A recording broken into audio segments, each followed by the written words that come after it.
patrón está claro. Si no estudias unos mínimos de estudios, y llevas una carrera mínimo, vas a ser uno más del montón. Eso está clarísimo. A partir de ahí, en tu caso que tú estudiaste ciencia del deporte, porque no lo tiene ya dicho mi hijo, o sea, yo ni lo sabía, ni me había preocupado, pero bueno.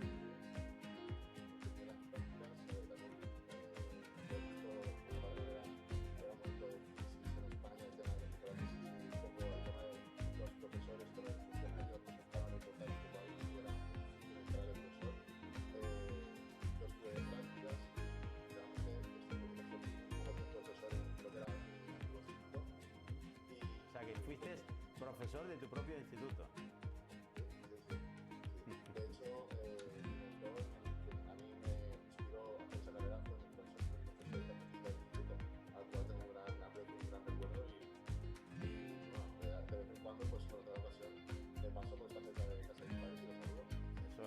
Eso te dignifica, porque ves, tú también tuviste un punto de referencia para ese hombre te sentó unas bases de lo que tú eres hoy en día.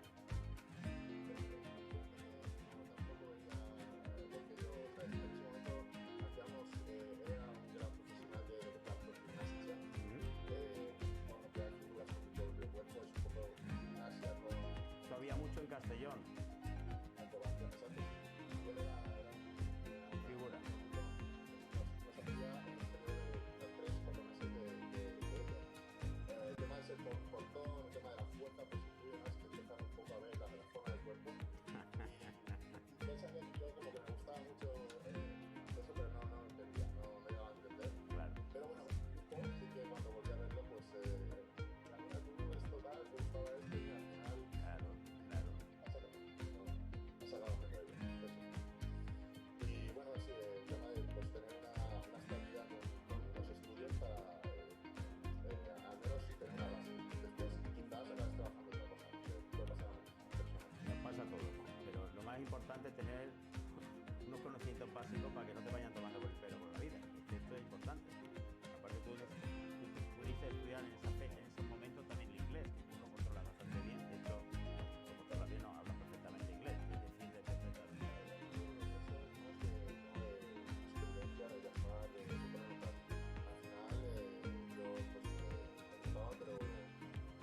instituto, en el colegio es un poco limitado. El que quieras. A base de, pues eso, de practicar en el extranjero porque bueno, yo lo que tengo en mi mente es que tú empezaste, que yo cuando ya te conocí tú ya habías hecho alguna campaña publicitaria, empezaste también como modelo publicitario. ¿Cómo?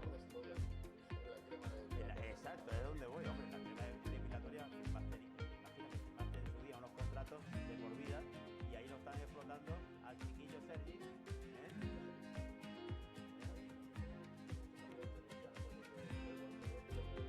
Order submitted.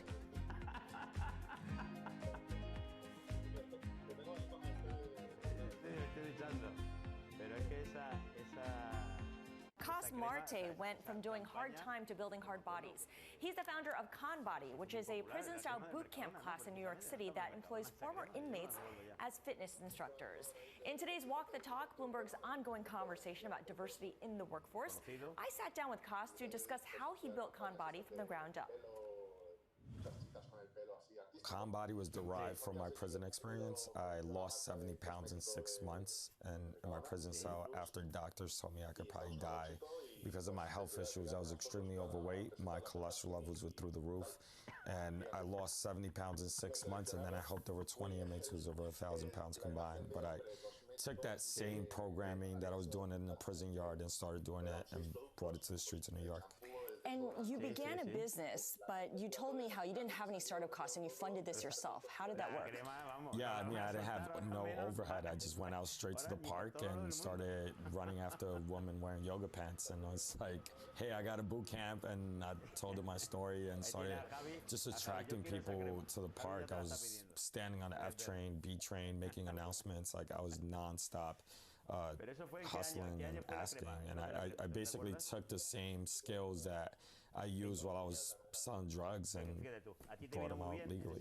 So these are transferable skills. Exactly. Your workout has gotten really popular. You now have your own location. Talk about what's involved here and who goes to your workout classes. Yeah, so what we do is hire formerly incarcerated individuals to teach our fitness classes. So we train the inmates in the system, and we're working on creating a direct pipeline from the inside out.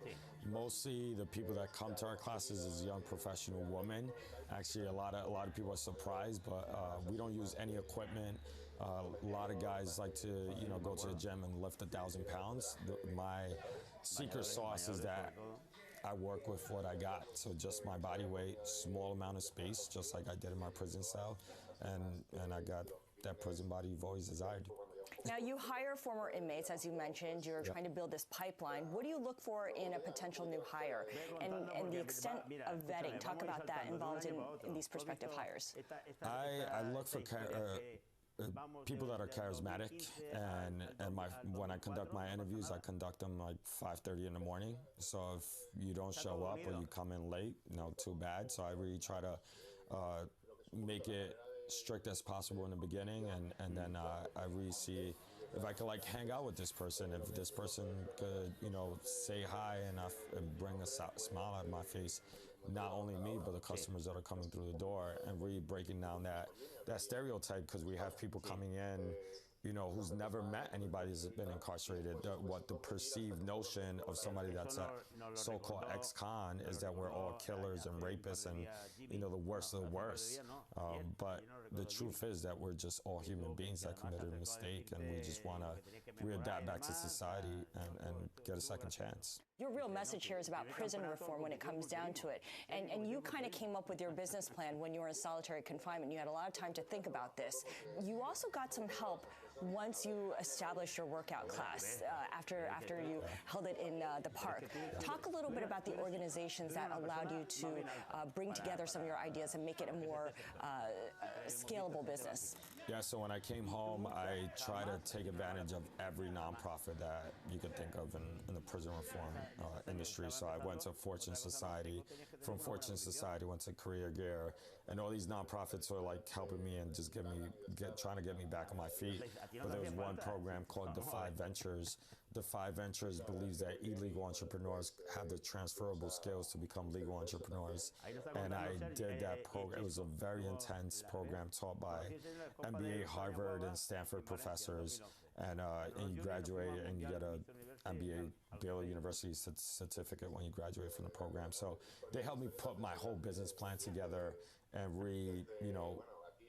pay my taxes, and redo it legit. Talk a little bit about your growth plans, because you're based in the Lower East Side of New York City, but you have some pretty ambitious plans. Yeah, so I'm in the Lower East Side, in the exact same corner where I sold drugs at, where I got in trouble at, and went back into a full circle in that neighborhood.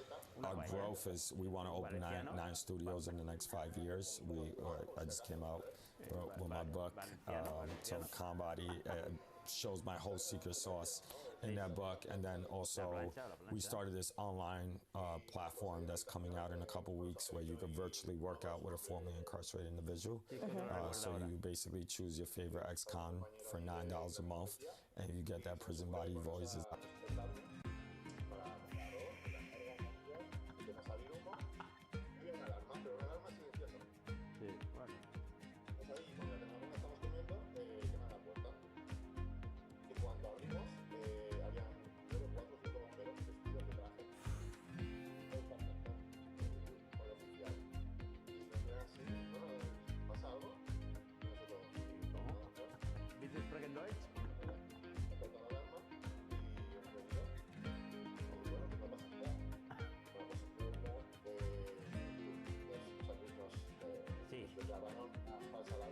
Y había que apagar a los bomberos. Es que aquello es Alemania.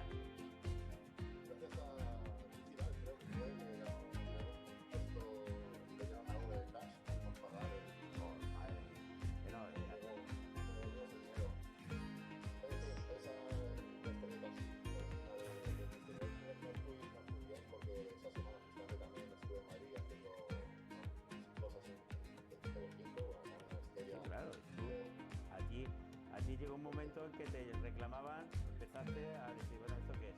Entonces, eso, con 20 y cuántos años tenía, era junior, ¿no?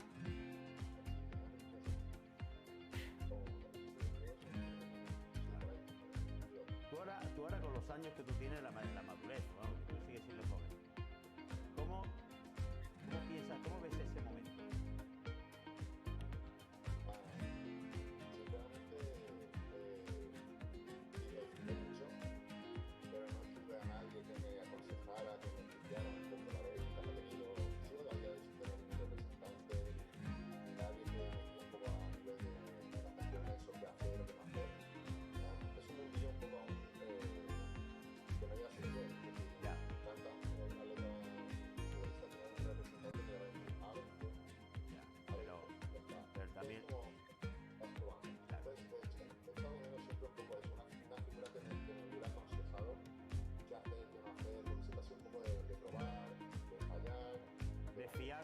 de fiarte, de que te engañen también, porque al final con esa edad, no teniendo ahí un representante, que iba a decir también de tener un representante a ti, con esa edad, ¿dónde va el chaval?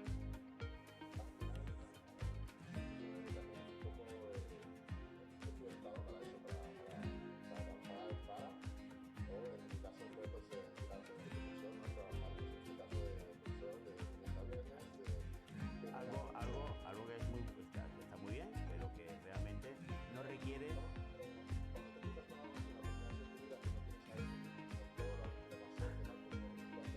Diversity is in fashion. That's according to Eva Chen, who heads up fashion partnerships at Instagram.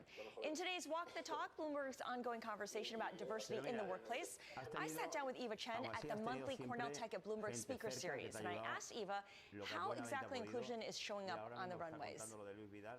The message is you must be inclusive, and you must kind of understand that there are billions of people on this planet, and there's not one look. I think about Instagram and some of the accounts that have done so well on Instagram, and some of the models that are coming out of it, like Ashley Graham or Paloma SLR or Halima. Like, these are women who represent beauty for a lot of different people, and that kind of cookie cutter look, there's not just one standard of beauty, it's 800 million standards of beauty. So I think that's kind of the voice. And now, you think about it, if a fashion show were to cast just one type of model or one type of woman in their runway, and it was every single model looked the same, you would hear about it on Instagram. Like, people will not take that. And I think it's amazing. I think it's powerful. I think it's everyone can feel represented. And for me, growing up, I remember not seeing anyone who looked like me or looked like us. It just didn't exist. And I think now, if you are a 15-year-old bookworm who, loves to read, this is like, I'm describing myself, like a bookworm who loves to read young adult fiction and drink like lemon ginger tea, it's like you can find someone else, and you can find your group of people by following the hashtag Bookstagram. You can find like your kind of like squad, and even if it's a digital squad, you can feel like you have other people to kind of identify with. How is fashion able to get ahead of the curve of everyone else? Why were they able to figure this out more quickly than others? I mean, I think in so many ways, like, fashion just kind of, it's supposed to be a little bit prescient. It's supposed to be a little bit ahead of the curve. And also you're able to push the boundaries in fashion. Like, there are runway shows where people can kind of walk backwards on the runway, or they cast real life models, real life people, which is just like people, revolutionary, like on the runway. And I think that you're able to take risks in fashion, and risks are appreciated. Some risks don't pay off. I mean, I think of H&M and the controversy over a black child modeling a sweatshirt with the words "coolest monkey in the jungle." That obviously did not work.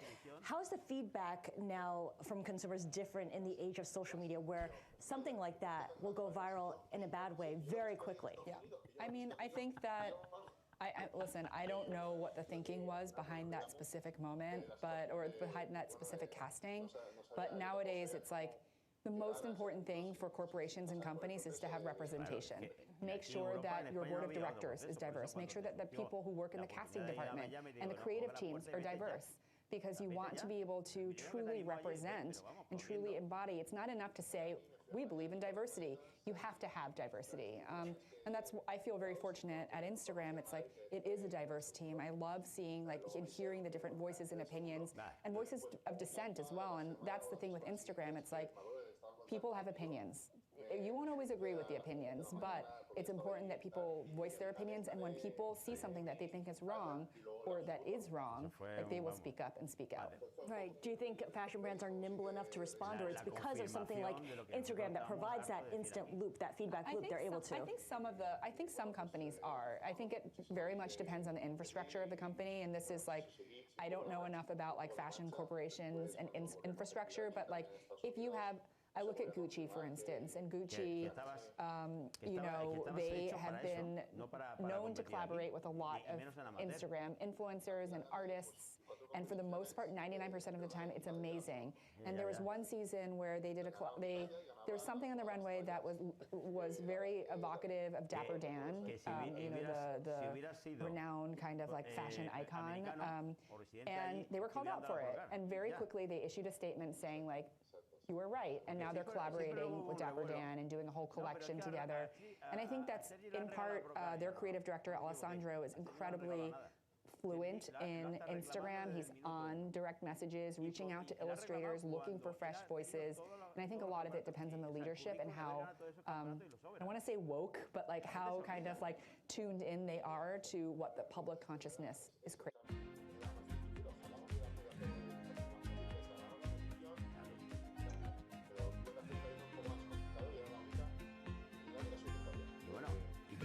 Te lo podías permitir porque tú ya estabas trabajando también como modelo y tú tenías otro tipo de ingresos que una persona normal aquí en España con su sueldo no podía permitirse.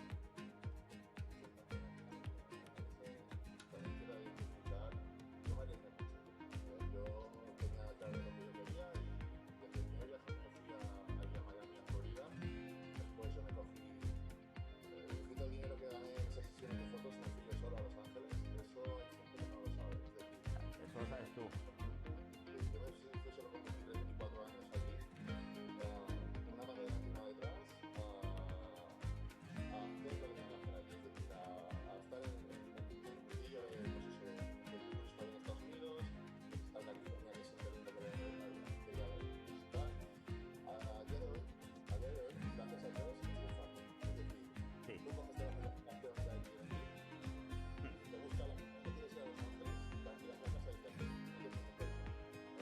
Entonces no.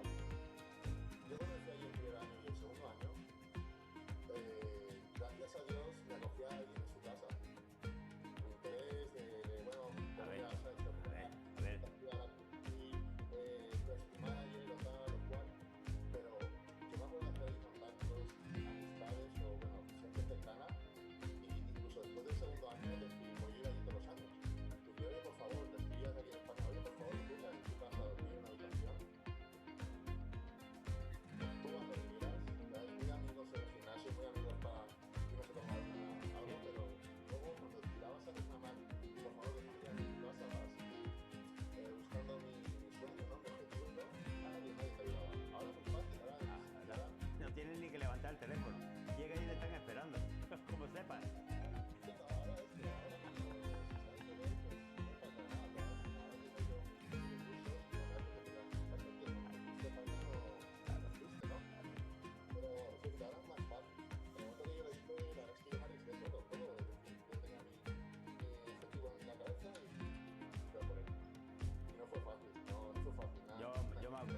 Pero no fue fácil ni el primer viaje que estuve más en contacto contigo, que fue tu primera experiencia allí, ni los de después.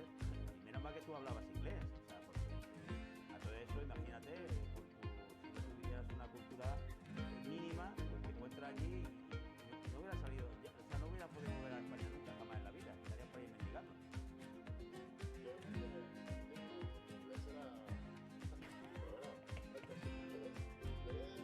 So in the early 1990s, you started selling soaps and essential oils on the streets of Harlem and Bed-Stuy to start Sundial Brands. How did you know back then that there would be a market for black hair and skincare products?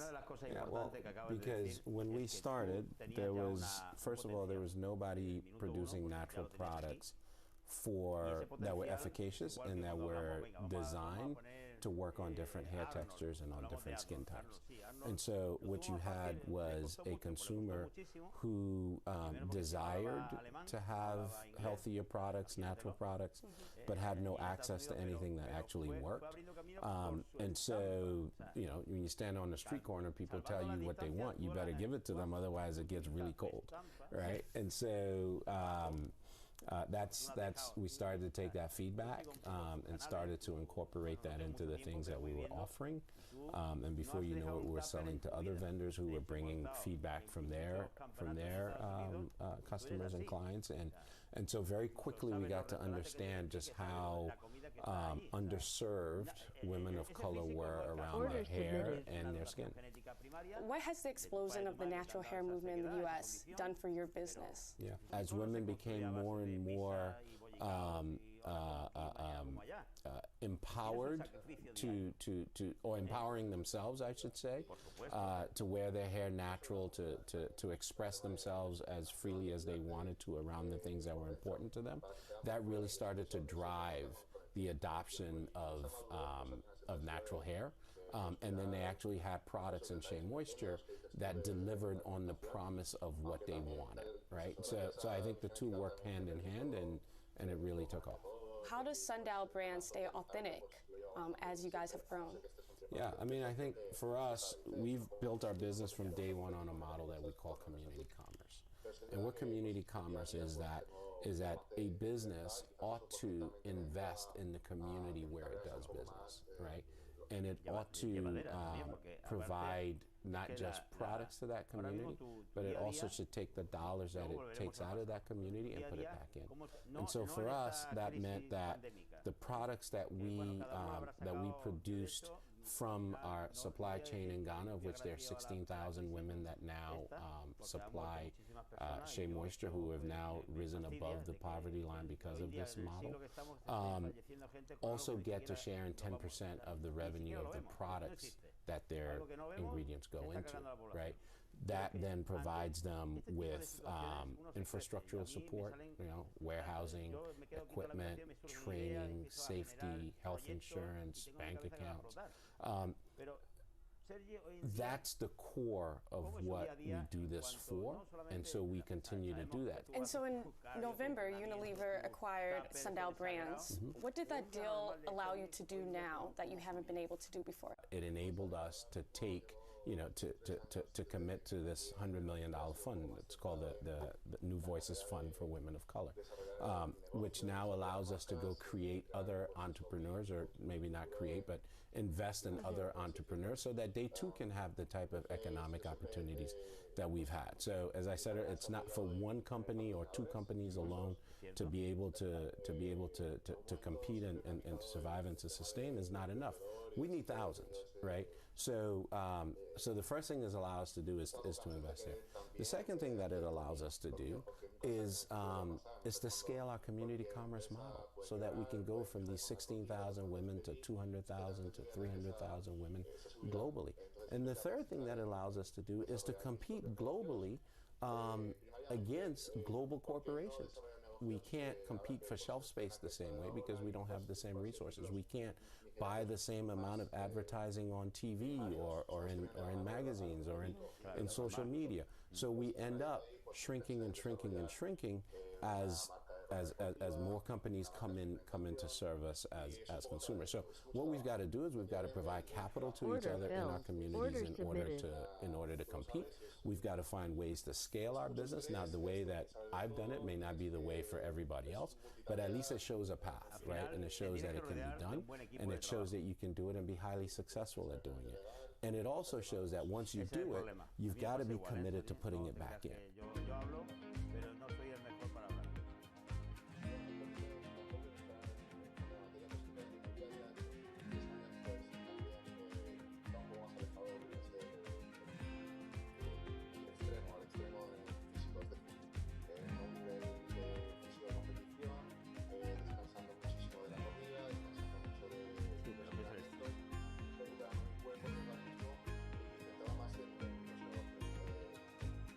Esto te quita la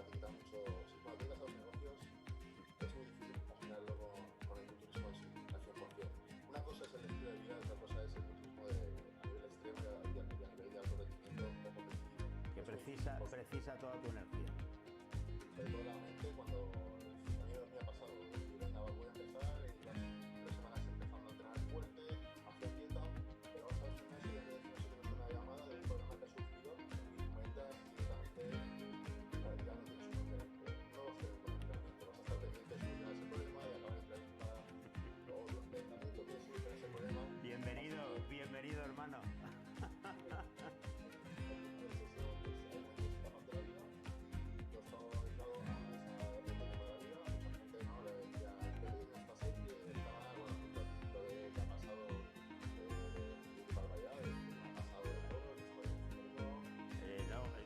Que aquí todo el mundo se muere 5 o 6 veces a lo largo de su vida. Yo llevo ya unas cuantas, ¿eh? Al final queda difícil que no doy cuenta de que estoy de puta madre, no pasa nada. Yo simplemente estoy en otro momento de mi vida y no estoy tan... Pero al fin y al cabo, pues esto de que se da un poco la sangre. A mí, por ejemplo, la noche tuve la cuarentena. A mí me ha servido para tener muchas cosas de las que me hacen feliz, de las que quieres evitar. Y una de las cosas que me hace feliz, pues siempre he dicho, existe un gran nivel, tío. Pero no, ya no a nivel más o menos entrenar. Me gusta entrenar, también me gusta competir, por qué no decirlo, o sea, se ha dedicado y solo me gusta. Eso es lo que me ha pasado un poco, que ahora que por ejemplo aquí en Valencia no se puede empezar a entrenar. Order submitted. Estás disfrutando, pero gracias al descanso que también has tenido. Ahora, hombre, Sergi, hombre, ¿cuándo hemos hablado tú y yo algo de eso? ¿Eh? Nunca, ¿no? Vale, muy bien, muy bien.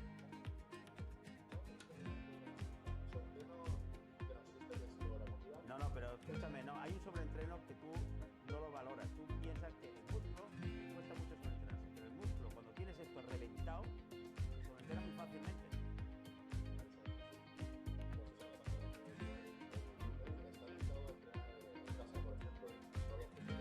In today's Walk the Talk, Bloomberg's conversation about diversity in the workforce, we're putting the spotlight on Goldman Sachs. CEO Lloyd Blankfein is reportedly planning to step down as soon as this year. Diversity will be a top priority for his heir apparent, David Solomon.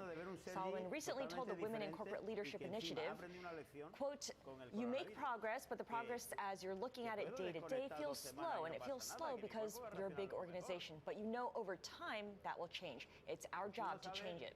Joining us now to explore this topic is Bloomberg's Jordan Holman.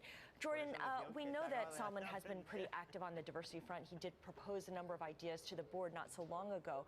Why aren't we seeing an increase of female representatives or executives at the senior level? Because it's not there yet. Right. No woman has run a major Wall Street bank before. And if David Solomon does become the next CEO, that pattern will continue. So at Goldman, they are looking at increasing the number of women who come into those entry-level positions.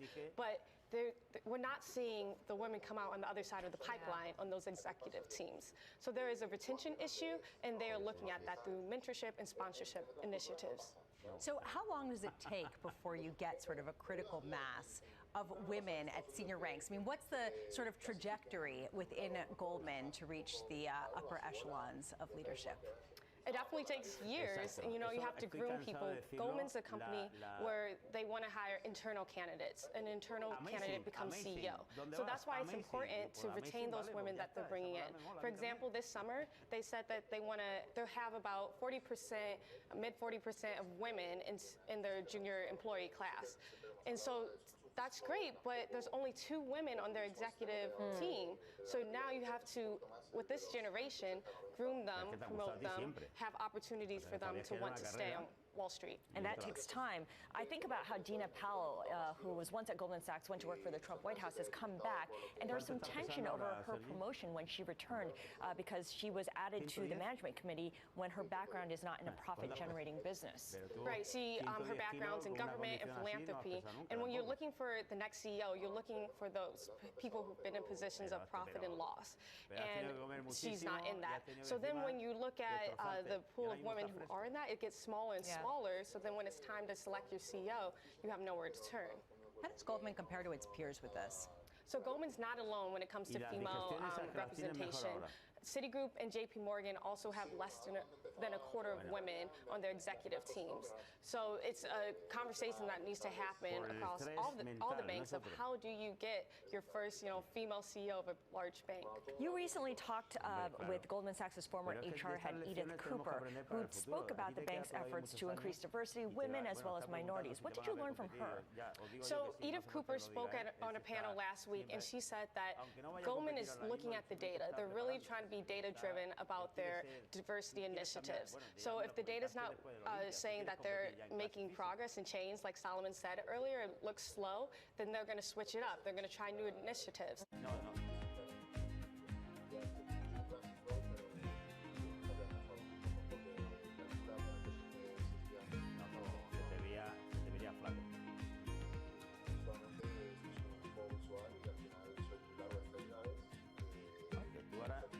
Llenando tu cuerpo donde toca.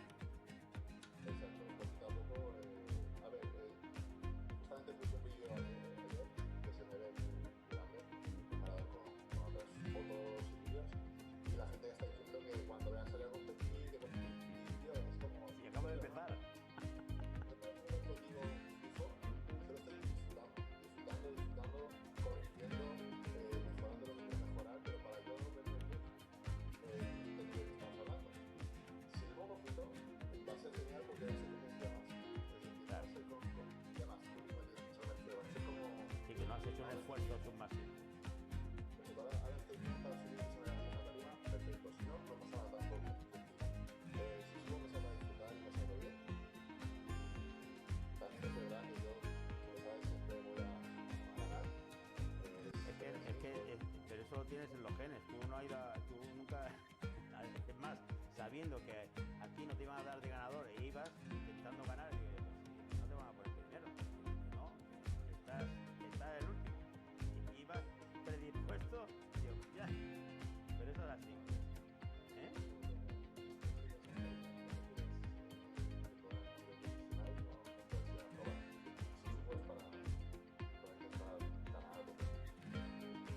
¿Qué diferencia has visto tú entre cómo se vive nuestro deporte? Te pregunto a ti concretamente porque muchos han ido, pero han ido pues, a eventos. Tú has estado viviendo allí, has estado muchas semanas, muchos meses, compartiendo con otros compañeros. Aparte de tu preparador actual, tú has estado con muchísimos preparadores, gurús de nuestro deporte. Encima han querido prepararte, te han buscado. Me consta a mí, ¿no? Que ya sé que lo puedes confirmar aquí. O sea, Sergi, buscar a nadie ha estado. Nunca ha estado. Quiero que me prepare, no, han ido. Necesitas que te ayude. ¿Es cierto o no es cierto? Eso ya. Como de fuera, he tenido la oportunidad de trabajar con muchísimos, desde pues, los preparadores de la top, nuestra Olimpia, ya vemos el preparador de Fresh Lewis, quizás estás hablando de los que están preparando ahora mismo los top 5 de la Olimpia. También, que entrena muy fuerte. Fixed income mutual funds run by women are outperforming funds run by men. So you would think that the number of female managers would be rising, but you'd be wrong. In today's Walk the Talk, Bloomberg's ongoing conversation about diversity in the workplace, I want to bring in Bloomberg's Liz McCormick, who's been crunching the numbers, and the numbers are kind of troubling here. Going back 15 years, Morningstar has found that women-run fixed income funds outperform by a meaningful amount. Right. I mean, it's very interesting. They said, let's run the numbers and see, is there a performance reason why women are only 10% of the whole business? And they found no. I mean, on fixed income, women slightly outperformed. Even mixed gender teams did better. And on equities, it was fairly close. Women slightly underperformed. So the numbers didn't back it up. They said there's no performance reason why women shouldn't be rising as the number of fund managers. And in fact, the number of women-run fixed income funds in the U.S. has dropped precipitously. It's now, what, 14 in 2017? Right. Those exclusively run by women. There's only 14 as of September 2017. That's all there was. In 2004, it was 47. Yeah, so it was a big drop, you know, so it doesn't kind of make sense, you know. So you talk to different people. What do they blame it on, or what do they attribute it to, rather? Yeah, it's interesting. You know, I spoke to a lot of the leading fund managers who broke through and said, how'd you do it? What are the problems? A lot of them said, number one, it's very tough because we weren't always welcomed in the beginning, and you don't start as a fund manager. You have to rise to that level, so it's a long haul. And some say by the time you've fought for 30 years or so, some are like leaving and they're had enough. And others are saying young women don't know enough about it. So that's why these organizations like Girls Who Invest are trying to, educate college women. Hey, this is a great field for you, and you can perform. Absolutely. Misconceptions also abound here, and I know this is something that Girls Who Invest is trying to fight as well. The idea that you have to be super quanti to run a fund. It's something that doesn't get communicated very well. Right, exactly. I think some women think, well, maybe I could, go into sales or banking or something in general, but to run a fund, you have to be just wicked smart and have to be great in math. And of course, those are great skills, but that's not all it requires. And women, it's about managing risk. Like Ann Walsh of Guggenheim said, women are very savvy at managing risk, and that's especially in bonds. That's a big deal, What was her story? Because she started off on the state pension side, right? Right. She's amazing. I mean, I said, is this right, this list of all your achievements? Yeah, she started as an accounting degree, said I just happened to go to a pension fund, and then learned about portfolio management, and then went on to just really work hard, MBA, CFA, law degree, you name it. She had to really stack the decks, but, she achieved. All the credentials are there, and she got her break. Yep, for sure. No, es que esto es una de las cosas que quiero que confirmes aquí. Conforme se acerca el campanato, ellos suben más la comida, suben también los carbohidratos. Y a quienes...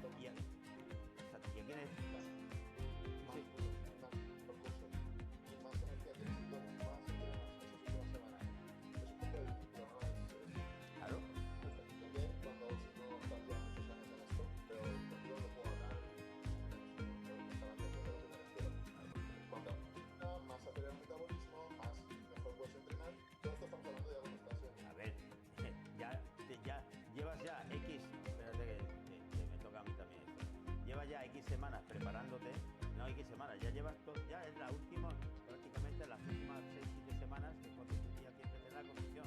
Hay gente que llega a esa semana y está gordo, si está gordo pues ya puedes comer, el gordo salto pasa.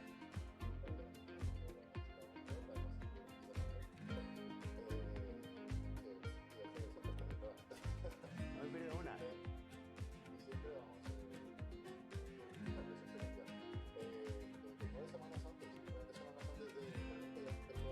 Order submitted. Y bueno, al final pues si tú no tienes la cabeza como toca y sigues los pasos, pues sabes que la entiendes. Porque tú tienes, ahora estaban recordando cuando estuviste en Cuba y que posteaste una foto que parecía ahí ping pong. Pero hay que explicar lo de Cuba, porque la gente se piensa que allí hay varitas mágicas. Cuba es que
The early 1990s, Liberian native Richelieu Dennis co-founded Sundial Brands with the goal of creating natural hair and beauty products for consumers of color. In today's Walk the Talk, Bloomberg's ongoing conversation about diversity in the workforce, Jordan Holman sat down with Richelieu to talk about the rise of Sundial. When we started, there was, first of all, there was nobody producing natural products that were efficacious and that were designed to work on different hair textures and on different skin types. And so what you had was a consumer who desired to have healthier products, natural products, but had no access to anything that actually worked.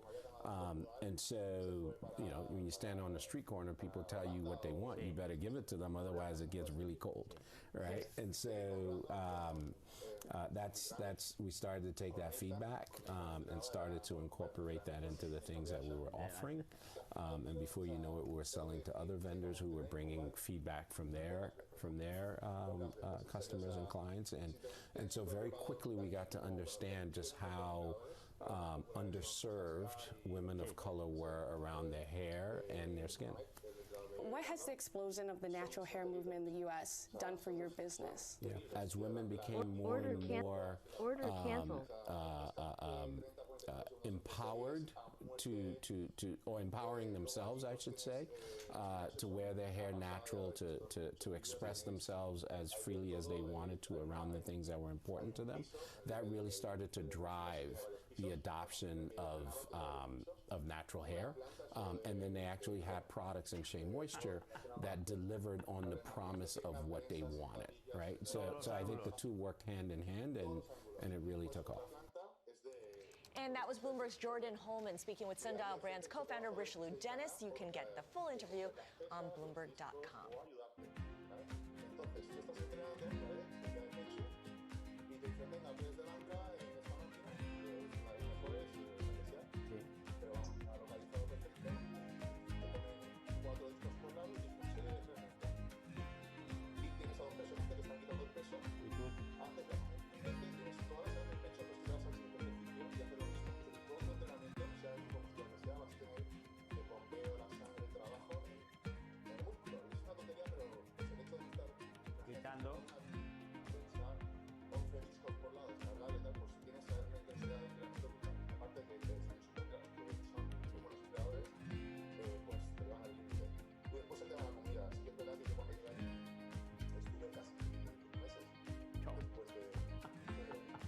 Parece mentira.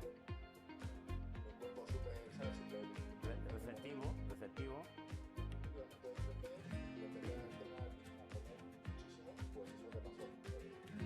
Que mutaste. El tema de la comida, pues me volvió a pasar lo mismo.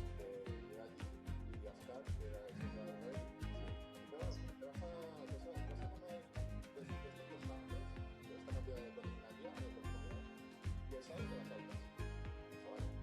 Y al semana siguiente cuando empezamos el lunes, dice, hay un espejo mágico este. Sí, el espejo es del aseo. ¿Te has saltado la dieta? Digo, sí, claro. Y dice, vale, pues esta semana te las has saltado el miércoles y el sábado. Por una semana. Tercera semana me dijo, tío, dice, vas a saltarte la dieta al día siguiente. Acabé saltando la dieta todos los días, casi 2 veces al día. Se había acelerado tu metabolismo a tal nivel.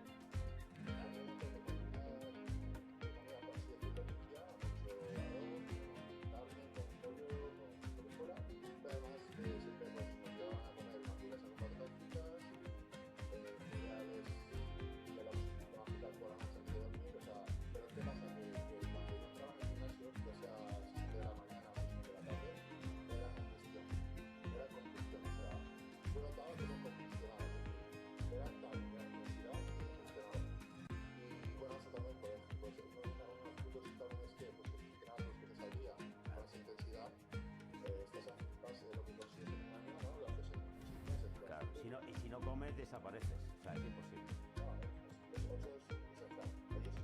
O sea, que la quema, en definitiva, es todo lo mismo. O sea, tanto quemas, tanto ingieres. Y tu entrenamiento es de 20 minutos, media hora, pues ¿qué coño vas a hacer? No has quemado nada. Tendrás que hacer cardio todo el día.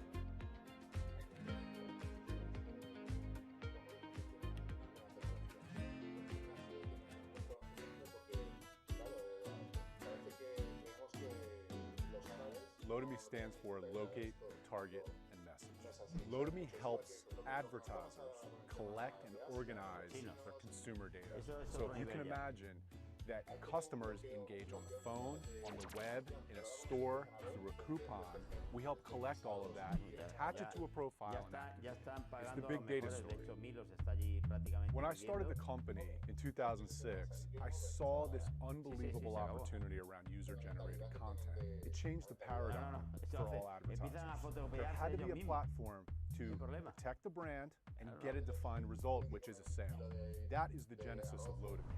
My first year in business, we landed 9 customers on a proof of concept.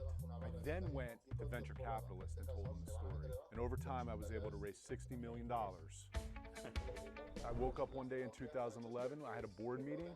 I called our board together, I told them the trends and the data points I was seeing, and we made a decision to cut the company in half and walk away from a $30 million revenue line of business. We took the company and made a huge pivot. We went from about 100 employees down to 50. There was some overlap of customers, but most of the customers were net new customers that we had to go win around a different line of business. We went from a media business that was charging on a campaign basis to a software as a service business that was charging a monthly fee to manage data. One of the key things that happened during the process was what once was just a desktop experience, meaning your computer, suddenly became a mobile device, a television, an iPad. And that is why we bought a company called Admobius in 2012, simply focused on what was called the device problem, cross-device. In a privacy-compliant way, we were able to stitch together profiles and audiences no matter how they were engaging with the brand. We've had about 500% growth in customers since 2014. We've 10x'd our employee base over the past 5 years. We're profitable. Developing profitability in a technology company is something I'm super proud of. Over the next 5 years, I would like to be a very large public enterprise. Almost every device and almost everything we're doing is connected to the internet. Microwaves, refrigerators, automobiles. There's information that's thrown off from that device connected to that consumer. I think there's an opportunity for a public company who is only focused on data, data solutions, and activating customer data. In a world where data is everywhere, we help our customers figure out what it all means. And that's the future of Loadme. A ver, ese gimnasio es que llegas a las 6 ya llegas tarde. A las 6 de la mañana, ¿qué ha pasado? Llega tarde.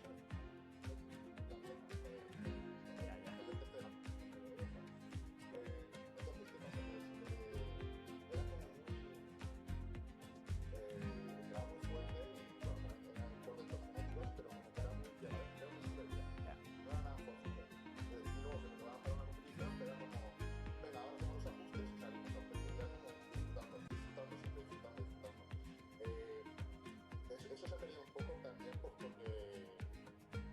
pues es una pena decirlo, pero nuestra clase está más mayor, no está tan centrado en ese ámbito como lo estaba. Ese momento era la época de la meta y... Bueno, ese hombre vive allí prácticamente. Da igual a la hora que vaya, siempre está. Charles.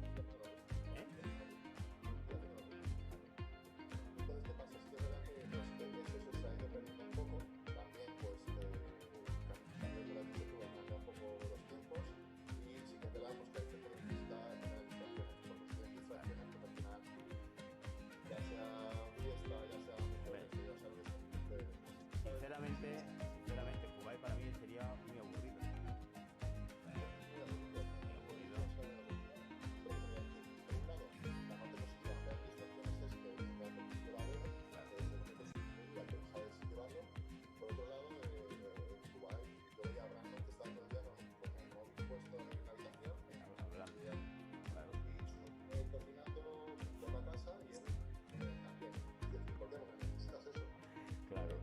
Fuerte, claro. Mira que estoy ahí con gente que me lo dice muy ameno, pero al final los días que te hacen un poco duros. ¿Estás muy centrado? ¿Tienes la competición cerca? Pues no, pero tírate allí 4 meses Espera, escucha, tú ya lo has probado. Y yo ya te digo que tú no vuelves ahí. Teniendo venís, no te ves para allá.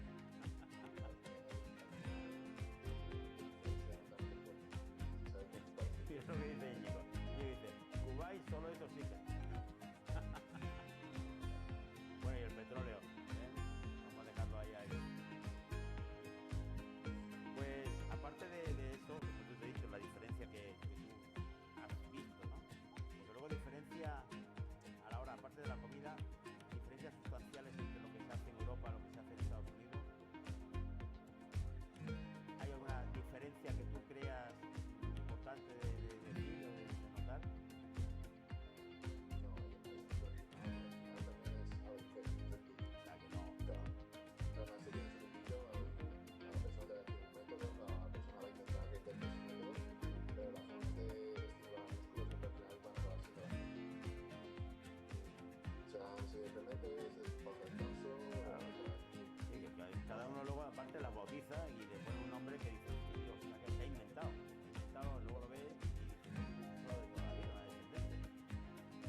señores, ya, bueno, por norma general, casi todos los, bueno, por no decir todos, los atletas que hemos tenido aquí, hablan siempre de que los que han llegado arriba, los grandes, llegan porque comen. Es una gran diferencia. O sea, no comer, al final, lo único que hace es desgaste, desgaste, desgaste y está subiendo el fémur.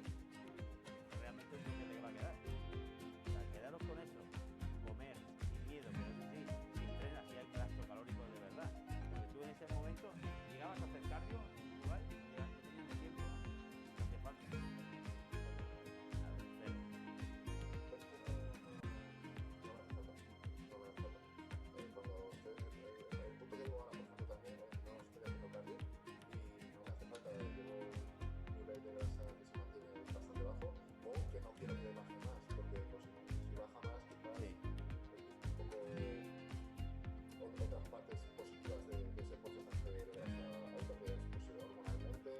Claro, es que luego están los hemos hablado de personas normales, que no tienen patología, porque si tiene una patología, una enfermedad que está fastidiado, pues hormonalmente, pues por mucho que tú hagas esto, no, o sea, por mucho que hagas dieta no va a cambiar, porque el problema lo tiene que arreglar los médicos, no tú. A ver. ¿Cómo? Bueno, mira, aquí nos pregunta Florencia, ¿cómo has mantenido, bueno, cómo te has mantenido, creo que lo ha dicho, en estos meses?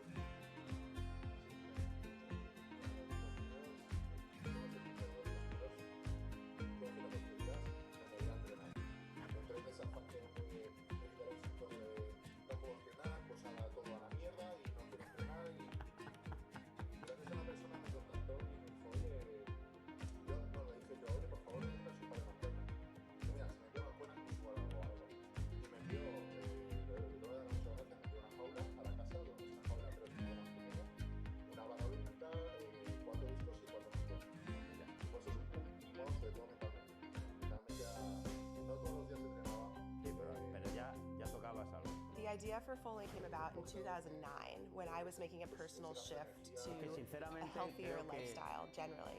And I realized when I was looking into nutrition and fitness that all of these beauty products actually contained a lot of toxins. I realized there was a real opportunity for a clean beauty retail store with all vetted products for safety and performance. Our entire goal is to shift the mindset around the products you apply to your skin.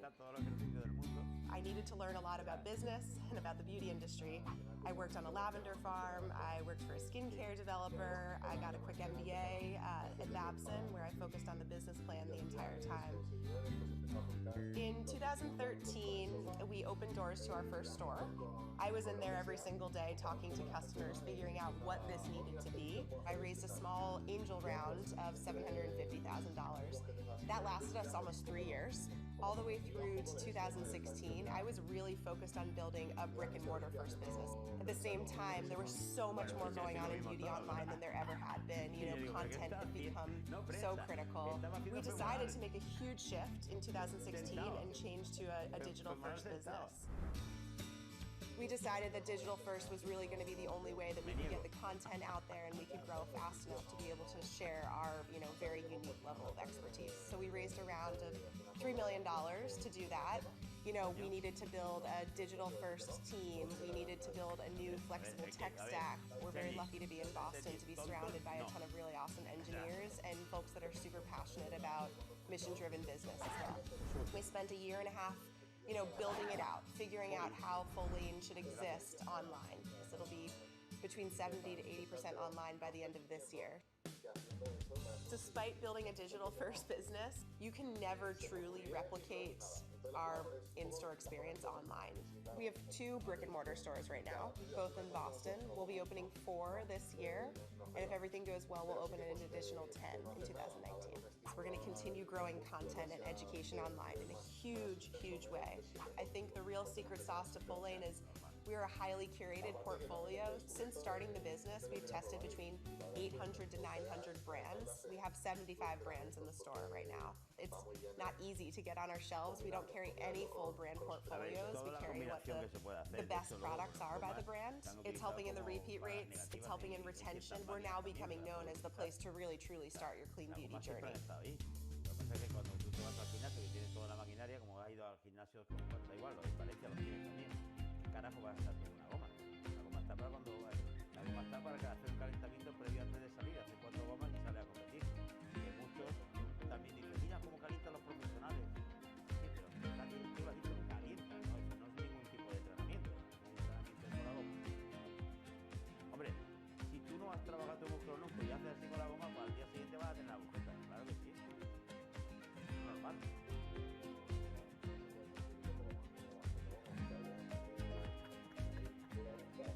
Pero espérate, yo creo que ni entrenando fuerte vas a poder conseguir cuerpo. Exacto. Cambiando ahora bueno, vamos a ir a otra fase de tu vida, a otra parte de tu vida. Lo último fue hace poquito, cuando la sacaron otra vez por Netflix, fui a verla. Acaso hecho, ya me paré, además, como puedes parar, y digo, voy a ver a mi amigo Sergio.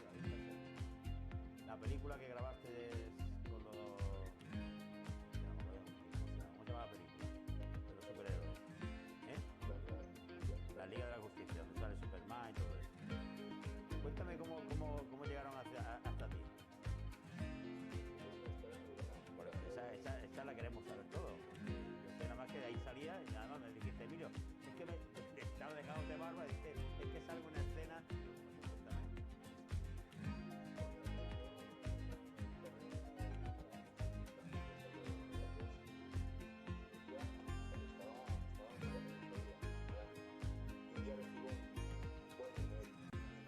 Potente. Muy guapo. Yo también que les había gustado mucho mi perfil para participar en una película. No se especificaba título, no se especificaba actores, no se especificaba productora. Y bueno, en el email al final decía que todo esto tenía que ser confidencial, firmar un documento de confidencial, bla, bla, bla, bla. Sí. Y yo me quedé así, y bueno, los que estamos en la industria sabemos que pues, con los años ese tipo de email de al final suele ser una persona que no está muy bien en lo que tienes ahora contigo. Sí, vamos, que te está ofreciendo un caramelo para poder hacer su agosto. Vamos.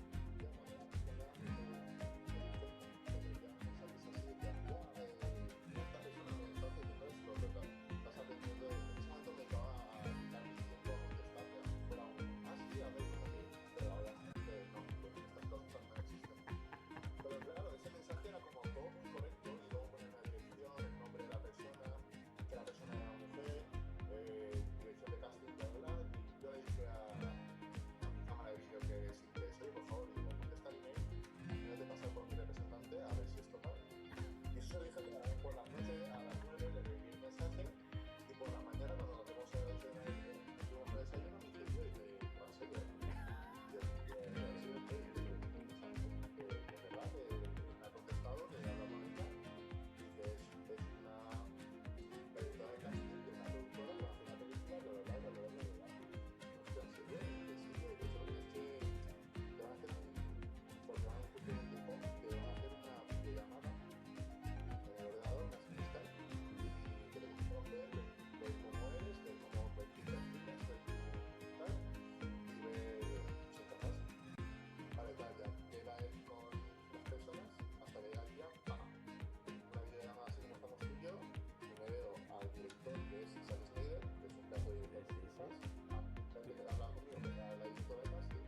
No, no, eso, quiere ese, vamos, si estás en la China, te recogen de China. Our mission at Food 52 is to inspire people to eat thoughtfully and live joyfully. We are a comprehensive resource for kitchen and home enthusiasts, and that means that we offer both content and commerce, and then community is a tie that holds it all together. My co-founder Amanda and I both come from traditional print media backgrounds. We were editors and writers. In 2008-2009, we saw this opportunity to create a brand around kitchen and home that lived online. We went out and got a book deal. We got a $100,000 advance, and we actually used that advance to pay for the building of the initial website. In 2009, when we launched, we started really with recipes. Then in 2010, we raised an angel round, a seed round, of $750,000, which we used to invest in building out our own e-commerce platform. E-commerce represents about 60% of our top-line revenue, and ad sales is the majority of the rest, with a very small bit being cookbook sales. The majority of our advertising is native advertising and branded content. The events are also a key part of all of our lines of business. We do a lot of events with brands on the ad sales side, and then we have our own events on the commerce side, often pop-ups where we're showcasing our products, which you can typically only buy online. Last year, during Cyber Weekend, we had an outage where the company that calculates our sales tax was down for over 12 hours. So we had just a total backup. What we decided to do was to remove the sales tax functionality completely from the checkout process so that orders could get through, and turn it to our advantage by actually making it a promotion. We followed up with an email the next day, and we said to everyone, we will cover the sales tax through the rest of this weekend. When you have a community that you really are talking so directly with all the time, it enables us to have that sort of direct conversation with people via email, via the site. This is what we're going to do. We're going to turn it around to your advantage because you're that important to us. Right now, we are touching 12 million people on a monthly basis. Our unique visitor growth has been 65% over the past year. We're talking to Amazon Alexa about a partnership. Something we talk about all the time is, what does a Food 52 presence look like offline, a permanent brick and mortar presence? We're very close to profitability, and it is really one of our key focuses for the next 18 months is to become a sustainable business. Yo estuve con él hace nada, el año pasado, Charles. Es increíble, es increíble. Hostia, Dios. Pues imagínate, ese es el clase que tú buscas.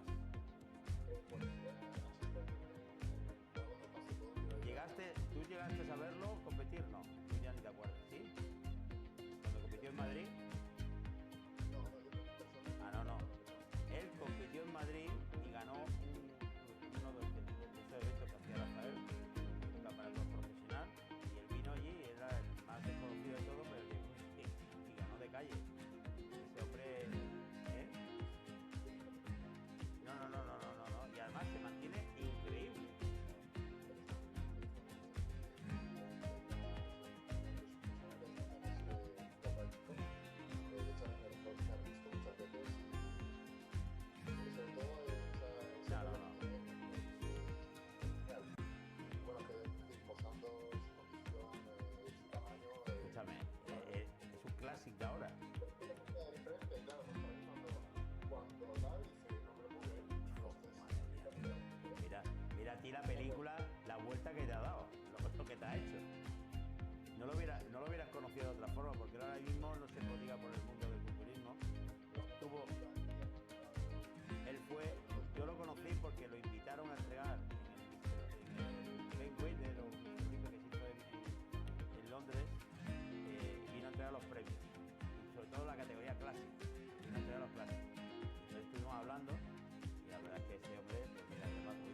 porque tú eres otro apasionado y estás descubriendo el sector, o sea, el mundo este a través pues, de eminencias. Porque eso para mí, yo cuando lo conocí este año pasado, que estuve tratándolo, estaba flipando, claro, me decía, pero ¿quién es este hombre? Digo, ¿qué coño? No saben ni quién es, ¿no? Claro, gente joven no saben ni de lo que estoy hablando, ¿no?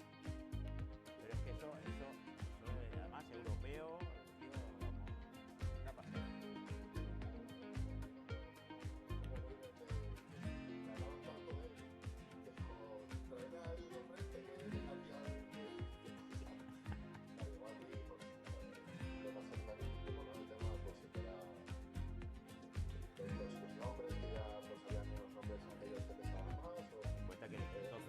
Americana era muy fuerte, entrar en América era muy fuerte.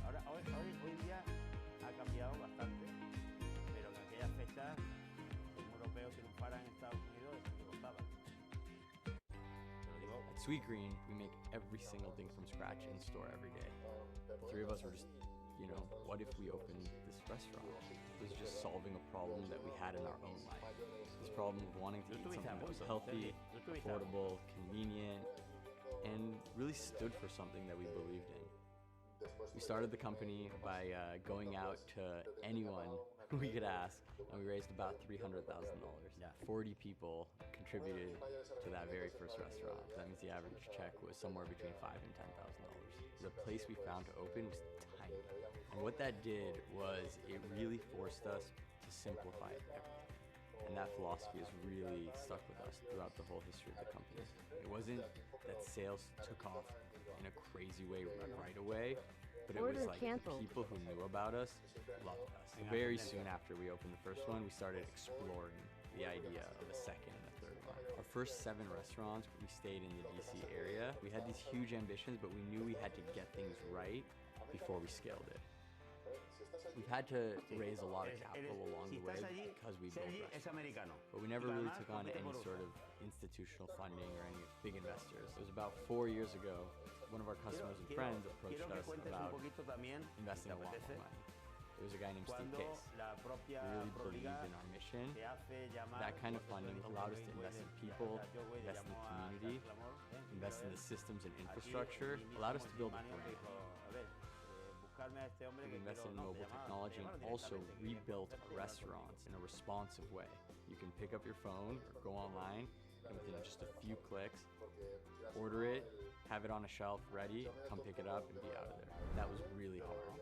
It was more than just building an app. Everything had to be redone. The way we operate, our kitchen systems, our prep, everything we did had to be rethought because all of a sudden we went from like one restaurant, one engine to 2. It took us about 2 years to build that technology.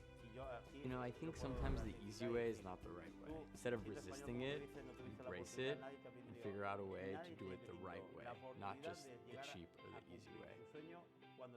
Today we're open across the country in 8 cities, so in DC, Philadelphia, Baltimore, New York, Boston, Chicago, LA, and the Bay Area. In 2017, we'll end the year with 85 restaurants. For the next 10 years, we're focused on not only just building restaurants, but building technology that can make it easier for customers to interact and eat healthy. We always say we want to meet customers where they are.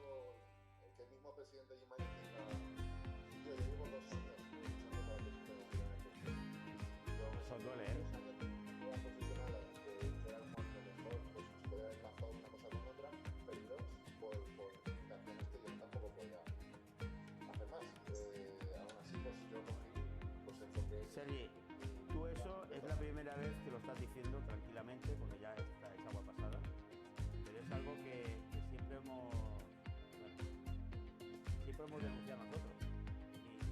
No mi enfado, mi cambio, cuando yo vi la oportunidad para poder traer la prórroga aquí, lo tenía muy claro. Hemos tenido caminos paralelos, algunas veces se han cruzado, pero siempre lo hemos respetado y para mí es un ventajísimo. Que no ha sido correspondido como se debe, simplemente por una cuestión burocrática insignificante, encima teniendo el poder español, que no le daría un único poder español, que no se le diera la oportunidad a ese español para poder triunfar donde tiene que triunfar, donde está la industria, como tú has dicho. Chicos, en el momento que se abrió la veda, viva España, mira.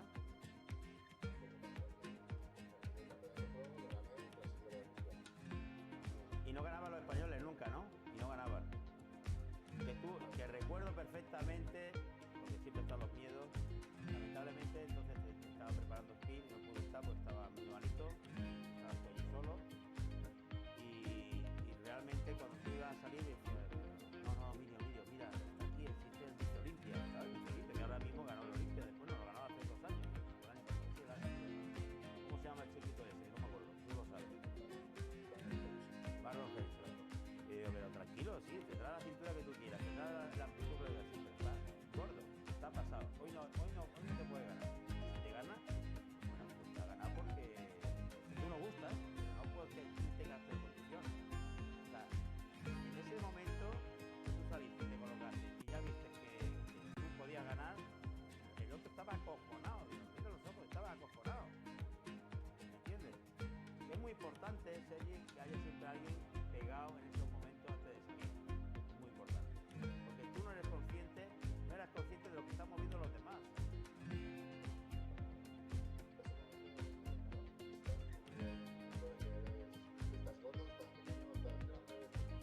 No, tú lo ves, claro. Te deja, ya tú estabas viendo el nombre, tú sabías el nombre, el apellido y después, ¿qué estás diciendo?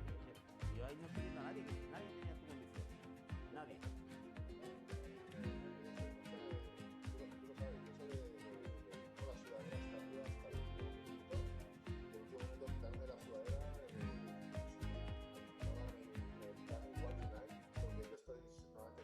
The idea for Swell really was I wanted to create a better looking water bottle that would convert people to actually carrying a water bottle everywhere that they went to stop using those plastic water bottles. I started Swell with my own personal savings. I invested $30,000. I worked with a team of industrial engineers. The Swell bottle is triple-walled stainless steel with a layer of copper on the inside. It's almost indestructible. The first year when I started Swell, I went to 17 trade shows myself. I stood in a lot of booths and I talked to a lot of customers. They would tell me, could you make it in this other color? Or could you make it in a bigger size? Because we would like to take wine to the park. Really, that first year was just a learning lab. It's been a real wild ride. We went from 3 million in sales to 10 to 50, 50 to 100, really fast. We are now in 65 countries. One of the challenges that we faced is we outgrew our office. We outgrew our systems. We were running this company at $100 million last year on spreadsheets. We outgrew our website. You know, it mostly kept up unless somebody famous tweeted about us and then everything, came down. For me as a CEO, it was really hard to turn my attention inward. It's been hard for me to not take every marketing opportunity, every sales opportunity, every innovation opportunity. We had to put a lot of things on pause while we built the infrastructure. We're building up the leadership team, we're moving the office, we're moving the warehouse, we're moving the website. We can be a billion-dollar company because we've got the systems. Last year in 2016, I had the idea to launch a new line for Swell. It's called Sip by Swell. We originally launched in Target stores nationwide. It's a little bit less expensive. It was part of my idea that creates something new for a different type of customer. Our customers love to collect them. We found that the average customer that has a Swell at home has 5.5 bottles at home. Still today, we're a self-funded company and we don't have any outside investors. I don't have a board. I don't have any metrics. I don't have anyone telling me I need to hit any numbers. You know, we might not always be privately owned. We don't necessarily need the capital, but I'm always interested in potential advice and expertise. How could we potentially partner with someone that can help us grow bigger, faster, stronger? I'm not saying that anything's coming, but you never know. I still see people with plastic water bottles. However, I have to say, I think the balance of seeing the plastic versus seeing Swells is starting to change. We still have some education to do, but I'm feeling pretty good about the progress.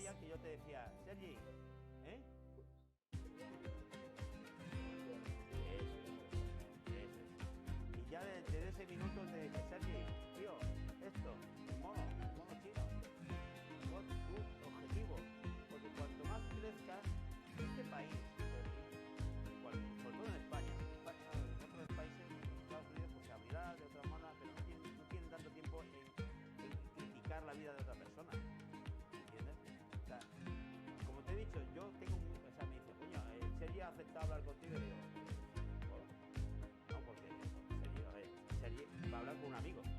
hablar con un desconocido a que me llegue a contar gilipolleces. Y Seri sabe perfectamente cuál es mi fin. Simplemente ampliar mi sector, nuestro deporte, de lo que él practica, a que llegue a otras personas como realmente es el verdadero deporte que estamos practicando. Y que vean que tú no has tenido fácil nada, jamás lo has tenido fácil. Ahora es muy bonito ver Sergi ahí. ¿Cuántos millones de fans tiene? ¿Cuántos seguidores de followers? Más que cualquier otro futbolista, sí, bien. Y o sea, él se la ha tenido que currar de cero, como él ha dicho. Ha tenido que reinvertir lo que no tenía y haberse la venido en Estados Unidos, buscándose la vida. Eso no lo ha hecho Sergi. Eso no lo ha hecho ningún culturista en España jamás. Por eso estás tú donde estás. Has arriesgado todo y has vencido. ¿Me entiendes? Y ya está. Y que te critiquen lo que quieran, que yo estoy aquí para decirme, haz lo mismo, como decía el dicho que tiene nuestro amigo Raúl Carrasco. Inténtalo, ¿entiendes? Inténtalo a ver si puedes. Porque tú te negabas a probar, lo conseguiste al final. Y nadie te la regaló. Fuiste a tu primer show profesional. Campeón, directo a la Olimpia. Y ahora vas a la Olimpia, ¿qué te van a ver? ¿Tirar en la Olimpia? No, a ver.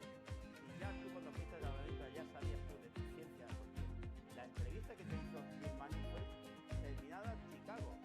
Y es terminada en Chicago, creo que fue. O ibas a Chicago, no me acuerdo. Después de Chicago. Y encima, quiero recordar que te quiso hasta proponer para que tú te asentaras en Estados Unidos.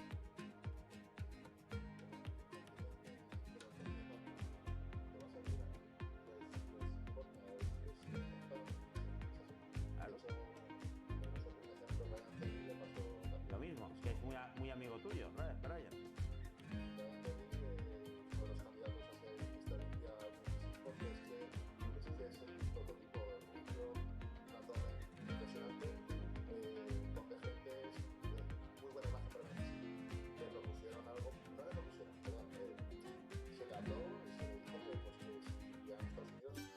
Gotham Greens is a commercial-scale urban farming company. We develop and operate high-tech greenhouse facilities for fresh vegetable production in cities. I was working in the field of sustainability and environmental engineering and became fascinated with the technology that was available to be able to grow crops using a small fraction of the resources compared to conventional farming. And at the same time, I really started to recognize the growing trend in the marketplace toward consumers wanting more local and regionally sourced food. So that's really when the light bulb moment went off.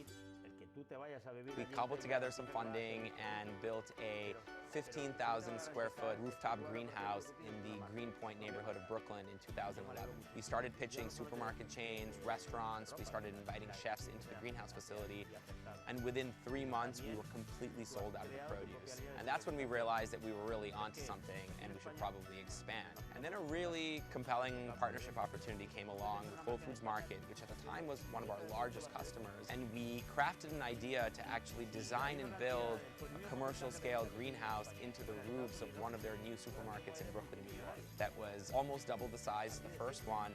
It provided our brand with a lot of visibility.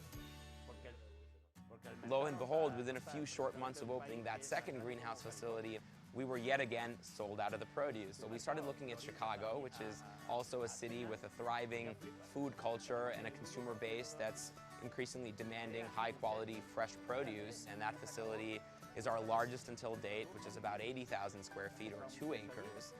That produces the equivalent of about 50 acres of conventional field farming. This form of farming, which is known as controlled environment agriculture, is really a combination of horticultural science as well as environmental engineering. It was a challenge to find people with this very unique skill set. We conceived of an idea to establish an in-house training program that we now call Gotham Greens University.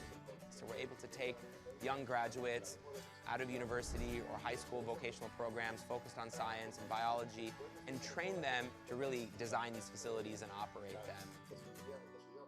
Our company has built 4 greenhouse facilities across 2 cities.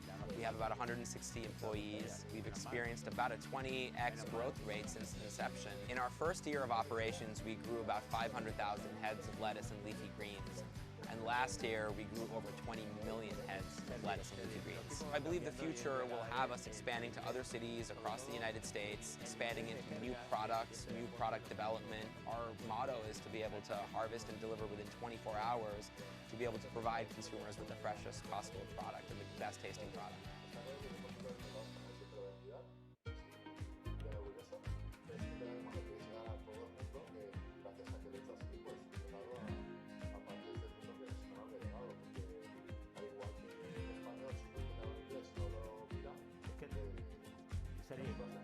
Hay dos lenguas, ahora mismo todavía, gracias a Dios, hay dos lenguas que son importantísimas en el mundo, el español y ambas.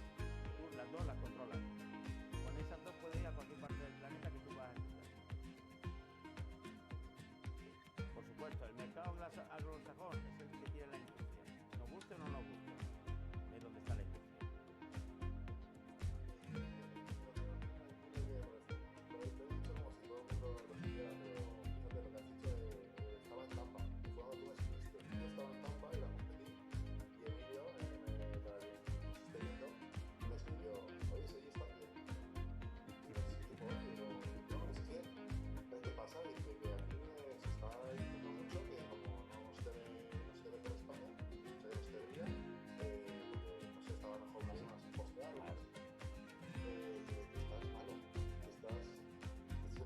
Pero escúchame que todo eso está todavía, porque aparte nos escribíamos por el Face, que era lo que había.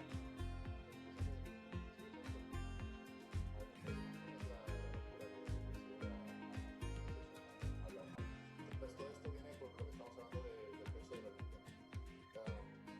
Que fíjate, nos hemos ido un montón de conversación. Se habla normal. Hay una parte pues que hay mucha gente que te quiere ver fracasar,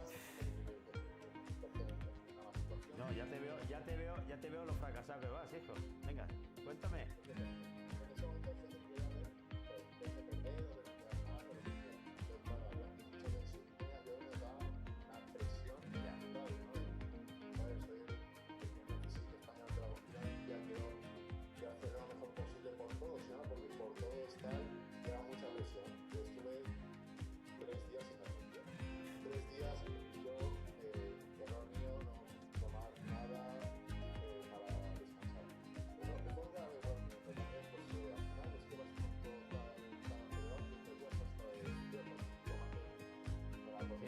Cualquier cosa, que además allí hay hasta de 15 miligramos, de 20 miligramos.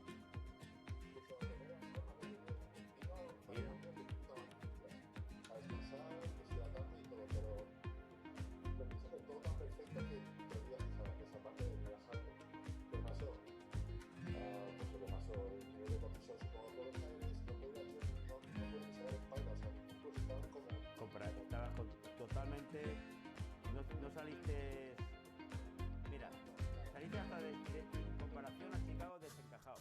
MGEMI is a new luxury brand that's providing the customer with the highest quality Italian shoes at prices that have never been historically possible until now.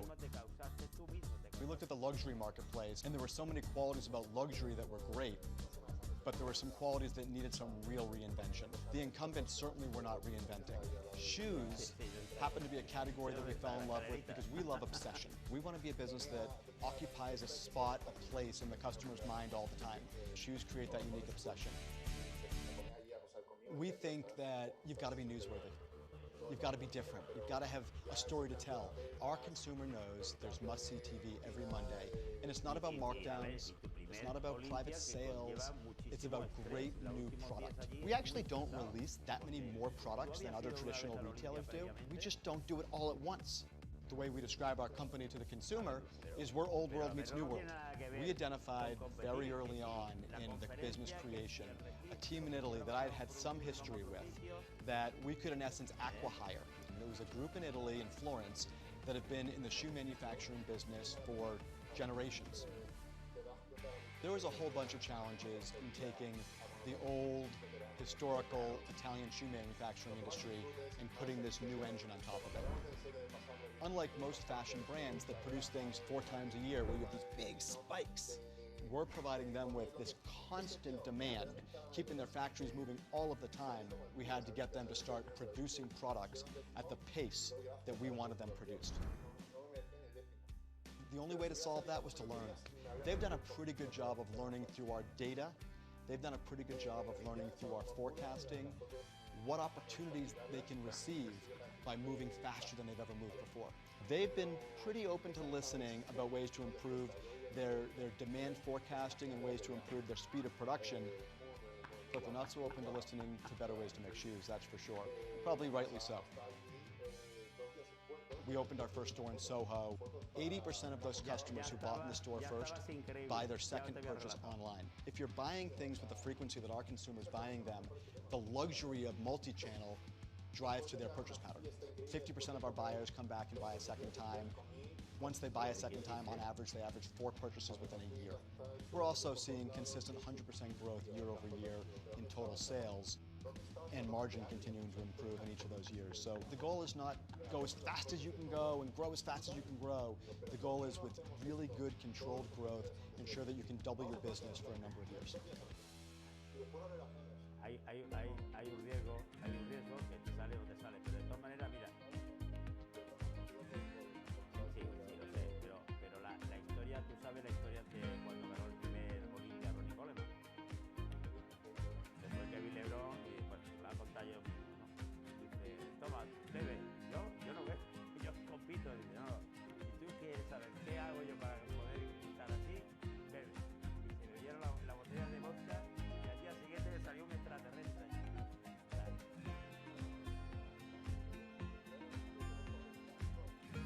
Vodka.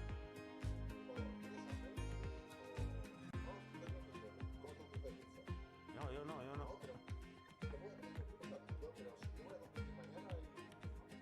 Sí.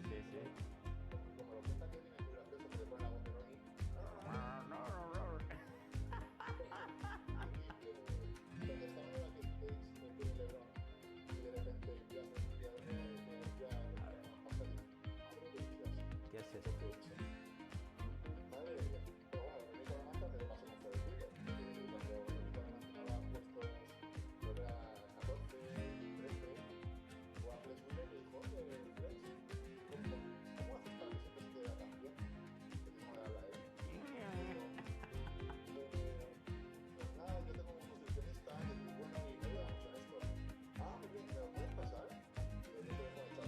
Toma ya. Se acabó.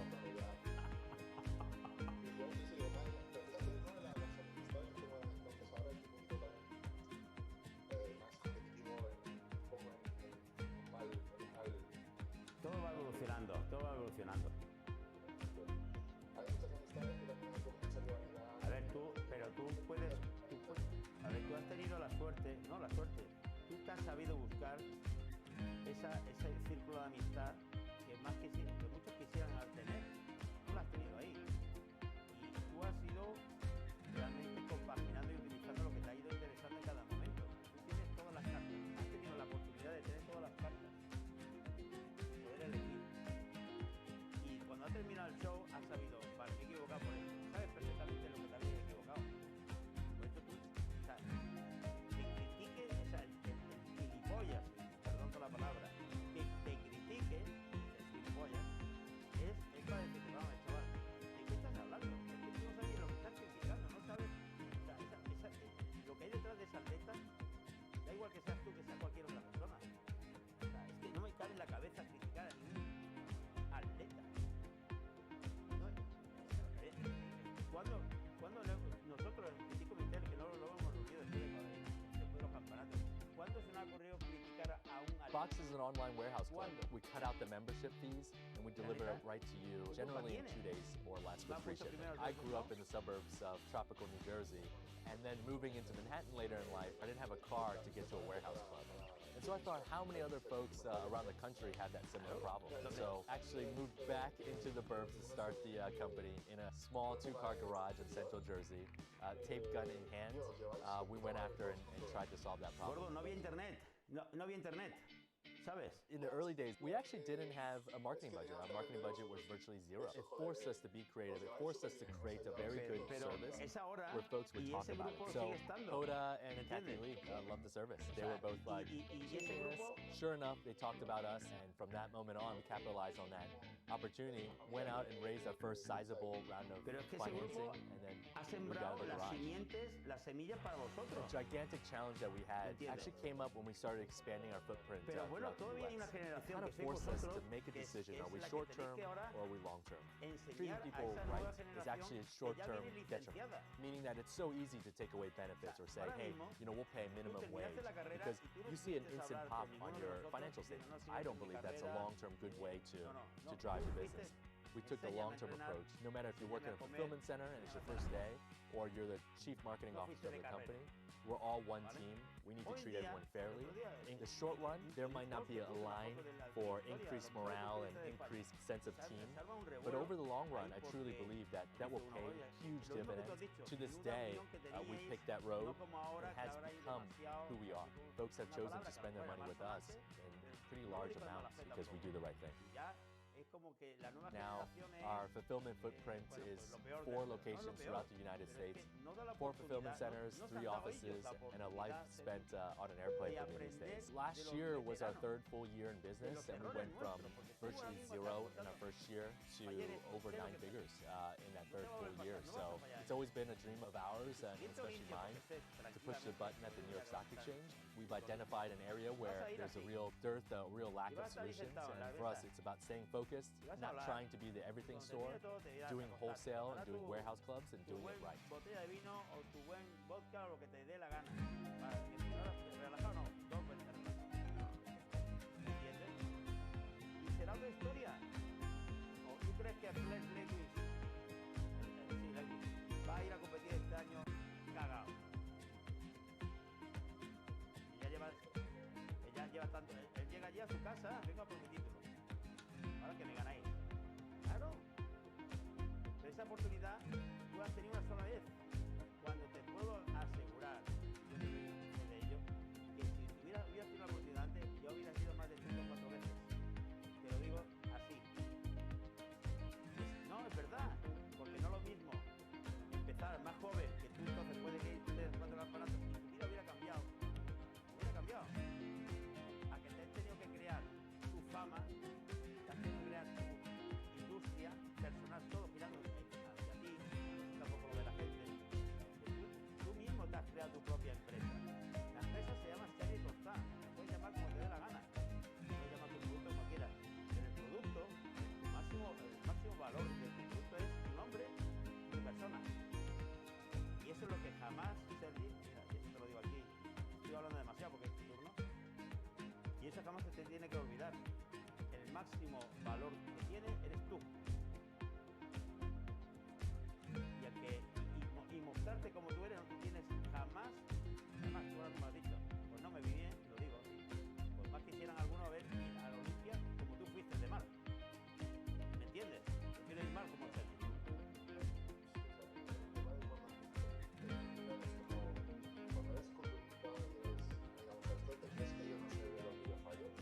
Vamos a ver, Sergi, que tú no hayas competido en culturismo todavía es porque has tenido una evolución que no iba de encaminar a ser culturista.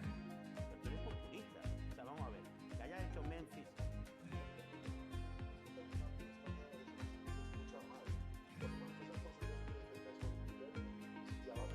Ya, es como yo lo siento.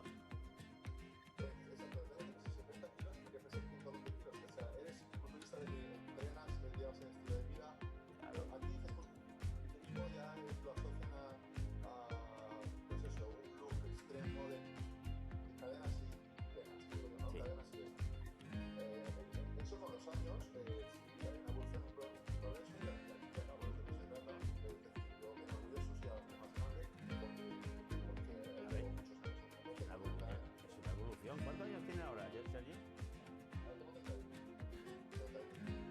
Mira, no me quiero enfadar contigo, no me quiero enfadar porque cada vez que cumples uno yo soy más viejo, no me quiero enfadar, no cumplas más, quédate quieto ya ahí. Brit & Co is a new media company that largely reaches millennial women and aims to inspire, inform, and empower them to be more creative.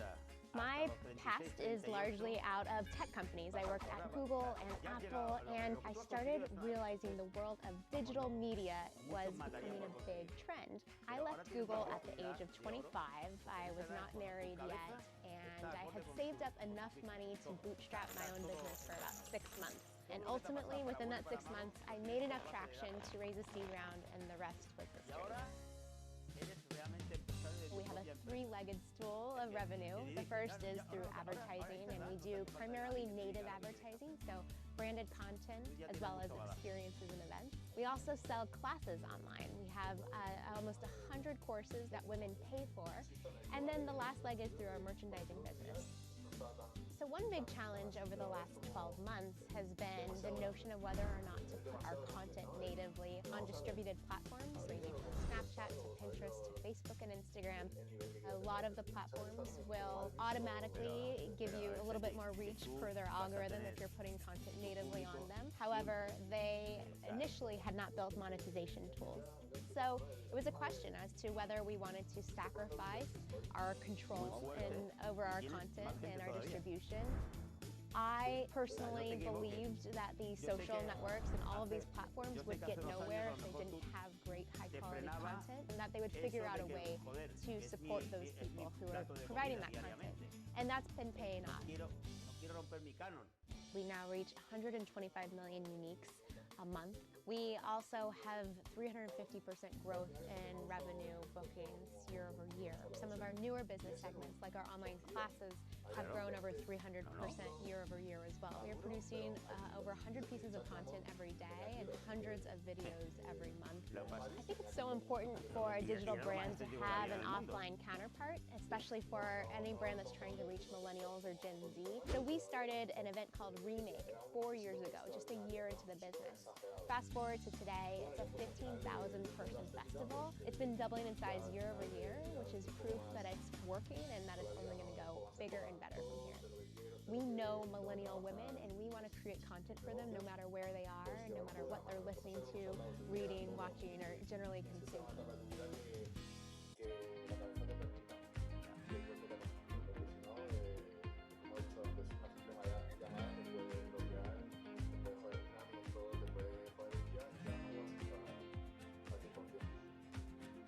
Te voy a hacer una pregunta también. Al final tienes pensado tu vuelta. ¿Cuándo la tienes? No te digo ya de este año.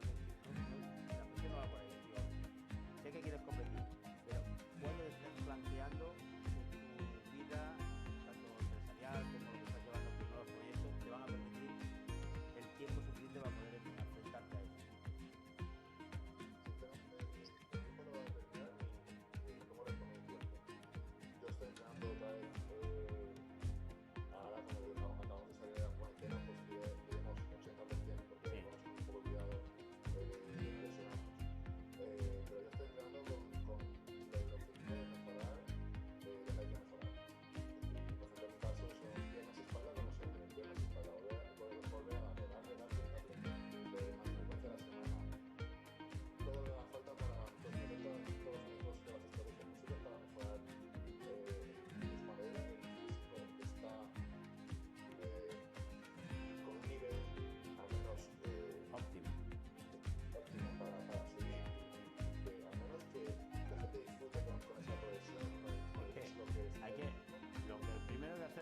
Esos kilos que has cogido, que sean kilos que realmente no precisen ni comer para mantener ese peso. Order submitted. Es cuando el kilo ya se han asentado. Es que tú tienes una metralleta en el estómago. Entonces eso, este año también, como ha pasado el tema de posponer el Olimpia, tengo que reconocer que estuve mirando las competiciones de Junio, quizás si a final de año hubiera alguna competición y de rebote, ¿no? Es decir, una competición que me encajara en la fecha, competir, ganar y adelantar el Olimpia, pues en ese mismo periodo sería muy guay, ¿no? Pero hay que ser realistas, yo si no me veo así, no me veo así. ¿Cuántas semanas tú crees que precisas para ponerte en forma de competición? Ahora mismo, imagínate. Ahora mismo. Mañana. A partir de mañana, ¿cuántas semanas necesitas?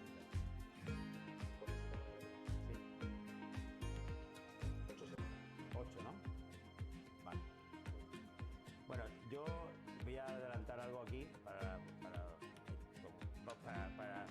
darle ya el tope gama a tu presentación de hoy. Exacto.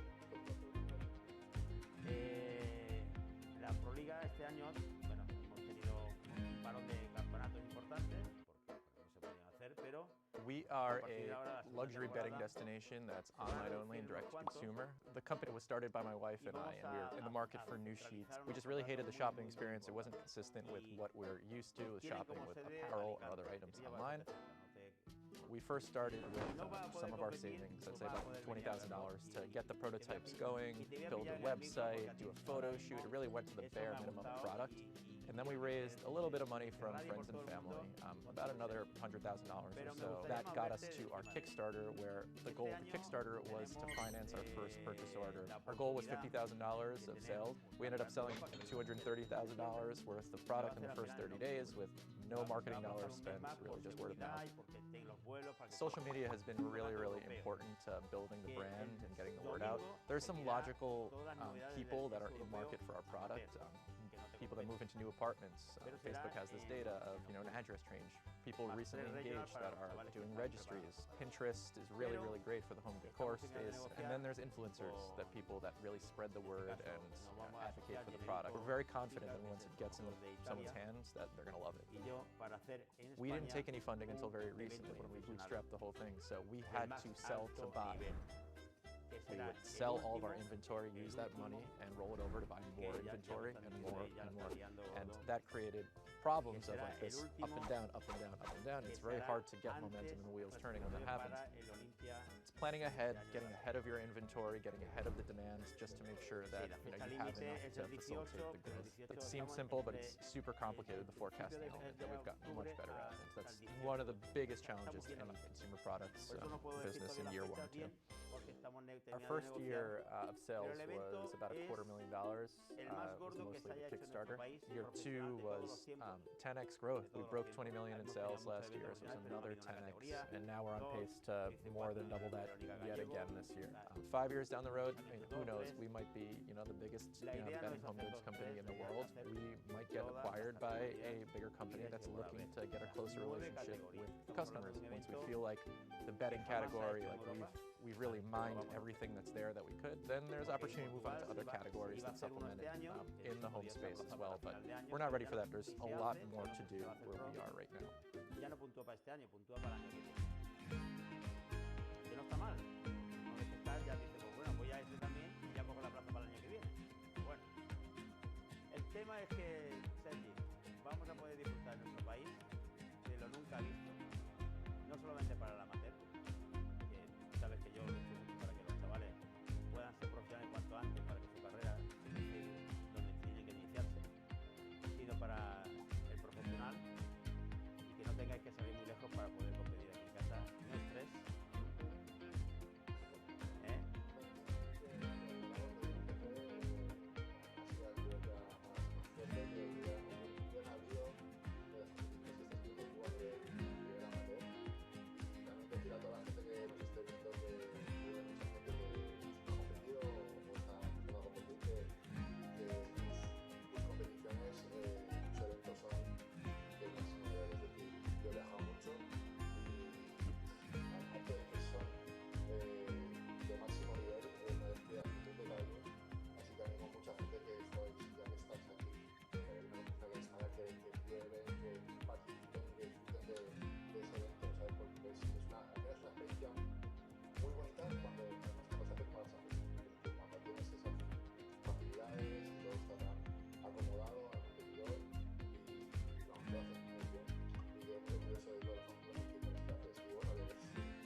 Porque yo sé que, a ver, este evento, no sabía, si lo he comentado, nos falta saber fecha, nos falta saber muchos detalles, está terminando, tuvimos hace 2 días, con Ismael, Tyler y Robin, y Generico y yo, se estaba todo terminando de terminar los contratos, un campeonato que nunca se ha hecho, pero vamos a aprovechar que este año la cosa no se va a poder hacer muchos eventos para hacer uno, para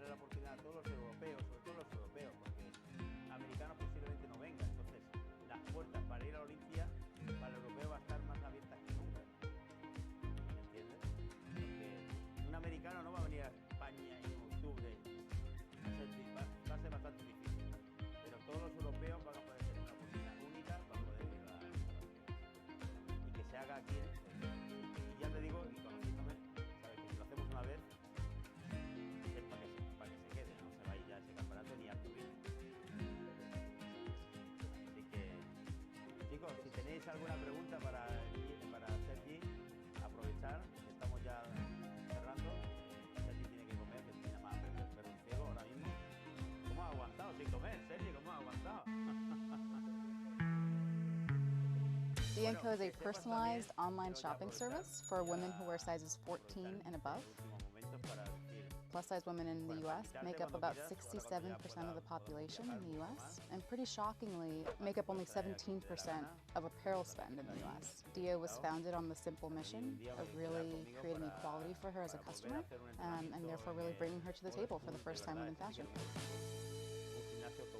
One of the things that was very clear for our customer was she was as underserved in retail as she was in media. And what that meant was that discovery channels were actually quite challenging. The one group of people who had meaningful sway and were truly, in a way, the gatekeepers of the plus-size community were the bloggers. And bloggers became our earliest advocates. From there, we benefited from word of mouth and the power of a positive experience, and we've kind of grown from there. We very quickly realized that we had this growing, avid, excited customer base and a distribution network that was working. And where we were having the biggest trouble was in finding really great supply. We're based in New York City, and we would literally scour Manhattan to find the best merchandise in our customers' sizes to send. Eventually, we were able to work with a group of designers that agreed to partnering with us to expand what they were offering. So we've worked with some of the best design and product development teams in the industry to develop 8 brands that are exclusively at Dia, and those brands in a lot of ways make up the backbone of the service. We recently elevated the call that we were making to brands by taking out a full-page ad in the New York Times on the first day of Fashion Week, really calling on brands to step up. The conversation around inclusivity in fashion is one that is had often, but what we haven't seen yet is an actual move from speaking about inclusivity to actually producing the garments that women can wear. And that's a role that we can play, that we feel a responsibility to play, and that we're very excited to play for our customers. The core of our product is understanding our customer as well as is possible.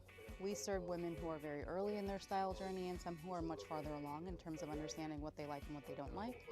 And the goal of the service is to really meet her where she is. And it really becomes an iterative relationship where we're showing her product, she's giving us feedback, we're showing her better product, she's giving us feedback, and over time, we get to know her incredibly well. Our mission at Dia is to be the beloved brand of plus-size women.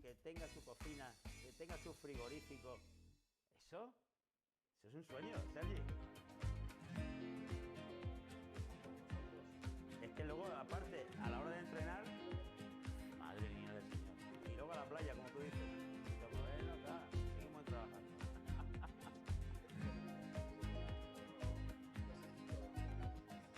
Sergi, ha sido un placer muy grande. Yo te agradezco mucho el tiempo que has tenido.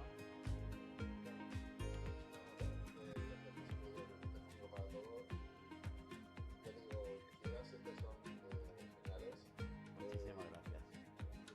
Lo que pasa es que te pasa cuando invitan más gente que para desarrollar esas ideas te definen, porque al fin y al cabo todo lo que sale todo y todo lo haces todo.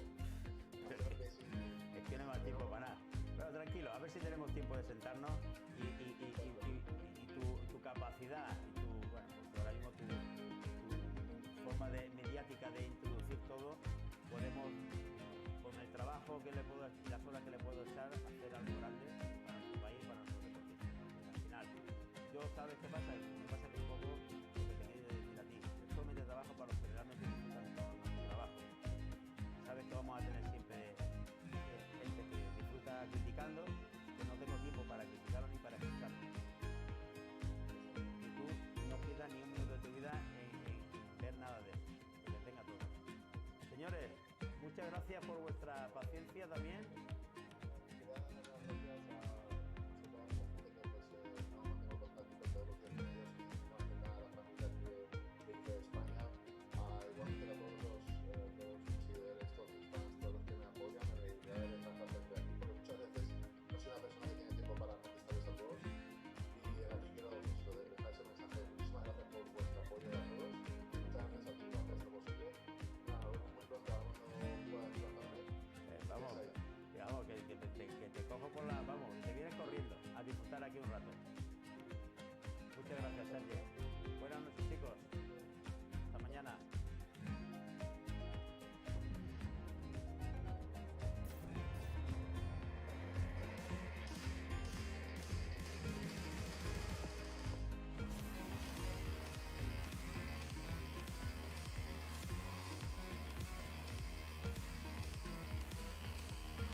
start Warby Parker with $120,000.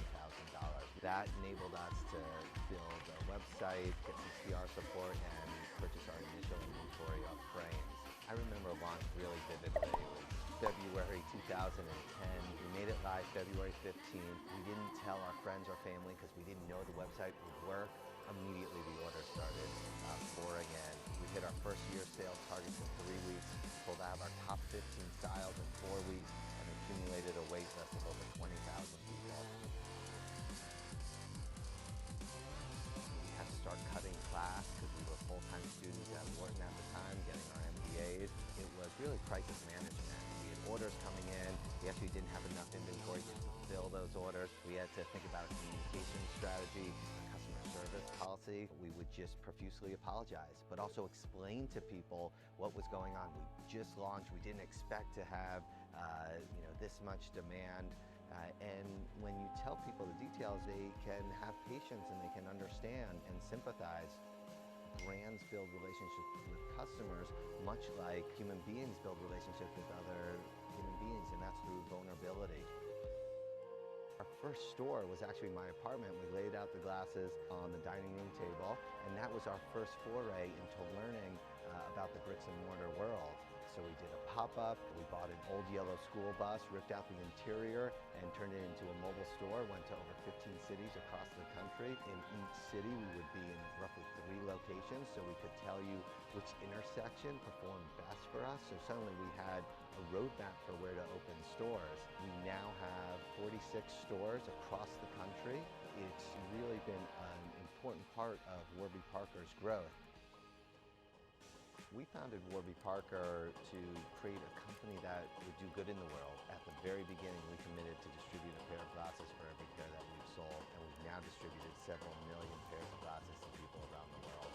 We've always believed in aggressive but sustainable growth. There's this mentality of move fast and break things. We believe in moving fast, but move fast deliberately, and when you break things, let's make sure it's not catastrophic. By staying focused and reducing complexity as much as possible, you can actually grow faster longer. We're trying to build a company that's going to be around for the next 100 years.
Dara, thank you very much for coming here. Thanks for having me. I've always been relieved ever since you were appointed, because at least until your appointment, I seem to have the most unpronounceable name. But now we will keep it as Dara and John. This conference is called The Year Ahead, but in your case, you are close to 6 months into the job. And I wondered what you saw in terms of the year ahead at Uber as your biggest challenge. What's the thing that you think about most when it comes to 2018? We definitely have our share of challenges at Uber. And for me, where I want to get Uber to the year ahead is a year of normalcy.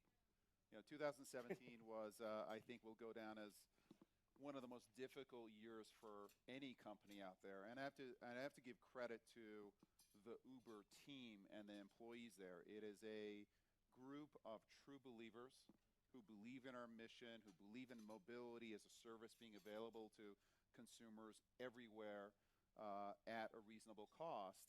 And what my job in 2018 is to get rid of the distractions and get the company back to business, get the company back to normalcy. There's a lot that we've done in the past 6 months as far as bringing new investors, driving a new culture and norms where doing the right thing, period, comes first, bringing a new management team, et cetera. There's a lot that we've gotten done, but this is a company that knows how to execute. This is a service. Mobility as a service is something that's universal, that's needed in the world, and I just want to get back to doing business. It's quite interesting. You said true believers. Yep. Normally, true believers are the last possible people, right? Who are able to change a culture. Explain a bit about that. Well, I think that they understand that mobility is a service, bringing the cost of transportation down, making transportation services available to anyone and everyone on a local basis, and partnering with cities to be a solution to traffic, pollution, etc. That is a mission that they hold. And I think that they, having seen what happened in 2017, to some extent, the crisis, the enormous crisis that the company has gone through, is a benefit, because everybody as a company knows that we need to change, that we need to break the past as far as the way the company was run. We need to go from growth at any cost to responsible growth and growth with partnership with other players out there. That's clear, but now I've got to kind of get the company down to normalcy of execution of building great technology. And I think we're going to get there. There's still some tough sledding early on, but I absolutely think we're going to get there. When you talk about execution, is profits one of the things you want to get? You lost $4 billion last year. Well, peanuts, profits would help. So at some point we absolutely have to become profitable, and that's part of the plan. Do you have a kind of goal for that? Do you think you should be profitable by 2022 or by 2020? I think that we'll be profitable before 2022. This is the business itself. Do you want to come back a bit closer, 2020? Yeah, listen, it's not going to, I don't want to name a specific year, but this is a business that the core business, the ride-sharing business, can be profitable within 3 years. We will continue to make very aggressive investments in building out autonomy, because we think that's a terrific opportunity for building out new technologies such as Uber Elevate, where near-term profitability is not a goal, a long-term goal. So we will look to balance near-term profitability, but as a company, we will always be a company that makes big, bold bets and takes big risks. To what extent, though, do you think that drive to become profitable fights against a little bit of this culture change? If you want to make, you talked about making money, but not at all costs. Do those two things are against it? I don't think that profitability and culture are their issue. It's the company in the past was willing to make trade-offs as it related to how it did business, and I think was guilty of hubris, was guilty of thinking that they knew better than others, and I think that what we know now clearly is that breakneck growth can hide cultural issues, that there are no excuses for not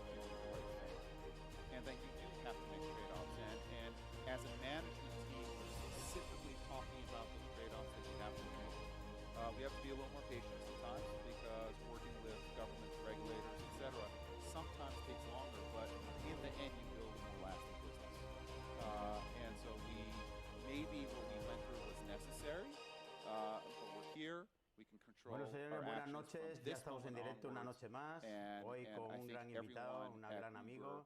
From this moment onwards wants to build a great company, not only in terms of growth, but in terms of the kind of company anyone would want to work at.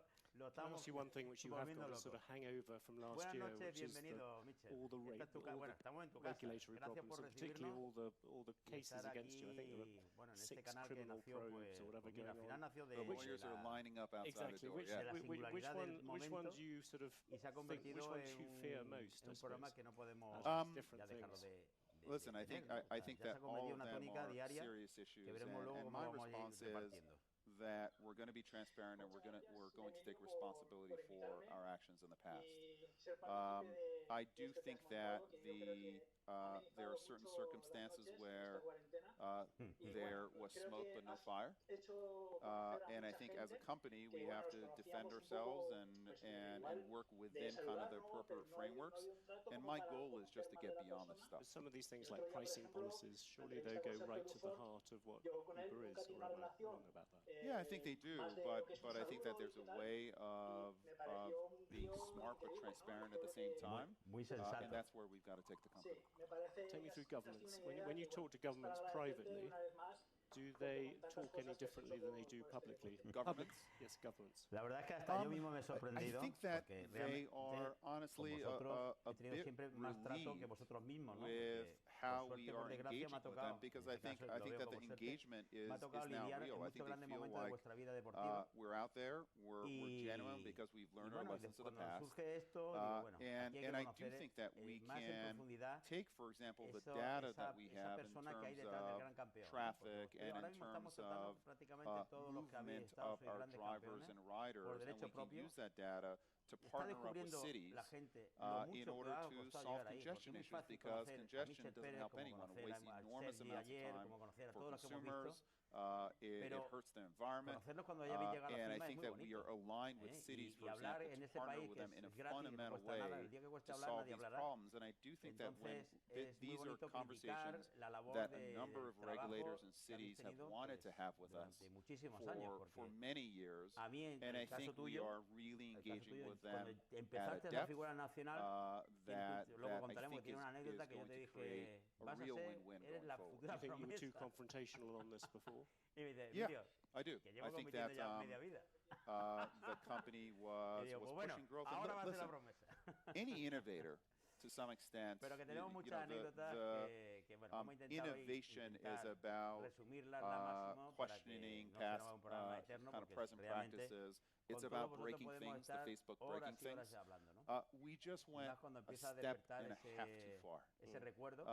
And what I want to keep, hopefully, is the best of both worlds, which is the spirit of innovation, the spirit of can-do, etc., but the responsibility of partnership. We don't know better than you. We're actually going to work with you, of actually having dialogue and respect for our city partners, for regulators, and then continuing to take risks and continuing to do daring things. And I think we can accomplish that.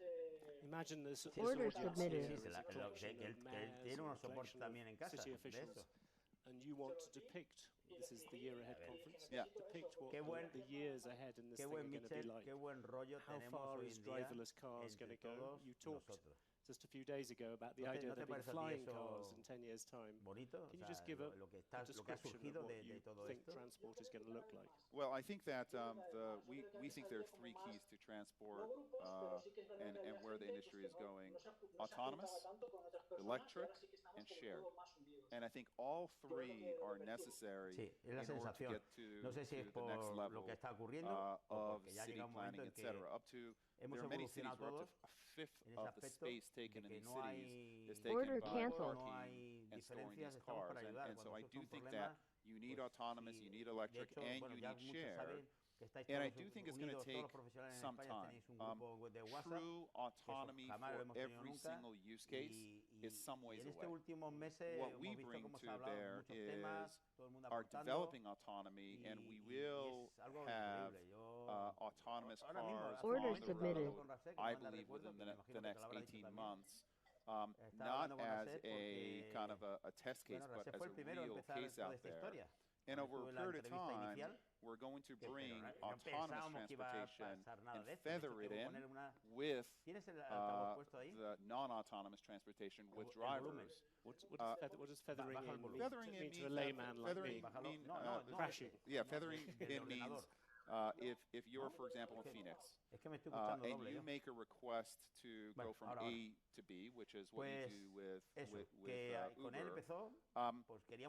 there will be 95% of cases where we may not have everything mapped perfectly, or the weather may not be the right weather, or there may be an accident on the road, or you may not have 2 or 3 ways of getting from A to B, where you may say, you know what, that's not an autonomous use case. We're going to send a driver to pick that person up. For 5% of cases, everything is going to fall into place. And we will send an autonomous car. The user will be able to pick, do you want this autonomous car, yes or no? And we'll be able to service that A for B. That 5% is going to go to 10.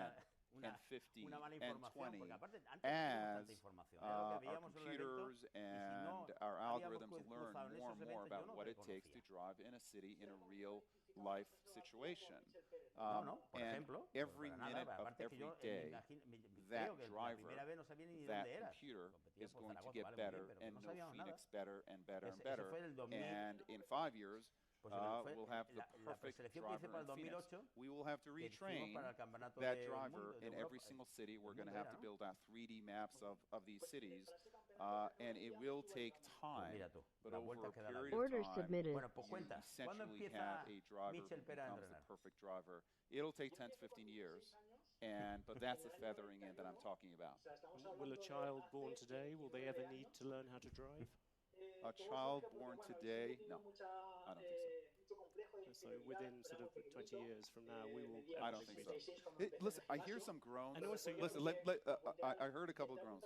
1.3 million people die from car crashes every year. 1.3 million people die from car crashes every year. That doesn't count an estimated 20 to 50 million people that are injured. This is actually a public safety issue. If you look at cars, 96% of cars, 96% of time, cars are sitting there not being used. It's a huge amount of pollution that's caused by these cars being in the road, and a huge amount of wasted time. So the safety is there. Electrification is absolutely key, and sharing these platforms is going to allow us to be much safer and also put our assets where they add value. But it's quite interesting because when you first came in, I remember you sounding somewhat more skeptical about self-driving cars. You've been converted, is that a... The choir has spoken and I'm listening. It's pretty exciting technology out there. But again, it will be a hybrid technology for some period of time. What about flying cars? That came as a slight surprise. Yes, that's a great project that we're working on. It's called Uber Elevate. And it is actually about battery technology. It would have helped a lot of people here. I know. I wish that I was available. We'll launch it here if we can. But battery technology is allowing us to have multiple rotors on planes, or helicopters, if you want to call them that. These rotors that are much smaller will be much quieter than helicopters are, much quieter, much safer. If you add sharing into the equation, you can actually get the economics of going from A to B. We think within 5 to 7 years to a place where normal people would think about taking these flying cars.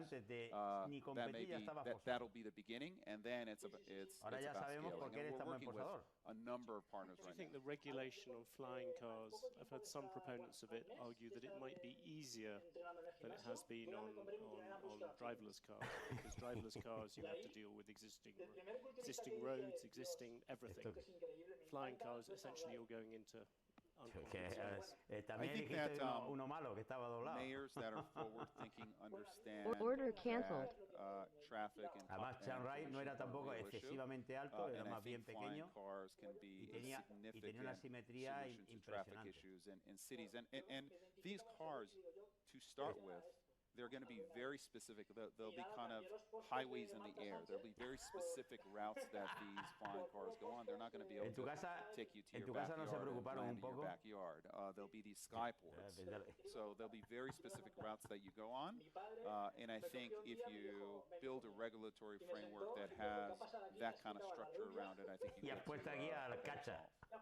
I drag you back somewhat reluctantly back to the real world? But you have Rajiv Misra, who came in with you from SoftBank. Yes. He's going to become a director.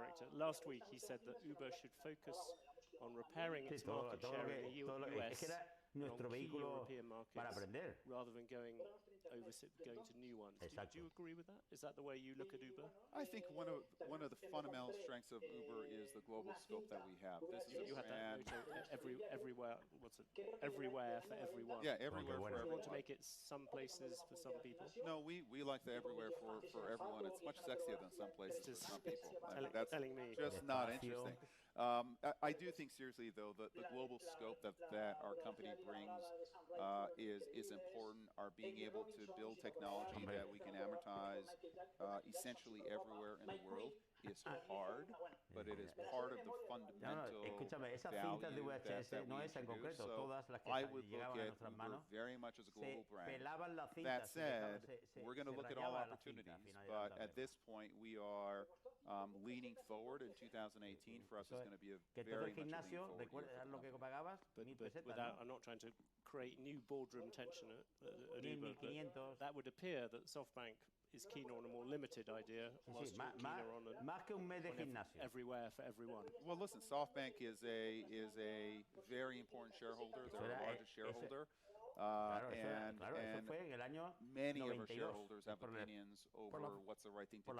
Ultimately, the governance of the company is going to be at the board, and we'll have those discussions at the board, and we'll set our long-term strategy, and then execute on it. One of the things which Uber played, perhaps not very fortunately, a role in was the whole sexual harassment questions and everything to do with that. I suppose one very obvious question, do you think that you have solved that part of the culture? But secondly, do you think that is this is a real I think that what was happening at Uber was serious, and I think order that canceled. while what Uber went through, what was difficult, I think the Susan Fowler blog was probably one of the best things that happened for Uber. It started a movement that's an incredibly important movement at the company. I'd be reticent to say that it's solved, but it's not an endemic issue within the culture of the company, and I think the company has learned, and I think the company took very harsh and appropriate steps to make sure that kind of behavior is absolutely clear, that kind of behavior is not accepted in any way, shape, or form of the company, regardless of where you are, regardless of if you're a great performer or not. So I think we're at the right place for Uber as a company, but I think in general we're not where we need to be in terms of women in senior positions, making sure that we're welcoming of women in technology, and we help women really build their careers within our company. There's a great kind of bottoms-up energy there, but we're not where we need to be, and we have a lot of work to do. On the issue of, you talked about the top performers.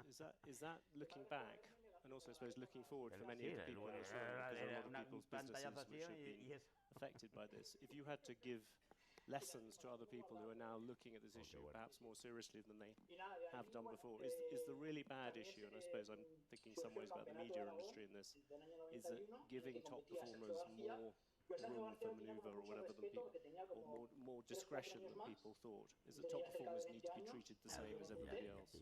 I think they absolutely need to be held accountable. One of the really valuable lessons that I got early in my life was actually through Jack Welch, and he said, you know, it's very tempting to allow top performers to misbehave in any way, but for me, he was talking about being aligned with the CEO. Sometimes you allow top performers. The tendency is, well, let them get away with some kind of behavior that is not the right behavior because they're so good. And what Jack told me very early on is that it's the top performers who are problematic culturally that are the most dangerous, because they have followership within the company because people look up to them. So he's like the dumb person who is bad culturally. He's not the problem because everyone says, well, that's a dumb person, so who cares? It's the smart person who has followership, so it is incredibly important for the top performers to actually be held to account more radically than anyone else because they're the ones who have followership of the company and they have to set the example. So for me personally, that has absolutely guided how I've managed. Expedia was a company that had, excellent cultural values, and one of the first things we did at Uber was to go out and reset our cultural values, and we call them norms, because to me, it's not just these values that you put on the wall and kind of people stare at and it's all nice. It's about behavior, and we set out to change behavior at Uber, and I think that the company was thirsting for it, and we are starting on a path that I believe is going to be positive. Tú lo sabías que estaba ahí callado. Question. I hope you won't regard it as Eso se llama respeto. But you talked about smart Había tanto people who have respeto followers throughout a company. que te Travis daba would seem hasta to be vergüenza the preguntar. Porque eso lo he vivido yo también. O sea, do you think of him as being in that category of people that Jack Welch was talking about? I think, listen, Travis was the CEO of the company, and he had incredible followership, and he was held to account, right? I mean, he's no longer the CEO of the company, and he's a board member. He's a big investor, and so he's absolutely going to play a part on the board. But we've also been very clear as a company that we do have to make a break with the past, with how we behaved as a company, and to some extent with the new CEO being a very different kind of a CEO.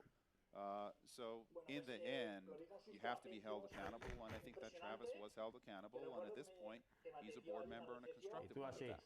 If you look around the world now, where do you see the next competitors to Uber? You've obviously got Lyft breathing down your neck. Yes.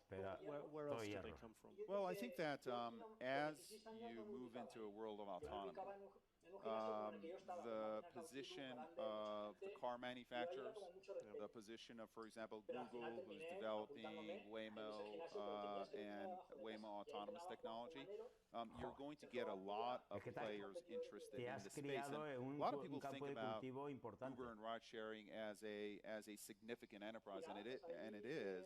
But the fact is that we account for less than 1% of miles driven on the road now. When autonomy comes in, that number over the next 10 years is going to be closer, I believe, to 15 to 20%. So, because we're not yet a true alternative to car ownership, and I believe that as you bring autonomous and you bring the price of mobility down and make it available to everybody, everywhere, then we become a real alternative to car ownership, and that really opens up the market for us. But it also opens us up to many more competitors. And is Google at the forefront of those competitors at the moment? Google is one of many. I think that they've developed very strong autonomous technology. But what we think, which is exceptional, is having autonomous technology and the network under one roof, which allows us to use autonomous in a very practical way, nearer than you think. Sí, lo sé.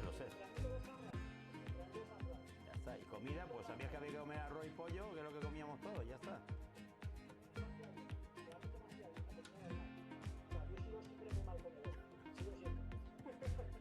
Me consta.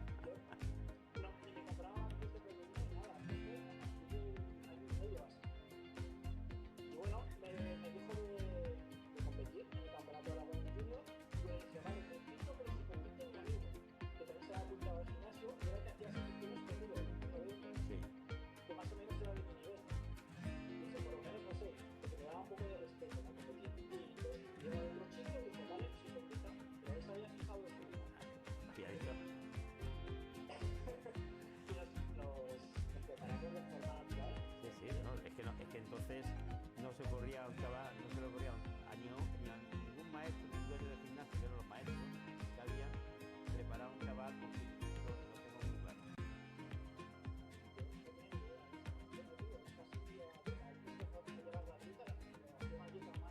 Sí, además es muy básica porque además se permitía inclusive la comida al mediodía la que te ponga tu madre.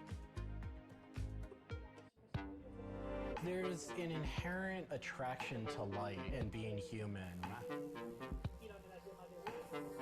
And I think on a very deep psychological level, light is this way in which we experience the energy surrounding us in a very personal manner. My name is Matt Dilling. I'm the founder of Light Bright Neon Studio, and we manufacture, produce, and restore neon works of art and design.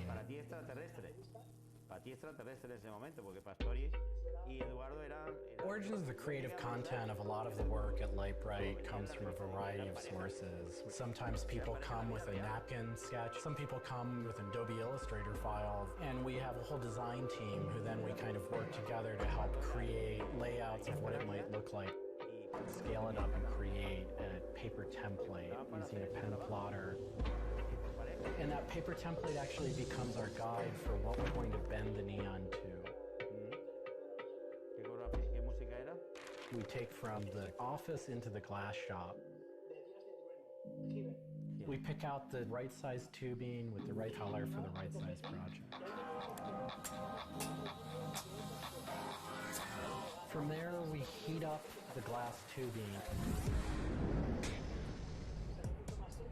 The torches heat the glass well in excess of 1,000 degrees in order for it to get into its molten state. We heat up and bend the glass tubing to match the template. One of our chandeliers has over 100 different bends in it. So each one of those bends has to be marked for a heated up bend. We also have to allow the glass to cool between the bends so that the next area can be worked on and heated up in its own unique fashion. Turns into spaghetti, and then we have to make sure that that spaghetti lines back up and cools to the template. We use a blow hose to connect our mouth to the tube, create a volume that's closed, and we can control the pressure in there with our mouth. There's just a variety of challenges that come up inherently in working with glass.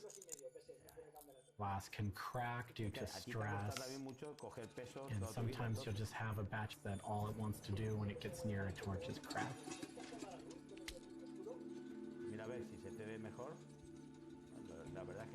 After we've bent various components, we have to go in using the crossfire of the hand torch and actually weld all of those pieces together. The last step on that is then to weld on electrodes onto either end. Each one of those steps is very, very specific. I draw inspiration from so many different experiences. It's hard to come up with one thing that's particular, but one of the ways that I really am able to connect with the creative is to float. Floating is a similar experience to meditation, to psychedelics. Going into a blackened room and laying out in a body of water and salt that's heated to your body temperature, and it allows for all sort of external stimulation to fall away. And your internal world really begins to bubble up and manifest. You really get to experience a different relationship to your mind.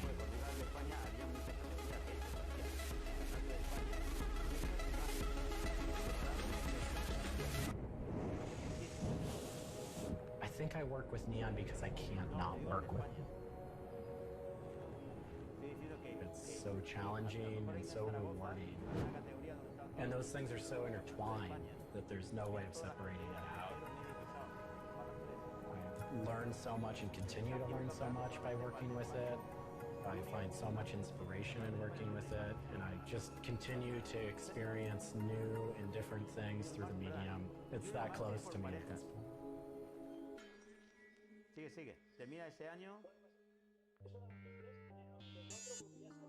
Once the neon tube is completed, we have to hook it up to our manifold for bombarding. The manifold is opened, a vacuum is drawn. We check the tube for leaks with our Tesla coil. We close the tube back off, and we heat it up using a very large and powerful transformer. As the tube is heated up, it releases anything that's not inert inside the tube, and we evacuate that out. We introduce the gas into it.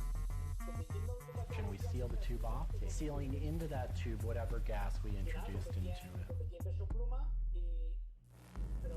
I think my favorite part of making a neon light is when I see it lit up for the first time. Different gases, when electrified, emit different wavelengths of light. Neon gas is this very bright orange, fiery red color. Argon gas creates a very intense blue, but that light output that is produced can then be expressed in a different wavelength by coating the inside of the tubes with a phosphor coating that takes that one wavelength of light and emits a different wavelength. We bring it over to the aging table where we hook it up to an age-in transformer and allow it to settle, age the gas in that we've introduced to it. There's always a stray particle of something left inside the tube. But that time that the oxide coating can act to scrub whatever is left inside the tube while things are getting settled.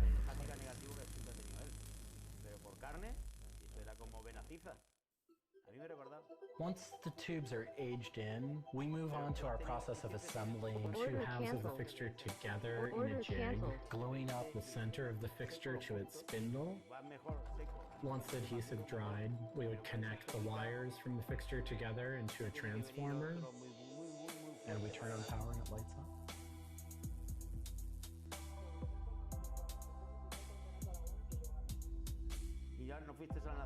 Part of what we love about what we do here is that we try and put out into the world the kind of things that we'd like to see. I still am surprised when it lights up. I'm still excited when I get to see it illuminated.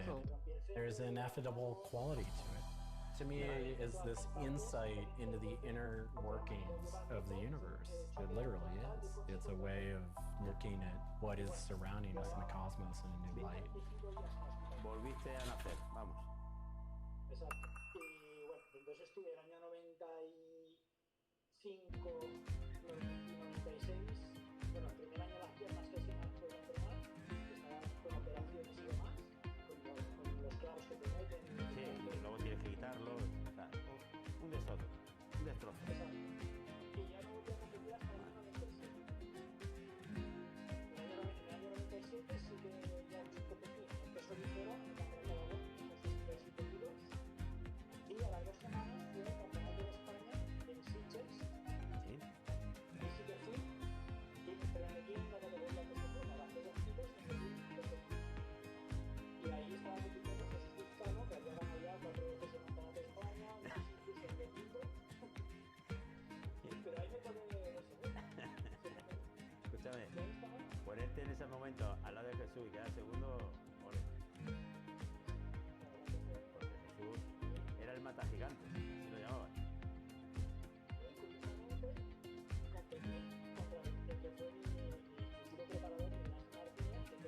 Es verdad que compitió ahí, además compitió también en una Olimpia. Ah, exacto, estaba yo recordando. Miguel Ángel. Sí, de lo que estaba entonces prodigándose, el chaval. ¿Qué?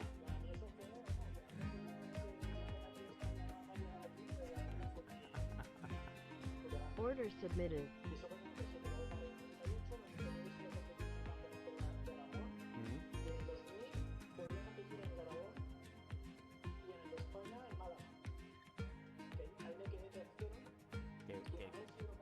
El campeonato de España de Málaga, que es donde ganó en absoluto nuestro amigo Amigui, era, ¿no? Ahí compitió también Chisco, quiero recordar, ahora no lo dirás. Ese campeonato de España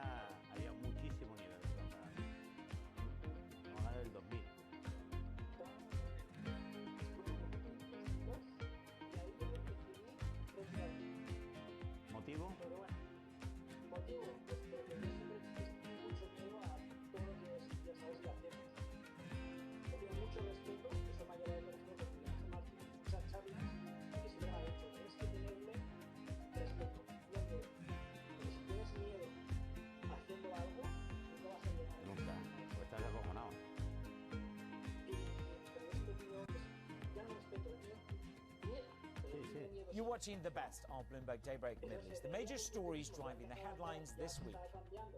A week of political unrest sweeps across the streets of America. President Trump faces mounting backlash over his response. Oil tops $40 a barrel for the first time in 3 months.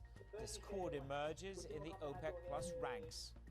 And Qatar Airways chief Akbar al-Bakr tells Bloomberg how he's preparing for the reopening of the Gulf economies and sends a warning shot to his major suppliers. ¿Cómo voy a acordar yo cuando volviste? Claro. Yo empecé a conocerte cuando tú volviste, para el 2007. Protests erupted into violence this week as scenes of chaos rock major cities across the U.S. The outpouring of anger over the death of George Floyd threatens a post-virus recovery already fraught with risk and adds further turmoil to the Trump election year. We'll get the very latest on the ground with Ed Ludlow. As of Sunday evening, in a number of cities, protests seem to be escalating rather than calming down, and it's kind of been that way all weekend since Friday, when Derek Chauvin, the Minneapolis police officer who was videoed with his knee on the neck of George Floyd. On Friday he was arrested and charged with third-degree murder and manslaughter, and really since then it has given sort of fuel to the protests in cities across America. You know, in the images that you've seen. It's worth pointing out there have also been protests that have been in good spirits and have been peaceful protests. The concern from public health officials, as you kind of alluded to, is that in many of these cities you have, protesters arm to arm, cheek to cheek, and the concern from officials now is what this means in the context of the pandemic. If we'll see a spike in new cases at a time where many Americans are hoping that the economy is going to start reopening from this point as we enter June. Ed, in the past with the coronavirus, we've seen a lot of back and forth between the U.S. administration in Washington and some of the state governors. How have these relationships evolved? What kind of interference, what kind of weight is Washington bringing to bear when it comes to trying to get the situation under control? Yes, I mean, there's multiple reports of the National Guard being deployed in different sort of levels in different cities. When it comes to the president and a federal response, we haven't really heard from him. He didn't make, for example, he did not make a televised address today. So most of what we have is from Twitter, as the president has done through most of his presidency. He kind of attributes this violence to radical left-wing groups, is what he calls it. He says that he's going to label Antifa, or which is an abbreviation of anti-fascist, kind of a loose movement across the US that has no real hierarchical structure. The president says that he's going to mark them as a terrorist organization, and because they're not an official group with no sort of leadership, there are some legal questions over how that could happen. We know that the president will meet with the attorney general tomorrow. He's going to host a video call with governors and state officials later in the day on Monday as well. But really, at a federal level, there's been no sort of response. Manis mentioned curfews. Some cities have curfews, some do not. Some cities have deployed the National Guard and others have not. So right now, there's not sort of one unified response. And I guess at a messaging level, there are different levels of support being given to the police, different levels of support being given to the protesters themselves. And I guess we'll have to see how Sunday night plays out and going into Monday before we get some kind of official response from the government. La madre enseguida, pues mi hijo está aquí, pues el mío también. Pues ya está. Corporate America responding. You talked about the reopening risk, and that's what markets are trying to understand and grapple with. The reinfection rate, all the hard work done over the past 8 weeks, with the reopening and the jobs. I mean, this week we're going to find out just how bad the unemployment situation is in the United States of America, and herein lies the underbelly of why Nouriel Roubini suggests these protests are so virulent. These demonstrations are not just about George Floyd's murder. It's now about 40 million unemployed people in the United States of America, rightly furious, white, brown, black. As I predicted months ago, it will lead to crisis and riots. Right, 50 million Americans who have either lost their job or taken a significant pay cut. In April, retail sales fell off a cliff. Two of the industries that I cover day to day in the West Coast are retail and restaurants. And as I said, the hope of all of these business owners and also big publicly traded companies is that economies were going to start to reopen. Now you kind of have looting riots in the street. We know that Target, which is actually headquartered in Minneapolis, where, you know, the death of George Floyd took place, has started to close stores there and around the country. Apple kept many of its stores closed in the US on Sunday. Amazon started sort of reducing the number of deliveries it was able to make and pulling delivery personnel off streets and cities that were affected. And then there's kind of the messaging, right? You know, some companies have moved to engage in the debate that is happening in this country. You know, the Starbucks CEO, Kevin Johnson, put a letter out to his employees and workers saying, you know, that we need to have empathy and compassion and that we've got some difficult conversations to have with each other. The Citigroup CFO, Mark Mason, you know, posted a personally addressed blog about what the killing of George Floyd meant to him and to other Black Americans, you know, which, you know, is a pretty powerful step to take for an executive from one of the world's largest banks.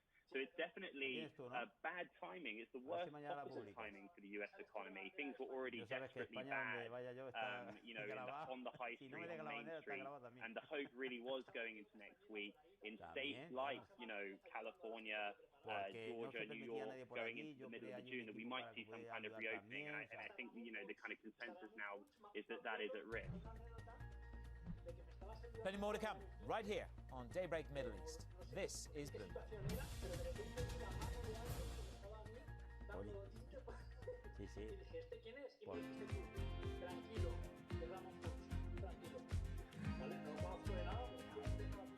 Tú sabes que a mí siempre me ha gustado dar tranquilidad y seguridad, como confiad en mí.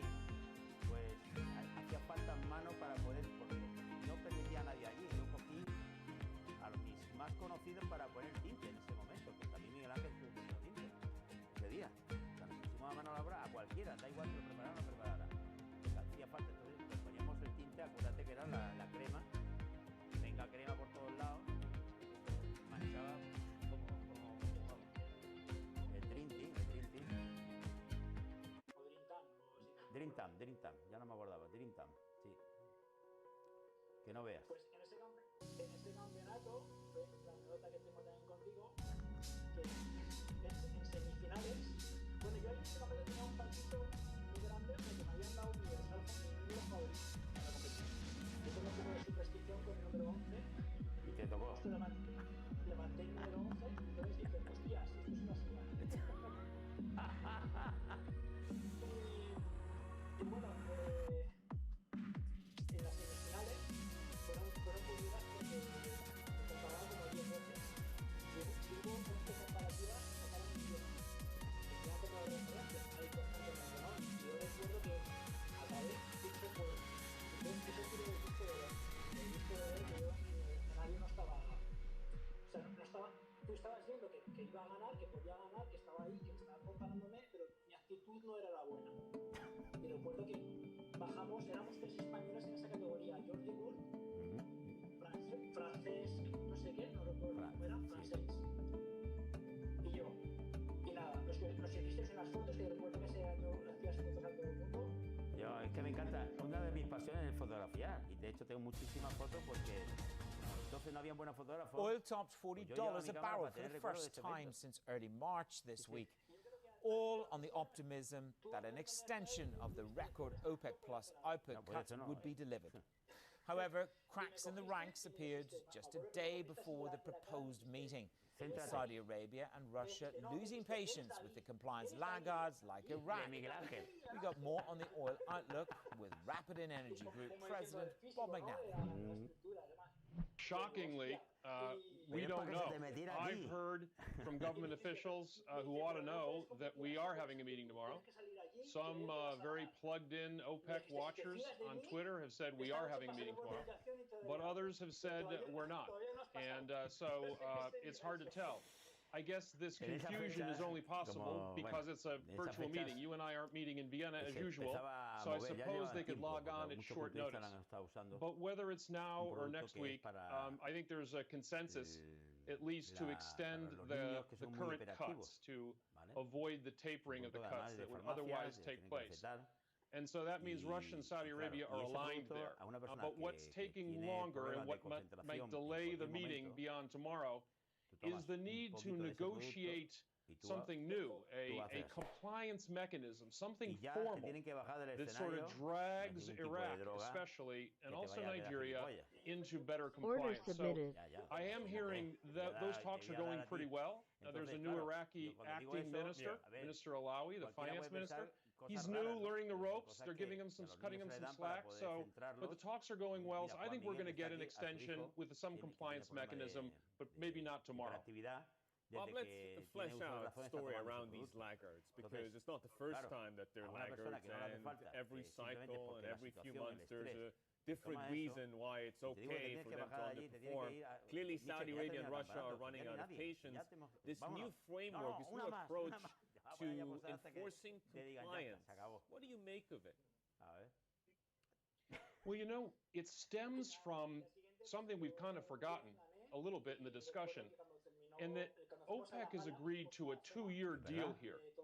And while they are relieved at the sharp recovery in crude prices and the accelerated shut-ins in North America, I don't detect any confidence they're out of the woods. The reopenings have yet to be proven successful. So the way they look at it, they're looking through September into next year, and they may need to continue cuts in their cooperation.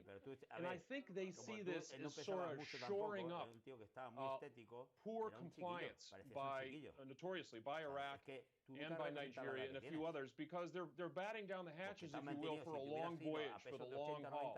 So this is looking forward to the next 2 years and realizing they may not be out of this quickly, and they need to get Iraq especially out of the habit of failing to comply. You know, initial estimates, we don't have full data, is Iraq only complied by about half with the 1.1 million barrel a day cut it was supposed to make. So they're going to, now that they sort of agreed amongst themselves on the extension, they're going to turn and bring the laggards into line. So, Bob, obviously Nigeria and Iraq were almost put on display at the news conferences a couple of times to sort of almost like shame them into compliance. That hasn't worked. What is my risk? By the way, as a day ahead of myself, as you say, it is tomorrow. What is my risk of another spectacular implosion, as we saw in Vienna a couple of months ago, versus a constructive, extended outcome? I think the risk of a repeat of Black April after the March collapse is very low. I don't think Russia, Mr. Putin, wants to touch that hot stove again. And I certainly don't think the Saudis want to go back to where they were in April, both in terms of prices and political heat in Washington. No, I think odds are very low of a free-for-all. Again, Russia and Saudi Arabia are aligned. If they fail to agree on a mechanism to bring Iraq and Nigeria into line, they will likely default to the current deal. Which does have the cuts tapering from 9.7 to 7.7 million barrels a day in July. So Saudi Arabia will also, I think, in any case, probably end its extra effort, the extra million barrels a day that it did for June. So, you know, Saudi Arabia would go to 8.9, almost 9 million barrels a day, and Russia would go up to the same amount. So that's the base case. You still have cuts in place, but you don't get that extra extension. Now, if we get that, let's call it mediocre agreement, I think oil prices will sell off. The market is looking for an extension and some incremental restraint. But I think the odds of a falling out and a reversion to all-out price war, very low now. Bob, I was looking at some of the EIA data on diesel demand in the United States, and that's at a 21-year low. I mean, I had to look at the chart twice. And that suggests that this whole assumption that demand for fuel in the United States is going to recover very, very quickly is misguided. What is your interpretation? What is your analysis on the demand side of the equation? 100% agree. At 2.7 million barrels a day, U.S. diesel demand is atrocious, down over 20% from year ago levels. You know, both gasoline and diesel demand were doing pretty well in the first part of May, but it's the latter part of May that it really started to fall off. In the first part of May, demand was down by about 15% year over year. Now it's over 20%. And as you say, diesel is the barometer of economic activity. I mean, folks are driving. Certainly in China, the congestion data show folks are driving more. We're still off 30, 60% in India, Europe, and the United States. But the diesel demand is on the floor, like you say, 21-year low. Inventories, if you take a look at those EIA inventory charts, it's just like a rocket heading up into space. Demand is low. Our refiners are taking in a lot of Saudi crude. That makes a lot of distillate. It's going into inventory. And I think until you start to see diesel inventories decline, stop rising and decline in the United States, I think there's going to be a big question mark over the health of the demand recovery. Bob, what's the storage story at the moment? You heard the minister from Norway there speaking with Anne-Marie, talking about a stability coming into the market. There was no need to extend into 2021. But you talked a little bit about storage. What can you tell me from the U.S. lock-in and storage point of view? Well, from a storage standpoint, you know, the good news, if you will, that supports an optimistic view and the price rally is Cushing. We came close to record highs. We didn't get to tank tops, and we're down below 50 million barrel a day in Cushing. So Cushing has been drawing.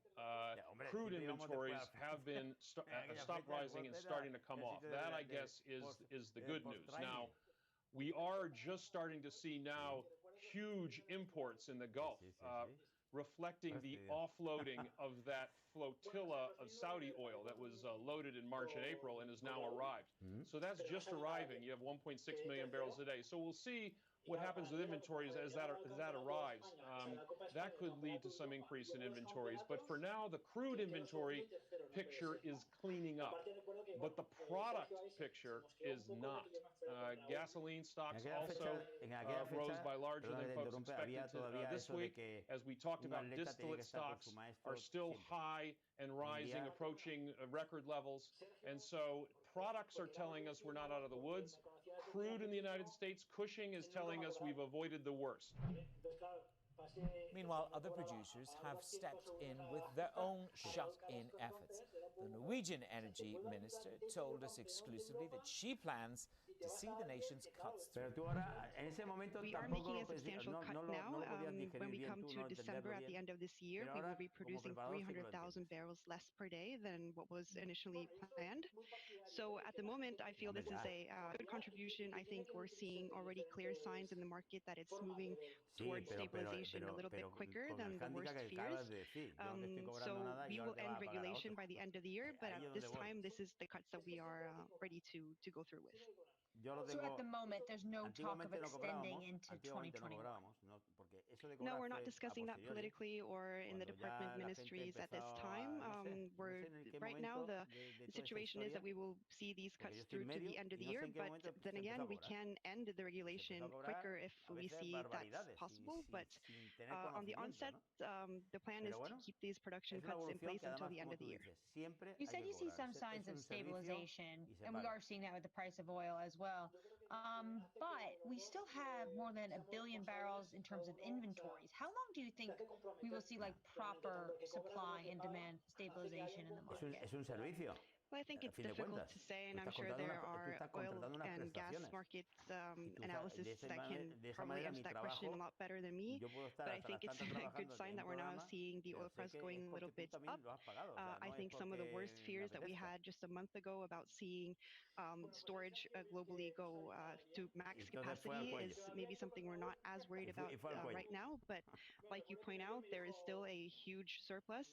The demand is not back to where it was before. But I think as more countries eventually start opening a little bit more up, and we're seeing some of the pandemic receding in some countries across the world, the hope is, of course, that people will start flying again, driving their cars.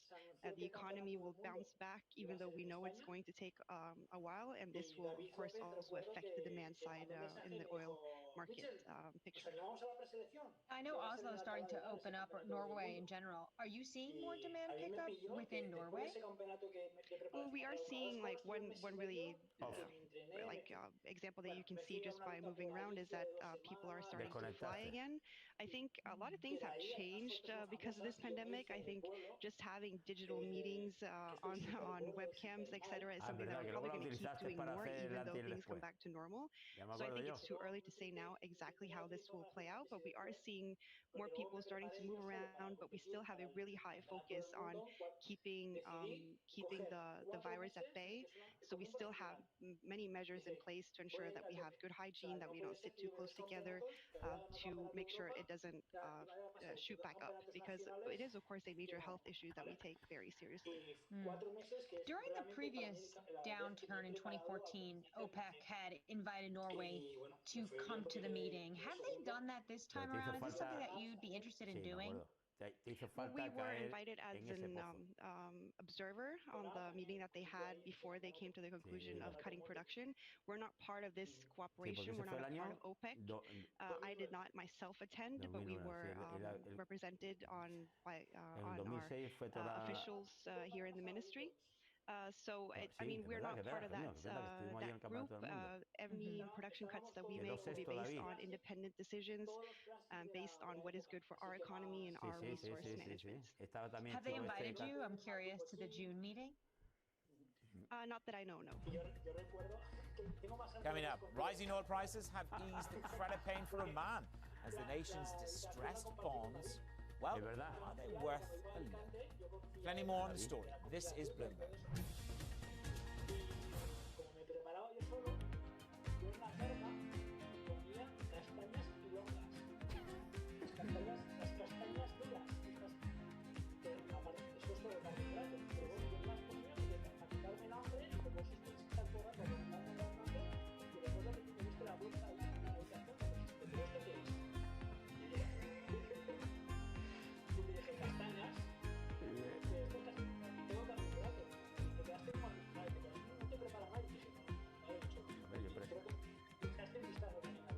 Sí, es verdad que entramos con Donato, acuérdate. Eso no me acuerdo. Sí. ¿Qué te dice Donato? Chiquillo, mírame. ¿Qué hace que no me miras? Te digo yo, pues no, posó David, y en eso que ya que estaba, digo, venga, aprovecha ahora que está aquí Donato también y nos posas. Tú te fuiste a quitar la ropa y te miraste al espejo, estabas de perfil al espejo, y nosotros estamos aquí en el otro lado, ¿vale? Y tú empezaste a posar al espejo, y Donato me mira y me dice, pero chaval, mira. A mí tú no te diste ni cuenta, es natural, te le pegué y empezaste a posar al espejo. Y yo mirando digo, no se enteró de ti. Pero Donato no se cayó. ¿Pero esto qué es? Chaval, mírame. Order canceled. Que te lo digas bueno, Donato todavía no me acuerdo. Pero que te lo digan hoy. Ya quedamos todos mirándonos. Estamos todos que estamos ahí. ¿Ves? Sí. Eso es raro, me acuerdo. Ahí volví otra vez a decir, bueno, menos mal que he recuperado otra vez el nivel. Cuesta, pues esto es una de las preguntas que siempre me gusta preguntar, y en este caso, como a ti te ha ocurrido, ¿dónde te enganchas cuando pegas un tropiezo o cuando clasificas una clasificación que tú sabes que Welcome back to the best of Daybreak Middle East. Oman has emerged from distressed debt territory to become the star performer of the bond markets this quarter. The promise of an OPEC Plus production deal is lifting the price of the nation's main export earner and spurring bond gains that have seen its dollar debt return almost 15% since the end of March. We've got more on the story with Zaina Risk, Executive Director for Fixed Income Asset Management at Arkham Capital. We went from an Armageddon scenario in mid-March where everything was crashing, led by oil prices, to markets enjoying a tailwind with oil moving higher, the Fed flushing the markets with liquidity. The path of least resistance seems to be growing tighter at this point. So Oman, MB spreads tightened 300 basis points from their peak in mid-March, which is pretty much in line with the rest of the emerging markets. which tightened around 200 basis points. We remain 350 basis points wider than the tide, but I think given the massive sell-off that happened in mid-March, we think that the recovery is pretty much fair, especially with the recovery in oil prices. Well, they've delivered, what, 15% return, I think, according to our story on Omani debt. You say they have a unique opportunity and it's in the Sharia-compliant area because of a scarcity value. Is that the road that they travel?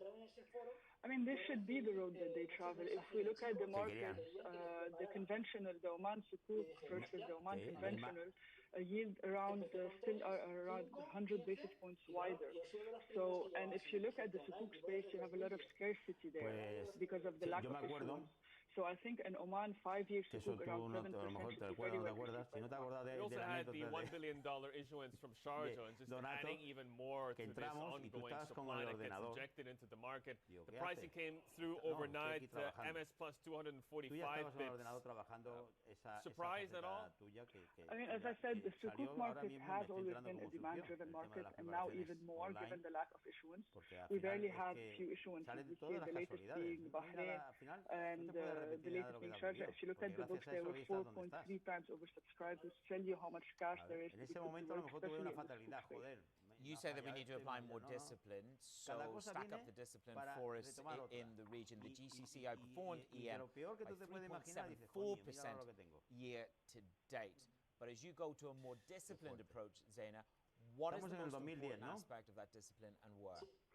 The main aspect to look for is if the amount, we have an increase of debt pretty much across the board, but some countries or some areas have an increase of debt that is permanent and some other is just temporary to pass through this period. And the other most important factor to look at is the ability to refinance and to tap the market whenever is needed. Because yes, we've had a stellar recovery from mid-March, but I think default rates will still be high, and refinancing risk is still a very big question mark. So that's why, despite the fact that we have seen a flood of sovereign new issues in the GCC and a significant increase in leverage, which means a deterioration in the metrics, I think that this remains strong enough in terms of fundamentals to weather a potential another storm in case it happens. We were discussing your research, Zeina, just a couple of hours ago, and one of the standouts was that you're saying, you know what, to stick with the stuff that you're comfortable owning and create a level of resilience against a potential level of downside in the future. You run me through some of your picks. Absolutely. I mean, we might see another leg down. So if we get wave 2, if we have weaker than expected recovery, if we have weaker figure from China that might spill over. So in my opinion, I still favor the IG names in the region, despite the fact that we're very much oil-related, and despite the fact that we, as I said, had significant amount of issuances. Names like Abu Dhabi, Qatar, Saudi, both sovereigns and GREs would be our top pick. Yet another day of risk off across the financial markets. We bring you special coverage of all the price action and implications here on Bloomberg Television. Sí. Está ahora en Estados Unidos. Sí, sí. Ya está hecho americano.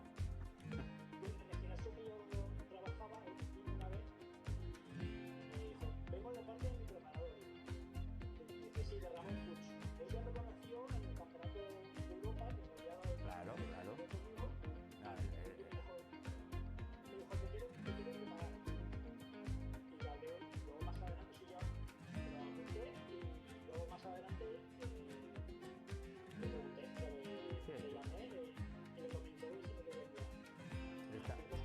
Estaba en Argentina por aquel entonces. Bueno, sigue.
estamos hablando del Arnold del 2011, ¿no?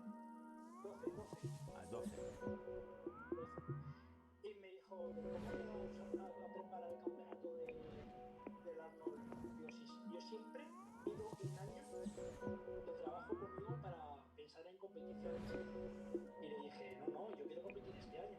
Y al final dijo, bueno, te lo voy a hacer, pero que sepas que yo pensaba que... Le rompiste, estaba en Martorell, ahí no lo dice Jordi, Martorell.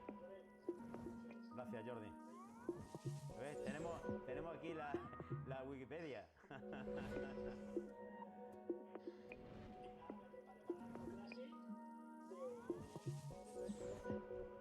Y en el 2013, bueno,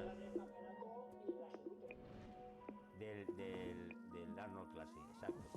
Y de ahí ya nos fuimos, sí. Al mes siguiente, campeonato de España, que también gané el absoluto, que ganó Verónica. Eso fue en Cataluña. Zafra, Verónica, que a los campeones absolutos les pagaban el viaje. Y ahí os fuiste todos, menos Zafra, que no fue, para Ohio. Exacto. Para Ohio.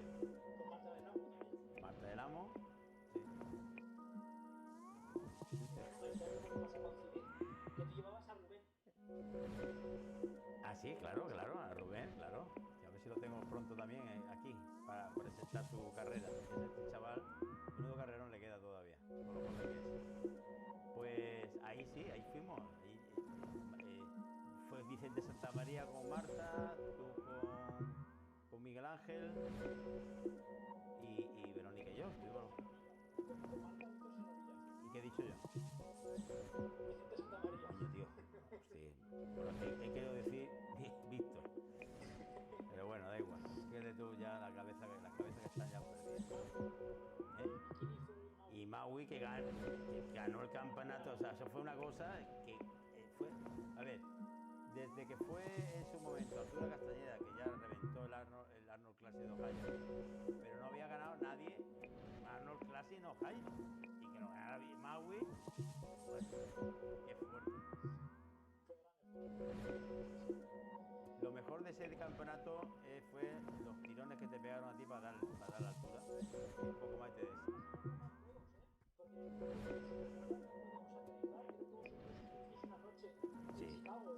Sí, porque hay que decir a todo el mundo que Ohio es en esas fechas, ese año fue de los años que más nieve había, hacía frío, era una cosa horrorosa, porque yo después he ido a otros años y estaba a gusto, hace fresquito, hace frío, pero no aquello. Y había una tempestad que los aviones se tuvieron que, bueno, estuvimos casi 8 o 12 horas en el aeropuerto esperando a que pasara porque no podían viajar los aviones. A ti también te pilló, ¿no? Nosotros sí que pudimos viajar de milagro, porque nos hicieron correr un montón, al final llegamos, pero a Miguel Ángel Martínez le pararon en lo de la seguridad, sí. lo metieron a un cuarto y al final logró coger el avión, pero las maletas, por ejemplo, no llegaron. Fue una cosa... En la maleta ahí tenía todo, tenía la báscula para pesar los alimentos, para pesar el globo. Y más tú que tenías que dar un peso para tu altura. No, en cuanto fui allí, tuve que ir a comprarme en un supermercado una báscula y un peso. Y una plancha también me compré. Y luego, que tuve que dejar en el aeropuerto, tenía que traerme 2 o 3 planchas. ¿Cuántas planchas se han quedado por ahí en los viajes? ¿Cuántas? Sí. Ahora las cosas son más factibles porque hay hoteles, o sea, hoteles que tienen cocina, tienen sus neveras. Y en aquellas fechas nosotros viajábamos y no teníamos ni puñetera idea. Ahora vamos a Estados Unidos y ya sabes dónde tienes que ir, pero en aquellas fechas, ¿a quién le ibas a preguntar? Si nadie sabía ni cuando íbamos allí qué teníamos que hacer. Y luego aparte hemos tenido, que tú has tenido la suerte también, como yo la tuve en su momento, tenemos un amigo en común en Estados Unidos, que él para cualquier cosa siempre ha estado y creo que te ha hecho a ti, siempre te ha tratado como si fuera un hermano. Bueno, realmente es que Félix es un hermano de cualquier español que vaya para allá. Yo me alegré mucho cuando te vi unas fotos con él y unos vídeos entrenando. De hecho, ha salido en el vídeo, cuando fuiste a entrenar al gimnasio del Powerhouse de Steve Wimberger,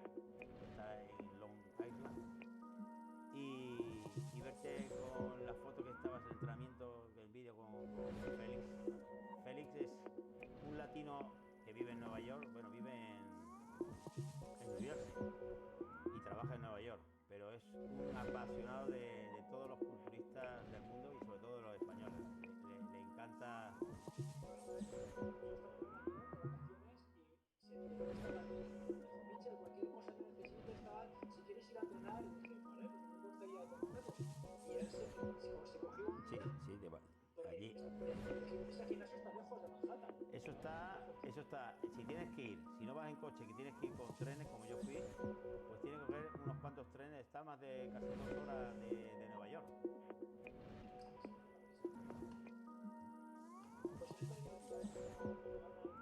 No, ya te digo que no he perdido el día. Él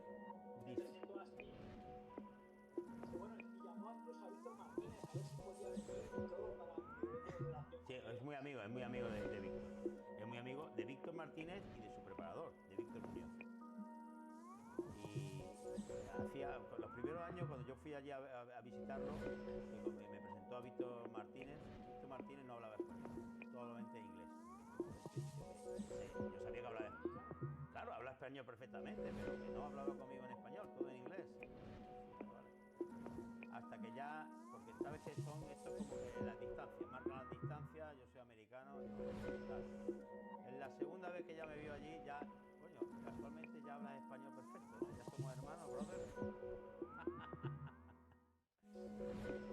Y he visto, porque Víctor Muñoz ya le explicó, le dije, no, este Emilio Martínez ya le puso la historia. Entonces a partir de ahí ya somos buenos, ya somos compadres, ¿sabes?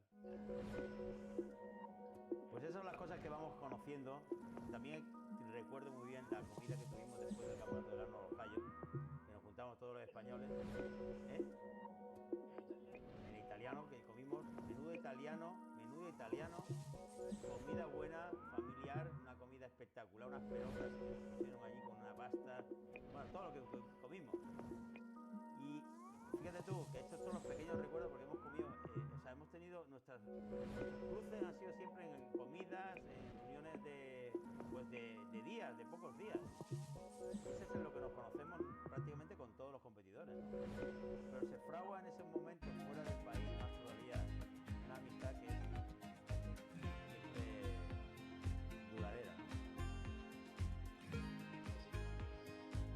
¿Terminaste eso? Dime. Sí, tu último campeonato. Lo pasé tan mal para poder dar el peso, 2 centímetros menos de lo que yo normalmente daba, pues no daba el peso.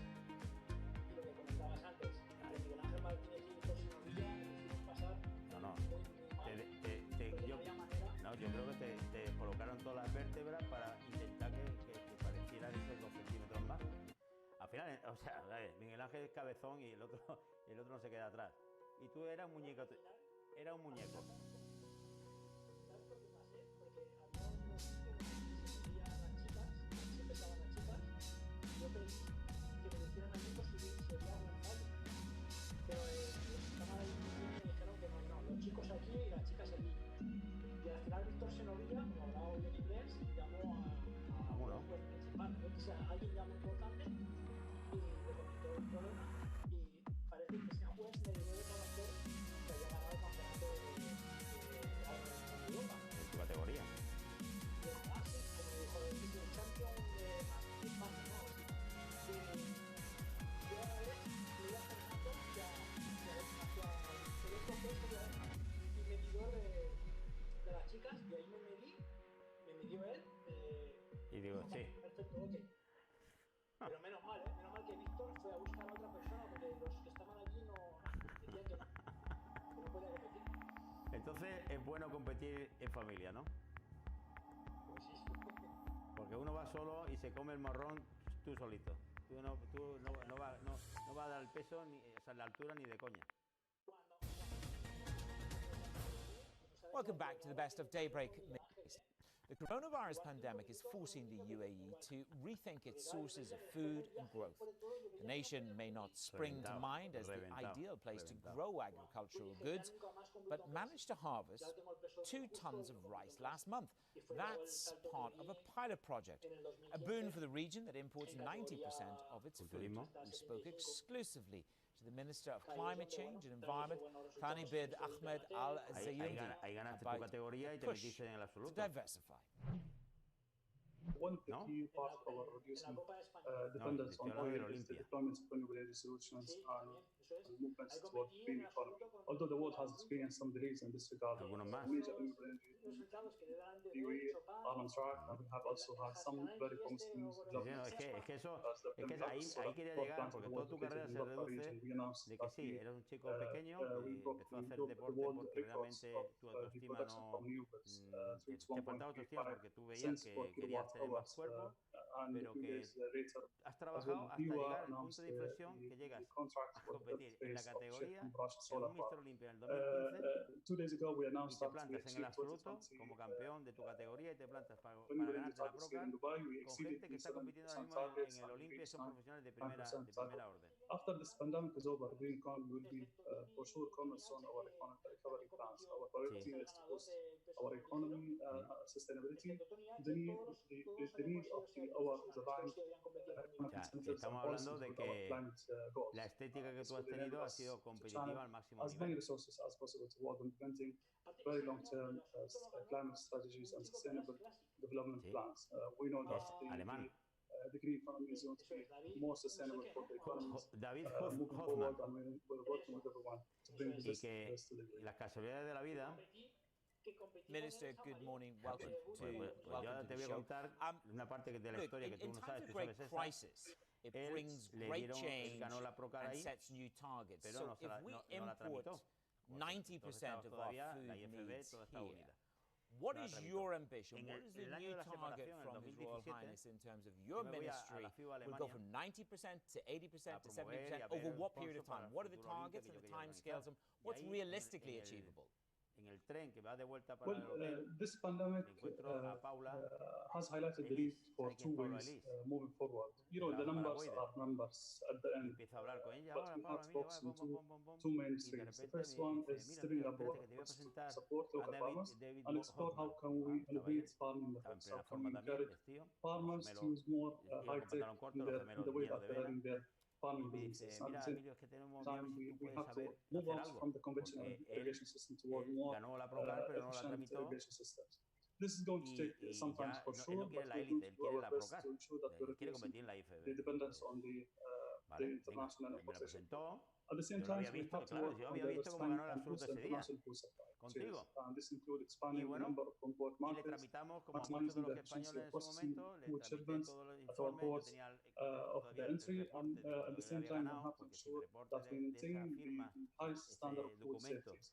no tenía justificación de que había ganado The work has el already Olimpia el started. absoluto. There's some Y por supuesto no se le iban a dar committees a and nadie. O sea, como teams te have buscan la been vida, established to work on this pues in lo tramité various todo tal, y streams, bueno, and they're y al coordinating, and they're poco, going to come a los back 2 o 3 días me llama, to me the manda un leaders mensaje with por the way WhatsApp forward after the y me dice, pandemic is muchas over. gracias, Mr. Martínez. Minister, in the past you've spoken about a climate-friendly economic recovery from the coronavirus, and that appears to be a theme globally that a lot of people and stakeholders are rallying around. And I get that. That makes sense. But it's not going to come at no cost. There's going to be obstacles. There's going to be challenges.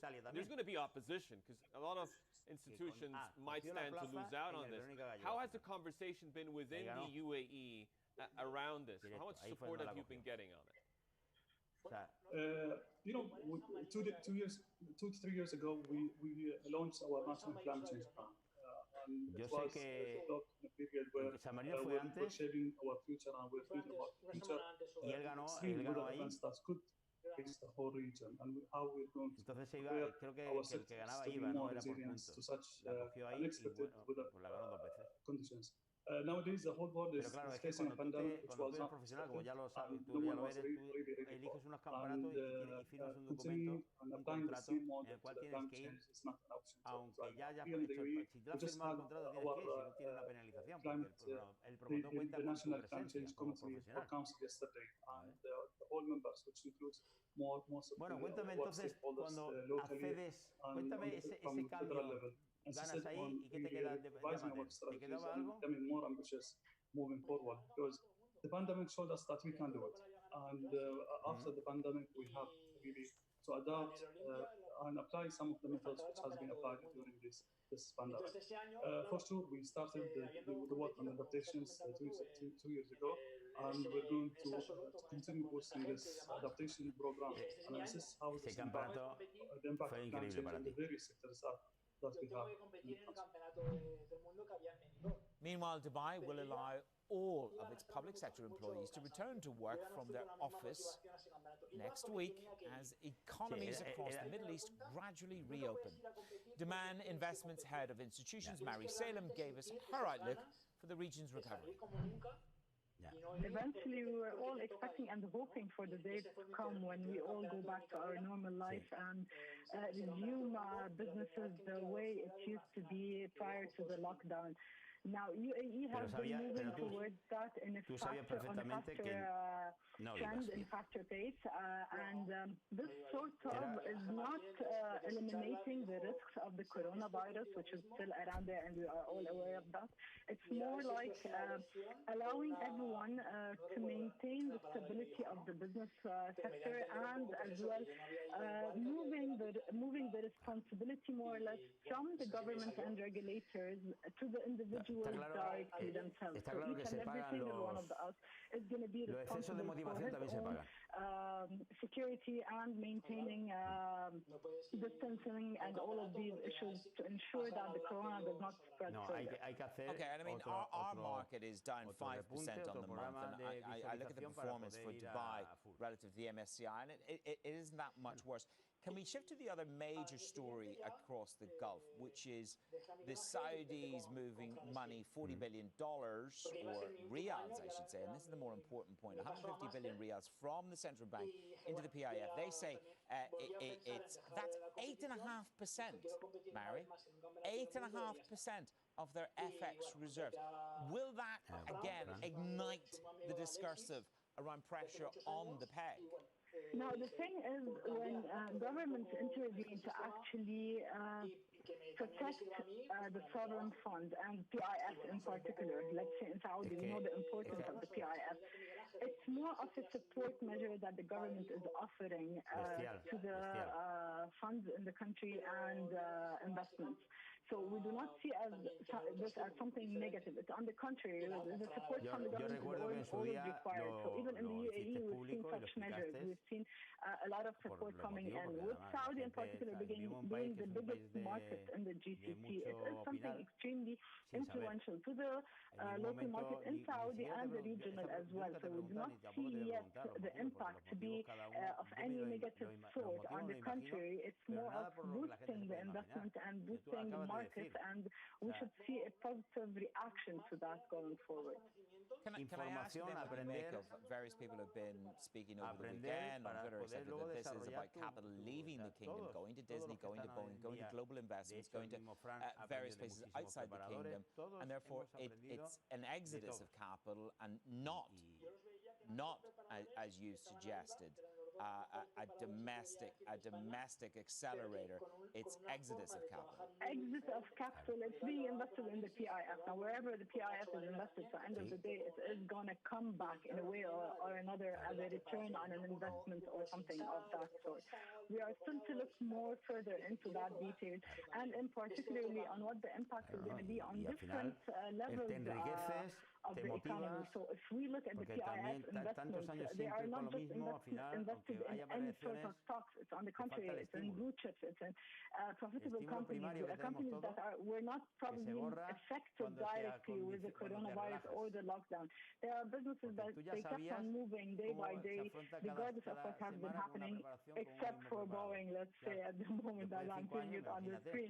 But there is a way that things are going to come back to normal, and for them to take such a move, which we all know is a huge move, they have studied that perfectly well to ensure that the return on such investments is always going to be in a positive way and in a way that will benefit Saudi Arabia. Okay, that's obviously one side of the market view. We've had S&P Global Ratings confirm on Abu Dhabi and Bahrain. You say that this is actually good news. You say it will act as a support. So S&P sees Abu Dhabi and Bahrain economies. Now, Mary, Abu Dhabi's economy is going to contract by 7.5%, according to S&P. And on Bahrain, it will shrink by 5%. So I suppose the glass is half full for you, what, because of an 80% rally in crude as opposed to a historical report? Now, when I said it's going to act as a support, we all have been saying what we've been going around in the region, and we do expect a decline and a shrinkage in the numbers, and this is something very normal. But when we come and see a rating of a stable outlook for a country, which we know has actually suffered a lot probably from the current situation, we do see that it's sort of positive because we are seeing the comeback. We are expecting the positive return, or at least start to go back to normal now. They say it's going to come back in 2021, which is not so far from now if we consider it logically. So we're trying to look at things from a positive perspective. We cannot just keep on staying in our places and just not expecting things to recover. So it's not just about oil prices, it's about the whole thing reopening up, and we think we're going to see a positive impact on that. Coming up, it's been 3 years since Saudi Arabia, UAE, Bahrain and Egypt abruptly cut ties with Qatar. The implications still haven't faded. This is Bloomberg.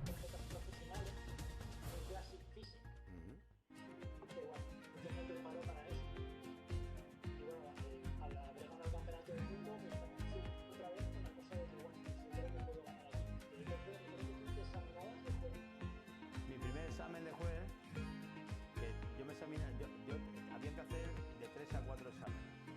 Y me examiné ahí con Javi, compitiendo a vosotros.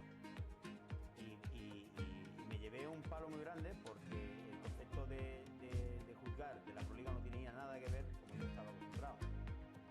Claro, no aprobamos porque era imposible. Era como el primer paro que te llevas. Seguro, a ti, a todos. Pero era porque realmente la valoración como ellos lo hacen y la rapidez con la que trabajan, la aprendes yendo y juzgando tú en tu silla, ¿no? Claro, al segundo ya digo, aquí ya no me pillan. Yo con 2 exámenes ya llegué al 98%, que es lo que me pillan un 90, hice un 98. Bueno, sigue, y ahí competiste. San Marino, que además fue una selección de España impresionante, o sea, no había selección, pero fue, yo no sé, habíamos casi 100 competidores españoles. Todos uniformados. Hay que ver.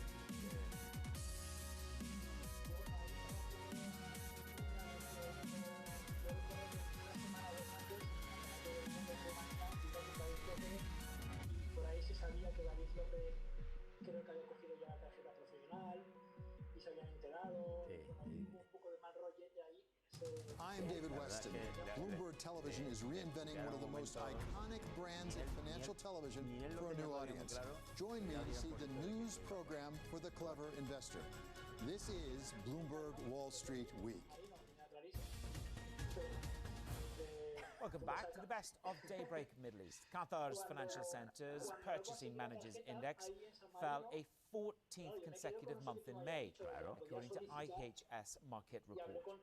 That comes as Kuwait said there's progress in resolving a 3-year standoff between Qatar and its Gulf Arab neighbors. We got more with Akbar Khan, Senior Director for Asset Management at Al Rayyan Investment.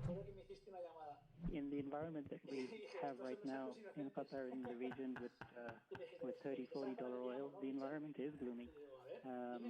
It's obvious it's compounded by the aggressive lockdowns that we've had because of the pandemic.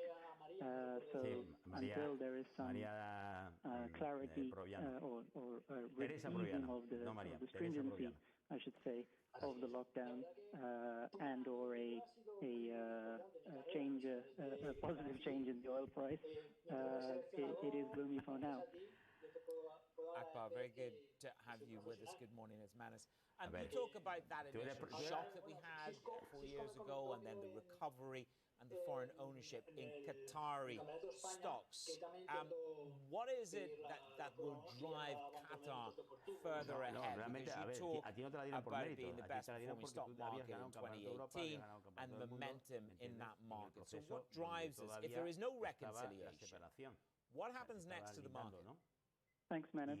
I don't think the stock market performance is dependent in either direction on reconciliation within the Gulf. I think for most investors and participants, the status quo is what they assume will be what we'll have for the foreseeable future, and nobody is assuming or modeling something different.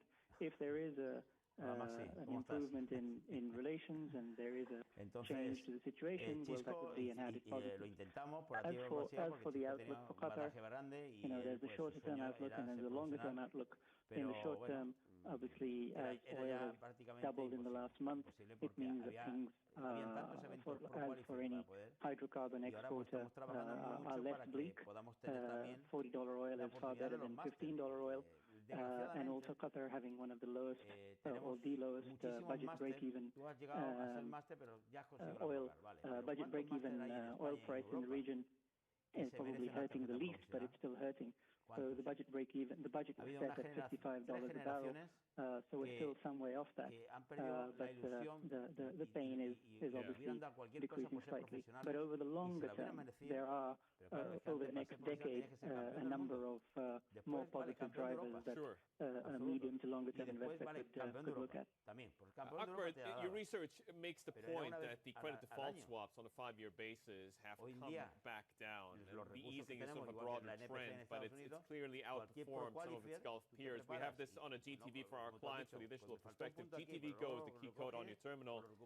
What are some of your conviction calls then specifically? What are some companies where you're telling your clients, where you're telling potential investors, this is going to be a real standout? It's a good question. Perhaps I could mention Nakilat or Qatar Gas Transport. This is a company that I think I listed on the show in March last year, and since then total return has been about 35%. And it's a relatively easy and straightforward story. Many times we have interesting themes and secular trends in our region, but we struggle to find the right company to properly capitalize on it. Remember, you can catch Daybreak Middle East, our Sunday to Thursday show, right here on Bloomberg Television at 8 a.m. Dubai time. Do join us then. This is Bloomberg. Para mí siempre yo te he visto como un chaval, que para mí eras un chaval, te veía joven y yo te trataba como lo que te veía, porque este deporte nos engaña a todos. Si hubiera sido un monstruo de 110 kilos, yo veía, no sé con quién hemos estado hablando, con Alfonso del Río, que digo, este tío es un hombre mayor, ¿no? Un hombre mayor no, lo que pasa es que tiene tantos kilos que el tío le ve un respeto del señor, ¿no? El señor tiene 20 y pocos años, 30. Y esa es la gran ventaja que hemos tenido ahora mismo, porque tenemos, de que tú tienes alumnos, bueno, ahora quiero también hablar un poco de tu carrera, hasta aquí bien, ahora como profesional, tú has competido como profesional, tu experiencia como competidor profesional, ¿cómo ha sido?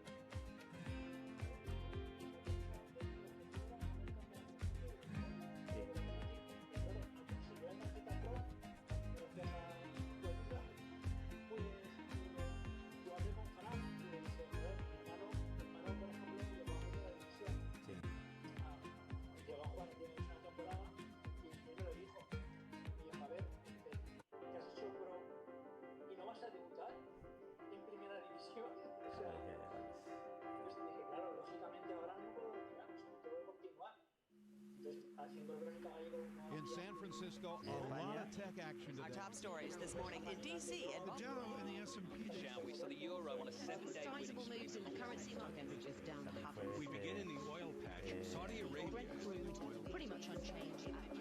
Welcome to Bloomberg, the first court Asia. U.S. and Japan duke it out over exchange. China's slumping onshore bond market.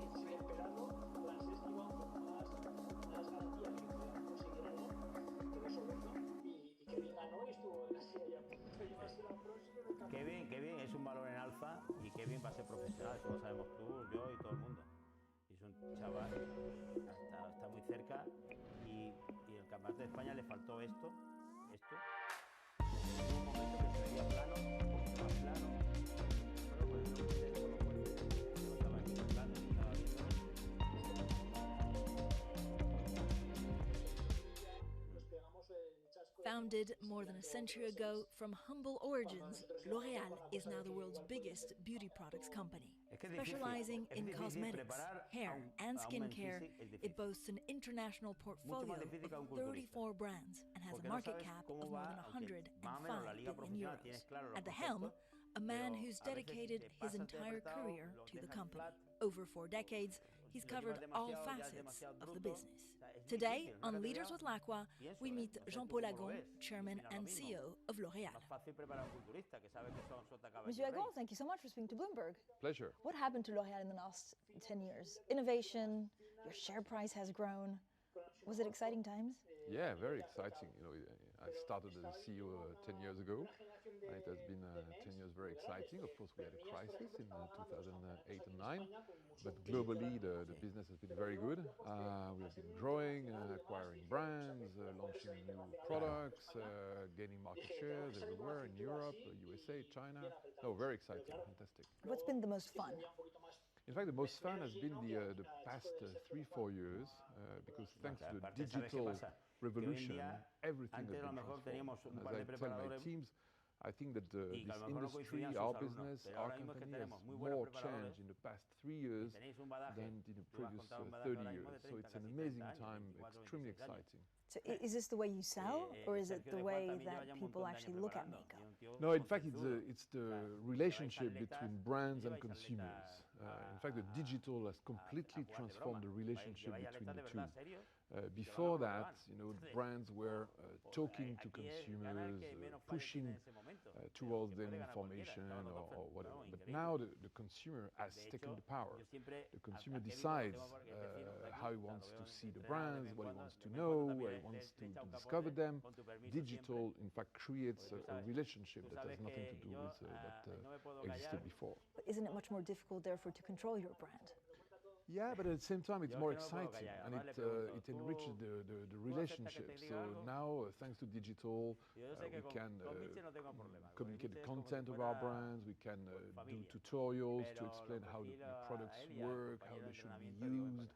We can have a personalized relationship with consumers, so it's a completely new dimension. It's much more rich and exciting. So what sells at the moment? Is it the luxury brands or is it the more consumer brands? This year, luxury. This year, luxury has been booming everywhere, mostly with Chinese consumers. Chinese consumers are fantastic. They love beauty, they love luxury, they love our brands, and our business with Chinese consumers everywhere has been booming. L'Oréal's global reach stretches across 140 countries.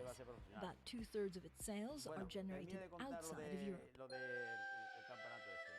Much attention has shifted to China, where strong demand for high-end lipstick and perfume is driving growth. In 2015, China surpassed France to become the group's second biggest market behind the United States. Some of the success is being attributed to selfies. Camera-conscious millennials buying more makeup than ever before to look good instantly. Have you had to adapt to the Chinese market? Yeah, in fact, the products we sell, not for all brands, because the luxury brands, for example, are the same all over the world, of course, but for our mass brands like L'Oréal, like Maybelline, the products that we sell in China are formulated in China by Chinese, in our Chinese labs. Because of regulation? Not only, but also because we want to create products that are absolutely right for them, Connection lost. Skincare, because their needs, their skin, their aspirations are specific. So we formulate in our Chinese labs, we manufacture in our Chinese factories, and L'Oréal now is L'Oréal Paris is the #1 beauty brand in China. I've also been reading that one of the most popular products is actually a homemade, I guess, range of cosmetics wear, which is favored by the wife of the president, President Xi. Yeah, it's a great brand, but still the #1 beauty brand in China. The preferred beauty brand by Chinese women is L'Oréal. L'Oréal Paris. They call it with the Chinese name. It's Pali Olaya, which is beautiful, by the way. And it's it's great because the L'Oréal Paris is the #1 beauty brand for Chinese, for Americans, for Europeans, for Russians, everywhere. So it's Not bad. Yes, not bad. So tell me about your success in China. Is it through distribution? Is it through ads? Is it through celebrities? What's the attraction for your brand by the Chinese? You know, the reason of success of our brands everywhere is always the same. It's number one, quality. You know, for all our brands, our absolute priority is the quality and safety of our products, and it's something that the Chinese respect a lot. It's very important for them. Number one, innovation. Innovation is extremely important. It's an industry where you have to innovate a lot. You know, more than 50% of our products every year are new in order to keep innovation very strongly. Of course, it's the imagery of the brands, brands like Yves Saint Laurent, Lancôme, Giorgio Armani, L'Oréal Paris. It's a beautiful imagery, and Chinese consumers are very sensitive to that. They like it. Is the US tough? Tough market? The US this year is a bit tougher, a bit softer, let's say. It's not really tough, it's a bit softer. Certainly softer than China, but it depends. You know, last year the US was very good. So every year it's funny because every year the market roughly globally is more or less growing at 4%, but it's never made exactly the same way. But so how difficult is it to predict what will work and what won't? Why am I using this mascara, not the other mascara? Why am I using this foundation, not the other? Again, it's very, you know, when you know well your consumers, when you understand their desires, when you can guess their dreams or expectations, then you can really create what they will love. What will the next 4 years bring? Is there a specific market that you think will grow more? Is it, you know, for example, men's cosmetics or something else? You know, digital, I think, will be the most important element of transformation in the market. So definitely we're going to see e-commerce growing. For example, e-commerce in China is already more than 30% of our sales for our mass market brands. So it's huge. So we're going to see digital growing. We're going to see probably new channels also emerging, like specialty stores, our own stores. We are very big also growing segment is the travel retail, you know, the stores in the airports, because more and more people are traveling. So I think there will be new channels. In terms of regions, of course, the emerging markets are still growing, and our categories are growing too. Makeup has been booming for 2 or 3 years. I think it's going to keep booming. Skincare is growing too. So honestly, I'm very optimistic about the short-term, middle-term, and long-term perspective of this industry. What do you think you spend most of your innovation on? Is it, for example, making a lipstick that lasts longer? Is it kind of changing it a little bit? I know you have so many products, it's unfair. And a few secrets. And a few secrets, but you can tell us, we're most friends. Acaba de salir Ryanair, ya ha abierto el espacio aéreo para junio.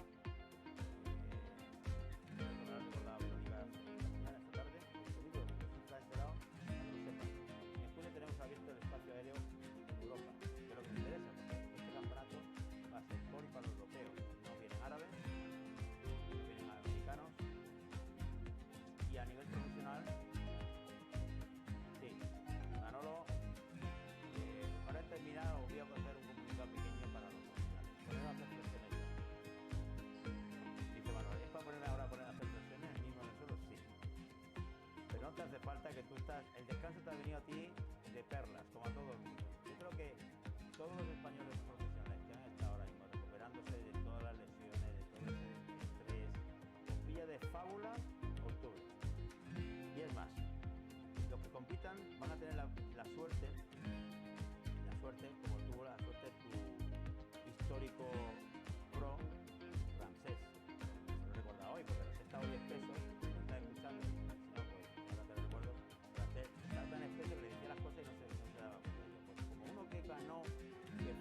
Que acumulaba plata y que fue a Italia, no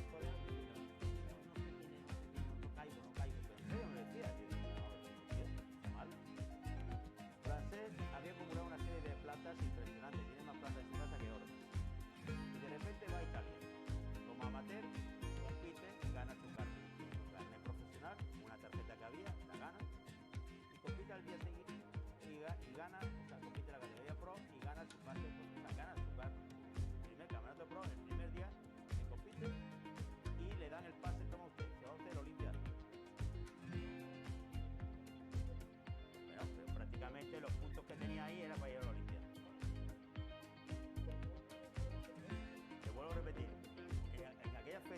ya no es así, porque ahora you win, you go. Tú ganas, tú vas. Pero en aquel entonces, el que ganaba una categoría profesional tenía... Ya te digo, no, eso fue... La normativa cambió este año, tú ganas y vas. El pasado no. El que ganaba una categoría profesional, aunque fuera de men's physique, ya tenía el 90% hecho, aunque fuera varios campeonatos, porque el punto era muy grande. ¿Entiendes? Porque tiene que venir un mínimo de 20 o 30, no sé cuál es el mínimo. ¿Entiendes? Y eso tiene los máximos puntos. Luego él quedó en algunos más cerca de las primeras posiciones y le sobró para él. Pues eso es, al final todo eso, ¿dónde puede ocurrir? Pues ocurre las fantasías cuando hemos traído la Liga Americana aquí. Digan lo que digan. Porque tú dime a mí, lo que ha hecho Rancel, We were talking about what the next 4 years will bring. And it's a lot more e-commerce. How do I choose my makeup online? It must be difficult to choose the right coloring. No, because now you have some technologies that are amazing. You know, you can test online on your cell phone, for example, simulate the application of the makeup on your face. Verlo allí, además. You see yourself with the lips covered with the lipstick you want, yo pensaba que este año, por desgracia, no iba a poder ir. The powder, the mascaras. Bueno, no, I did a demonstration of that to my board, completely made up, and it was, they were ecstatic. It was that for the launch of the app? Yeah. And so they said yes. Yeah, I wanted fantastic. I wanted to share with the board the fantastic progress of technology. It's amazing. Oh, I could look like pure red. Oh, wow. The lipstick is moving with my mouth, and I know that I don't have any on. It's like Amy Winehouse lips. It's brilliant. I can't stop looking at myself. So this is amazing because you also have to then change, I guess, your research and development. How much of the overall cost goes on actual digital products? Well, it's difficult to say because it's everywhere, in every brand, in every division. But what I can say is that now, more in terms of media, 1/3 of all the media that we do now goes on digital. In terms of e-commerce, 7% roughly no tiene nombre, y eso que lo estoy viviendo yo en primera persona, que todavía no lo puedo celebrar con todos vosotros. And it's growing 30% a year. So there is a shift happening, which is extremely fast, extremely strong. The company that invented the platinum blonde is constantly innovating and developing new products as consumer demand changes. At its lab in Paris, scientists have studied more than 7,000 types of hair and are now experimenting with 3D printing. The hope is to one day help people suffering from hair loss. L'Oréal's already created fake skin to avoid testing products on animals and invented a UV patch to monitor exposure to the sun's rays. We have the number one R&D facilities in the world. We are spending roughly 3.5% of our sales in research and innovation. And obviously the most important topics are hair, skin, and hair. This is where we invent and create new formulations for hair care, hair color, all type of hair products. You also have a patch? Yeah. Is that right? UV patch. A UV patch, so you put it on to see when you're overexposed to the sun. Yeah, it's a creation that was made 2 years ago that we presented at the Consumer Electronics Show in Vegas this year. And it's a UV patch, you put it on your skin, and it's linked to your cell phone. And it calls you or it rings when your exposure to UV has been too high. It's a fantastic tool. So do you think though there's going to be more of a trend, which I guess is between the cosmetics and the healthcare? Yeah, absolutely. Yeah, and also with internet, you know, this triangle between beauty, health of the skin or hair, and Internet of Things is creating new opportunities, and that are going to be very useful for consumers. What do you like about your job the most? I love understanding people. You know, I think that one of my strengths is the capacity of empathy with consumers. So I have this capacity to understand, to feel, to guess what consumer want, what is their desires, their dreams, and then to be able to formulate products that will respond to these dreams. Do you believe you have to take risks to innovate, or actually, do you? Oh yeah, of course. Yeah, because every innovation, creo que la semana que viene ya empieza la fase 2, creo. No lo sé todavía. Every launch is a bet. Pero de todas maneras, new film or a movie or new music, you never know in advance. But that's the magic of it. So what do you think you spend most of your innovation on? Is it, for example, making a lipstick that lasts longer? Is it kind of changing it a little bit? I know you have so many products, it's unfair. And a few secrets, but you can tell us, we're amongst friends.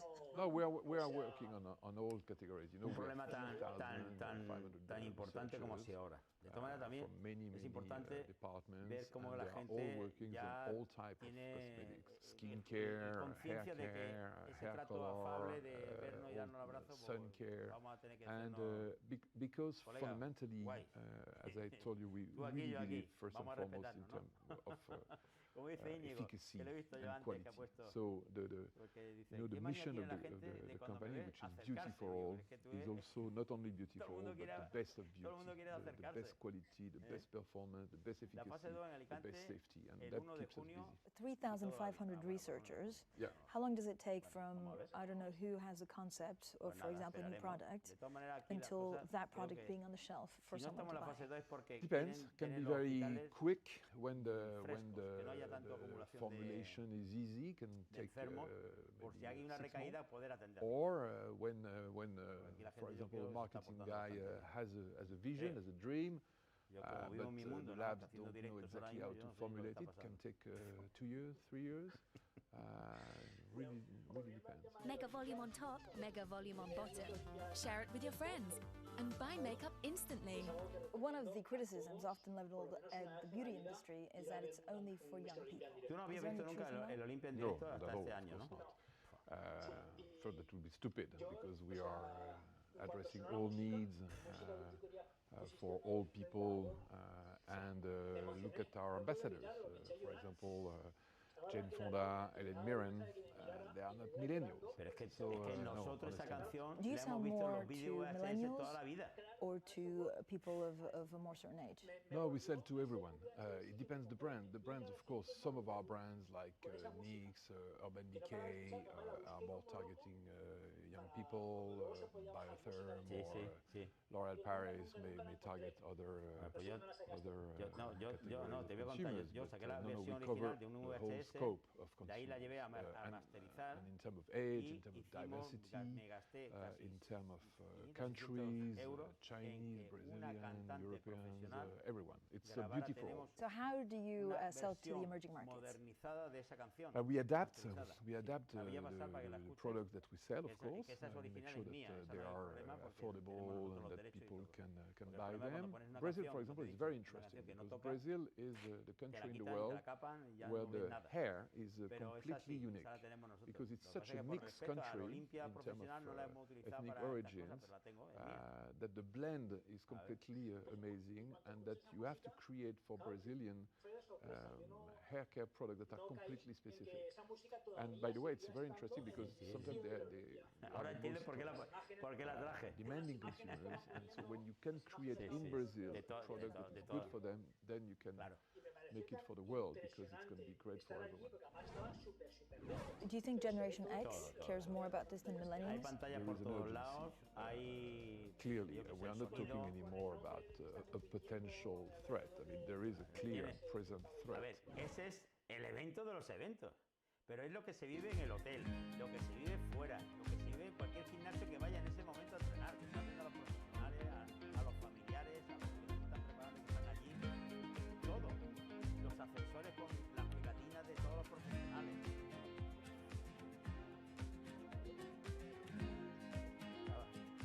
¿Está recuperado ya? ¿Está recuperado ya? ¿Cómo está? Que ya está bien, ¿no? Es que eso que está allí lo hemos intentado traer en pequeña escala aquí a España. Es un espectáculo. Tú eso vas a ver un espectáculo. No vas a ver un campeonato de aburrido que te termina las tantas y que encima el competidor no se luce, porque nada más que era pasar y fuera. Bueno, los Arnold que se hacían aquí antes, bueno, se siguen haciendo. Cuanto más gente peor, porque no se ve. Tú has competido en los Arnold, ¿no? Salen ahí, 40 o 50, ¡pum! Venga, 15 fuera. No, selecciona 15. Después lo da. Realmente era como el matadero, pim pam, pim pam, pim pam.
no sabía ni qué hacer.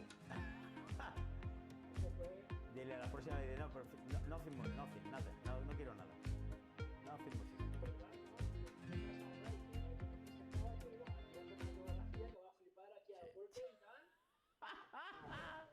For Jean-Paul Agon, life at L'Oréal began in sales 39 years ago. He quickly understood the power of advertising. Read my lips. The company obviously thinks it is worth it, spending more than $8 billion a year selling and marketing its brands. A third of that on digital media. When I was 20 years old, I was in a business school, and at the end, I knew I wanted to do marketing. And for me, beauty is the supreme art of marketing. Because it's marketing that is not only about understanding, analytics, but it's also about emotion, guessing, creation. So I think it's a fantastic marketing. There is no better marketing than beauty marketing. And from that 20-year-old Jean-Paul Agon, what have you learned about yourself? My God, a lot, because it was a long time ago. No, it took me, many years to get where I am today, but I was always passionate. I think that the incredible part of L'Oréal also is that every day is a new adventure. Every day is a passion. It's a company made of really passionate people, and every new mission is an adventure. So what do you like as a leader? Micromanaging or overview? No. I like overview, and from time to time I'm tempted to do micromanagement, but when I do that, my team say, Jean-Paul, you should not bother with that. Let us do it. Do you review, though, the end product every time, or how does it work?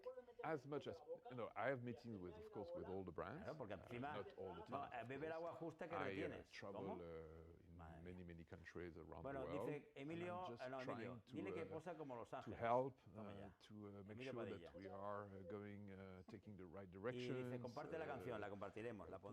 the right innovations, understanding enough the consumers we are dealing with, trying to No lo voy a poner mañana, la voy a poner el domingo con el programa nuevo.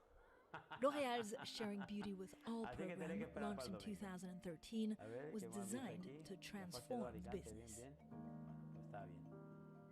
Jean-Paul Agon was determined to make the company ethically and environmentally sustainable. It's been recognized for its efforts, awarded a AAA for water management, climate, and action against deforestation. So when did you start thinking about sustainability? Pretty a long time ago, especially when I came back from the USA and I took over as a CEO. I really understood at the time that for a company like L'Oréal, especially because we are the leader of the beauty industry, we had to make sure that also we would do the best and the most to make the planet a beautiful place. What started it? Is it because you say we sell so much that we have to make sure that it doesn't go to waste? Or is it also because the consumers want something that's more sustainable? Or is it because the employees you hire want something more sustainable? Very good point. I think it's all of that. First, because we have a moral duty. Secondly, because it's what our employees are asking for. Third, because it's what consumers want. Fourth, because it's what the society expects from a big company like us. So that's why we really went into this direction.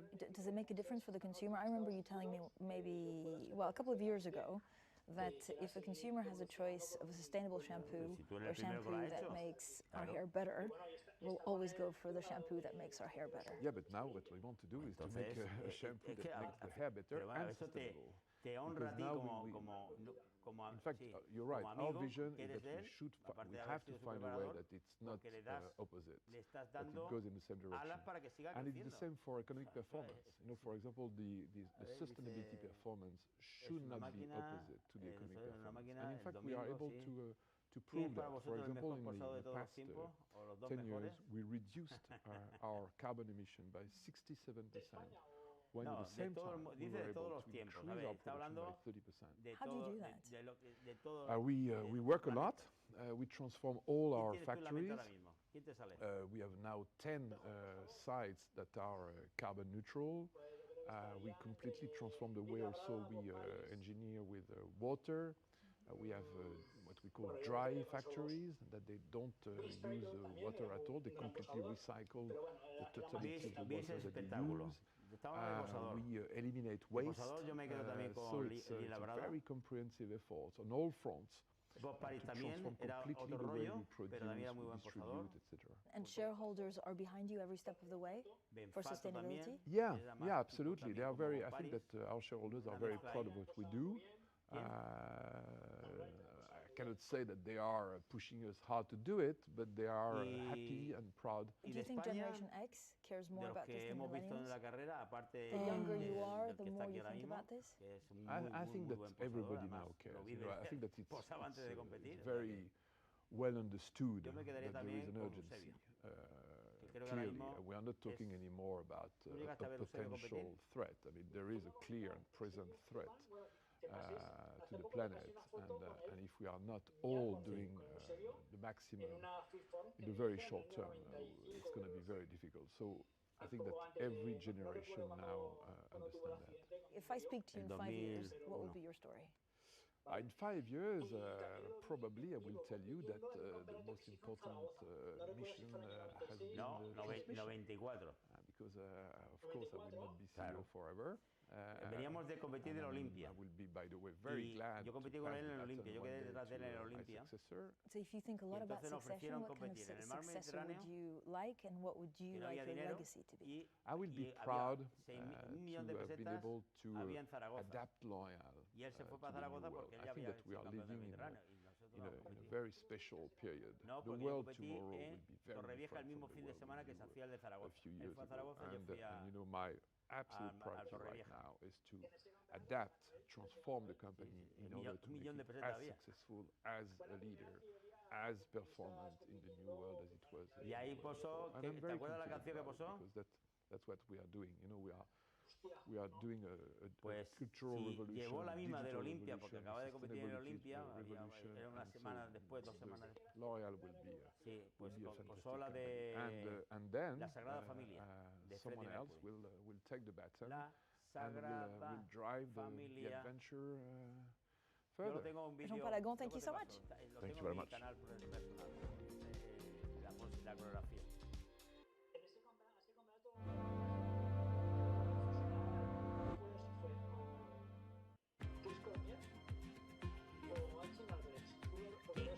¿Pero quién organizó ese evento? Pues creo que lo organizó Enrique Martínez con gente. ¿Sabes qué pasa? Que admiro a los pioneros que hacían esas cosas, porque eso costaba mucha pasta hacerlo. Eso vale mucho. Pues en ese momento, un billete de avión de estos que viajaban en primera.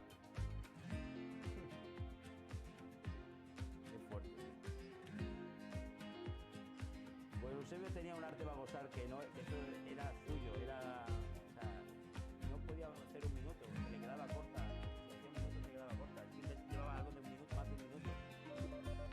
Pero bueno, señores, yo creo que ha sido un buen directo, hemos conocido a Michel Pérez un poquito más profundo, ahora ya sabemos que vamos a volver a competir, además, como ya le he dicho, bastante ya tiene. Y bueno, y agradecer la faceta que estás teniendo ahora de ayudar a la nueva generación.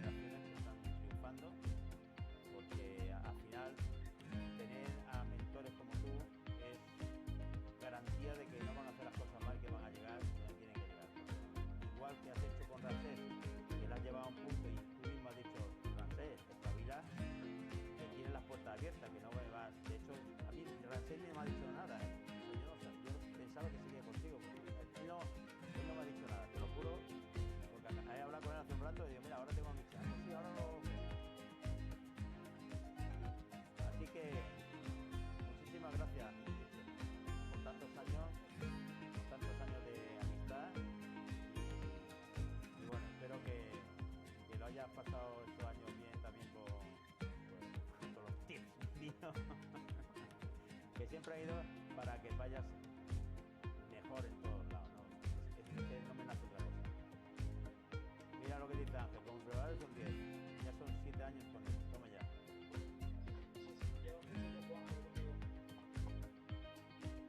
Y antes acaba de decir también un chico que se llama Alberto Medilla, que es una promesa, tiene 17 años. Wow. Y pasa a jugar. Lo quiero cuidar, es que, escúchame, el camino, exacto, esa es la labor. What do the world's tallest building, KFC in the Middle East, and e-commerce site Noon all have in common? They're all owned by billionaire Mohammed Alabar. His investments like the Burj Khalifa and the Dubai Mall have become iconic landmarks, and he's diversified into hospitality, retail, and e-commerce.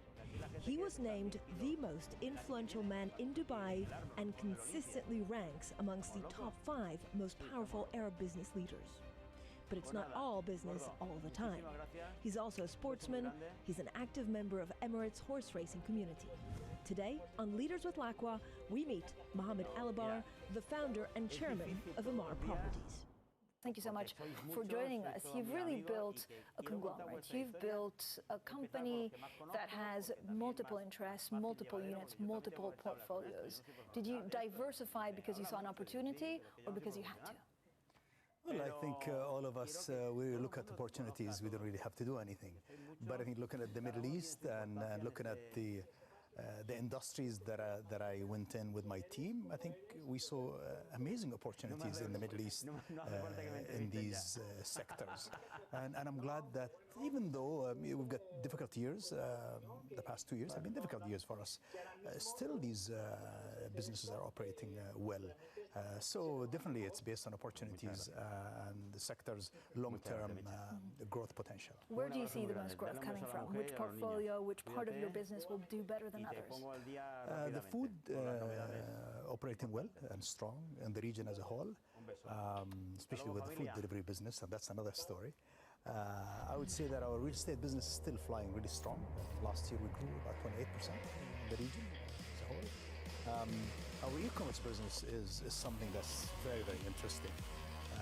And we've got an amazing team looking at it, and that's also growing quite fast. But even with this growth, I think one have to be realistic as well. So you look at this growth and you look at what's going on in the Middle East, government policies, look at the world economy and what changes might take place. So you have to be alert at all times. Okay, what does that mean? Do you expect a lot of the growth in the Middle East? If you look at e-commerce, and we'll talk a little bit more about that, do you expect it to go threefold, fivefold over the next 5 years? Well, I would say that our real estate business should continue to grow at about 20% a year. And that's the shareholders' expectation. And it's hard work to achieve that number and keeping cost under control, or margins under control, and political and macroeconomic issues in hand. So a food business, I think we should be growing 10% a year on year as well in the region. And keep in mind that we're talking about the Middle East, where there is a need for most industries to grow, just because I think the Middle East still has room to grow. And the other thing is that if you look at the population in the Middle East as well, and the whole demographics is still in our favor. Because they're young, and therefore these are, I guess, the youth will spend a lot more in 5-10 years. Yes. How will the economy shift? Well, I think the economy will shift positively only because I believe Middle Eastern governments are really working harder than any other time in the past, and you see the changes that are taking place, positive changes that are taking place in Saudi Arabia. I think that's the same thing within UAE. I would look at Egypt. I'm quite interested in Egypt as well, and the change that's taking place in Egypt. With all the other issues that we have in the Middle East, where I believe that I don't think it's going to get any worse than this. I think we're looking forward to a more positive trend in policy, in politics, in economic growth as well. In terms of growth, country by country, which is a country that will outperform the others in the Middle East? The majority of our focus is Saudi Arabia, UAE, Egypt. And I would say Egypt is going faster now. Saudi Arabia, I'm quite optimistic with the changes that you see taking place within the coming 24 months, I think you'll see quite a good trend, and the Middle and the UAE as well. You've got, of course, the other Arab countries who are some slow, some moving forward, but majority of our business are in these countries. I mean, you're holding a big investment with the PIF on e-commerce for Saudi Arabia. Will there be more, for example, on property in Saudi Arabia? Well, the Public Investment Fund, they are with us in our e-commerce business, but they are also with us in our food business. Now, are we going to do more together? I think there's a possibility. There's a lot of work that they're doing in Saudi Arabia and outside Saudi Arabia, in the region and outside. So I would expect that maybe we should look at real estate together as well, because I think Saudi Arabia will look very interesting the coming years. How much can it grow, property in Saudi Arabia, over the next 5 years? Oh, Saudi Arabia, I think it's at infant stage. I think Saudi Arabia can really grow. If you talk about pure infrastructure, if you talk about retail, industrial, hospitality, residential. So you just have to make sure that you are going at the right category of residential or the right category of retail. So there's plenty of room to go that way. When you look at how you spend your time for each of the units and also each of the countries, how do you do it? How do you keep on top of it all? Well, I try. I still say that the real estate takes a majority of my time. Is that 50%? I would say the real estate takes about 40% of my time, and then the rest is split. Noon takes a lot of my time as well. The food takes the least of my time, because the team that sits on top of that business is really world-class team, and they've been in the industry, they know the industry well. Noon is a vibrant team.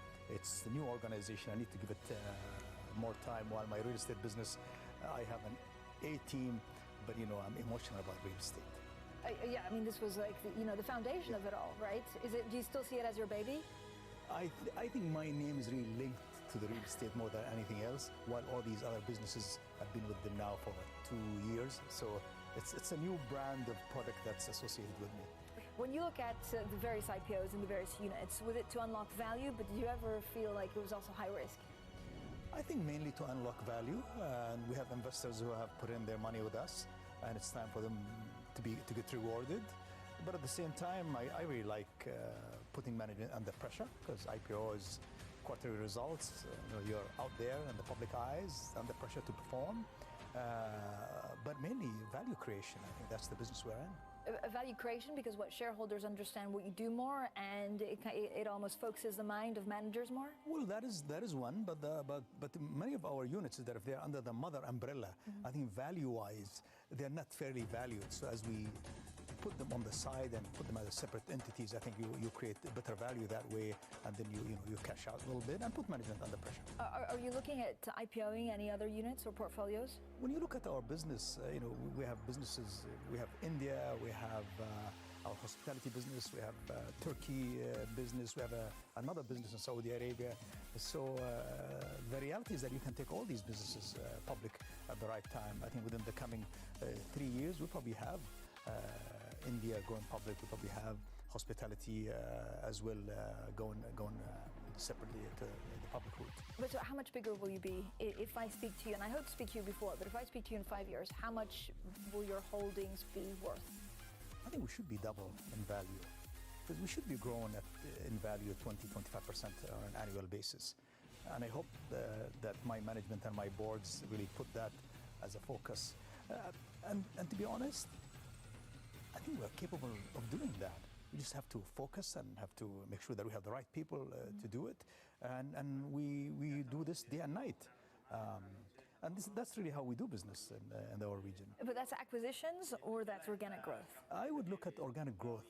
If you talk about acquisition, which we have not done much of, I'm expecting that we do more acquisition in the coming 2 years. Mohammed Albar, thank you so much. Coming up next, going from bricks and mortar to clicks, we talk Mohammed Albar's big push into e-commerce and how his company Noon could become the Amazon of the Middle East.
MR Properties has grown more than threefold since 2011 and expanded heavily in the Middle East and North Africa despite political instability in the region.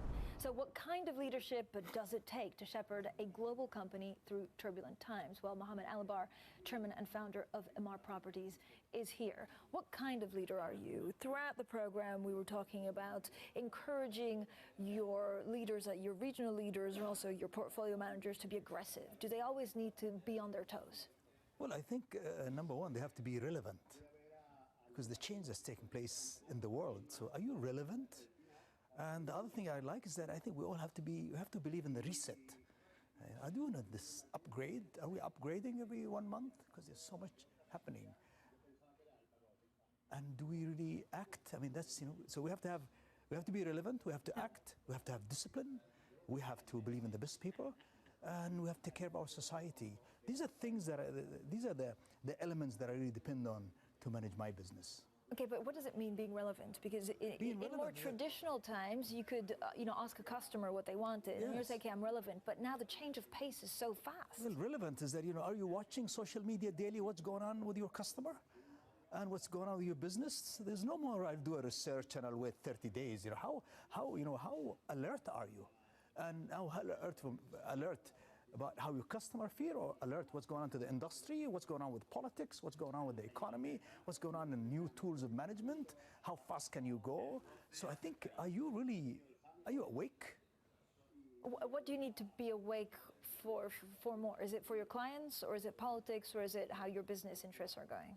Well, it's about my customer, number one, my people, number two, the society, what's going on in politics, what might happen to interest rate. You almost have to have all that construction risk in my business, what's going on in technology, what's going on in digital. You almost have to be alert of all this but number one, people. And then you have to make sure that you share with them this environment, and are they fit in this environment? So what does that mean? What do you see your role? Are you putting the fire under your manager's feet to kind of keep them going, or do you micromanage? I don't think I micromanage, but there's a situation where I do have to go and micromanage, and I think that's we should be able to go down in case we want to. And remember, I came from my mom's kitchen. I used to work in my mom's kitchen when we were all 13 kids living in one room, So I know how to do that. So I can pull back and be the chairman of the organization. But if there's need to move in, I can comfortably move in. But I have reasonably good qualified people with me. But I really think that I'm the target creator. I'm the guy who does the monthly performance reviews. I'm the guy who push the limits. I want people to work hard because I think we as human beings, our productivity is still low. I mean, you spend a lot of time in property because that's where you came from. That was the first company. But what excites you the most in all the others that you're doing? So hospitality, retail, e-commerce. See, e-commerce excites me a lot because when I look at how the digital world is changing our lives, I come back to my real estate business and I say, maybe this office is null and void. Maybe this is all not required anymore. But also, if you look at the digital guys and you see how fast they work, or the process they use, or the age of people in these offices. Therefore, I really believe that the younger generation are running the world, and they run it extremely well. So much learning in the digital side of the e-commerce. But I think my investment in MEVP, which is a private equity firm that specializes only in digital and technology in the Middle East with almost 80 ventures, that's amazing learning about what's going on in the Middle East as well, and the industry that are about to come. Do you focus a lot on diversity for your companies? Is that important? Yes, very important, very important. And I think it's happening naturally. I mean, we don't even have to do it anymore. It's just naturally. That's how. So do you have metrics? We have metrics. We have KPIs for that. But as I said, it's so nice that it's really embodied in the organization. It's happening automatically, and I like that. Do you think it will increase with time, or are you going to see more female workers? Well, the female workers are really taking charge. I mean, if you look at the people who run my organization, most of our organization, I would say most of our organization, our food boys have to have more of that. But look at our government. highest percentage of senior people in government anywhere in the world. Mohammed Alabar, thank you so much for joining us. He is, of course, the chairman and founder of MR Properties. Thank you so much. Thank you. Thanks.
Good morning. Welcome to Bloomberg Markets, the European Open. I'm Anna Edwards, live from London, alongside Matt Miller in Berlin. Good morning, Anna. Today the markets say, if in doubt, buy everything. Equities look set to cap off the week with gains in Europe after a double dose of stimulus on the continent. The cash trade is an hour away. Here are your top headlines from the Bloomberg terminal. United in stimulus, Europe's monetary and fiscal titans are walking in lockstep as the ECB ramps up its pandemic purchase program and Germany injects big money into its economy. Asian stocks and futures throw caution to the wind, setting up for a positive end to the week here in Europe. The euro holds flat on its longest run since 2004. And Lufthansa is set to be kicked out of the DAX after a 32-year stay. It'll be replaced by Deutsche Wohnen on Germany's benchmark index on the 22nd of June. Just under an hour away from the start of cash equity trading in Europe. Let's take a look at how futures are trading. If we do have gains today, it's going to be 4 out of 5 here. Euro Stoxx futures up 1.25%. FTSE futures gaining just about 1% this morning. Take a look at what's going on in terms of the U.S. trade over there. We see on the S&P, the Dow, and the Nasdaq, all gains right now, just about 1% for Dow Jones futures, the leader among the three benchmarks. Anna, what do you see on the GMM? Yeah, let me just tell you what's coming through in terms of breaking news this hour, Matt. And just while you were talking there, we got a red headline coming through, in fact, on Germany, so on a place a little, well, closer to your home, of course. German April factory orders falling by 25.8% month on month. The estimate was for a drop of 19.9%. So for what it's worth, that is weaker than the estimate, but as we've seen with many of these data sets, a lot of economists questioning both the estimates and the validity of a lot of the data that we're seeing at the moment. So interesting to see that. Interesting to see also that the Australian dollar is touching 70 US cents for the first time in 5 months. So as we move on to the GMM, and I'm about to talk about a fairly muted positive picture coming through in Asia, there are certainly some examples of risk assets doing very well through the Asian session, and the Australian dollar is one of those. So we see the Australian dollar up by 0.8 of 1%. And in fact, we're getting FX reaction to some of that German data I was talking about. We see the euro actually gaining, so up by 0.3%. Is that because the ECB, of course, did more than the market was expecting yesterday? That pushed the euro higher, and the explanation was because of the inflation story in part and the weakness of the inflation outlook. That was what meant there was an urgency to act. So will weak data once again add up to an assumption of central bank action? We ask those questions here on Bloomberg. So in terms of where we are on the GMM, we've got, as I say, the Australian dollar moving higher. Indonesian assets once again to the fore. We've seen that as a bit of a theme all the way through this week. And to the right-hand side of the GMM, we've got energy or commodities, I should say, and we've got Brent prices up by 0.9%. So again, another risk asset doing well, up at 40.35 in terms of the Brent price, back over $40 a barrel, Matt. Yeah, it's interesting. You know, the moves in FX are really fascinating this morning because you see the euro spiking up against the dollar. At the same time, it's falling against the pound, and the pound is rising against the dollar. You think it's a dollar move, but you see the dollar rising high against the yen. So whatever it is, we got those German factory data, of course, at the top of the hour, and that's when you see all these moves as well. But looking across FX right now, we see a lot of interesting moves here. Our editor Dan Till is pointing out the Bloomberg Dollar Index now down for 7 days in a row, the longest run since September of 2017. So we'll continue to watch those moves in foreign exchange. Now let's get to the Bloomberg First Word News. Here are our top stories today. A night of largely peaceful protests as Americans gathered for memorials honoring George Floyd, the unarmed black man whose death sparked nationwide unrest. The Secret Service has extended the security fencing around the White House, putting more distance between the protesters and the president. The coronavirus, and Brazil has reported a record number of daily deaths, the nation surpassing Italy to become the third in the world for total fatalities. Brazil has become an epicenter of the virus with over 600,000 confirmed cases. Latin America now accounts for about 40% of the world's daily virus deaths. OPEC and its allies are set to extend production cuts after a breakthrough in negotiations. A delegate told Bloomberg that Russia and Saudi Arabia clinched a tentative deal with holdout member Iraq. The pair were pushing the producers to stop shirking its responsibility and cheating on the output cuts. The preliminary agreement still needs to be ratified. Global news 24 hours a day on air and at Quick Take by Bloomberg, powered by more than 2,700 journalists and analysts in more than 120 countries. Anna? Now, European markets then, equity markets, look set to continue the rally. Futures pointing to the upside after yesterday's pause, boosted by this week's double dose of stimulus from the ECB and, of course, before that from Germany.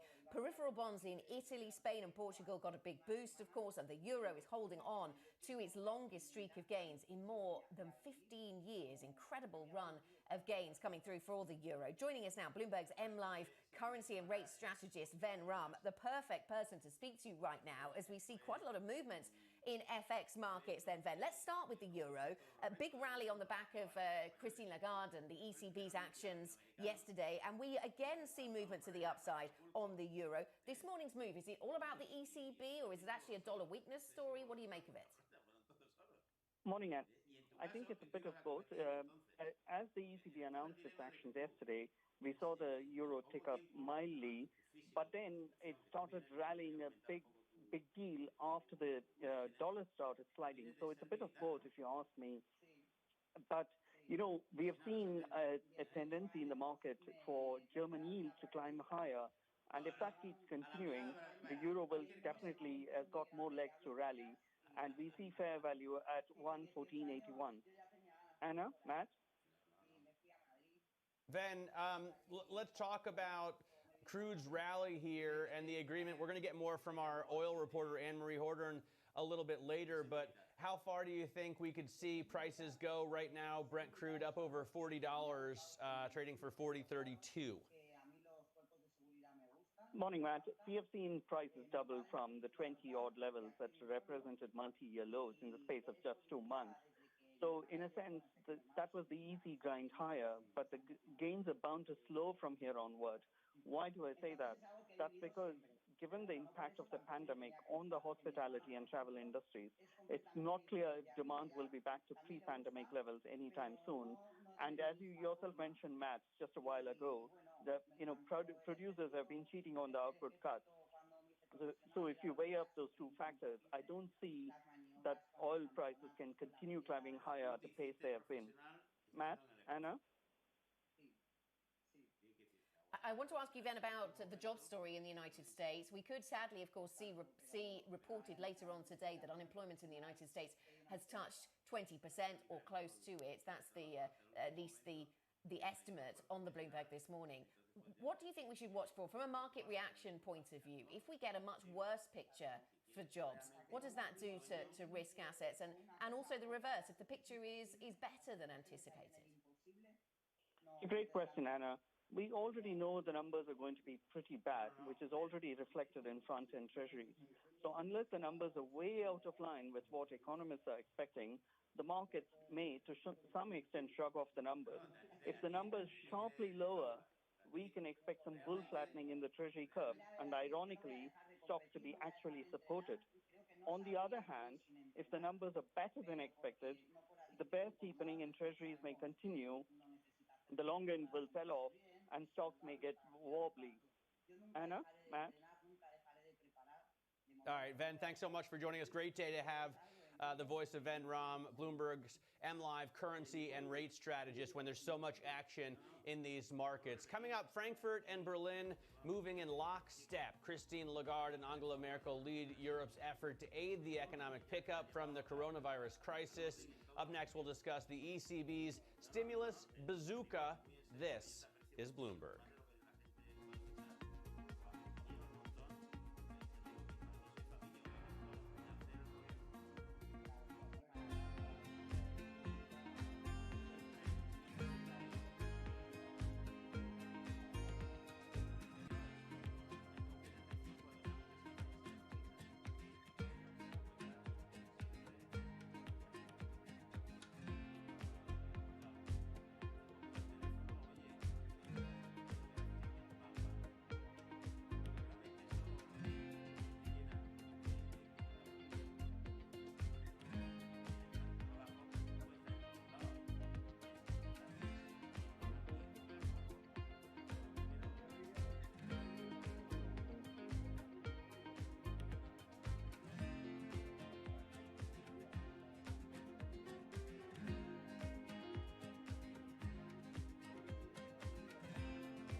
Welcome back to Bloomberg Markets. This is the European Open, minutes away, 48 minutes away from the cash equities open, but we are seeing gains across equity index futures and big moves in FX this morning as well. This after the ECB intensified its response to the unprecedented contraction facing the euro area with a bigger than anticipated increase to its emergency bond buying program. The central bank yesterday expanded its PEP purchase program by 600 billion euros and has extended that program until at least the end of June 2021. ECB President Christine Lagarde said action had to be taken. We judged that it was necessary to increase the size And I can assure you that there was a unanimous view in the Governing Council that action had to be taken. In the face of that inflation outlook, and given our mandate of price stability, action had to be taken. We're joined now by William de Wilder, Chief Economist at BNP Paribas. Good morning, William. Thanks for joining us on this Friday. What do you make of Christine Lagarde? What do you make of the ECB's moves yesterday? Pretty dramatic. Indeed, the market was hoping a lot. It got even more. Importantly, there was the extension beyond the end of this year. And another very important point is at least there is now clarity in terms of the reinvestments of the PEP purchases. And that's another very important point. I think what it also shows is that the timing of the announcement of the measures shows that they are very proactive. So if it would be necessary, they will not hesitate to do more. But at least with what has been decided, that gives us really some perspective in supporting the economy. William, good morning to you. You make the point in your notes that there doesn't seem to be a limit to what the ECB can do here, or at least maybe there are no numerical limits to the amount of the PEP scheme. So if there are no limits, what is the limit of the effectiveness of the ECB? What is the limit of the damage limitation that they can bring about for the Eurozone economy? You're spot on. The real question is, what is the effectiveness at some point? By continuing to do more, it does not have any impact anymore. This is a bit the Japanese experience going back to, say, 2016, which is also why they introduced yield curve control. Despite the Japanese commitment to overshoot inflation, the target, they went nowhere. And that is the concern that I would have for the fall of this year, that imagine that there would be some uptick in terms of new cases, something like a second wave developing. Then you really have the question, okay, ECB can commit to do more, to buy more, to increase the PEP, but what will be the economic effectiveness? By the way, the same question would be asked in the US as well. Will the ECB be successful in trying to bring on inflation? We've heard more ECB members talk about concerns around disinflation or deflation here. I think it will take a long time. Inflation is very much an issue of bottlenecks in my mind. And we have seen before the pandemic that despite sustained bottlenecks across Eurozone countries in the labor market, there was not a transmission to inflation. And when you have seen such a shock to company profitability, to company balance sheets, the last thing that I think companies will be thinking of is to increase prices at the risk of jeopardizing their market share. So this is not an environment that anytime soon will lead to an acceleration of any significant size of overall inflation. There will be relative price changes, however, in areas where demand is rather price inelastic. Think of restaurants and so on, where chefs will have a temptation, I suspect, to increase his prices somewhat to make up for the fact that they can welcome fewer clients because of health reasons. Where do you see the missing pieces of the fiscal stimulus package then at the moment, William? We've heard a lot, of course, from Germany today, but we did hear Christine Lagarde say, this week we've heard a lot from Germany. We did hear Christine Lagarde make the point again that she needs fiscal support on this.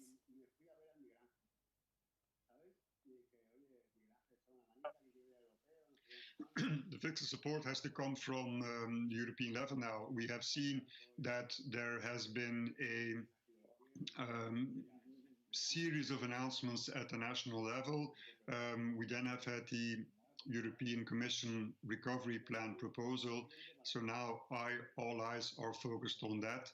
The discussions, I'm afraid, will be tough, will not be easy. At the same time, if you look at European Commission simulations on the economic impact, it is important because it can make a big difference. William, thanks very much. Stay with us. William de Velde, Chief Economist at BNP Paribas, stays with us. Further thoughts from William coming up. And what we will talk about next, how do you forecast in uncertain times? And how confident can you really be in any predictions that you or colleagues are making at this point? We'll get into that conversation with our guest next. This is Bloomberg.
Welcome back to the European Market Open here on Bloomberg TV. European equity markets do look set for a decent bounce at the start of Friday's trading session. Let's get back to our guest, William de Velde, BNP Paribas Chief Economist.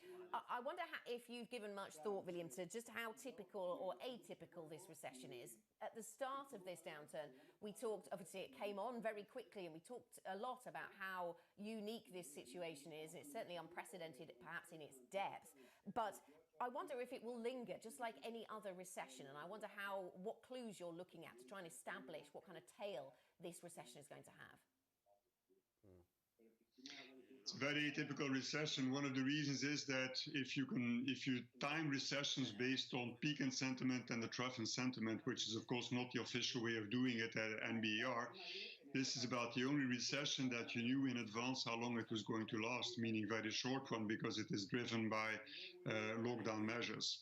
That's the good news.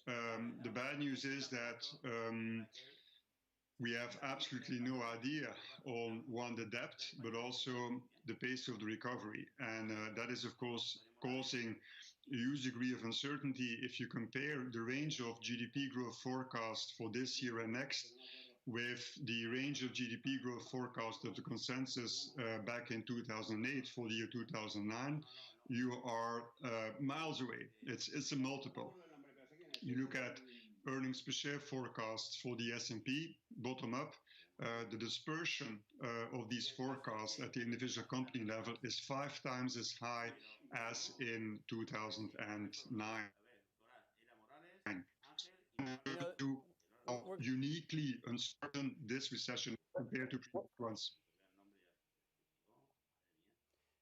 William, I'm looking at this, the Euro area debt to GDP ratio forecasts, and it looks like we're going to see an even wider dispersion now of the haves and have-nots in terms of nations. And it struck me from the beginning of this session that that's going to be true of consumers as well. The inequality caused by the way this recession started. The income inequality is going to be staggering after, and we already had the lingering effects of that from the last recession and resultant QE program.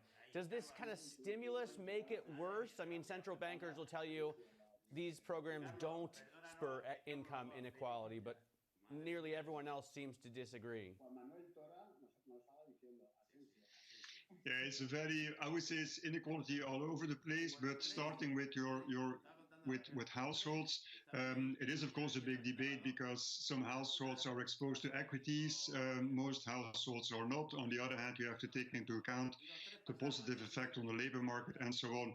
But talking about inequality, keep in mind that when Germany is reflating its economy and other countries do not have that ammunition to do, it is also going to cause inequality. German companies will benefit from the boost, other companies in other countries will not have that, and so on. And your chart on debt GDP levels is another illustration.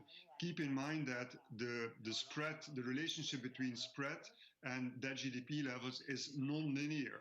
And that is, of course, also explaining why the European Central Bank has rolled out the PEP and has extended yesterday the PEP. I think a key consideration is that aspect.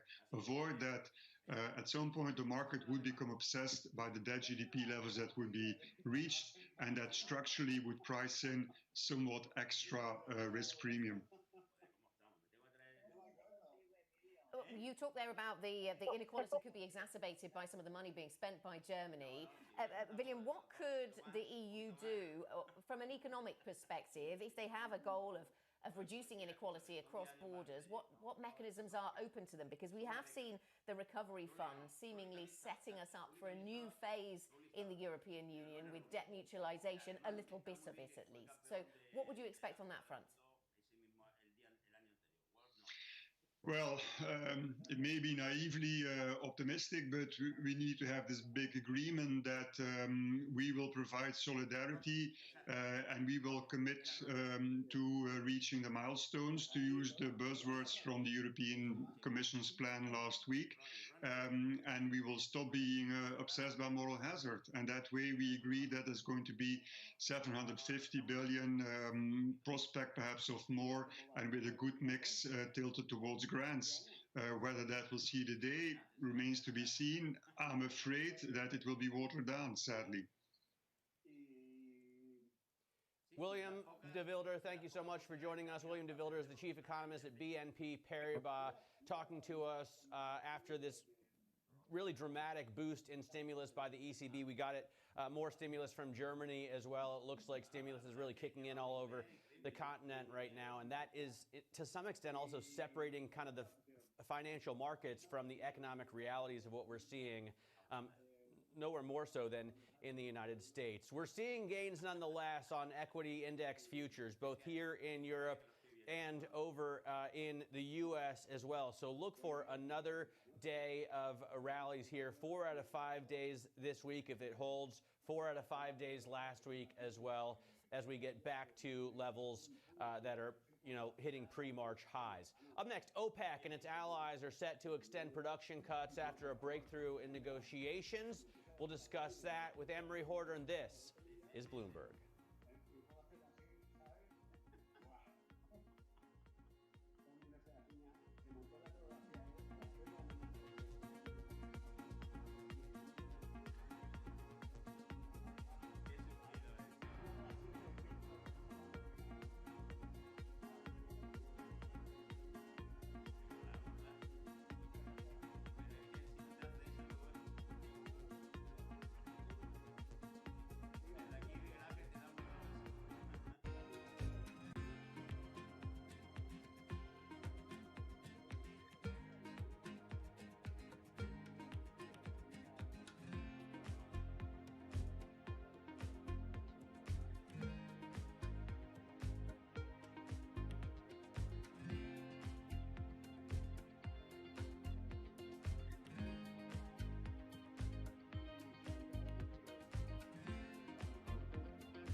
welcome back to the European market open. European equity futures pointing very much to the upside.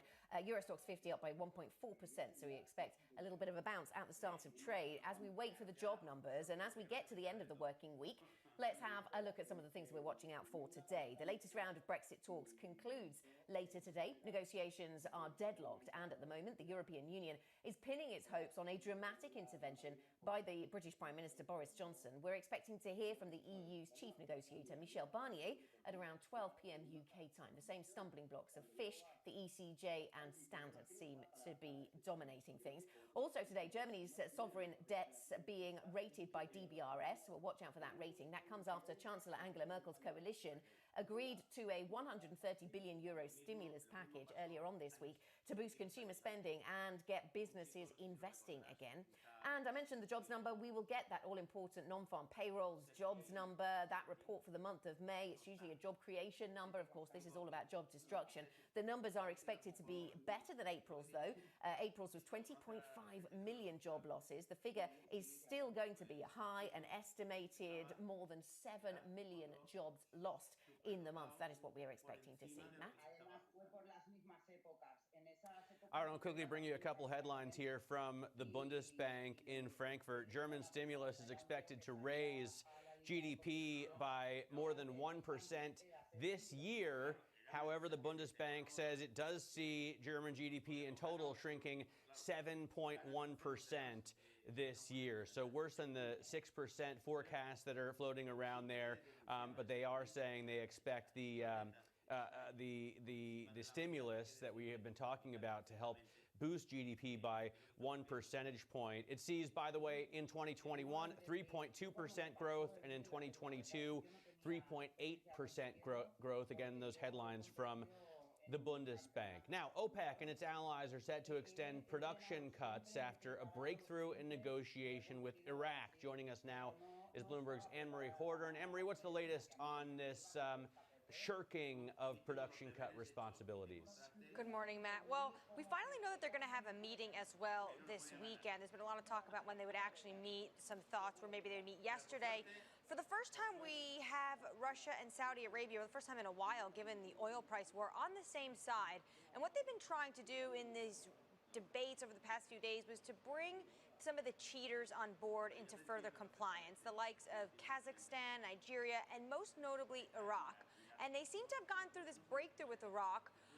But I will say, if history is any guide, a lot of this could just be a fudge. And potentially Iraq is just more of a verbal commitment that they will start to comply. It has been very hard on Iraq to do this. Their economy has been battered by years of war, sanctions, Islamist insurgency, and they have been known to be a cheater. But they were able to give some sort of commitment for OPEC to announce that they're going to have this deal on Saturday, which will likely be a rubber stamp. And what they actually are going to be doing is extending the deeper cuts for 1 more month. We were supposed to see them start to taper, but now the deeper cuts that they decided on are here to stay for at least another month. Good morning, Anne-Marie. So that's what the supply side is all about right now. How about on the demand side? What does the demand story tell us at this point? Yeah, the demand side is what everyone wants to know, because that is really why we saw those prices go negative. Just absolute demand destruction as we had COVID-19 pandemic put cities on lockdown on top of the oil price war. So a lot of people were surprised at how quickly things have picked up in China, almost back to where we were last year. But there seems to be a lag still across the rest of the world, particularly in Europe, particularly in the United States. And I spoke to the co-head of trading at Trafigura yesterday, Ben Lookock, and he was saying how he's concerned about that, about the recovery time in the Western world. And he said it'll be difficult to get back to 100% of demand within the next year. So that means within the next year, we probably won't see 100 million barrels of oil used every day like we saw in 2019. And he said it's going to take a long time to get back to those demand levels. In the U.S., we have seen a bit of an uptick in gasoline, but diesel's at a 21-year low. I know everyone's been talking about the fact that American Airlines is coming out talking about flights are up. They're going to add more flights for July, but still Fitch Solutions says that jet fuel, that won't recover till 2026. So we are seeing stabilization in the oil market. Brent's now at a $40 handle, but it's going to be a long road until we get these prices higher. And Ben Luckock was saying yesterday that he would be incredibly surprised if he saw oil within this year hit $50 a barrel or above. All right, Anne-Marie, thanks very much for that. Bloomberg's Anne-Marie Horder talking to us about the oil picture. Let's get the Bloomberg Business Flash News. These are today's top corporate stories from the terminal. Lufthansa, speaking of airlines, leaving Germany's DAX index for the first time since the benchmark was put together. Travel restrictions have seen shares in the company fall 38% this year. That makes it the 60th largest German company by market value. The DAX is reserved for the top 30, and Lufthansa will be replaced by real estate company Deutsche Wohnen on June 22nd. Tesla chief Elon Musk is escalating his feud with Jeffrey Bezos, calling for Amazon to be broken up. Musk tagged the e-commerce giant's chief tweeting, "Monopolies are wrong." So he tagged Bezos in this tweet, "Monopolies are wrong." It came after a book on coronavirus was removed from the Kindle store. Amazon says it was an error, but both billionaires are investing heavily and competing in space exploration. Abu Dhabi's Mubadala has bought a $1.2 billion stake in Geo Platforms, a unit of Reliance Industries. The deal values Geo at $65 billion. It already has high-profile backers from Facebook to KKR. The investments go toward Reliance's goal of slashing net debt to zero. Reliance is backed by Asia's richest man, Mukesh Ambani. And that is your Bloomberg Business Flash. Now, Matt, the latest round of trade talks between the UK and the EU is set to end with little progress made. We'll talk about that next. What should businesses be doing to prepare? Do they know what they should be doing to prepare? Do we know what we need to prepare for? We'll speak to Ali Renison at the Institute of Directors next about Brexit. This is Bloomberg.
Welcome back to the European Market Open. Futures suggesting a solid bounce at the start of the European trading day, up by 1.5%. There's been a lot of news flow around stimulus, of course, whether that's monetary from the ECB or fiscal stimulus here in Europe. So that's a theme we can continue to run with, asking questions about when the next round might come in the United States as well. But we also look more short-term to the jobs number a little bit later on, see where that takes us. We must talk about the Brexit agenda now, or the trade deal between the UK and the EU. The latest round of talks over a UK-EU trade deal is set to finish with no breakthrough today. There's been little progress this week despite a key deadline looming. If the transition period is to be extended beyond 2020, the decision has to be made before next month. Joining us now is Ali Renison, Head of EU and Trade Policy at the Institute of Directors. Ali, good to speak to you once again. Is the working assumption for you and the businesses that you represent that there'll be no extension by the end of June? That's what the government has said many times at least. Is that the working assumption, and we assume something changes at the end of this year? That's certainly the working safe assumption for businesses. There are some that we speak to who think that, that politically it might end up in a different circumstance, but we're certainly advising businesses to make sure that in terms of their preparation, they use January the 1st as that sort of change for the border operating model and the immigration changes linked to the end of free movement coming in as well. We have a forecast from the Bank of England, which sees GDP falling 14% this year. Clearly, nations around the world are seeing unprecedented drops in growth. What is your expectation? And then how do you see that going forward, Ali, in a recovery? Well, I think, as with many things, anything connected to Brexit is a highly sensitive topic. And so there has been some discussion about whether businesses would feel the impact any less or any more at the end of the transition period if there is potentially no deal. I think it turns it on its head, the idea of uncertainty that, that gives you certainty if you don't know what you're preparing for. I think that's the biggest issue for businesses is it's not quite the same thing as no deal last year. We do have, if there's no deal, a withdrawal agreement to fall back on, but that has potentially huge significant implications for tariffs. You could be in a tariff or no tariff situation. That's a pretty big moving target for businesses to prepare for. So I think what the most important thing is to make sure is that, as with most standard trade agreements, you get enough sight of the changes to have time to adjust them. Otherwise, at this stage, any increase in cost, no matter how small it is going to be significantly, it's going to complicate the business recovery. So I think that's what we're trying to make sure that we get is that adjustment time for business. All right, Ali, I apologize. We're having problems here with the line. Sounds like there's some holes in the cable coming to us from Dundee. We will try and repair that and get back to Ali Renison, head of the EU and Trade Policy at the Institute of Directors. Good to get a couple minutes with her there, though. Let's talk about, right now, Michael Novogratz. Corporate America speaking out about race. The country's biggest companies have rushed to respond publicly to the killing of George Floyd and subsequent protests. We spoke with Galaxy Digital CEO Mike Novogratz about what Wall Street executives can do in the fight against inequality. The white businessman, his job is to be in support. It's to listen. It's to help, to ask where we can help, and to be in support, to bear witness, and to love our fellow men. I think more broadly, we can't just change the black community. We need to change the white community too. And while the black community has to ask us for what they need, and they need to lead in this, I think it's really important that the business community is right there. I'm part of the Reform Alliance, and I always would tell people, Robert Kraft is one of our great advocates for criminal justice reform, because when he talks, people say, wait a minute, this is the guy that owns a football team.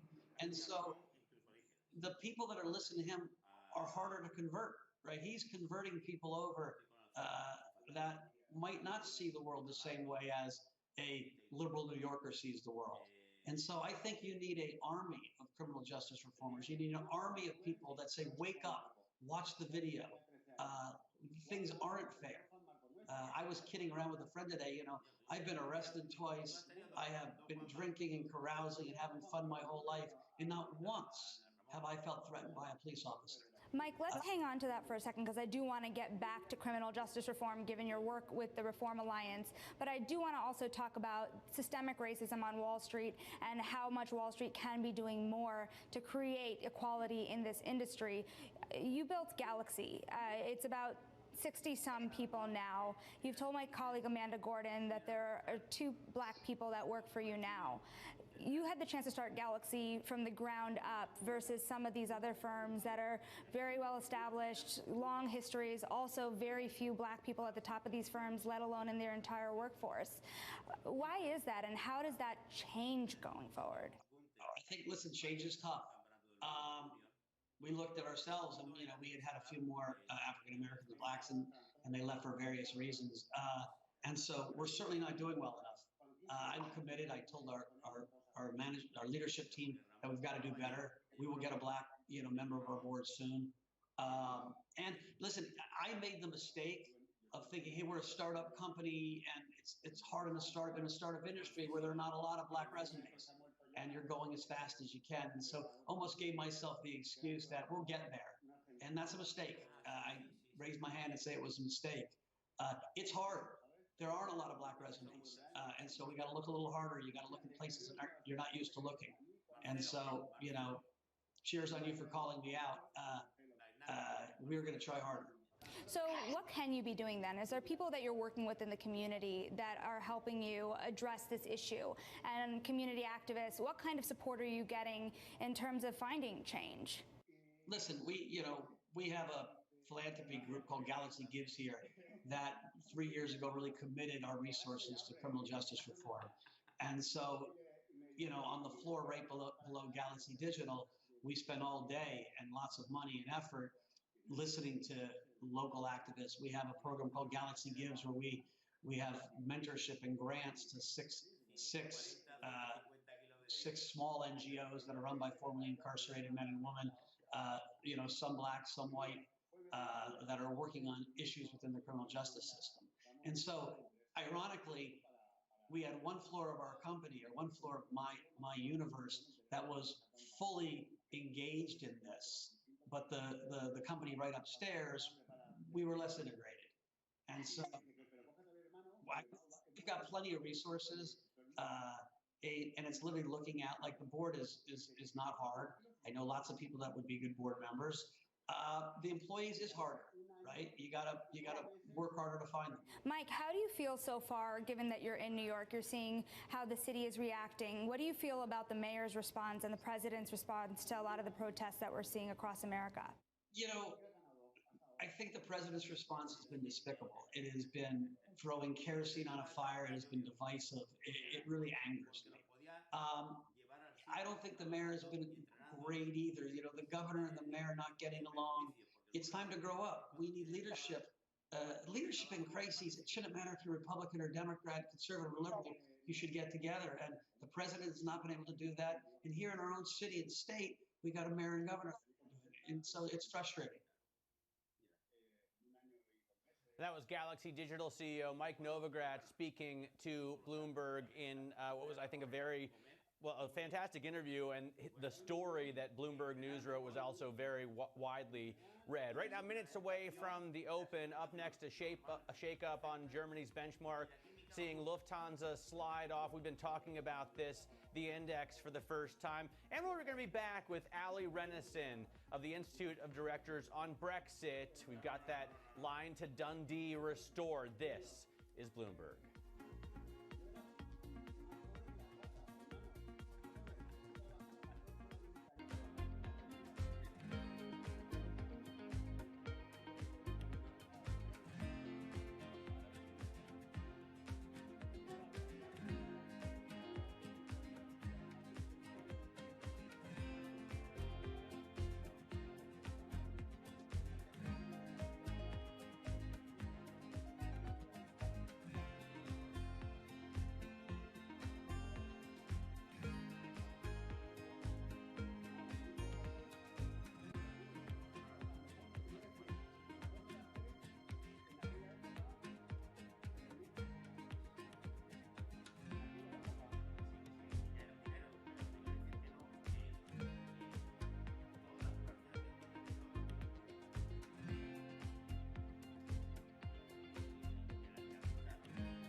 Welcome back to Bloomberg Markets. This is the European Open. We are just less than 10 minutes away from the start of cash equity trading. Looks like we're going to end the week on an up note. At least the open looks like we're going to see risk-on moves here with CAC and DAX futures up more than 1 1/3%. Let's get to Bloomberg First Word News. These are today's top stories from the Bloomberg terminal. First off, fears of deflation warranted the European Central Bank's decision to ramp up stimulus. At least that's according to the Spanish policymaker Pablo Hernández de Cos. Yesterday, the ECB upped its emergency bond buying program by an extra 600 billion euros, cutting expectations for growth and inflation in the process. U.S. Trade Rep Robert Lighthizer says he feels, quote, very good about progress of the Phase 1 deal with China. He says Beijing is honoring the pact, refuting a report that it wasn't living up to its commitments. Lighthizer's positive view comes despite recent tensions between the world's two biggest economies, China and the U.S., of course. Thousands gathered across Hong Kong to commemorate the victims of China's military crackdown in Tiananmen Square.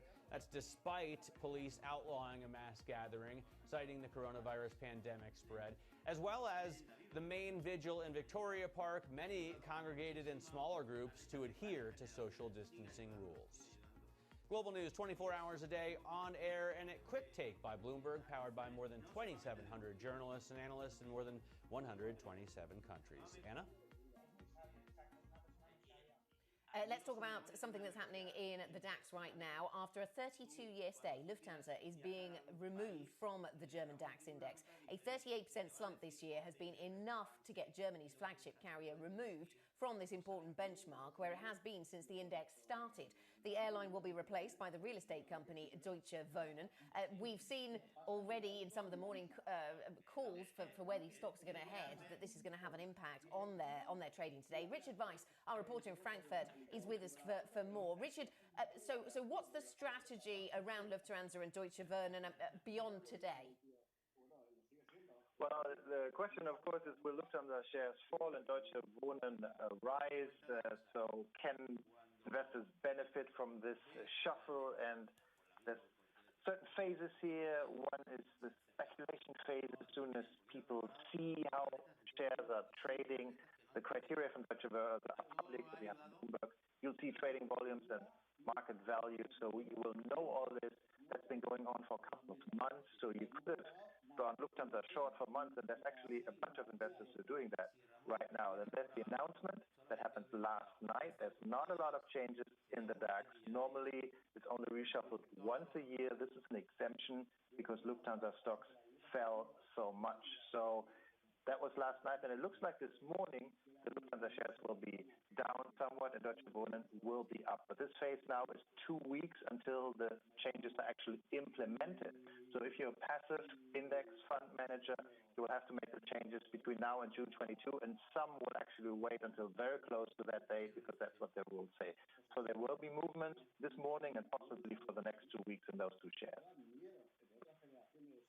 All right, so Deutsche Lufthansa off the DAX, will be off the DAX June 22nd. It's interesting that its market cap has shrunk by so much, Richie. Right now we're looking at a market cap for Lufthansa of less than 5 billion euros. And of course, this after the company just accepted a 9 billion euro bailout from the German government. Quickly tell us, are there any other changes to the indexes here that we should be watching out for, Richie? A few other in the MDAX mid-cap index below. Ströer, an outdoor advertising company, will be promoted, while Deutsche Pfandbriefbank will go out. And there's 3 changes in the index below that. That's called SDAX. Interesting thing to note, though, it's not bad to be in a small index. If you go back 10 years from today, you will have made twice the money with the MDAX or the SDAX investing in those indices than with the DAX. So small is beautiful sometimes. Thanks very much, Richard. Thanks for bringing us the latest there. Apologies, everybody, for the quality of that line as as well.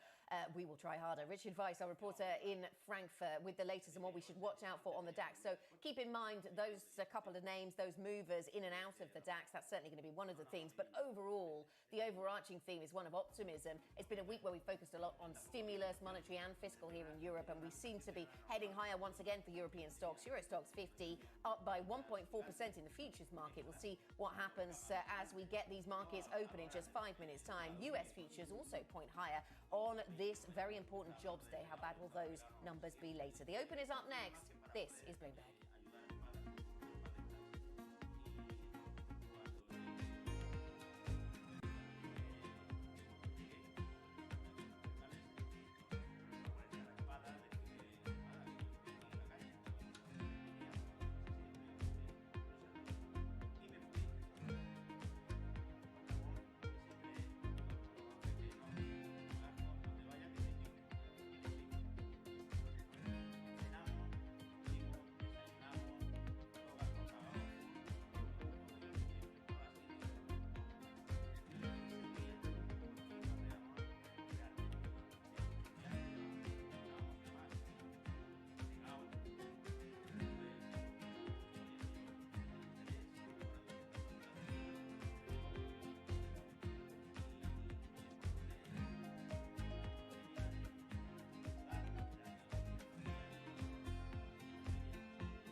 A minute to go until the start of the European equity trading day. Futures point higher. Let's get to your headlines.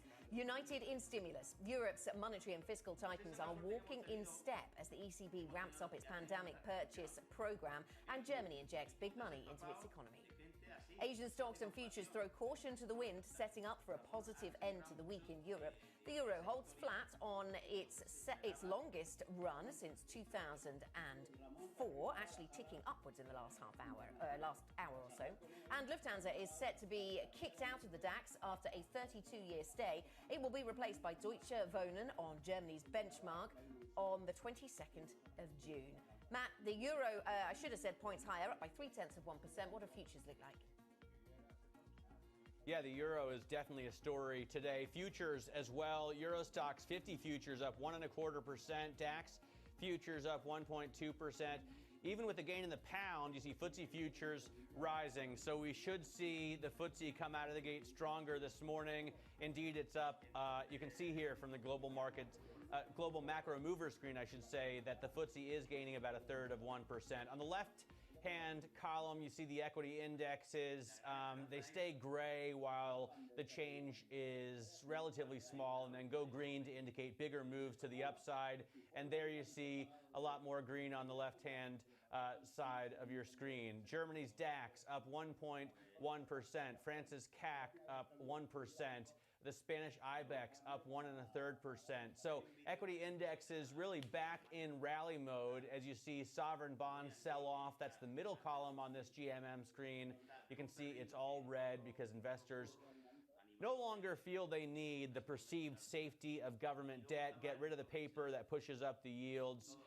And you see that equity index futures as well as equity indexes rising there. So we expect a stronger open in the U.S. as well this morning. European markets generally higher then after the rally took a little bit of a pause yesterday in spite of the additional stimulus announced by the ECB and the German government's little buy on the rumor, sell on the news there. Joining us now is Peter Chatwell, Mizuho International Head of Multi-Asset Strategy. And Peter, as part of your role, I know you pay a very close attention to what's going on with the euro, with the dollar, and we've seen some really interesting moves in FX following the German stimulus package announcement, following the ECB boosting its bond buying program. Euro right now at 113.80, getting ever closer to 114. Why so much strength as the ECB extends its QE program? Yeah. So this is not just a monetary package from the ECB. It's a tail risk reduction package. What they're doing is they are the stopgap measure. They're the ballast holding the euro together until the recovery fund comes online and until the euro reveals itself as having this fiscal capacity of the other major currencies. So what the euro is going through is a transition to becoming a genuine safe haven without the tail risk, without the feeling that the euro is misconstructed. And as we go through that change, there is going to be a significant appreciation of the euro. I think a clear intermediate target is 120, and then I think we could reach that level by the end of summer, and then from there we'll reassess. But it's this positive outlook which the ECB is helping to support by being the glue that holds the construct together. Yeah, that's really interesting. Such is the significance of the recovery fund and what's being done fiscally. Peter, good morning to you. Let me ask you about that link then between the monetary and the fiscal, because lots of people say how good it is that we're seeing this concerted effort from both sides in Europe right now. What is the extent of the link between the two? Does the ECB now need to keep interest rates low for a very, very long time to allow European governments to issue debt to pay for a lot of the spending that governments are going to be doing? Yeah, exactly that. So what the ECB has to do is now to try to make sure that whether it's a sovereign or it's a corporate, everyone is getting more indebted.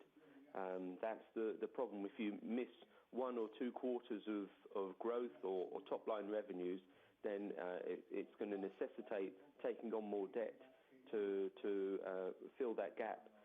So what that requires from the monetary policy stance is extreme monetary easing over a very long period of time. So that's where the commitment to extending PEP into the middle of next year, but also to do the coupon reinvestments into the end of 2022. That's a massive commitment.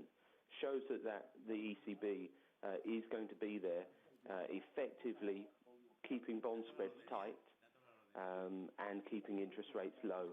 All the time that there is this fiscal impulse going on, it is going to be creating imbalances. So what the ECB is doing by keeping spreads contained is reducing the amount of imbalances that the fiscal impulse is creating. What do you think about, Hernandez de Cos yesterday told Bloomberg News he's really worried about disinflation after all of the deflationary sort of pulses gathered up to this crisis. On the other hand, with so much stimulus and so much QE, you know, when I think back to Eco 101, I would be worried about inflation. Are the risks to either one larger while the chances of hanging out in this sweet spot are diminishing? I view the risks as being greater on the disinflationary side. And that's really because at the time that the stimulus is coming, there is very little prospect of that stimulus being turned into an aggressive investment plan by companies. So there's little chance of it having a good multiplier or good monetary velocity to really turn that base money stimulus into a real growth and inflation acceleration. So I see the stimulus as being necessary to keep the whole construct afloat, rather than being something which is really going to allow the economy to kick on. And so I view the monetary side of things as being necessary to allow companies and countries to continue to refinance themselves at sufficiently cheap levels. So what I see at the end of this is probably weaker productivity growth and a lower neutral level of interest rates. So it's necessary to keep interest rates very, very low throughout the euro, I think, to keep the show on the road, and that's what the ECB will do. You talked about the euro will appreciate from here then, Peter, given what we've seen with the recovery fund being announced and that fiscal move. Is this in danger of becoming something that hampers the eurozone? If we see political competence rewarded with a stronger currency, does that end up being something that undermines the recovery? I don't think it will undermine the recovery so much when you're having the massive economic contraction that we're having right now. The change in the economy is going to be very positive subsequently. But I think it's worth remembering that the size of the economy is not going to get back to where it was in February of this year until sometime in 2022. That's the ECB's forecast. We'd agree with that. So actually, there is going to be a need, I think, to try to prevent there being other tightenings of financial conditions so that European companies remain competitive on the global scale.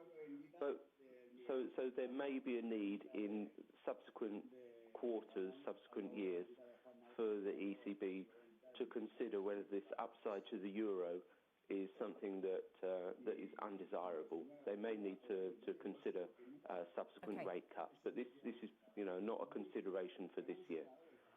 I think what's happening now is we're going to get this recovery trade for the euro. It's going to be a positive. Okay. All right, it's going to be a positive. We'll talk about the US side of that shortly. Peter Chatwell, Mizuho International Head of Multi-Asset Strategy. He stays with us into the next conversation where we'll pick up on how the pandemic is maintaining its grip on the United States economy. We talk about jobs next, with more bad news expected on the unemployment front. We'll get the payrolls number later. This is Bloomberg.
Welcome back to the European Market Open. We are 11 minutes into your European trading day, and Euro Stoxx 50 up by 1.7% right now. A little bit less of a gain coming through in London, perhaps limited by the strength of the pound. The strength of the euro, though, not seeming to limit the gains we're seeing on the DAX and the CAC this morning, both of those up by more than 1.5%.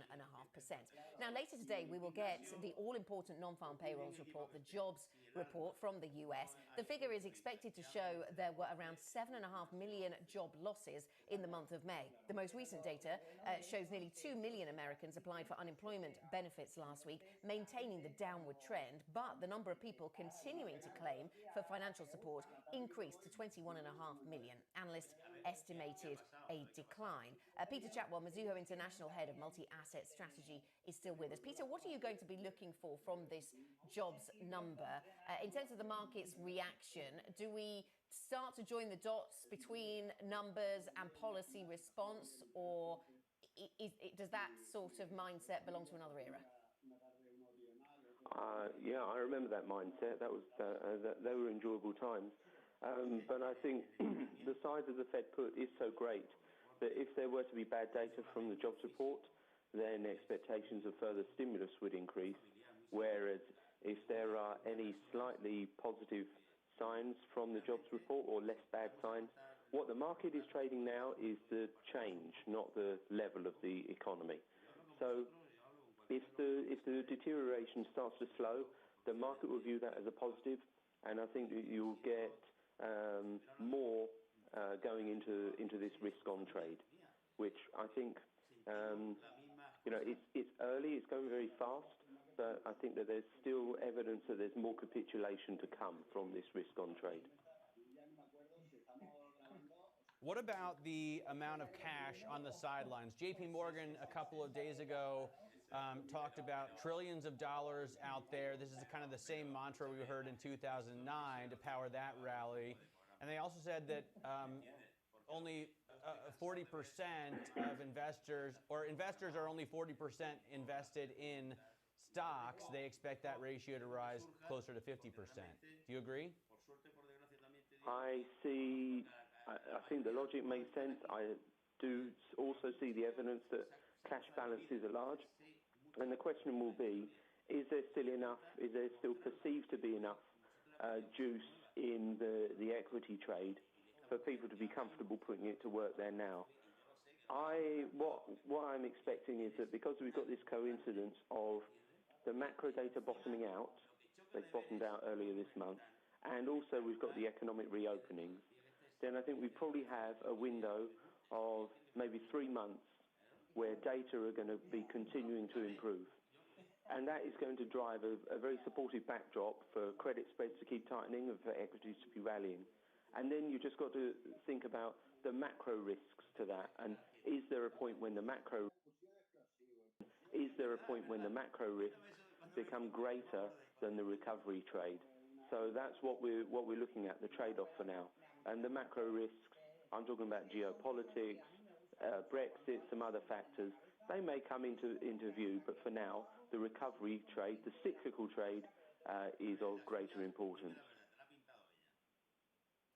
Okay, and so Peter, if that cyclical trade runs through a bit of the summer then you wonder what it is that knocks it off, as you suggest. Could it be geopolitics, US and China, that narrative, of course, or could it be something around a second wave of the virus? Is the market really thinking about what happens, how it positions, if we do start to see rates of infection in developed world economies ticking upwards?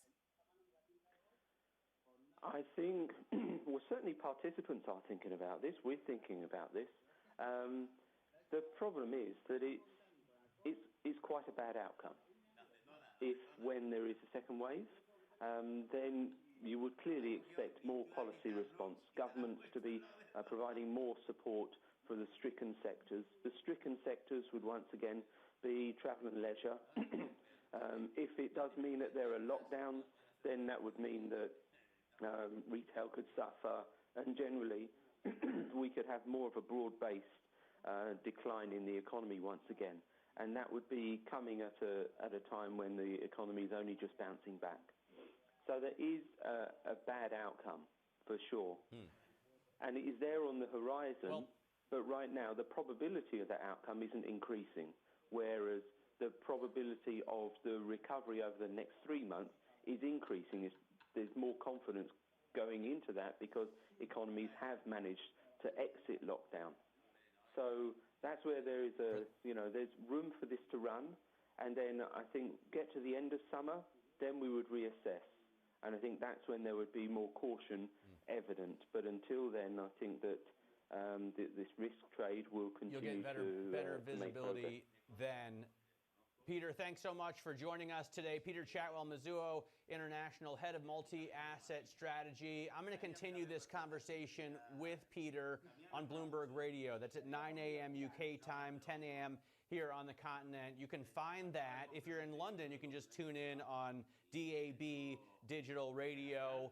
Anywhere else in the world, you know, I get Bloomberg Radio. I stream it live from my Bloomberg app on my phone, but you can get it on the internet a number of ways as well. Coming up, German chemicals giant BASF is named as the biggest recipient of virus aid funding from the UK. The Bank of England has revealed a list of more than 50 companies who benefited, and a lot of them are not British. We'll talk more about that next. This is Bloomberg.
Welcome back. Bloomberg, the European market open, and European markets are in fine form this morning, up by 1.9% now on the Euro Stoxx 50. US futures also point to the upside. Dow futures now up by more than 1%. Now, the Hong Kong Financial Secretary Paul Chan says he is ready to defend the currencies linked to the US dollar with help from the mainland. These comments in an interview with Bloomberg. The banks themselves and their clients see the merit of this national security legislation. They are supportive, although people are waiting with interest the details to be rolled out. For example, the scope of the legislation, the implementation details.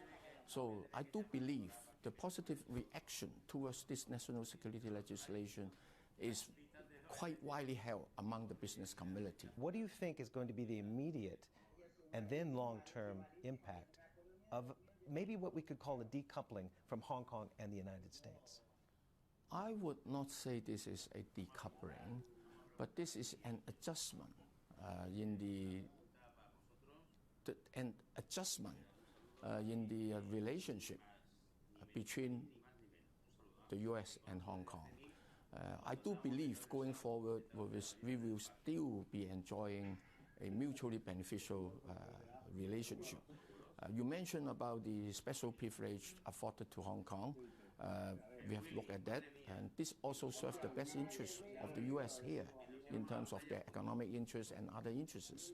So I do think there are still a lot in common that we can pursue. Without a doubt, in your mind, the peg stands? Sure, of course. Because again, there is that so-called nuclear option that Donald Trump could take and prevent Hong Kong from tapping into the clearing process and selling US dollars. What happens? He's unpredictable, you know. What happens if they take that tack? Well, I think we should not speculate too much. And you must have a contingency, though. Of course, we have. We have thought about that as a responsible official. We have contingency plan. But on the other hand, I just want to let the public know that when we approach this issue, when we consider this issue, we do not need to over-speculate. We know in the run-up to 1997, it was discussed whether the dollar peg could be maybe in some way swapped out to some sort of renminbi peg. Granted, we know it's not a fully convertible currency and there's a closed capital account in China. But can you tell me maybe some of those contingencies that you're talking about if that nuclear option is employed by Washington? We don't think we need to do any review on the linked exchange rate system. We stand firm to defend that, and the country will back us up in the defense of this linked exchange rate system. That was Paul Chan speaking to Bloomberg, of course. So interesting to hear his thoughts there. Let's talk about what's going on in the UK. Germany's BASF has been named as the biggest recipient of emergency funding from a £16.2 billion Bank of England programme designed to help companies in the UK weather the coronavirus pandemic. The chemicals giant received £1 billion, the maximum allowed by the Bank of England's COVID corporate financing facility. For more, Bloomberg's Ed Robinson joins us. Why are companies with such wealthy owners tapping a state aid programme? I suppose that's the question that this throws up, Ed, although this particular scheme is not grants and money for free, if you like. This is a scheme where the Bank of England buys commercial paper, so there's still a debt at the end of this. Yes, there is maturity, and it is commercial paper owned. And it's designed to help companies with needs so that they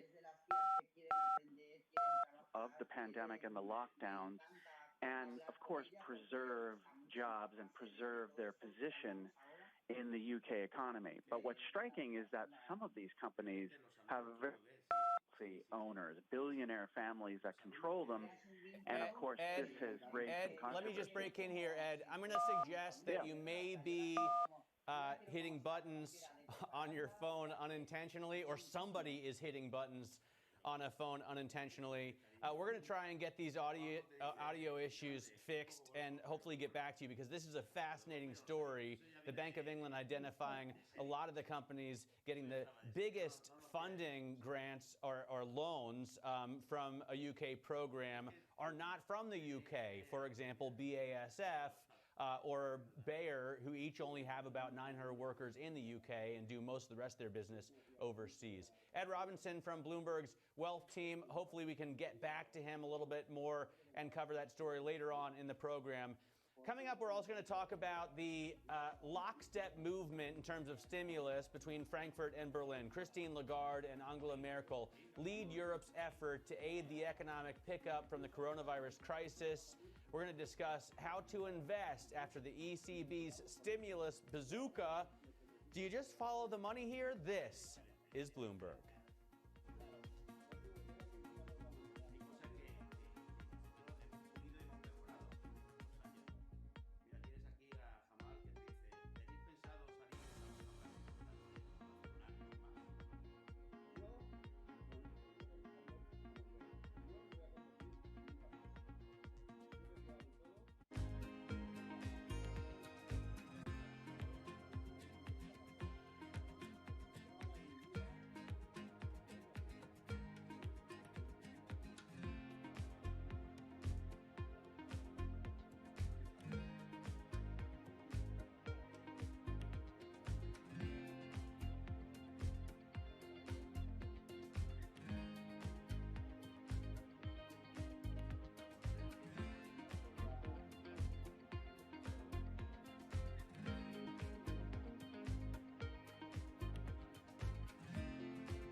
Welcome back to the European Market Open, half an hour into the European equity session, and European equity markets are on the front foot, up by 1.3% on the Stoxx 600, up actually almost 2% on the CAC and the DAX, both of those just shy of 2% gains. We do see more than 2% higher on the IBEX and the FTSE MIB. Once again, a lot of excitement about fiscal stimulus, monetary stimulus here in the Eurozone. Let's tell you what's going on from a sector perspective. I've pulled up the GRR function on the Stoxx 600, and banks to the fore. So banks up by 3.3%, autos and auto parts also a strong gainer, and travel and leisure. So some of those more beaten up sectors, more cyclical sectors moving higher this morning, and some of the more defensive, food and beverage, healthcare, I was going to say to the downside, but they're not falling. They're also positive, but they're not gaining as much as some of the others. Matt? All right, let's get to the Bloomberg First Word News. These are today's top stories from the terminal. A night of largely peaceful protests as Americans gathered for memorials honoring George Floyd, the unarmed black man whose death sparked the nationwide unrest. The Secret Service has extended the security fencing around the White House, putting more distance between protesters and the president. In terms of the coronavirus, Brazil has reported a record number of daily deaths, the nation surpassing Italy to become the third in the world for total fatalities. Brazil has become an epicenter of the virus with over 600,000 confirmed cases.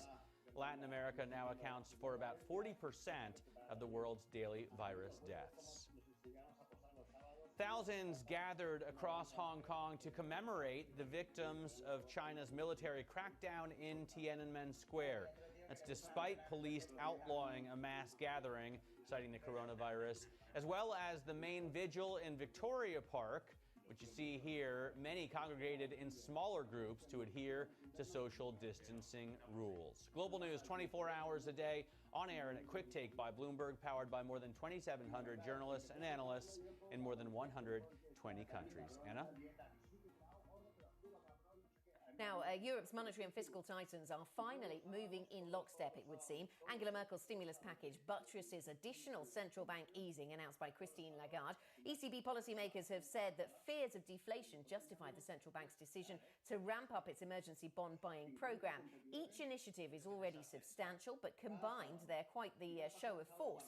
They also suggest that Europe, which has long struggled to show a united front, is more than ever exhibiting a sense of collective purpose. Joining us now, Thushka Maharaj, global multi-asset strategist at JP Morgan Asset Management. Do you see enough collective purpose in the Eurozone now? Have things materially shifted? We spoke to a guest in the last half hour, Thushka, who was suggesting we'll see a really big appreciation in the euro now. Things look structurally different. Good morning. Hi, Anna. I would totally agree with that. We see the coordination of fiscal and monetary policy as being a game changer in the euro area. Yes, you're going to have roadblocks, and it's not going to be a straight line to full stimulus, but the coordination has been remarkable up to now. And I'd say the ECB overnight surprised us positively on quite a few fronts. So in terms of size, in terms of duration, and in terms of the reinvestment. So alongside the strong fiscal impulses we're getting from Germany on a national basis, but also the European Recovery Fund on a pan-euro area basis, the stimulus from the ECB is just another additional tailwind for European assets. And yes, I think the euro is a strong beneficiary of that. Why do you think Lagarde and the ECB felt they had to do it now? I mean, they haven't even made a serious dent in the PEP program that already exists. Why, at this meeting, boost it by another $600 billion? Yeah, that's an interesting question. We were thinking the same before. I'd say two reasons, and they were very clear about this yesterday. One, inflation, as you rightly point out. They brought down in their staff projections, they brought down their 3-year ahead inflation to 1.3%. And bearing in mind that this is after they've accounted for some of the stimulus measures, that's quite a dovish signal. So not reaching our goal on inflation was a strong catalyst for being proactive and upsizing the program. And I'd say the second other main reason is the financial conditions environment. Now, we know spreads, purple spreads were tightening going into the meeting, because of all these positive announcements we've had on European European recovery funds. But I would say that lower inflation moves up real rates mechanically, so that's a de facto tightening of financial conditions. And secondly, we're seeing a lot more issuance. So the ECB was trying to calibrate how much they're buying so that they're now absorbing a large portion of that sovereign bond issuance to help support economies. And I'd say the third is, obviously, we didn't know what the extent of the virus impact on growth would be when they announced their package in March. And so they've recalibrated with new information, and that supported extending the program. Crucially, they're keeping it into the recovery, so into 2021, which we see as pretty supportive and pro-cyclical stimulus in a sense.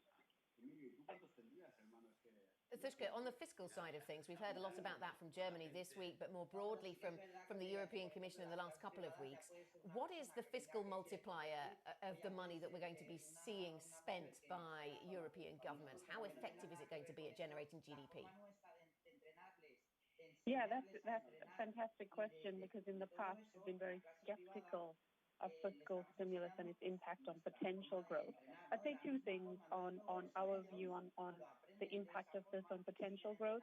One, because there's a large component of investment within the European Recovery Fund remit, we see the fiscal multipliers being higher than 0.5, for example. We'd say about 0.7 because we have a large component of investment and basically spending for future potential growth. And I'd say the second reason why we think it will be effective over the coming years is that it's happening at a time when we have a large output gap, when we have stress and we have low growth. So normally fiscal spending in recession has a higher multiplier. So between 0.7 to 1 in our view for this program.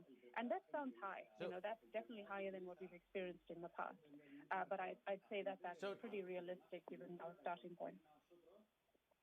So, Tushka, we promised viewers insight into what to do with their portfolios as a result of this. How are you changing your asset allocation looking at this massive wave of stimulus?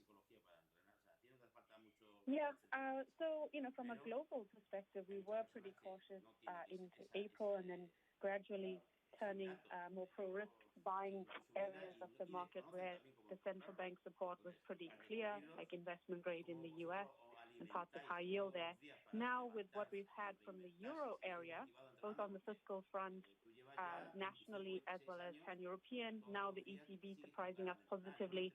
I'd say our appetite to take more risk in European asset markets is increasing, especially on the European equity side. So one thing we've been noticing is the modest cyclical rotation we're getting within equity markets. And we think that continues into the early stage of cycle.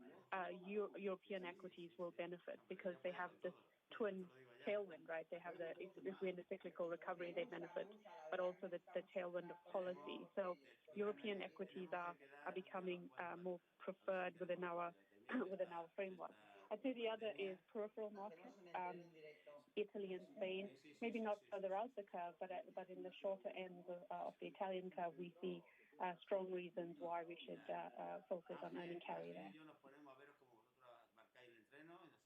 All right, Tushka, thanks so much for joining us. Tushka Maharaj there, global multi-asset strategist at JP Morgan Asset Management. Pleasure having you on. Thanks very much for taking the time this morning, and I hope we can get you back very soon to talk about what's happening right now in these markets. We continue to see gains across Europe. We continue to see gains in U.S. futures. The rally is still on. Up next, taking sides, the EU wades into the Trump Twitter spat. Commissioner Vera Jourova says putting labels on tweets isn't about censorship. She joins us next to talk. This is Bloomberg.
Welcome back to the European Market Open. 42 minutes into a positive trading session for European equities, pushed higher by plenty of talk about stimulus of all kinds this week here in Europe. Now, one of the EU's top officials has defended Twitter's decision to label some of President Trump's tweets. Vera Jourova, the European Commission's Vice President for Values and Transparency, said the move to implement a transparent and consistent moderation policy was the right one. She joins us now. Commissioner, good to have you on Bloomberg TV with us. You've taken quite a clear stance then in your statements on how Twitter is using its moderation policy, even on tweets from President Trump. What's made you speak out on this? Why did you decide to? Okay, good morning. Well, why have I decided to be clear about this? We are discussing with the platforms the way how to make the content legal, but also how to make it less harmful, which is connected with disinformation and misinformation. And Twitter is a kind of following the method and the ideas we have developed for Europe, because we are going to work on some rules for European Union in this area. So they did on American territory and vis-a-vis American president what we are thinking about in Europe. And I think it was brave and it was risky decision. So I just wanted to support Twitter on that. Do you think we're going to see, Mrs. Commissioner, more social media platforms, more social media networks taking responsibility for the content that we can see on their websites? Up to now, it's very inconsistent on how they approach the issue. But I can tell you, when I was in America, in the United States, I think 4 years ago, there was still a debate about absolute no-go for any kind of moderating the content, referring to the First Amendment of the Constitution. And now you see that also American platforms are considering some methods how to not censor. We are never speaking about censorship, but how to label the misinformation or disinformation, and how to equip the readers with the facts and figures. So I think that we will have to work on more consistent approach, and especially for the EU, we would like to have some rules in place by the end of this year. Yes, and I think the European Commission is due to issue a communication on disinformation next week. You can tell us what's going to be in that communication if you can, but if not, what are you thinking about heading into that? What should we watch for? Of course, I can inform already now that we are going to announce how we are tackling with the issue of disinformation in COVID-19 context. So there is a lot of information about what has been done, what we are doing now, what we plan to do, and the cooperation with the platforms has a prominent role in our plan and in everything we are doing, because we had a very clear agreement with the platforms that they will give some prime time or priority space for the information from the health authorities, so that the people have the direct access to reliable, trustworthy information, and that they will diminish the impact of the disinformation which appeared in massive amounts in the networks. But this is just a partial work or part of our work. By the end of the year, we will propose the legislation which will increase the responsibility of the platforms in relation to illegal content, because not all the content is legal in Europe. Freedom of expression has the priority, but is not absolute in Europe for very good also historic reasons. And we will also announce how to protect elections and democracy against the impact of disinformation. So this is sequencing of work, and next week it will be COVID-related fight against disinformation. Very concrete and very clear. Of course, there's always been a lot of talk, even an investigation into the U.S. election and the role of disinformation on social media played a big part in that story. Do you expect disinformation on social media platforms on the internet to play a big role in European elections that are coming up? For example, the German election next year? We have to be vigilant because this is obviously the factor which is influencing the will and preferences of the voters. We already took lessons from the American presidential elections and some other elections and Brexit referendum. Last year, we took the lesson last year before the European elections. We intensified our work against disinformation and fact-checking, and also the protection against cyber attacks and so on. And we will continue to do so because every elections in the EU matter, German elections and any others. And we really want to keep the elections in Europe to be the fair competition of real people, of real ideas and the visions. And we don't want this to be just a competition who can pay for dirty methods like we saw with Cambridge Analytica method, or who can lie better, or who can pay more for dirty campaign, or even who can deploy artificial intelligence. These are the things we do not want in Europe, and we will do everything to protect the fairness of the elections in the EU. And I understand that the European Union is considering next steps after Germany's top court gave that ruling, the Constitutional Court gave that ruling on the ECB. What do you think that decision by the Constitutional Court in Germany means for the ECB? What are the consequences?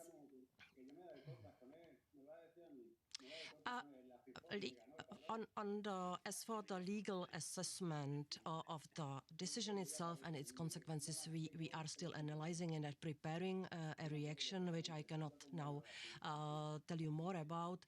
But already the day after the decision was taken in Karlsruhe, we said clearly that the European Court of Justice has the last word in interpreting the EU law, that we fully recognize the independence of ECB, and also that the EU law has the primacy over the national law, which was already agreed on as a basic principle for the EU many years ago.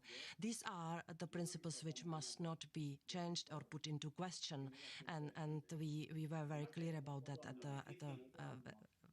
in the very first moments after the decision was announced. All right, Vera Jourova, thank you so much for joining us. Really appreciate your time on this important issue. European Commissioner, Vice President for Values and Transparency, talking to us about disinformation in the media.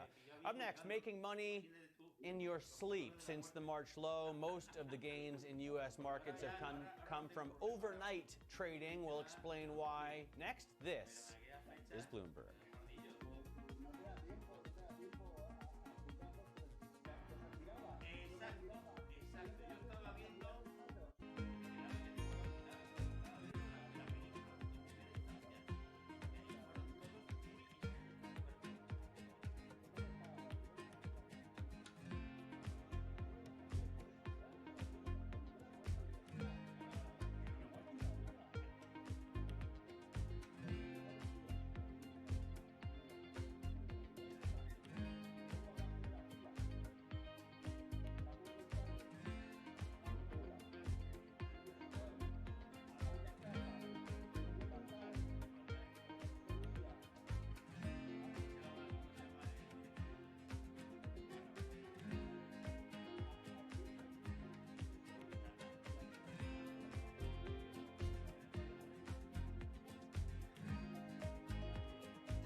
Welcome back to the European market open. 53 minutes into a trading day that's positive in Europe, up by 1.5% on the stock 600, and US futures on the Dow and the S&P both point higher by more than 1%.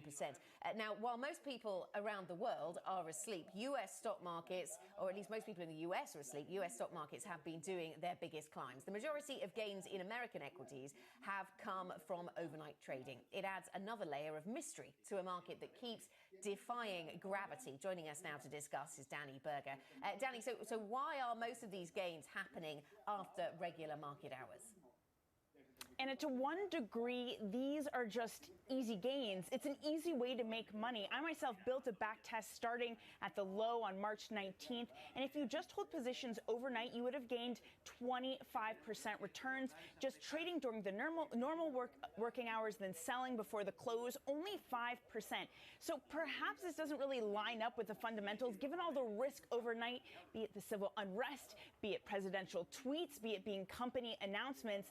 But still, it's making money, so at some level, why not do it? It also sort of signifies a return to the way things were before the pandemic and a return to risk appetite. Again, these are risky positions, so it shows a willingness to take that on. And historically, the overnight position does outperform, usually not to the degree it currently is, but again, in some ways, this is a return to normalcy. Does this tell us, Danny, anything about the durability of the gains from the March low? If anything, it does tell us that there's certainly a lot of investors out there who think that this will occur for some time to go, because these easy trades, when they do reverse, it tends to be escalator up, elevator shaft down. They're pretty harsh returns. And elsewhere in the market, we see this as well. Part of it, what you're looking at here, is investors not buying up hedges. Call volume is moving higher for U.S. equity markets, while puts are just not being bought up. That means the ratio of the bearish to bullish options is the lowest since 2014. So even though this is a really polarized market right now, people who think that we shouldn't be seeing the gains we currently are really don't seem willing to put the money where their mouth is, while the bulls keep enjoying the gains and making at times those easy returns. Matt, Anna? Danny, thanks very much. Danny Berger with the latest on that overnight phenomenon in the United States. Now, European stocks, I see on the MLive blog, our colleague Heather Burke writing that European stocks head for a third week of gains, Matt. So we see some real strength in Europe today, up by 1.6% on the stock 600, up by more than 2% now on the DAX and the CAC. Yeah, it's interesting. I mean, the DAX started last week out at 11,000, and right now we're looking at 1,700 extra points added just in the past 2 weeks alone. U.S. futures are rising as well, and they continue to climb higher, bigger than 1% gains on two of the major benchmarks there. So watch out for a risk on open in America. That's it for the European Open.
Jobs Day, unemployment is forecast to rise above 19% in the U.S., the highest since the Great Depression. Breakthrough, OPEC Plus is set to extend production cuts to prop up the oil market. The alliance holds discussions tomorrow to formally approve the deal. And united in stimulus, Europe's monetary and fiscal titans are walking in step as the ECB ramps up its purchase program and Germany injects big money into the economy. We'll speak to the EU Economic Commissioner, Paolo Gentiloni. Good morning, everyone, and welcome to Bloomberg Surveillance. I'm Francine Lacqua here in London. This is what the markets are doing. The focus will definitely be on the U.S. data. Later today in the U.S., the focus has also been on what the European Central Bank has done. Euro trading at 113 against the dollar. You can see there's a bit of a lift to the market. Also, crude oil above $37 a barrel after we understood that OPEC Plus has managed to get Iraq on board, and so we could have the extension of these production cuts at least in a month. We also look at Brexit with negotiations not going as planned. Certainly if you're hoping and expecting for some kind of deal between the UK and the EU, which you may not be, but pound is moving on the back of it, 126.74. Now let's get straight to the Bloomberg. First word news here in London is Leanne Gerrans. Hi, Leanne. Hi, Francine. A night of largely peaceful protests as Americans gathered for memorials honouring George Floyd, the unarmed black man whose death sparked nationwide unrest. The Secret Service has extended the security fencing around the White House, putting more distance between protesters and the president. To coronavirus, and Brazil has reported a record number of daily deaths, the nation surpassing Italy to become third in the world for fatalities. Brazil has become an epicenter of the virus with over 600,000 confirmed cases. Latin America now accounts for about 40% of the world's daily virus deaths. Fears of deflation warranted European Central Bank's decision to ramp up stimulus. That's according to Spanish policymaker Pablo Hernández de Cos. Yesterday, the ECB upped its emergency bond buying program by bigger than expected 600 billion euros, cutting expectations for growth and inflation in the process. We judged that it was necessary to increase the size. And I can assure you that there was unanimous view in the Governing Council that action had to be taken. In the face of that inflation outlook, and given our mandate of price stability, action had to be taken. Global news 24 hours a day, on air and on Quick Take by Bloomberg. Powered by more than 2,700 journalists and analysts in more than 120 countries. I'm Leanne Gerrans. This is Bloomberg. Francine. Leanne, thanks so much. Now let's kick it off with the U.S. and we get jobs data at 1:30 p.m. London time.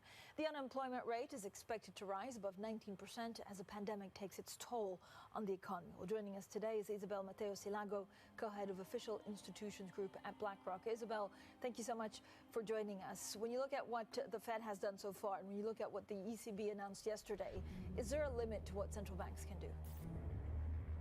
Good morning, Florence. I mean, look, I think what central banks have been showing us in recent weeks is that we shouldn't think that there is a limit to what they can do when they're determined to act. So that would be the short answer. They're acting in different ways, but certainly I think it would be foolish to bet on a limit.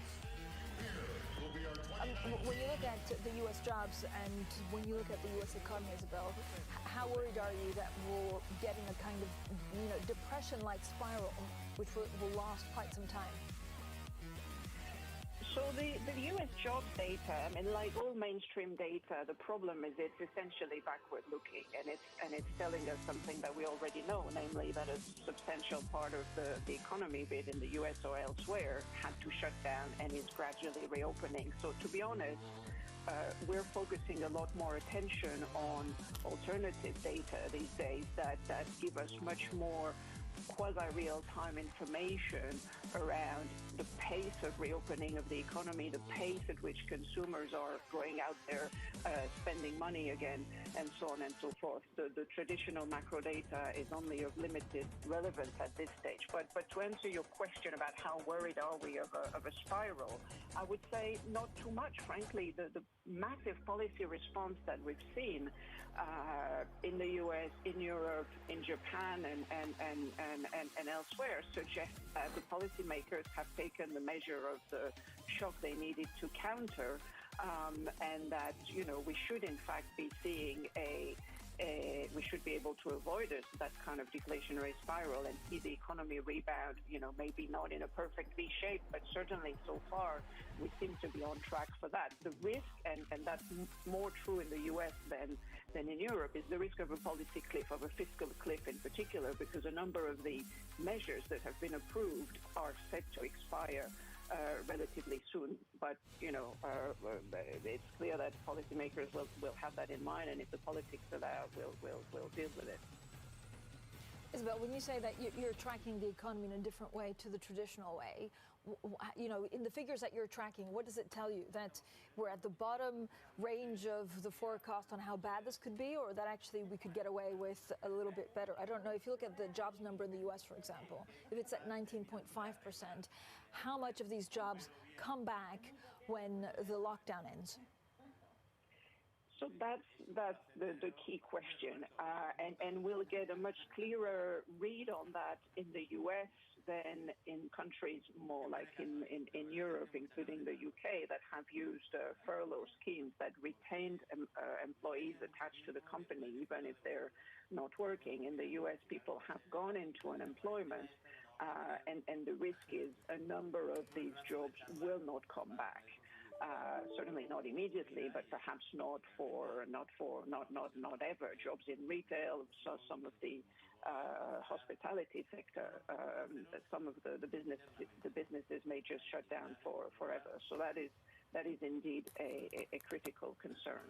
But so far, the data we're seeing is consistent with a reopening of the economy, frankly, in line with the more optimistic forecast. Now, we're still going to see the U.S. economy, the European economy down, you know, around 10% over the year, but still, so far the data suggests that we're touching a trough around May and picking up after that.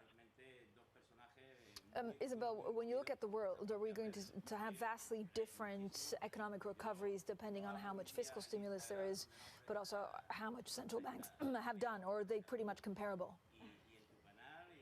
Frankly, at this point, it's looking very comparable. It's looking comparable across the developed world, and to some extent China, although China has done relatively less stimulus than others, but of course is earlier to reopen, and so it's not looking too bad.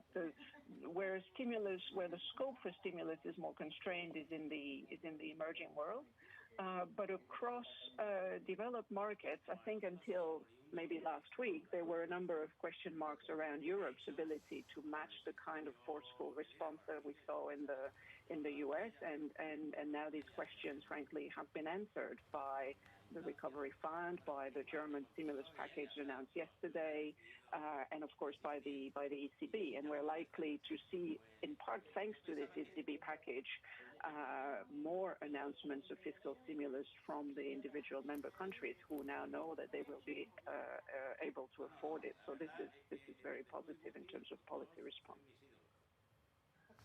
Thank you so much, Isabel Mateos Ilago there from BlackRock. She stays with us. Now stay with surveillance, plenty coming up, including Europe's economic recovery.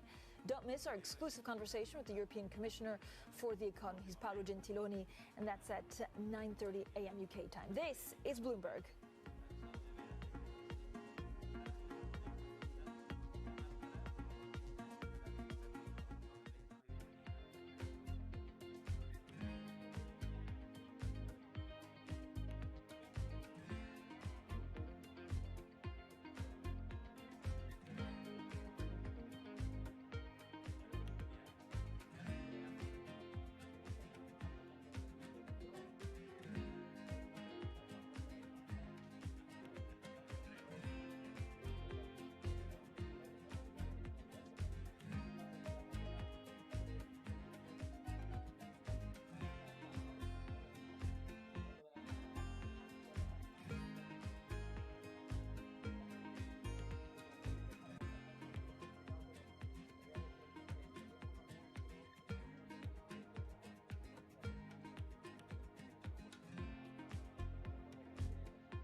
is critically important that the markets stay open in this time as opposed to trying to take breaks in the middle. I think that that'll just push off the situation a little bit. It actually could create other pent-up issues if you do close the markets.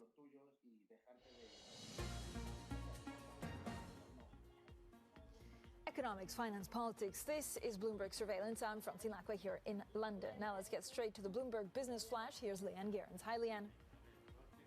Hi, Francine. Lufthansa is leaving Germany's DAX for the first time since the benchmark started. Travel restrictions have seen shares in the company fall 38% this year. That makes it the 60th largest German company by market value. The DAX is reserved for the top 30, and Lufthansa will be replaced by real estate company Deutsche Wohnen on June the 22nd. Tesla chief Elon Musk is escalating his feud with Jeff Bezos, calling for Amazon to be broken up. Musk tagged the e-commerce giant's chief, tweeting, "Monopolies are wrong." It came after a book on coronavirus was removed from the Kindle store. Amazon says in error. Both billionaires are investing heavily and competing in space exploration. American Airlines has surged the most on record. That's after saying it would boost July flights 74% compared with June. It's a sign that demand for U.S. flights is returning more quickly than expected. The busiest days next month will have about 4,000 flights. That's about 40% of capacity a year earlier. And that's a Bloomberg Business Flash. Francine. Leanne, thank you so much. Now, OPEC and its allies are set to extend production cuts after a breakthrough in negotiations. A delegate told Bloomberg that Russia and Saudi Arabia have clinched a tentative deal with holdout member Iraq. Now, the pair were pushing the producer to stop shrinking in its responsibility and cheating on output cuts. Now, the preliminary agreement still needs to be ratified. Well, still with us is Isabel Mateos-Hilago from BlackRock. Isabel, what does oil actually tell us? Partly it's demand. Is this a good indicator to see how global growth will perform?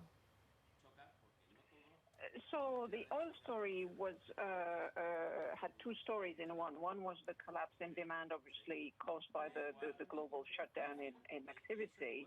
The other one was this feud among OPEC producers, which led to a spike in supply at the moment that you least needed it.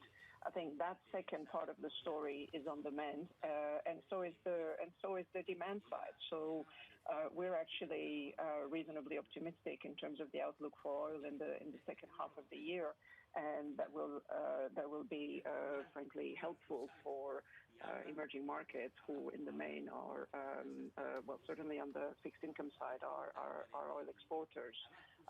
It will also help rekindle a little bit the very dire inflation expectations that prevail in most parts of the global economy. So at this point, it's a positive, and it's partly telling us the demand picture is improving, but of course it's also primarily around OPEC and the suppliers getting their act in order.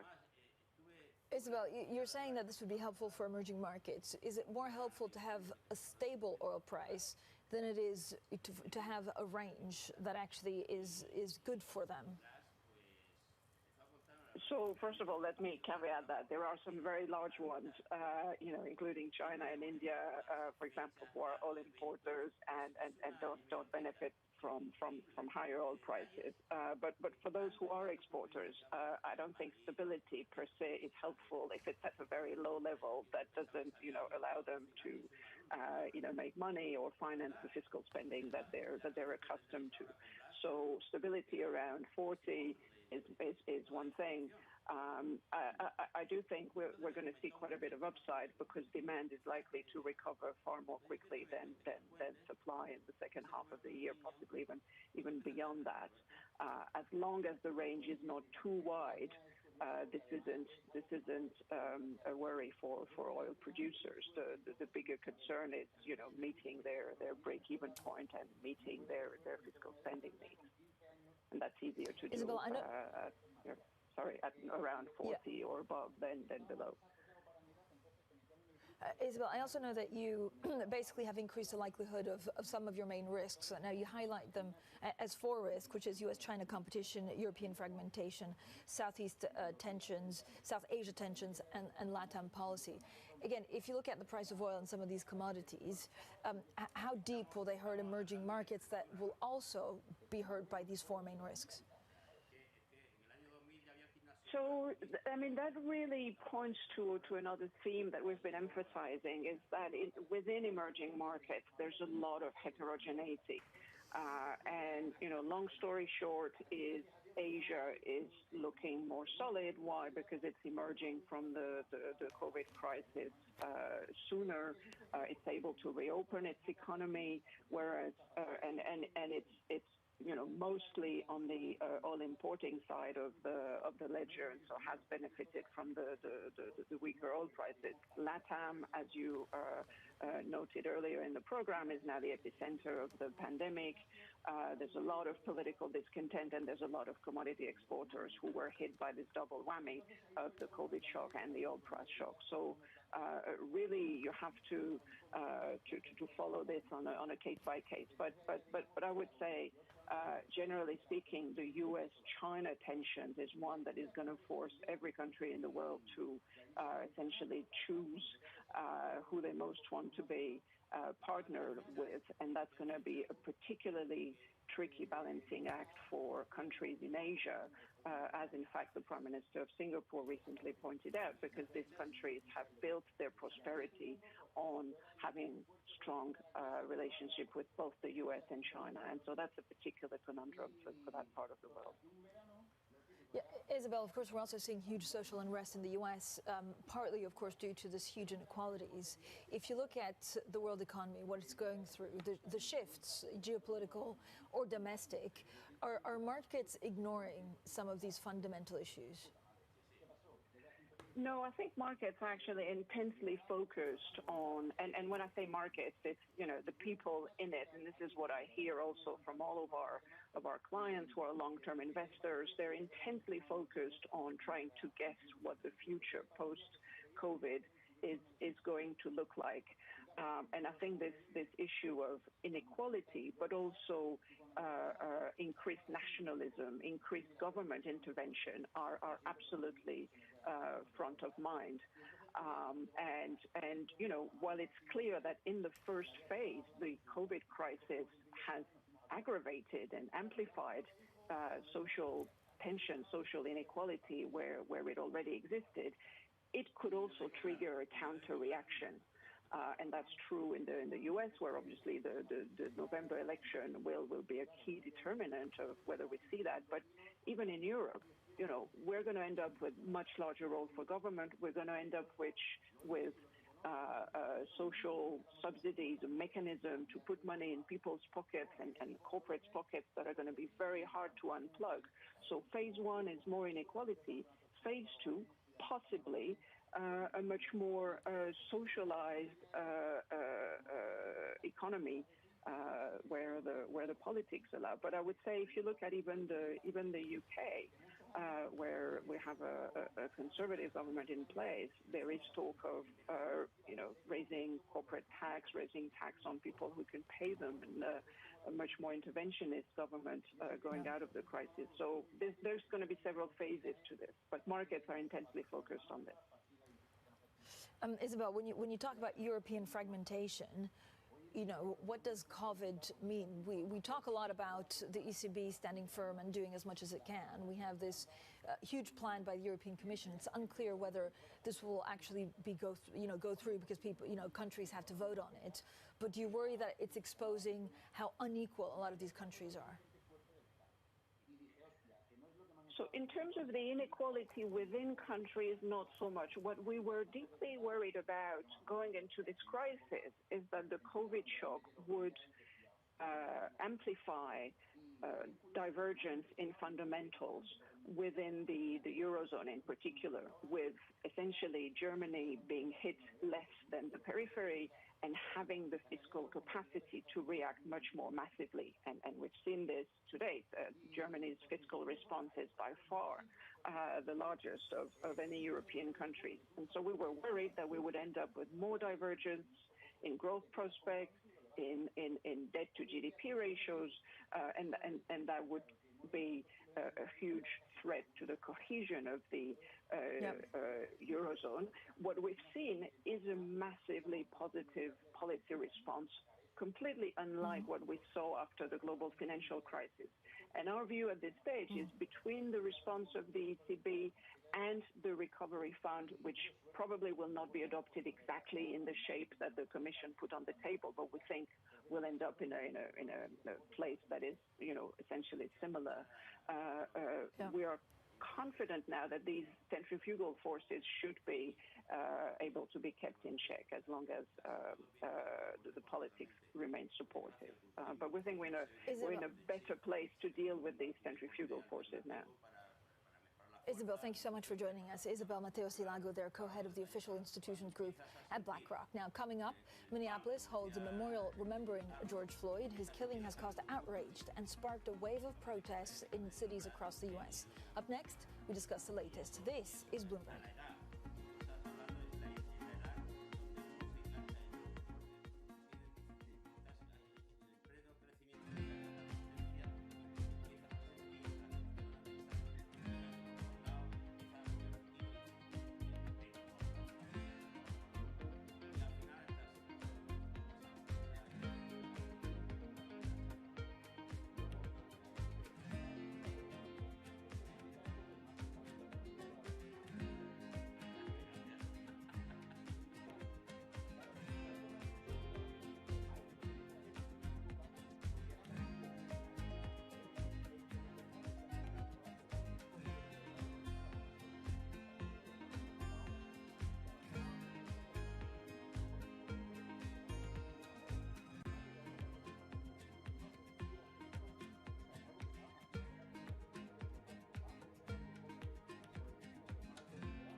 This is Bloomberg Surveillance. I'm Francine Lacqua here in London. Now, coming up, Europe's economic recovery. Don't miss our exclusive conversation with the European Commissioner for the Economy. He's Paolo Gentiloni. This is what the markets are doing now. They're waiting, of course, with bated breath what happens in the U.S. We have that unemployment figure.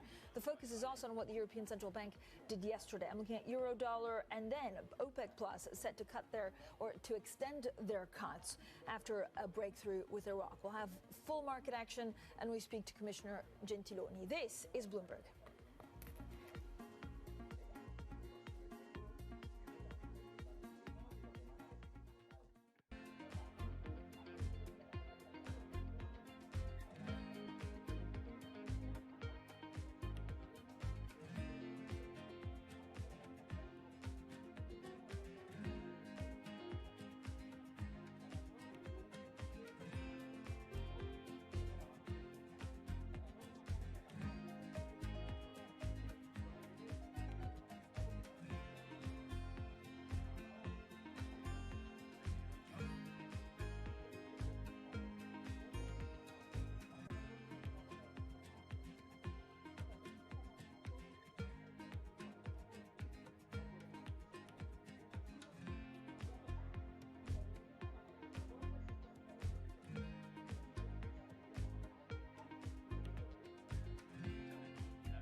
Another day of risk off across the financial markets. We bring you special coverage of all the price action and implications here on Bloomberg Television.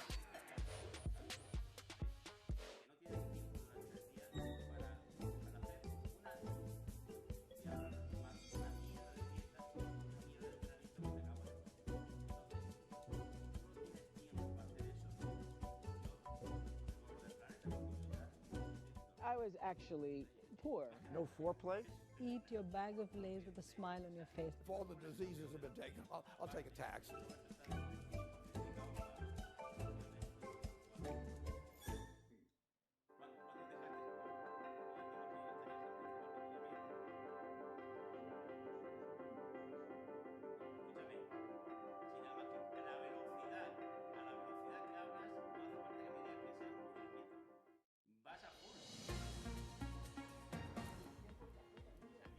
Economics, finance, politics. This is Bloomberg Surveillance. I'm Francine Lacroix here in London. Now let's get straight to the Bloomberg First Word News. Here's Leanne Gerrans. Hi, Leanne. Good morning, Francine. OPEC and its allies are set to extend production cuts after a breakthrough in negotiations. A delegate told Bloomberg Russia and Saudi Arabia have clinched a tentative deal with holdout member Iraq. The pair were pushing the producer to stop shirking its responsibility and cheating on output cuts. The preliminary agreement still needs to be ratified. The UK and EU are set to end this week's Brexit negotiations with little progress. Officials are still far apart on crucial issues ahead of a key deadline at the end of the month. The EU is hoping to persuade Prime Minister Boris Johnson to compromise at the next summit. But according to Number 10, that may be wishful thinking. U.S. Trade Representative Robert Lighthizer says he feels very good about progress of the Phase 1 deal with China. He says Beijing is honoring the pact, refuting a report it wasn't living up to its commitments. Lighthizer's positive views come despite recent tensions between the world's two biggest economies. And thousands gathered across Hong Kong to commemorate the victims of China's military crackdown in Tiananmen Square. That's despite police outlawing a mass gathering, citing the coronavirus pandemic, as well as the main vigil in Victoria Park. Many congregated in smaller groups to adhere to social distancing rules. Global news 24 hours a day, on air and on Quick Take by Bloomberg, powered by more than 2,700 journalists and analysts in more than 120 countries. I'm Leanne Gerrans. This is Bloomberg. Francine. Thank you so much, Leanne. Now let's get to our exclusive conversation. As Europe continues its reopening, the ECB has stepped up its pandemic stimulus program. Now, the additional monetary policy adds to the Commission's plan for a €750 billion virus recovery package. But with Finland now joining the frugal four nations opposed to the EU plan in its current form, will Europe actually be able to agree on a way forward? Well, joining us now from Brussels, I'm delighted, is Paolo Gentiloni. He's a former Italian Prime Minister and current European Commissioner for the Economy and Financial Affairs. So, Commissioner Gentiloni, thank you so much, as always, for giving us a little bit of your time. First of all, to your forecast. So last month, good morning, the Commission said that there would be a 7.7 contraction in economic output this year. Since then, the economies have reopened. Would you stick to that forecast, or can it be better or worse?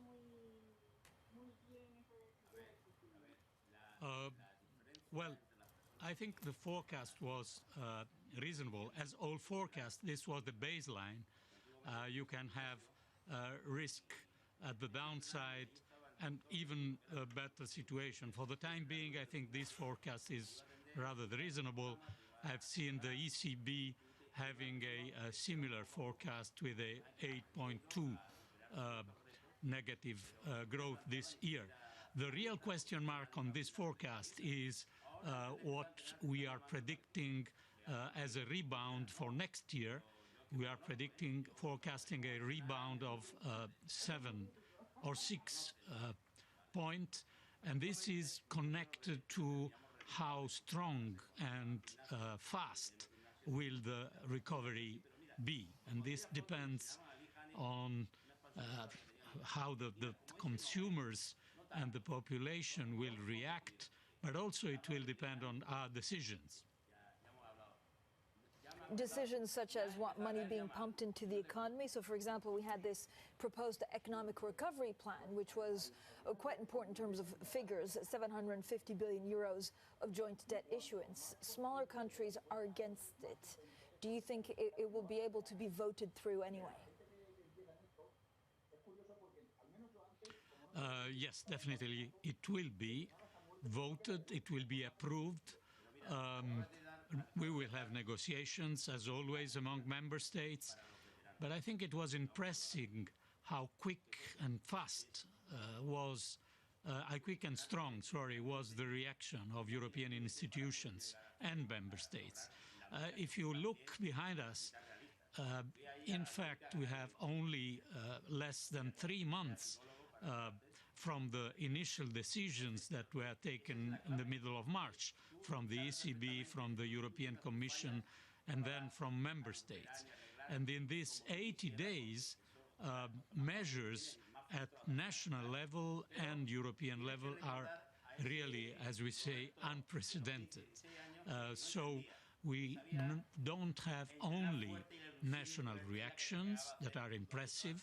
Yesterday, the German plan was presented, and as you know, it is a very strong plan, but we have for the first time, so to say, a European common fiscal power in this recovery. And this will be discussed, but it will at the end be approved, and I think it is really an opportunity for the Union to be more competitive and stronger together. But, Mr. Commissioner, what makes you so confident that actually this will garner unanimous approval by member states? Will they have concessions?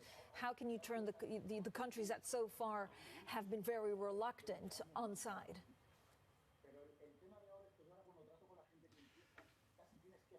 Well, the reaction I saw to such a bold and, I repeat, unprecedented initiative, because we are talking of the fact that the European Commission will go to the markets and borrow 750 billion euros, issuing common debt to finance the recovery. Confronted with this proposal, member states reacted in different ways, but I have to say nobody slammed the door in front of this. Everybody is, not every member states, but the majority of member states are in a negotiating position, and knowing how it functions here in the Union, a negotiating position brings at the end at an agreement. When you look at what the Commission had proposed in terms of a series of new EU taxes to finance the repayment of the 750 billion euros of joint borrowing, it again requires unanimity, but it's joint taxes like digital tax or financial transaction tax that in the past were so difficult to agree on. Why do you think this time is different and that countries will agree on that? I would say two things. One is that the repayment of these financial tools will be in the long run. The maturity will be very long, and repayment will begin in 2028 and end in 2058. And you know that we have very cheap money now in the markets, and so this will not be such an important burden for our finances. Having said this, yes, we need to strengthen our own resources, and I think we will be able to do this, especially in the environmental side. We have two groups of potential new owned resources. One are the two issues discussed at the OECD level, digital taxation and minimal taxation. And on these two issues, we are committed to find, or at least to try to find, a global solution. And then we have the environmental, energy taxation. And I think that having the Commission decided this priority of the European Green Deal, we will have good decision on this kind of taxation. But what incentives is the Commission actually willing to negotiate with in the countries that will prove to be more problematic? Are we talking about budget rebates? How much of a leeway do you have in terms of incentives? How aggressive will those incentives be? Well, I think that the awareness in these countries that we have a common future and that the prosperity of also their citizens is strictly connected to the prosperity of the European single market and of the European economy as a whole. I think that the real game changer in this discussion was this awareness. We spent 10 years without any possibility to decide some common fiscal tool. And we were able to decide this now because this terrible crisis increased the awareness. So I think that also in the business communities of the more reluctant countries, in the working unions of the more reluctant countries, this awareness is very strong. So some detail will be changed and negotiated, but the core proposal will be approved. Commissioner, what timeline do you think these proposals will be agreed on?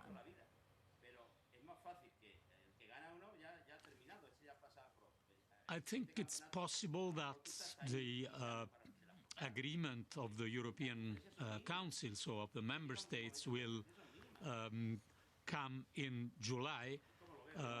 By the way, in July the 1st, we begin the 6 months of presidency of the Council from Germany, and this will also, I think, help the agreement. And then we need the approval of national parliaments. So this will take a few months more. What is clear is that being this fund linked to the multi-annual budget of the Union, it will be in place beginning of January, the 1st of January. Right. Commissioner, a final question on Brexit. Talks have ended this week in a stalemate. How worried are you that a no-deal Brexit would further put economic stress on the Commission's forecasts? Well, in our forecast, we were having predicting some, so to say, downside risk to our baseline scenario. And among these downside risks, we had trade tension at the global level. We had second waves of the pandemic that are fortunately not there for the moment. And we had the risk of a no deal.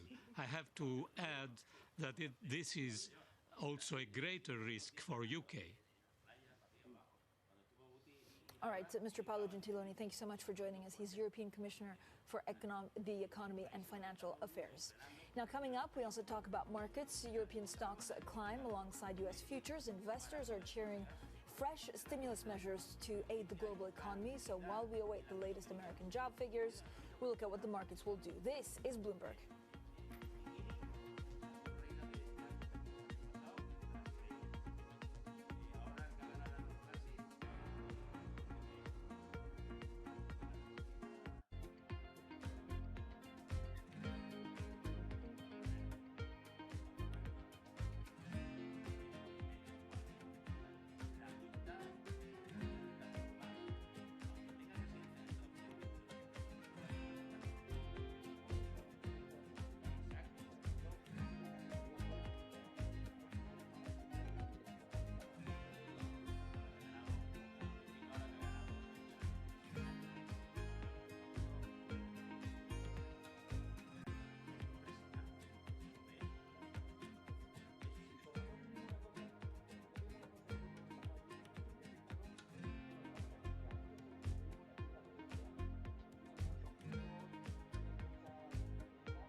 This is Bloomberg Surveillance. I'm Francine Lacqua here in London. Now, the rally resumes. The Stoxx 600 index jumps at the open, and the euro rallies for a ninth day.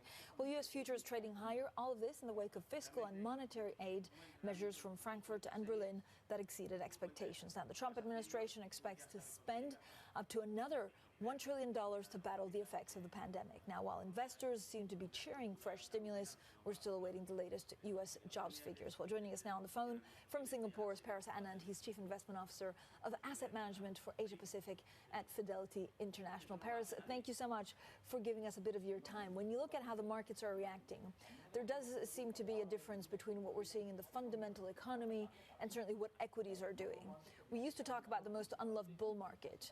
I mean, how would you describe the current situation? Is there too much risk being taken? So good morning, Francine. Great to speak to you.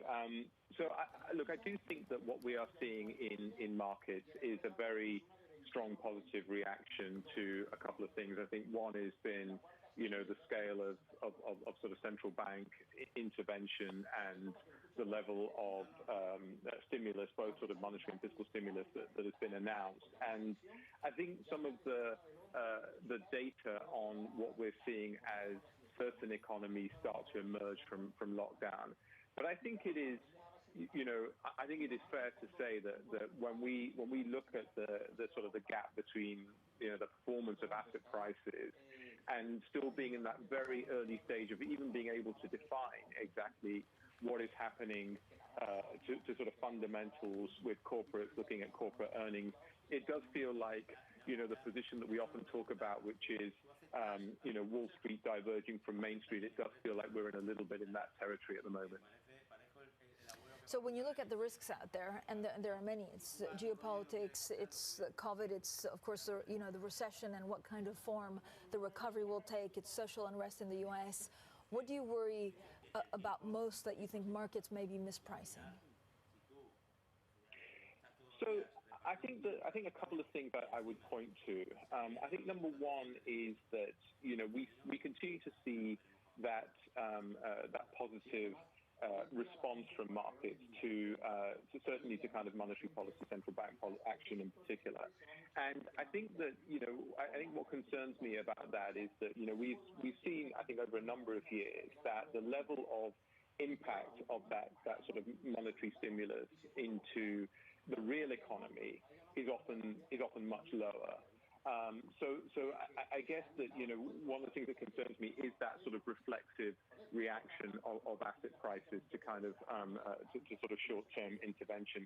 I think the second point that I would make is that I think we're entering into an environment where sort of making broad generalizations or kind of rules of thumb becomes harder. Things become fundamentally less predictable because even when we talk about a sort of a move to fiscal stimulus, the way that fiscal stimulus will be deployed will be highly different from kind of one sort of region, one country to the next. So I think that I feel that we're in an environment where there is just going to be this much greater level of dispersion. So I think that there's no shortcut for investors other than to really do their homework and look at sort of the value of the fundamental assets and the securities that they're investing in. So where do you see the most value, given the nuances that you were just saying? Do you break it down by country, by region, by sectors, or by asset class?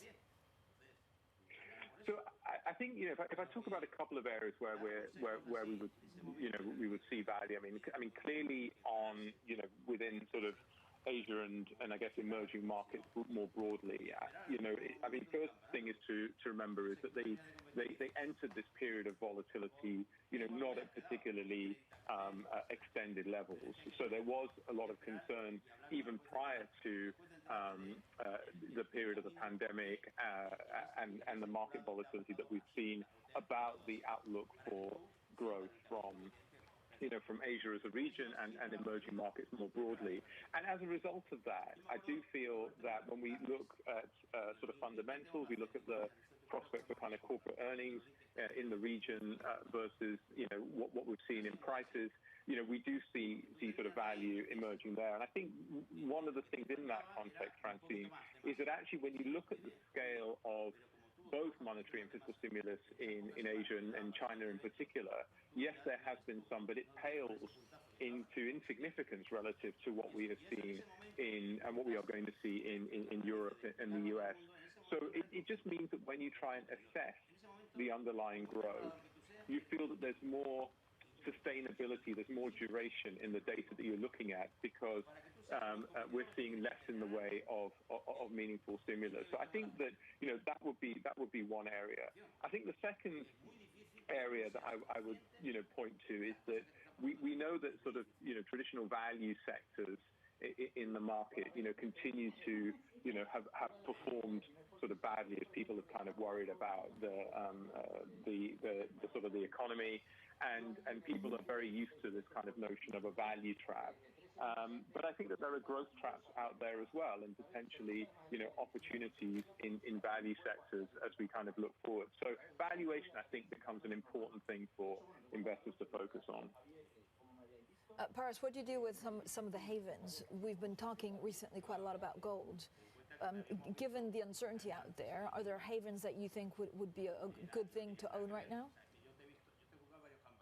So I think gold has an appeal in especially in the context that there are so many parts of asset markets that are really all in on a state of the world where inflation remains subdued in the future. And yet we look at all of these things that are happening around the world, the scale of stimulus, the scale of issuance, the deglobalization, that I actually think it's important for investors to consider the idea that actually we may be moving into a more sort of inflationary environment. So I think that sort of assets that hedge against that, I think are a good place for investors to look. Paris, thank you so much for your time today. Paris Anand, their Chief Investment Officer, Asset Management for Asia Pacific at Fidelity International. Now, coming up, a dull day for London's weather, but what's in store for investors? We'll run you through the key events to look out for. That's next. This is Bloomberg.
Climate change is the defining issue of our time.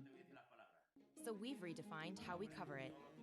With clear data and rigorous journalism, we rise to the scale of the challenge to reveal the breadth of possibility. We look at stories from every angle to provoke debate, spotlight solutions, and make sense of the greatest crisis of our generation. Bloomberg Green, solutions for a changing climate.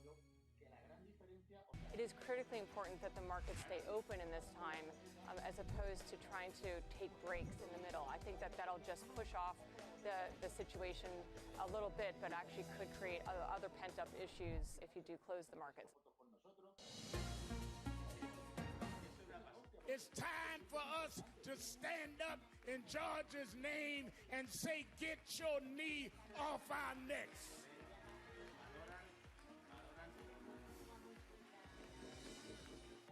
Talked to Governor Andrew Cuomo today in New York.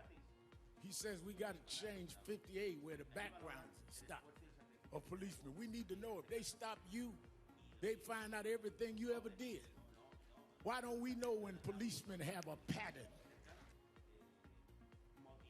Well, That was Reverend Al Sharpton delivering a eulogy for George Floyd at his Minneapolis memorial service yesterday. Now, as we end the working week, here's a look at some of the events happening today. The latest round of Brexit talks conclude later. Negotiations are deadlocked, and at the moment, it seems that the European Union is pinning its hopes on a dramatic intervention by the Prime Minister Boris Johnson. We're expecting to hear from the EU's chief negotiator, Michel Barnier, at around 12 p.m. UK time. Also today, Germany's sovereign debt's being rated by DBRS. Well, that comes after Chancellor Angela Merkel's coalition agreed on a 130 billion euro stimulus package to boost consumer spending and get business investing again. Now, we get all of the important non-farm payrolls report from May later, and the numbers expected to be better than April's 20.5 million job losses. So a lot of data. We look at the markets as well and social unrest. This is Bloomberg.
Another day of risk off across the financial markets. We bring you special coverage of all the price action and implications here on Bloomberg Television.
Jobs Day. Unemployment is forecast to rise to above 19% in the U.S., the highest since the Great Depression.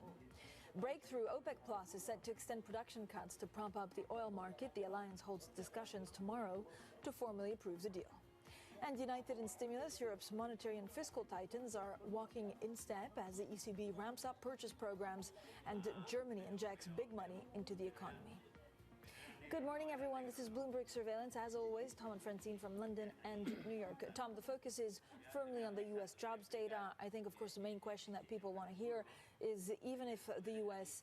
Jobs market gets really bad, how quickly it can recover when the lockdown is completely gone. The focus is also on bonds because of what we heard from the ECB. And then here in the UK, a lot of the focus is on Brexit. We're expecting a briefing in 2 hours from the European Commission, but it seems that the Brexit negotiations for the moment between the EU and the UK are inconclusive. Well, it'll be interesting to see the jobs report, Francine. I've seen all sorts of numbers modeled. I'll be looking at the U6 rate, which is essentially the all-in unemployed. It's at 22% now. I don't see any forecasts of where that statistic is going, but it really harkens back to an American job economy of 1933.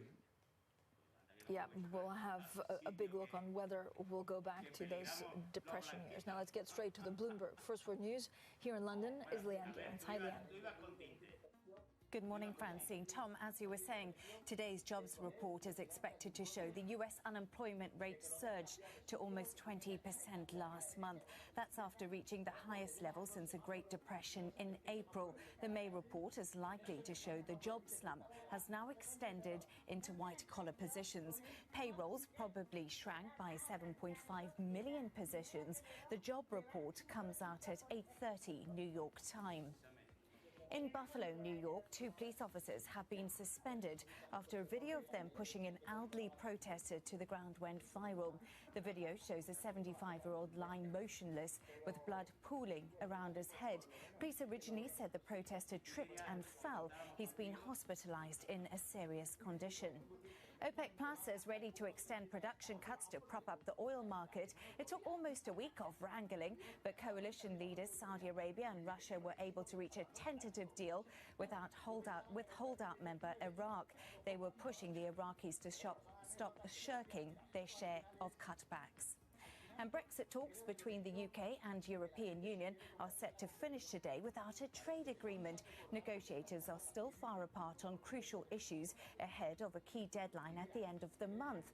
That will add pressure for Prime Minister Boris Johnson and EU President Ursula von der Leyen to intervene directly. Global news 24 hours a day on air and on Quick Take by Bloomberg, powered by more than 2,700 journalists and analysts in more than 120 countries. I'm Leanne Garens. This is Bloomberg. Francine, Tom. Leanne, thank you so much. Greatly appreciate it. We welcome all of you to Bloomberg Surveillance. And, you'd think we were talking jobs, et cetera. The data matters this morning. Markets are really on the move in very subtle ways that need to be made clear. Futures elevate. There's no question about that, with the VIX coming in well under 25. That is a huge deal in a huge week of equity performance. But the real story, as Francine mentioned, is in the yield market, and some of this off of what we saw from Christine Lagarde yesterday. I'll go right to it. The vanilla spread, the difference between the 2-year yield and that 10-year yield has moved 3 standard deviations. Here's the sophisticated word for that, Francine. It's a ginormous steepening in the yield curve that we've seen over the last week. Yeah, ginormous, CFA level 25. Stocks rallying, treasuries and the dollar actually falling, Tom, as investors are focusing on all of the stimulus out there, and they're shrugging off an upcoming U.S. jobs report that really is expected to show the highest unemployment since the 1930s. I had a good conversation with Isabel Mateos Hilago from BlackRock, and she says, look, these data points are useful, but what's more useful is some of maybe the private investigations in terms of how consumers will behave that give us a glimpse quicker on what lockdown, post-lockdown economy looks like. So just keep an eye on that. And then oil looking set for its 6th weekly gain after we understand that OPEC Plus reached this tentative agreement to extend record production cuts. Now, a somber and defiant memorial for George Floyd in Minneapolis gave way to a 10th night of protests on Thursday as thousands of demonstrators again poured into the nation's streets. Well, President Trump's response to the protests this week has created some unease, particularly amongst Republican lawmakers. All of this ahead of the elections in November. Joining us now is Amy Pope, Chatham House Associate Fellow for the U.S. and America's Program, also former U.S. Deputy Homeland Security Advisor to President Obama. Amy, first of all, thank you for joining us. Is President Trump going to be much more unpopular because of what's going on and his handling of the situation? Or in the suburbs, will he gain in popularity because of his law and order message? I think it's hard for him to really become any more popular as a result of what's happening. I think you see him pivoting toward shoring up his base. He's trying to paint the protesters as people to be afraid of, that he's going to dominate. But at the same time, Americans are feeling less secure. They're less well off. They are worried about their health. They're worried about their safety. It's hard to see that translating into greater support for the president at this moment in time. What does Joe Biden need to do now to capture an audience? Joe Biden is an interesting candidate for this moment in time. On the one hand, an effective strategy might be to just let the president sort of spin out and allow him to sort of provide his own rope at this point. He's every turn just pushing all sorts of buttons, alienating folks, showing some very extreme reactions.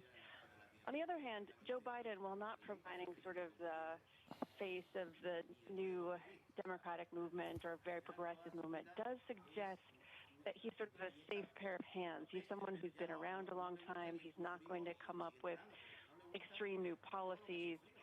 I think if he can demonstrate that he can guide the United States through a very uncertain time, he has a very good shot at this election.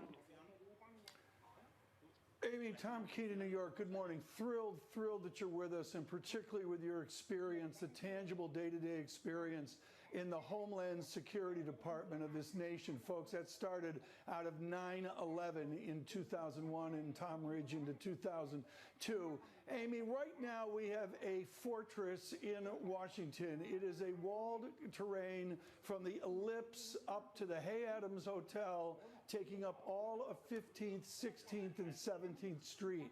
With all of your experience, is it appropriate that we have fenced in our president to such dimensions? No, and I think it's not appropriate from a couple of levels. First, it absolutely sends the wrong message. While, of course, there is looting happening, there is some violence, a lot of the protesting that has been happening is peaceful. It is actually the president, by firing tear gas into the crowd around the White House, that really exacerbated the situation and created tensions that weren't there before.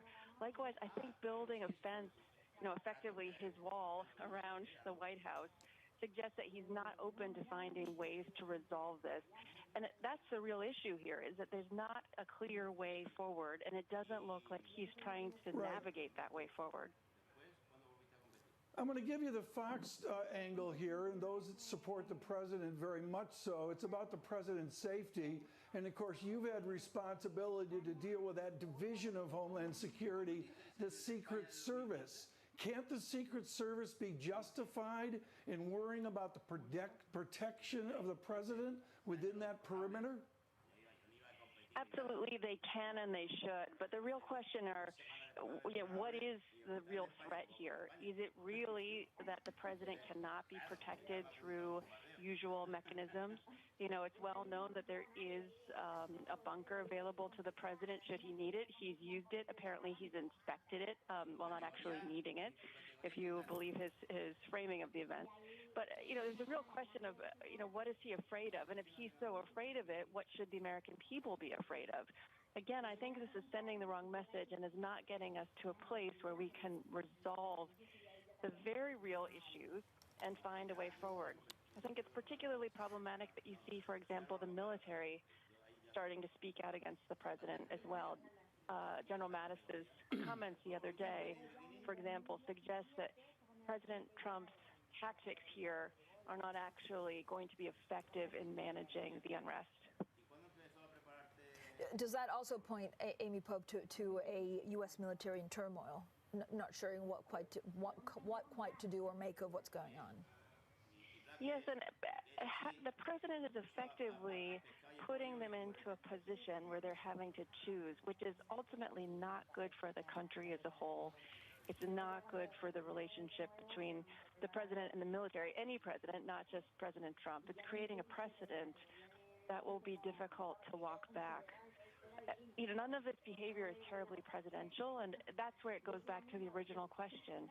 If he's not behaving presidentially, if he's not demonstrating that he can manage the situation effectively, I think most people understand intuitively that suggesting that you can dominate your way out of this problem is not consistent with American values. And so the president really needs to change his tactics if he wants to get through this successfully and avoid alienating much of the American people. Amy Pope, one final question, and I defer to Chatham House here and your great work with Leslie Vinja-Murray as well. At 8:30 this morning, we're going to see a U6 statistic on unemployment that is truly 1933-like.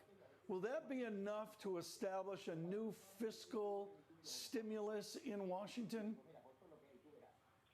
It would be in the president's interest to do so. As we all know, the state of the economy is one of the primary drivers of his reelection possibility. You have that now coupled with the social unrest. You have that coupled with the pandemic, which is not over, right? The number of cases in various American cities still are continuing to rise. So the president needs to pivot towards some good news here. He needs to demonstrate that he can deliver. Otherwise, I think that his prospects for reelection, which in ordinary circumstances would be quite high. He's the incumbent, but all of the different factors are now turning against him. And while I'll never underestimate Donald Trump, he's pulled it out when no one has thought he could do it before. It does suggest that he needs to take this very, very seriously. Amy Pope, thank you so much for all of the insight. Chatham House Associate Fellow for the U.S. and America's Program and former U.S. Deputy Homeland Security Advisor to President Obama. Now, coming up later today, Larry Kudlow, National Economic Council Director. He'll have a conversation with our Jonathan Farrow on jobs. That's at 9:30 a.m. in New York, 2:30 p.m. in London, and this is Bloomberg.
Fuel, corn, livestock, precious metals. Commodities are everywhere, and so is Bloomberg. Bloomberg commodity indices deliver leading benchmarks for true diversification.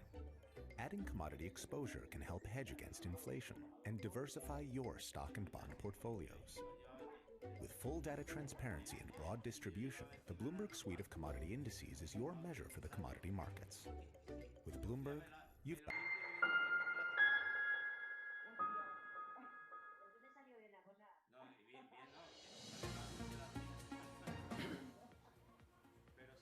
Good morning, everyone. Bloomberg Surveillance from New York, from London. It is an extraordinary and historic Friday. We will have the labor report coming up. It will be truly depression-like, all sorts of nuances there. Somebody just emailed in and said, what are you looking at specifically? What I'm looking at is the U6 all-in unemployment rate, and to see how that compares and contrasts with more difficult statistics of 1933. We'll have to see on that. Right now, on what we are witnessing, which is a near 3 standard deviation move in the yield market, the yield structure. What is Christine Lagarde and Jerome Powell wrought?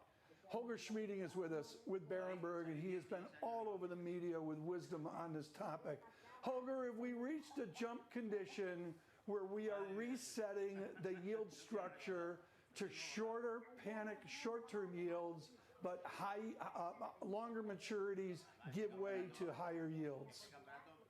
Well, I think we will be in for a yield structure that remains fairly flat for quite a while. Of course, with hopes of an economic recovery building, there is a case to expect a steeper yield curve over time, but central banks are buying so much that I don't think that actually yield curves will move so much from where they are now. They probably just won't be permitted to move a lot. I still hope to see, say, German bonds 10 years getting close to zero, but it probably will be sometime next year rather than this year already. In my view, yield curves will largely remain flattish. Holger, there is a textbook outcome to a steeper yield curve for the greater economy. And it's really ambiguous, folks. Does a steeper yield curve at these ultra-low rates give us diminished aggregate demand, or could it actually be a signal of a better global economy? The steeper yield curve is usually a signal of a better global economy. The unusual thing at the moment, however, is that one way that we are getting towards the economic recovery is a monetary policy which for once isn't focusing on the short end, but has a significant focus on the long end as well. And hence, I would say the predictive power of the yield curve is probably a bit less than it used to be in the past, because the way that central banks impact the yield curve in a period of quantitative easing, especially in Europe, the way central banks impact the yield curve is different from what it used to be. Holger, what do you make of, when you look at the spread between bunds and BTPs? Is this on the back of what the ECB's done, or is this also on the back, the fact that they've narrowed that spread quite significantly? Is it also on hope that there's this 750 billion euro package from the Commission that will get approval from all member states? I would say it is both. You could actually say it is three things. First of all, indeed, there is huge fiscal support coming for Italy and many other countries in Europe from the north. It will take a while to actually agree it, especially with the Frugal Four, but with the big countries of the EU behind it, something like that will happen. Then it is, of course, the European Central Bank, which is buying basically the entire net issuance of sovereign bonds in Europe that we have this year. So while public debt is going up, the public debt that has to be held outside the central banks is actually not going up, and that realization in markets is helping a lot. On top of that, I would say it is that these European actions reduce a bit the risk that we have in Italian politics, as Europe is now seeing ECB and fiscal policy of doing something to help Italy. This anti-EU, anti-Euro, anti-German backlash, which we had badly in March and April in Italy, is hopefully fading a bit, and that reduces the tail risk that at some point in the future some weird Italian government may want to take the country out of the euro. It remains a little tail risk, but it's being reduced by European actions. But what will we see from the Commission in terms of incentives for these Frugal Four, which are these small but rich countries actually that oppose it so far, to try and get them on side? Why is everyone so optimistic that they will sign up to this? Well, first of all, the countries that are in favor of it are the vast, vast majority of the 27 EU members and the vast, vast majority of their GDP. We will probably have the Frugal Four being assured that the money, especially the grant part of the money, will come with some strings attached, because the Frugal Four do have one point. If this is money for the longer term, and it is not beyond help for 1 year or two, if it's money for the longer term, for this longer term, economic reforms that strengthen growth actually matter more than the money. And so I think an emphasis on the need for economic reforms in the key recipient countries will be something to in the end get the frugal four to approve it. It will be difficult, and if in dire strait, Europe has a way of dealing with dissent. Sometimes, you just then find a different structure where you don't need the consent of everybody, but much more likely something like that will be agreed, like the proposal, but not now. It will probably take until late this year for things to be wrapped up. Holger Schmieding, thank you so much with Berenberg Bank. Thrilled with this perspective over the new high-yield regime. We will have terrific conversation for you today across all of Bloomberg's surveillance with so much news, again, culminating with John Farrow's conversation with Lawrence Kudlow in a bit. Coming up, the former governor of the Federal Reserve System from the Booth School of Chicago, Randall Krosner. Please stay with us. Jobs Day at 8:30. This is Bloomberg.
True diversification.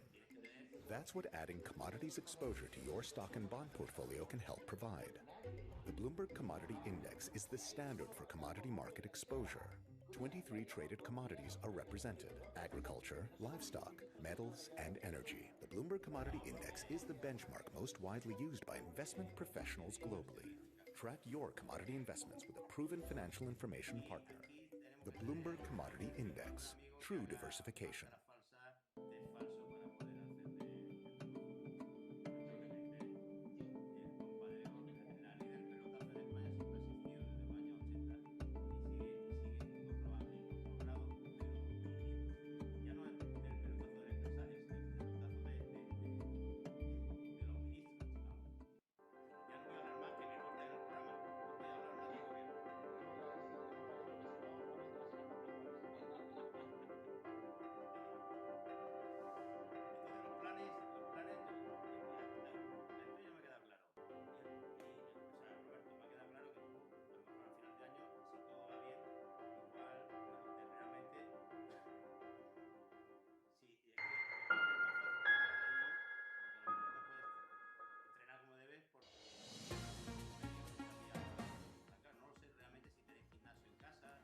This is Bloomberg Surveillance. I'm Leanne Gerrans. Let's get the Bloomberg Business Flash. Broadcom is suggesting that the latest iPhones will be launched later than usual this year. The chipmaker is a major Apple supplier, and it says there is a major product cycle delay at a large North American mobile phone customer. The Broadcom CEO says that means the bump in wireless revenue will happen 1 quarter later than usual. Tesla CEO Elon Musk is stepping up his rivalry with Amazon founder Jeff Bezos. Musk tweeted that it's time to break up Amazon, adding that monopolies are wrong. Amazon is among tech companies being looked at by regulators and lawmakers because of the size and scope of its business. And that's a Bloomberg Business Flash. Francine, Tom. Leanne, thanks so much. The markets are on the move, but actually they're focusing more on some of the positives out there instead of focusing on that pretty horrific U.S. jobs figures that we could get later today. So basically stocks are rallying because of this extra stimulus that we saw, certainly in Europe. That U.S. jobs report, Tom, of course, we all know it, but just a reminder, is actually expected to show the highest unemployment since the 1930s. I'm also looking at oil, looking set for its 6th weekly gain after OPEC Plus reached a tentative agreement to extend these cuts on production. Coming up a little bit later, the Zoom Chief Financial Officer, Kelly Streckelberg. That's at 11:30 a.m. in New York.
Chances are you may have started cooking more during quarantine, which means you've made plenty of trips to the grocery store, either in person or virtually.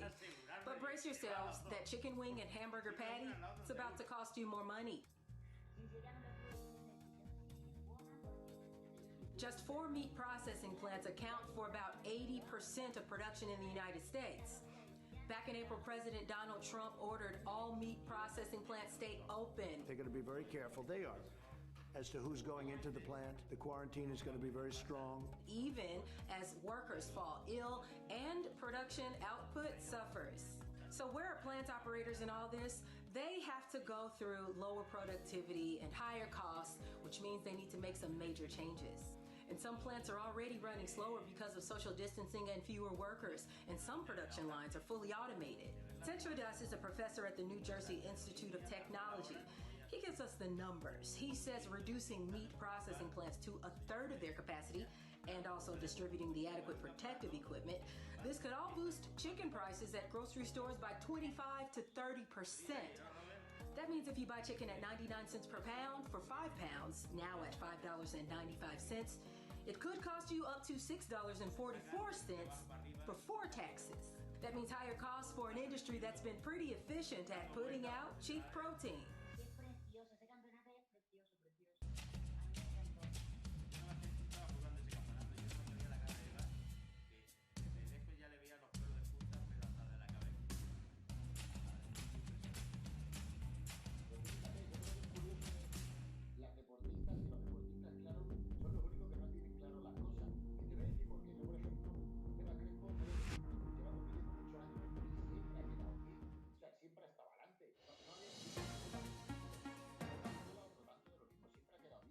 We judged that it was necessary to increase the size. And I can assure you that there was unanimous view in the Governing Council that action had to be taken. In the face of that inflation outlook, and given our mandate of price stability, action had to be taken. Well, that was the ECB President, Christine Lagarde, speaking after the central bank's decision to increase monetary stimulus as it tries to dig the euro area economy out of an unprecedented slump. Well, we're back with Holger Schmieding of Berenberg. Holger, we talked a little bit about German German Bunds and Italian BTP spread and what that meant because it's narrowing. What's your worry on Brexit? So we did speak earlier to the Commissioner, Paolo Gentiloni, and he said, look, in their forecast, they're also expecting a no-deal Brexit, and that would impact the UK maybe more than the EU. But if you look at your forecast, will Europe be worse off than we thought even 2-3 weeks ago?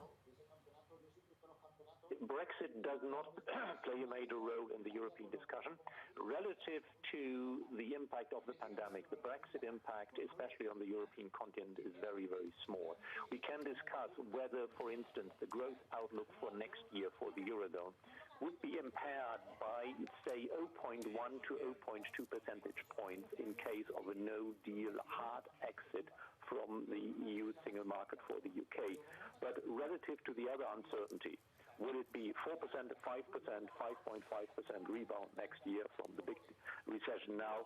This is actually small change, which probably means also that for the European Union, the incentive to change its position to accommodate Boris Johnson is very, very small. When you look at central banks around the world, do we worry about debt that's being accumulated, or do we worry about the deflationary spiral that Christine Lagarde was alluding to? Well, we may easily have some inflation indices dip into negative territory shortly, and the German cut in the value-added tax as of July will add to that for half a year. However, the deflationary spiral is pretty unlikely.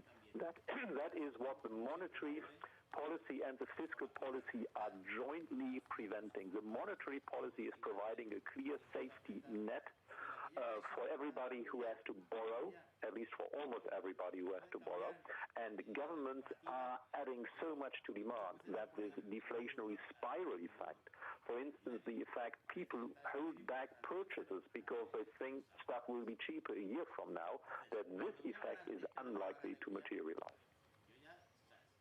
Holger, it's Gossip Friday, and everybody wants to know what's going to happen next. What does the Bundesbank do now? What does Jens Weidmann do right now? I mean, does he blink? Does he stay quiet? Or would you look for some overt statements from the German central bank?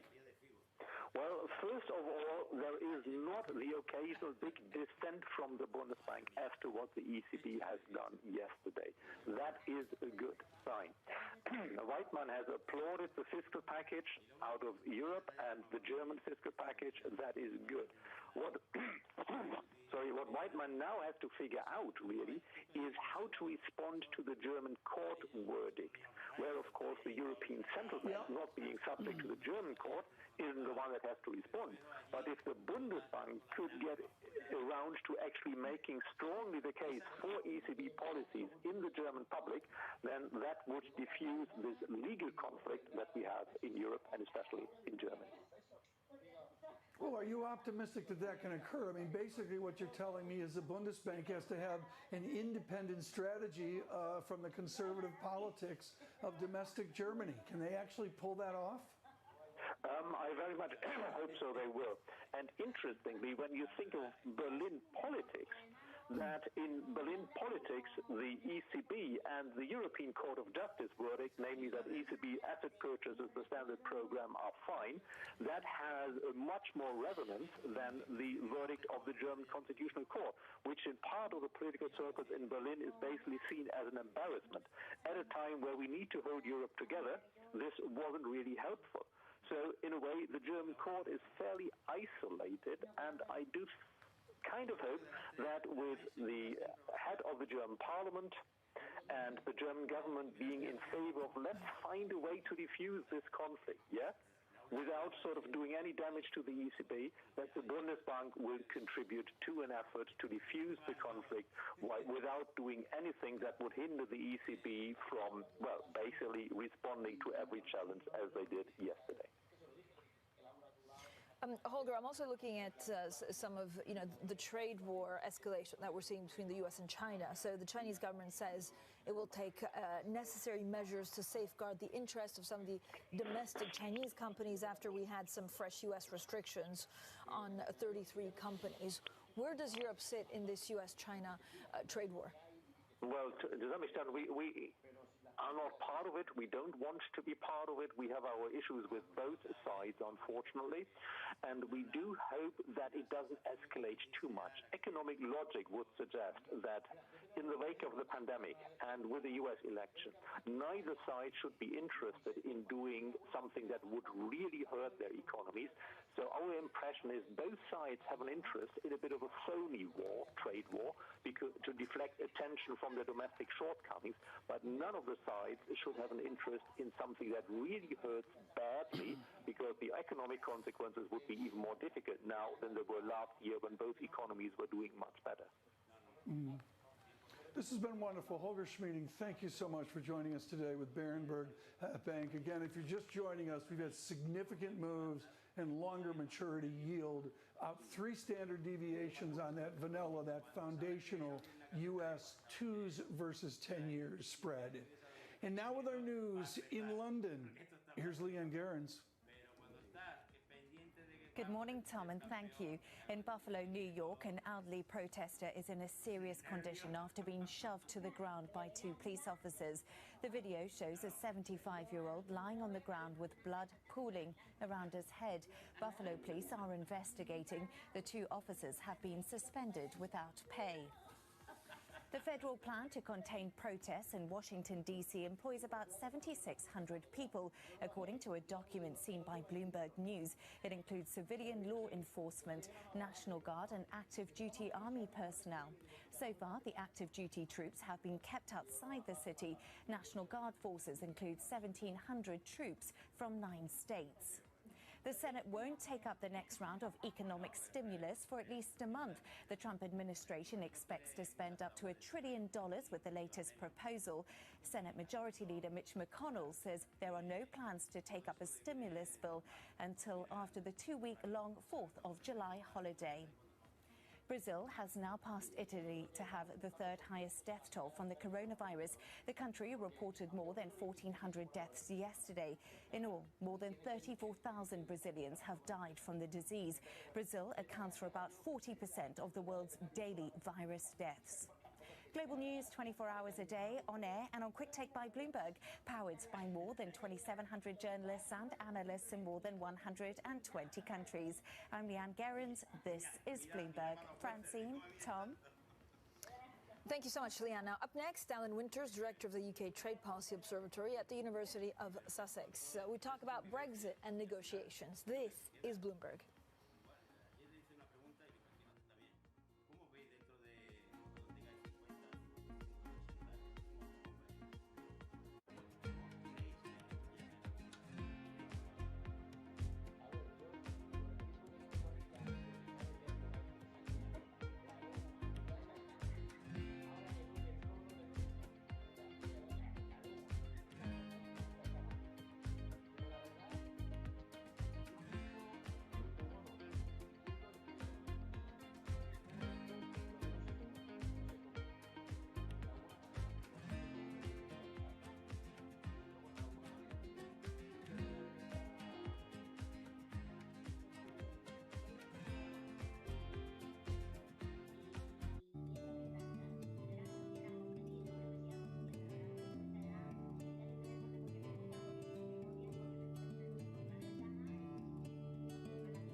Bloomberg Television is reinventing one of the most iconic brands in financial television for a new audience. Consistency is more important than volatility. There's very likely to be a decoupling between the United States and China. Look, I think the reality is this is highly unusual. This is a really good example of the intersection of business and government. Join me to see the news program for the clever investor.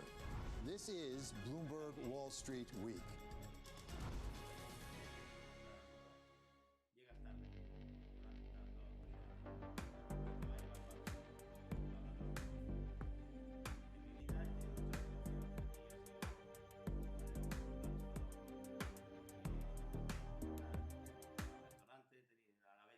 Over the last 30 years, I've managed through a number of crises myself, but nothing I've ever seen has ever been quite like the crisis we have now. I want to talk to CEOs and see how they're living through this crisis. Who is going to really manage their company in a way that people will remember it? That's what I want to know. This is Leadership Live. We've seen that YouTube has a really important role to play, which has been delivering the right information to people associated with COVID-19.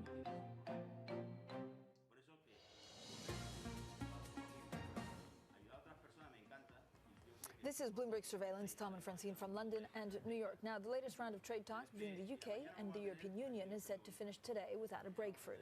There's been little progress this week, despite a key deadline looming, while the two sides remain far apart on crucial issues such as measures to ensure a level competing field and UK fishing waters. Well, joining us now is Alan Winters, Professor of Economics and Director of the UK Trade Policy Observatory at the University of Sussex. Professor, thank you for joining us. Are we absolutely certain that both the UK and the EU actually want a deal? Oh, I think they want a deal, but they have a pretty definite idea about what sort of deal they want. And in particular, the EU, it exists, it's there, it's worked out a lot of compromises. It doesn't want to give away the whole sort of philosophy of the EU in order to accommodate the British. They are getting a bit fed up of the Brits, I think. The British government, on the other hand, I think wants any sort of deal as long as it appears to project a lot of independence, a lot of sovereignty. What will be the, I mean, when you look at some of the points, it just seems it's, so difficult unless both sides are prepared to give a lot of concessions. What is the likelihood that actually we don't have a deal and we don't have an extension? Well, I think it's quite high now. I think the extension, the British government is very determined in public that it will not ask for an extension. And while Boris Johnson did sort of do a remarkable U-turn in October in order to get the withdrawal agreement through, it's not really clear that the government is up for an extension. Will we get a deal? I think the odds are a bit better than half that we will get a deal by the end of December. But of course, it will not be a terribly handsome or full deal. Professor Winters, wonderful to have you with us today, and particularly with your true expertise with the World Bank on trade and on international economics. I want to posit a what should Boris Johnson question? What should the Prime Minister do? Two British banks, they're assumed to be British, HSBC and the Standard Chartered Bank, are walking away from Hong Kong and clearly siding with the new mandates from Beijing. How should the United Kingdom respond? Goodness me, that's not Brexit. I think that the United Kingdom, frankly, is going to have to be very cautious about what it does. Brexit is going to be a big shock. COVID is a huge shock. And therefore, to, as it were, irritate the Chinese a great deal would probably be rather costly. I think the UK can do something to encourage these banks to stay in Hong Kong, in the sense that they can make encouraging noises about linking Hong Kong and their London operations and so on. But in the end, I think, to be perfectly honest, if the Chinese are smart about this, it's going to be quite difficult for a country the size of Britain to offer more security than they get from China. As we expect from you, Professor, you go to the heart of the matter, which is a country the size of Britain. The arch conservatives found their Brexit theory on a renewal of British global trade, maybe akin to something post-Napoleonic War. Is there any hope of that? To be honest, I think there's rather little. Particularly the way the world economy is going, you can't help feeling that it's sort of splitting up into teams, and Britain has, as it were, walked out of the team that it's been part of 50 years and hasn't really quite found a home. So I think the truth of the matter is that the whole of British trade policy, the sort of body language of trade policy, has to change quite dramatically. We have to become a bit more like Canada and Australia, which is fairly quiet, fairly humble, fairly principled, and just hope that we can survive. We have a huge interest in the World Trade Organization staying fit and functioning. Alan Winters, talk to me about what COVID means for Brexit. So first of all, it does, seemingly mean that it's much more difficult to negotiate in person. So, does it make it less likely that we get an agreement? But also we have a pretty tough economy. What would a no deal under WTO agreements mean for an economy already reeling from COVID-19? Certainly COVID has made the negotiations difficult.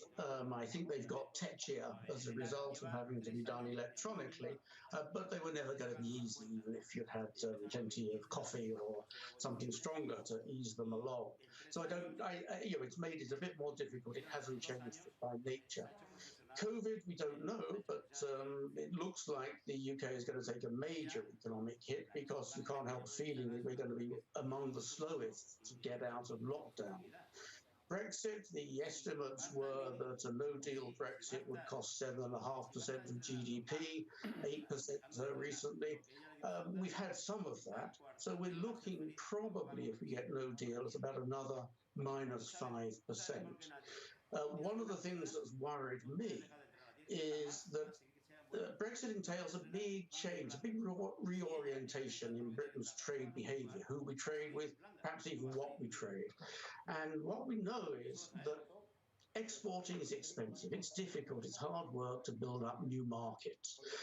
If the firms that are expected to do that have been loaded with debt as a result of surviving COVID, they're going to be much less able and much less willing to be aggressive in new markets. Yeah. So part of the idea that Brexit would shake us into a whole different pattern of trade, in a sense, just looks a little bit less plausible now, because the companies that are there are going to be hunkering down.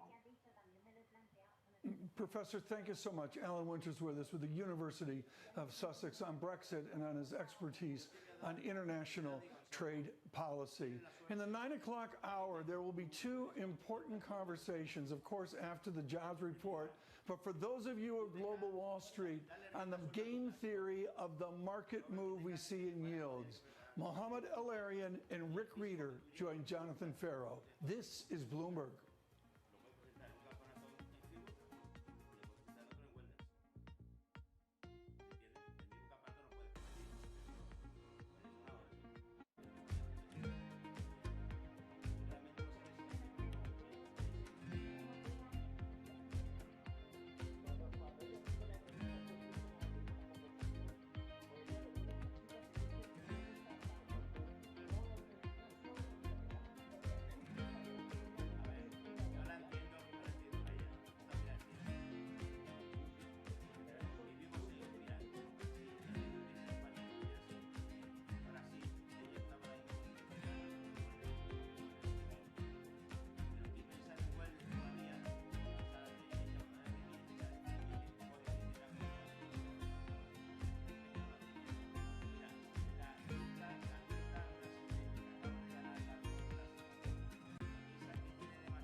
is actually poor. No foreplay?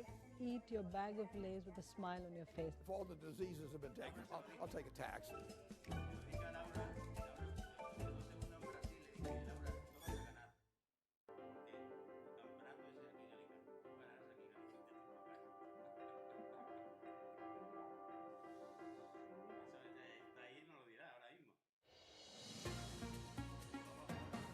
This is Bloomberg Surveillance. I'm Leanne Gerrans. Let's get the Bloomberg Business Flash.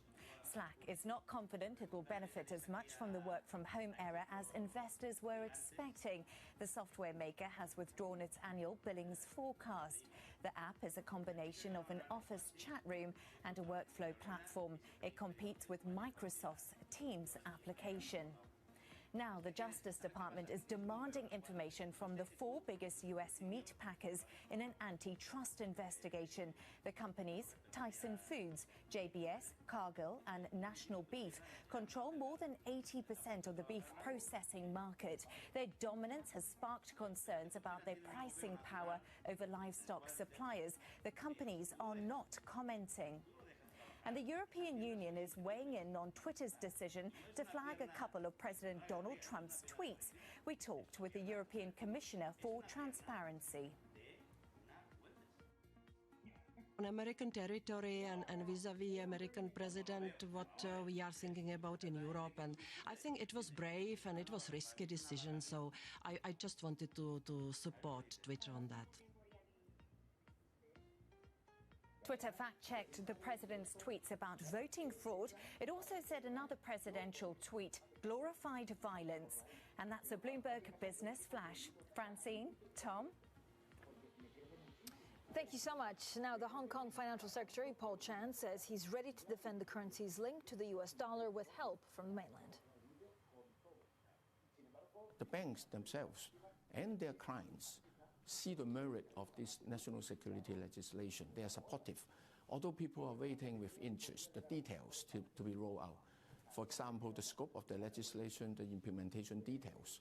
So I do believe the positive reaction towards this national security legislation is quite widely held among the business community. What do you think is going to be the immediate and then long-term impact of maybe what we could call a decoupling from Hong Kong and the United States?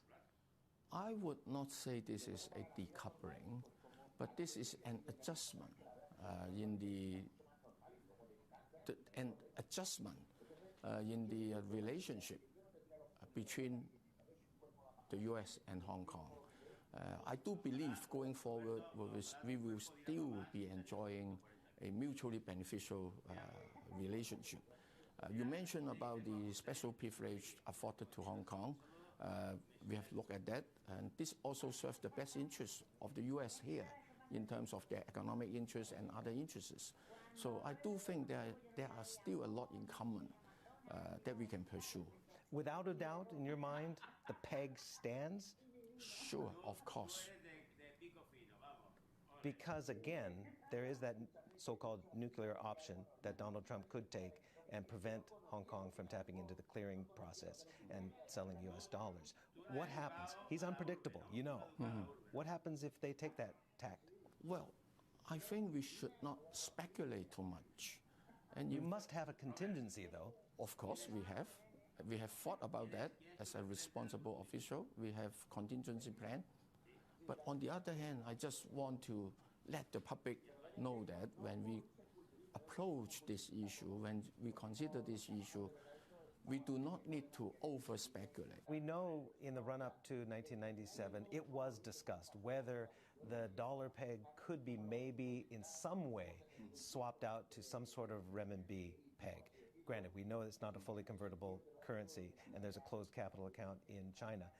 But can you tell me maybe some of those contingencies that you're talking about if that nuclear option is employed by Washington? We don't think we need to do any review on the linked exchange rate system. We stand firm to defend that. And the country will back us up in the defense of this linked exchange rate system.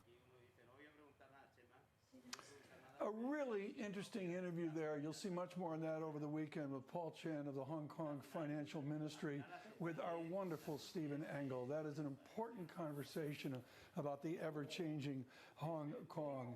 Let me give you a data check here as we go to this horrific jobs report in America, and really higher yields as a story.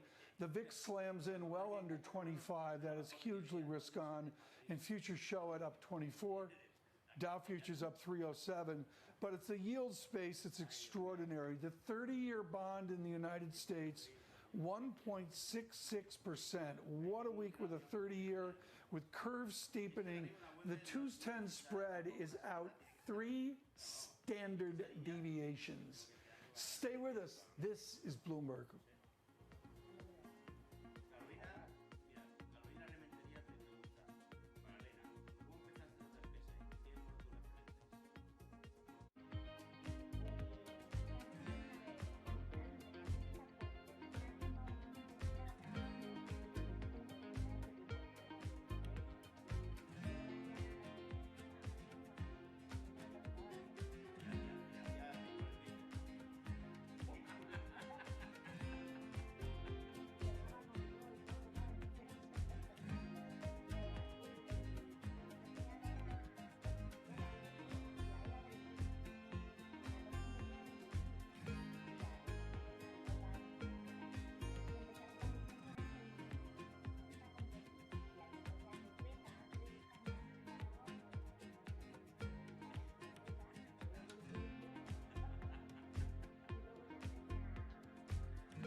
Good morning, everyone. This is Bloomberg Surveillance. This morning, it's real simple. Millions are unemployed in America. A jobs report at 8:30. It will be extraordinary.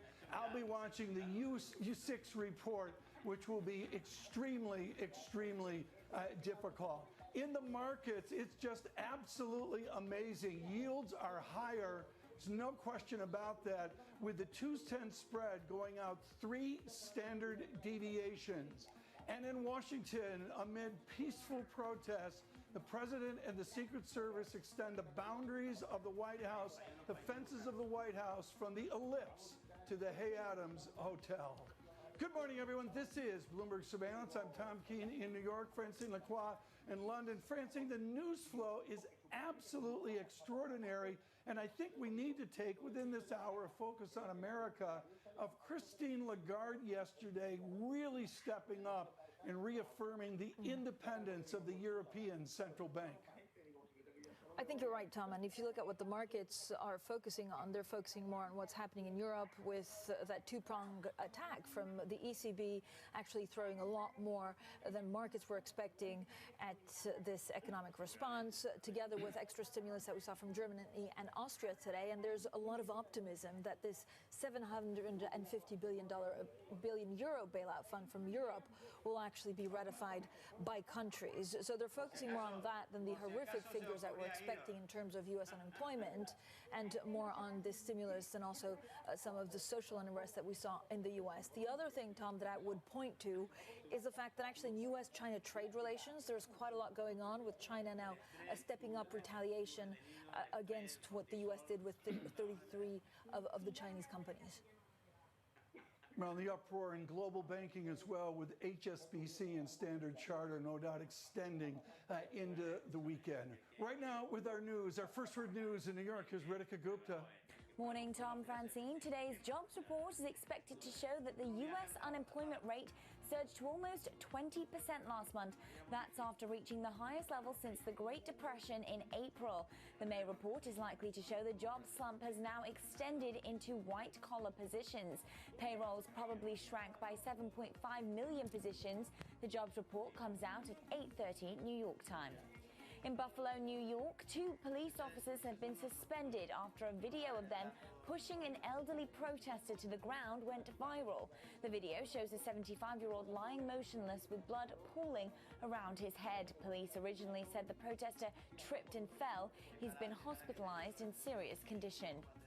OPEC Plus is ready to extend production cuts to prop up the oil market. It took almost a week of wrangling, but coalition leaders Saudi Arabia and Russia were able to reach a tentative deal with holdout member Iraq. They were pushing the Iraqis to stop shirking their share of those cutbacks. And Brexit talks between the UK and the European Union are set to finish today without a trade agreement. Negotiators are still far apart on crucial issues ahead of a key deadline at the end of the month. That will add pressure for Prime Minister Boris Johnson and EU President Ursula von der Leyen to intervene directly. Global news 24 hours a day on air and a quick take by Bloomberg, powered by more than 2,700 journalists and analysts in more than 120 countries. I'm Ritika Gupta. This is Bloomberg. Francine, Tom. Ritika, thank you so much. Greatly appreciate it. Let's look at equities, bonds, currencies, commodities, and into jobs day at 8:30. I want to make clear it's yield, yield, yield. Yes, futures are up. The VIX under 25. That gets my attention. But far more, it is about a 2-year relatively pegged. It's come up a little bit. But we've really seen substantial movement in the 10-year and the 30-year space to a dramatically steeper yield curve. Within all of them, the vanilla curve, the 2s, 10s, the difference in yield between the 10-year and the 2-year has moved 3 standard deviations. Francine looked that up in CFA level 25. That's a ginormous move. Francine? Yeah, Tom, treasuries and the dollar actually falling as investors are focusing on this government stimulus, especially from Europe. They seem to be shrugging off this upcoming U.S. jobs report, expected to show the highest unemployment since the 1930s. I'm looking at euro fluctuating after a night-day rally, airlines, automakers, hotels leading the gains amongst European equities. And then look for oil as well, Tom. If you look at what we're seeing for NYMEX, 38.15. It's set for the 6th weekly gain after OPEC Plus reached a tentative agreement to extend record production cuts, Tom. Very good. We need an update on this exceptionally historic week. There's any number of ways to go here in a 3-hour conversation with Martin Schenker. For years, decades at the Wall Street Journal, he is chief content officer for Bloomberg News, but far more was the leader of our Washington operation for far too long. And we're thrilled that Marty Schenker could join us this morning. Marty, you and I know that there is a pleasant walk from our Bloomberg offices meandering over by St. John's Church to that expensive lunch you and I would always have at the Hay Adams Hotel. There's a fence in the way. We have fences from 15th Street to 17th Street. We have fences from the southern ellipse onto the very edge of the President's Church and the Hay Adams Hotel. Is that any way to run a nation's capital? Well, it's, as you point out, Tom, it's quite extraordinary, and it's, I mean, as a symbol of the turmoil this country is in right now, it couldn't be starker. It's really quite amazing. Marty, how will this play out in the election, right? So President Trump tried to do it about law and order. Is everything he's done so far to try and get his base fired up and try to get people who may be afraid of some of the scenes that they're seeing? And if that was his strategy, is it working? Yeah. Well, that's the calculation he has obviously made. But, you know, he will need to extend his base if he's going to win re-election.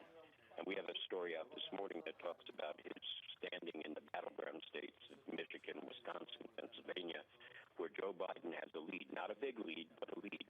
And without those states, there's no path for Donald Trump to win re-election.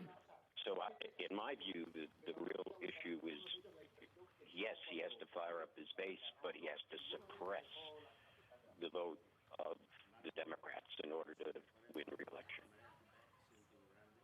Marty Schenker, thank you for your perspective, our Chief Content Officer. Here's what we're going to do this morning, folks. We've got some wonderful conversations, including Randall Krosner will join us. I really want to grill him on the fiction of the U3 unemployment rate. And then we'll move along through the jobs report to market analysis with Jeffrey Rosenberg, Rick Reeder joining John Farrow in the 9, as well. Jonathan Farrow in conversation with Lawrence Kudlow, as always, after the jobs report. Stay with us through the morning. This is Bloomberg.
I'm David Weston. Bloomberg Television is reinventing one of the most iconic brands in financial television for a new audience. Join me to see the news program for the clever investor. This is Bloomberg Wall Street Week.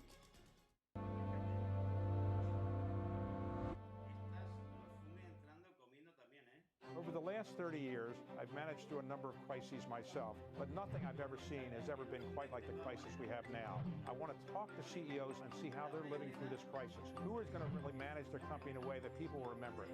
That's what I want to know.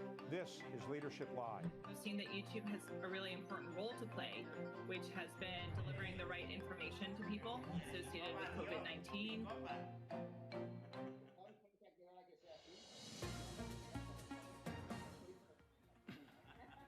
Good morning, everyone. Bloomberg surveillance on this most historic day for the American labor economy. There are a number of guests we could speak to. David Blanchflower will join us from Dartmouth College here in an hour or two or three, and we'll talk to him about wages. Right now, a former governor of the Federal Reserve System, Randall Kroszner.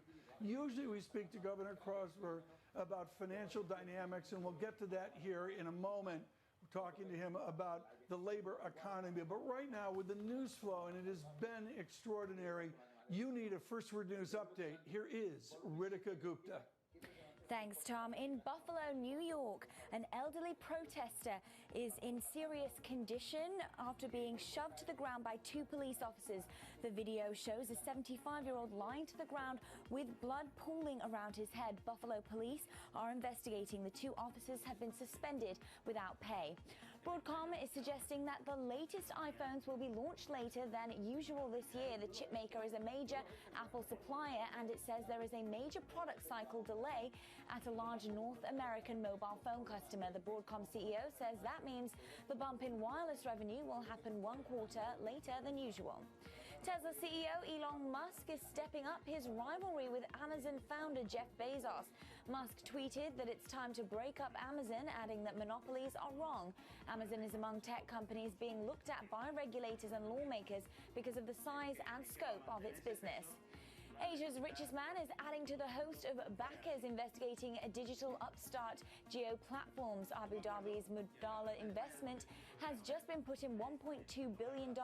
Geo is owned by Reliance Industries, which is controlled by Indian billionaire Mukesh Ambani. Geo's raised $10 billion in recent weeks. It has an equity value of $65 billion. Facebook is among those who invested. And that's the Bloomberg Business Flash. Tom, Francine. Ritika, thank you so much. Greatly appreciate it this morning. So we're going to come back and reset with some important conversation on what you're going to see out of the American labor economy reports today. We do this with risk on, futures are up, yields really move out to some extraordinary new levels for the 10-year and the 30-year. Please stay with us. It's Jobs Day. This is Bloomberg.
There has to be justice. There has to be protest. We have to be heard. We have to move forward strategically. We have to move forward smart. We have to move forward tedious, and we have to be together, man. How we doing it?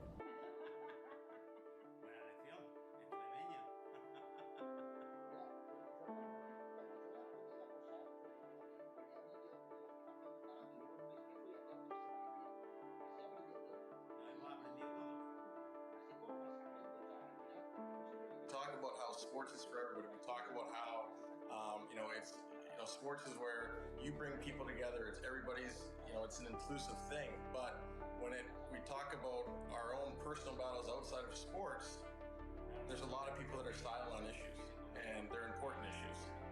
They're issues that have been going on for hundreds of years, and we need that same type of team mentality to be brought to issues outside of our sport.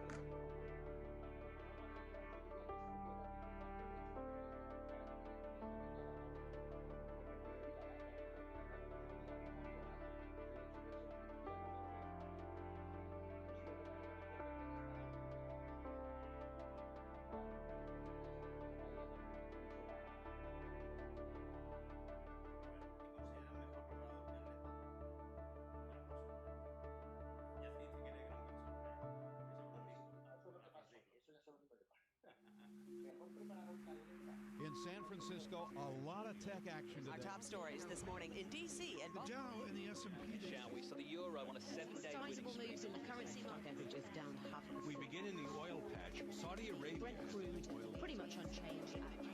Welcome to Bloomberg, the first word Asia. The U.S. and Japan duke it out over exchange. China's slumping onshore bond market is great.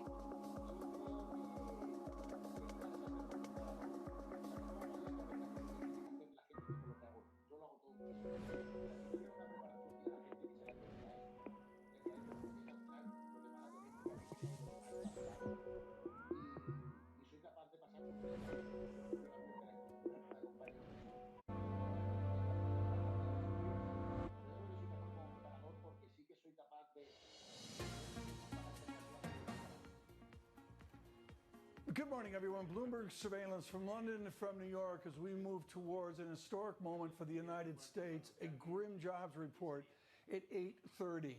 If you need to be acquainted with the Great Depression, you read David Kennedy, all 989 pages of his magisterial Freedom from Fear. Or you speak to somebody who understands the mathematics, the dynamics of what we're going through. Someone qualified out of the Booth School, Chicago, is Randall Krosner, of course, Professor Krosner, a former governor of the Federal Reserve System. Randy, I am focused not on the unemployment rate with all the criticisms of it, but the U6 number, essentially the all-in unemployment rate at 22%, and nobody dares forecast where it will be at 8:30. Will that single statistic signal that we have returned to 1933?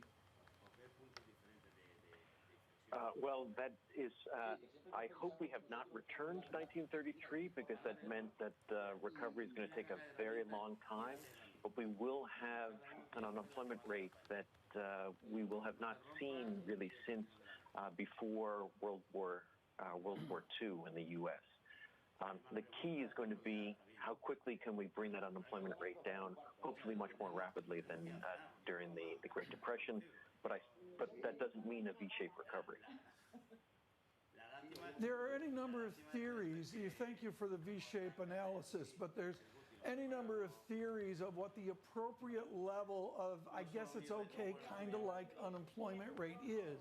On the standard U3 rate, what's the goal? To get under 15%? Or is the goal to get under, say, 8%? Ultimately, the goal is to get back to the ranges that we've been over the last few years. That would be where we would hope to go. But I think it's going to take a long time to get there. Hopefully, we will come back down to at least be low double digits by later in the year. But I think we will still be in double digits for a significant period of time. Randy, good morning from London as well. What does that depend on? Is it, when do we actually have an idea of what consumers will do? When do we have an idea what the end of the lockdown means? It seems everything's very fuzzy. These unemployment figures are, it's really staggering when you think of the amount of families that will have single income parents or not actually losing their job. But can they re-get a job fairly quickly? I think it's going to be challenging because a lot of the policies that have been put forward so far were kind of presuming a V-shaped recovery, that we could turn the lights off in February or March and just turn them back on in May or June. But a lot of those businesses just won't be viable going forward. Restaurants, many in hospitality industry, people are going to be traveling less. That change in behavior because of concerns about infection and because of concerns about uncertain job prospects are going to lead people to be consuming a lot less. So the recovery is not going to be a quick bounce back. It's going to take a long time, and people are going to have to transit across different sectors. Many of the people who are in hospitality industry, there's just not going to be those jobs there for them. They're going to have to move to other fields, and that is going to take time. But Randy, are we losing quality jobs? And what kind of jobs will we create when the recovery takes hold? And so obviously the areas that seem to be doing reasonably well are tech-related, And so in some senses, it's just an incredible speeding up of what had, the concerns that had been happening before, that we needed to reskill the labor force to make sure that people had the skills to be able to work in technology rather than in traditional areas. But now things, people were talking about things moving fast before. Now things have just moved with lightning speed. Basically, the lightning bolt has struck, and suddenly we've had this enormous transition in where consumer demand is going to be, and it takes a while for people to retool. Governor Krosner, if we just understand that the labor economy here is completely unacceptable, there's no question about that, and there's an advantaged group of elites getting by, and there's a group of people way down the food chain servicing those advantaged elites. There's everybody else in the middle.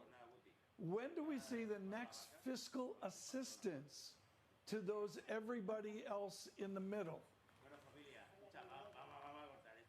And so I think that's going to be one of the key things going forward, because right now, like in the U.S., we had the checks go out to households, a lot of support for small and medium-sized business who would try to preserve jobs over a certain period of time. But unfortunately, I think many of those jobs won't be able to be preserved much beyond the length of the programs. And so that's why I think a lot of the fiscal programs have to pivot and have to realize that we need to support not the job, but the person, because unfortunately that job is not going to be there. And so I think that's the next stage in the support packages that are going to have to come.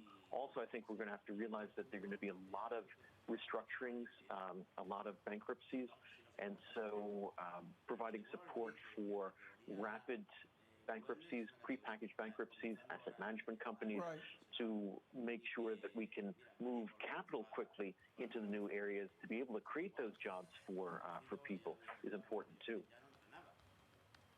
Randy Krosner, I mentioned a guy named Blanchflower. He's up at a small college north of northern New England that loses to Brown in hockey often. But Blanchflower's done a little bit of work on wage dynamics. You know the mathematics of that as well. Is a great surprise for the rest of this year, and frankly, into 2021, is a great surprise going to be just a flattening of wage growth? I don't see a lot of wage growth coming. I think there is just so much uncertainty that's there that I don't see employees making very large demands. I don't see employers being willing to make large increases, because there are going to be so many challenges in the job market, so they'll be able to find alternatives if someone's making very high demands. So I don't see strong wage growth. I don't see strong price growth either. I think we're going to have very low inflation in the U.S. and globally, and I think that's one of the reasons why central banks like the ECB yesterday dramatically increasing its asset purchases, and the Fed taking the actions that it has, because it wants to try to fight off slip into a deflation situation. Will it be enough, Randy, or does more need to be done to make sure that we keep the specter of deflation away? Well, certainly the ECB has decided to do more proactively, and I think that's important because inflation and inflation expectations are slipping down in the Eurozone. There's been discussion of the possibility of negative interest rates in the UK. In the US, the Fed really wants to avoid doing that, and I think through its asset purchase programs, it is trying to do that. Through its lending programs, it is trying to do that. But I think those lending programs are likely to expand considerably. They really haven't gotten off the ground yet, so I think there's room for expansion there. And I think they will continue to purchase a lot of assets.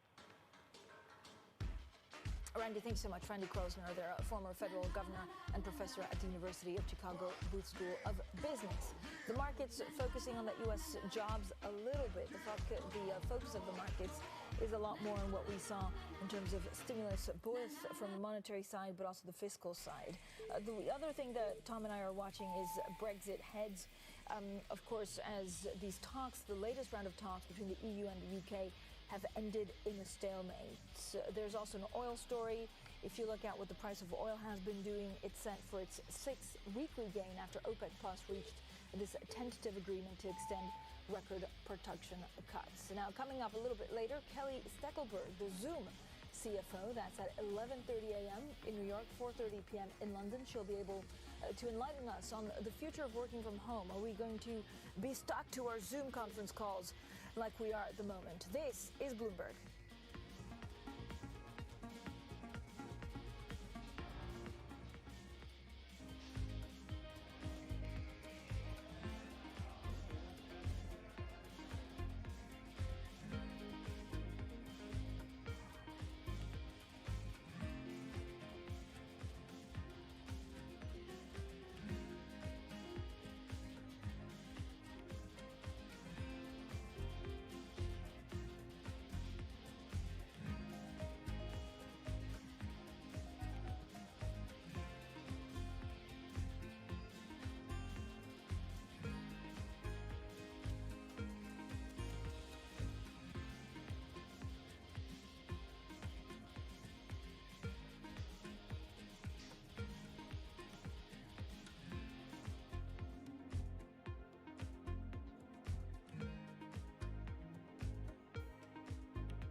This is Bloomberg Surveillance. I'm Riska Gupta. Let's get the Bloomberg First Word News.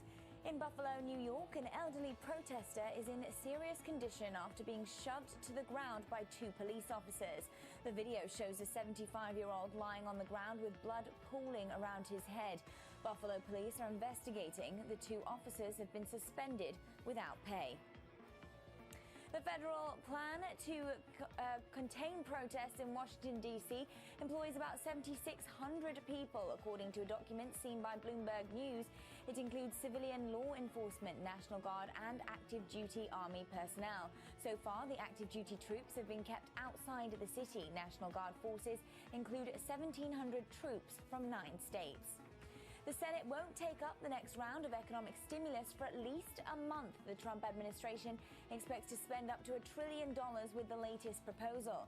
Senate Majority Leader Mitch McConnell says there are no plans to take up a stimulus bill until after the 2-week-long 4th of July holiday. And Brazil has now passed Italy to have the third highest death toll from the coronavirus. The country reported more than 1,400 deaths yesterday. In all, more than 34,000 Brazilians have died from the disease. Brazil accounts for about 40% of the world's daily virus deaths. Global news 24 hours a day on air and at quick take by Bloomberg, powered by more than 2,700 journalists and analysts in more than 120 countries. I'm Ritika Gupta. This is Bloomberg. Francine, Tom. Ritika, thanks so much. Greatly appreciate it this morning. What we know for certain is within the markets of equities, bonds, currencies, and commodities, foreign exchange sends signals. It's the deepest market, the broadest market, and it is called, thinking back to your chemistry set as a kid, the litmus paper of the system. Jordan Rochester is at Nomura. He writes shockingly acute short notes. They are dense, and they are laden with guesstimates of the timeline that we're on and also how we will move. He has absolutely nailed the movement up here, the breakout to stronger euro, and joins us now. Jordan, let me start with a little bit of ancient history. What did you learn from Christine Lagarde yesterday that gives you strong euro in the future? Well, Tom, for anyone who's holding a short euro position, the past 2 weeks has been a left-right hook. You had the EU recovery fund, and even I said it's not enough. Then you had the German fiscal stimulus this week, and then yesterday was the hook. It was the ECB. And what really changed, Tom, was the correlation of the markets to quantitative easing. In the past, when you had QE, it was a sell euro story. It meant lower yields, it meant outflows from the euro area into US, and that would be dollar strength, euro weakness. But going into yesterday, we said to our clients, it's a different ballgame. The QE will actually lead to higher growth expectations after a very long period, Tom, months now, of European equity outflows by foreign investors. And we said if we get a bigger than expected QE program, which we did yesterday, if we got that, then we'll see inflows into European equities and banks will outperform as well. And we're seeing all of that play out, Tom. Right. Now, Jordan, on Jobs Day in America, we don't do Lagrangian functions, but I am going to ask you to triangulate the three major pairs. We've got a stronger euro, we've got dollar ambiguity, and even greater yen ambiguity. Triangulate yen, dollar, and euro 6 months out. So, Tom, I think we're going to have a recovery phase 6 months out. I think that's easier to talk about. There is the risk of a second wave in between then. So the 3-month view is still cloudy, but in 6 months' time, investors will be thinking, okay, where are we with the recovery and which currencies should underperform and outperform? And the yen has the Bank of Japan on the accelerator. Whenever things get tough, whenever you have yen strength, Bank of Japan will talk down the currency and look to do something such as expanding ETF purchases, for example, to weaken the currency. When it comes to the euro, it's a different ballgame, as I mentioned. The expectations for growth in Europe are improving, and we've had pretty much months and years of underweights in European equities, and I think that might start to flip for the first time. Then when it comes to the dollar, Tom, I had been a dollar bull up until very recently, and what's changed, I guess, is because what's happening now is the Fed has done so much in terms of expansion of its balance sheet, and also the double deficits in the US have expanded so much as well. There's going to be a lot of money in the US that needs to go somewhere, and we've had all of the good news for the dollar over the past couple of months, and it hasn't strengthened as much as I hoped. Now we're getting all the bad news for the dollar, such as the recovery in Europe, and I think that will have legs. The dollar should sell off, Tom. Jordan. We're looking at euro breaking 113 to 115 in the next couple of weeks. Good morning, Jordan. It's Francine as well. What do you do with pound? So far, we haven't had much on these EU-UK talks on Brexit. Francine, good morning. So in the next 30 minutes, we'll hear from Michel Barnier as to whether we had progress in those Brexit talks this week. I doubt they will. It's a big risk for the next 30 minutes. If he says there's progress, sterling will really rally. And that's because a lot of folks have been holding off from buying sterling, including myself, because of that risk around Brexit. But Francine, the way I look at it, the actual deadline for a deal is probably around October into December. When there's a will, there's a way. So it could be even the December EU summit when we actually know what the new deal will be. And I think it will have a sort of phasing in period. So we're currently in this transition where we're in the EU in all but name. But When it moves into the next phase, it will be about moving towards those new regulations, the new relationship, but over a period. So like sort of baby steps towards that end outcome. That's what I hope to see next year. But until that moment, until we know that there has been a deal agreed, that hard Brexit risk will remain in the background. If in the next 30 minutes we get tough talk from Michel Barnier, if he says there's no progress and the risk of a hard Brexit is real, sterling should come off. And so that's why I'm currently long euro, short sterling, tactically thinking that we're going to have hard Brexit risk come back up again. And then to zoom away, I actually try to talk less about Brexit these days and talk more about the UK's real yield story, Francine. So we've got QE from the Bank of England. It's actually pretty aggressive. And at the same time, we've got pretty high inflation expectations in the UK. So if you take nominal yields and minus the inflation expectations, the UK's got the lowest real yield in the G3. And that means sterling's quite unattractive as a currency in terms of your risk-free rate of return after inflation. So that's why I'm trading sterling from the short side, and Brexit's the sort of noise in between for the time being.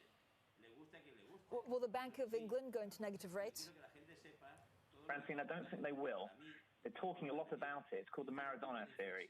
So if you talk about something enough, make the markets price it in slightly, they do the job for you. You don't actually have to do it. I think what's more likely is the Bank of England is going to continue to to follow quantitative easing. And at the June meeting, we expect another 100 billion in terms of announcement, in terms of the QE purchases. And that will essentially allow the net issuance, so what the Treasury is doing, to be netted out. So for every pound the Treasury is issuing, the Bank of England is pretty much buying a pound and dealing with that. So that's what I think the Bank of England will do. Right. Jordan Rochester, thank you so much with Nomura. Just a terrific update there on the dynamics we see off of interest rates and, of course, off a dynamic and stronger euro as well. He published about 20 minutes ago for Citigroup. You will hear an extended conversation with Edward Morris of Citigroup on hydrocarbons and commodities. That will be in the 4 o'clock hour this afternoon. Please stay with us. It is Jobs Day in America. This is Bloomberg.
Fuel, corn, livestock, precious metals. Commodities are everywhere, and so is Bloomberg. Bloomberg commodity indices deliver leading benchmarks for true diversification. Adding commodity exposure can help hedge against inflation and diversify your stock and bond portfolios. With full data transparency and broad distribution, the Bloomberg suite of commodity indices is your measure for the commodity markets. With Bloomberg, you've got the markets covered.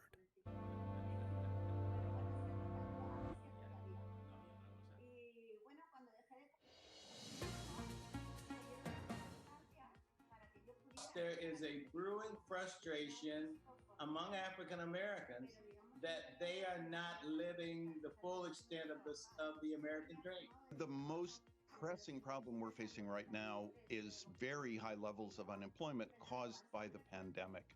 So, and that adds inequality. We're in the middle of the coronavirus, and African Americans are dying at great numbers than what they represent in the states and the nation.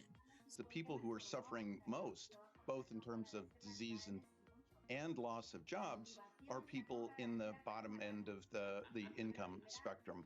The net worth of a median white American family is $170,000.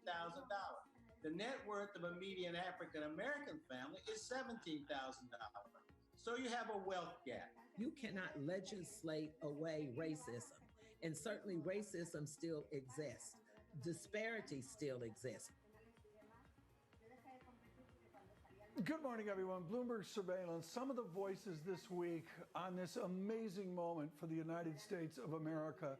Francine Lequan, I wanted to take a moment here as we staggered towards that 8:30 jobs report, and then Jonathan Farrell on to Lawrence Kudlow, just to frame how we see the United Kingdom and the United States economies. Francine, I think I've talked too much today about how I'll be looking at the all-in U6 unemployment rate of America. Francine, what is the United Kingdom like? Is it as grim in the United Kingdom as it is here? It is, Tom, but actually if you think about where the economies were, so there were vastly different, cycles. So it was a bit more end cycle here in the UK. And then the programs that the government gave to people that were furloughed were also different. So given the economies are parallel, but actually with maybe 2-3 years difference, some of the schemes could at the end of the day also see some unemployment figures that could differ quite a lot. But yes, the numbers are staggering. It's a much smaller economy, so of course the numbers are not as high as in the US, Tom. It's just really, really interesting as well. And of course, the scope and scale of the size of the US versus the United Kingdom is a key variable there. Joining us now with perspective, I read every word of her morning note. Elena Shulteva joins us from Bloomberg Economics, working with Carl Riccadonna. Elena, I thought your note was absolutely brilliant about the mystery beyond this jobs report. I am focusing not on the U3 statistic. Folks, there's 6 unemployment ratios. I'm not looking at 1, 2, 3, 4, 5. Elena, I'm looking at the U6 rate at 22%. Can we see that statistic get out above 25% today? Absolutely. And actually, it's 22.8, so rounds up to 23. I think we can see that going up to another 5 percentage points. So if you just project what you expect for U3, roughly a 5 percentage point increase according to our forecast. So that is going to be at the level we saw during the Great Depression. I think the unemployment numbers will be much worse than the payrolls number itself. Yelena, thank you so much. There seems to be a bit of interference today with some of the people calling in. So, Yelena, we'll leave it there for now. Yelena Shulteva there of Bloomberg Economics. Now, coming up, a conversation on jobs, also a conversation on markets. Coming up on the Open, Rick Reeder, BlackRock Global Fixed Income Chief Investment Officer, and Mohamed El-Erian, Allianz Chief Economic Advisor. A conversation you don't want to miss. That's at 9 a.m. in New York, 2 p.m. in London, and this is Bloomberg.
true diversification. That's what adding commodities exposure to your stock and bond portfolio can help provide. The Bloomberg Commodity Index is the standard for commodity market exposure. 23 traded commodities are represented: agriculture, livestock, metals, and energy. The Bloomberg Commodity Index is the benchmark most widely used by investment professionals globally. Track your commodity investments with a proven financial information partner. The Bloomberg Commodity Index. True diversification.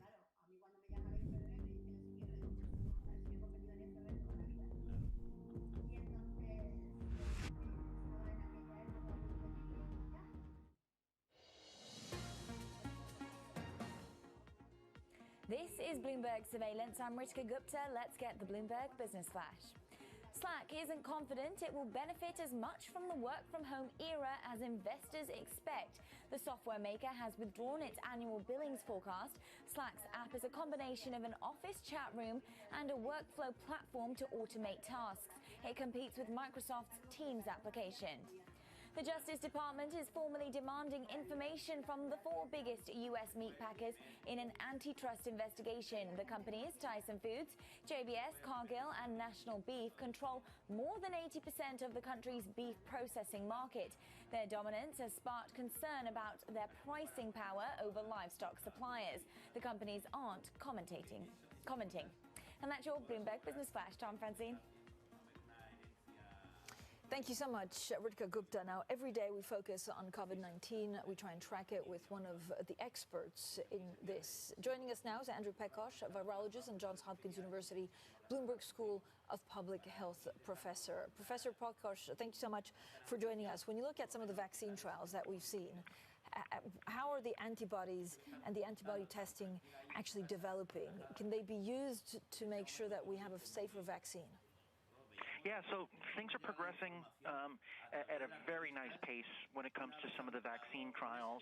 Studies are moving forward into their second phase, which is oftentimes the phase that we really start to get signs of whether vaccines have the potential to be efficacious or work well in the population.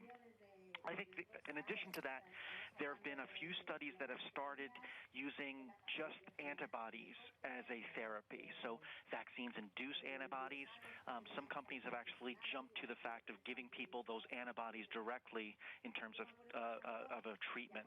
And those studies are also moving forward and have shown some good promise initially. So from the side of your immune response, there's been continued good progress towards seeing whether or not we have some good future treatments for this.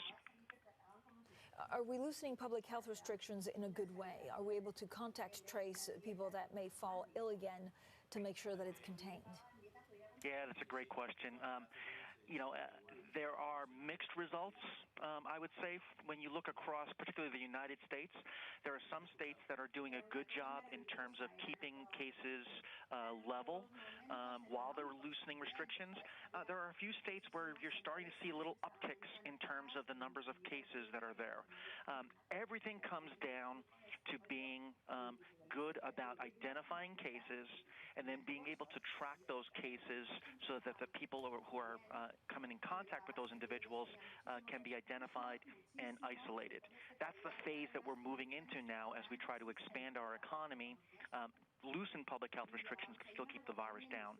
So states are going to have to be very, very proactive, monitor how they're doing in that, and really work towards optimizing those contact identification, testing, and contact tracing strategies for these rollouts to be able to be sustained. Will contact tracing really work? Is there a better way than just simply reopening the economy and actually seeing the number of deaths to try and track where it is? Yeah, we're going to have to really change the way that we're approaching our day in, day out life. The social distancing, mask wearing, various other things in terms of limiting crowds in places. These are going to be the things that we're going to have to deal with for the next at least 6 months to, if not a year or more, to make sure that we're keeping this virus down and not seeing the surge of cases that so many parts of the country saw, this spring when the virus first made its way across the United States. Andrew, what do we know about antibodies? So are antibodies, something that actually protects you against being reinfected, or for the moment, do these tests only prove that you've had COVID-19? Yeah, so it's another great question. There's two parts to this. We're learning more and more about the antibody responses that are being induced by infection. And there's some good results coming from that, showing that people are generating what we believe are protective responses after infection.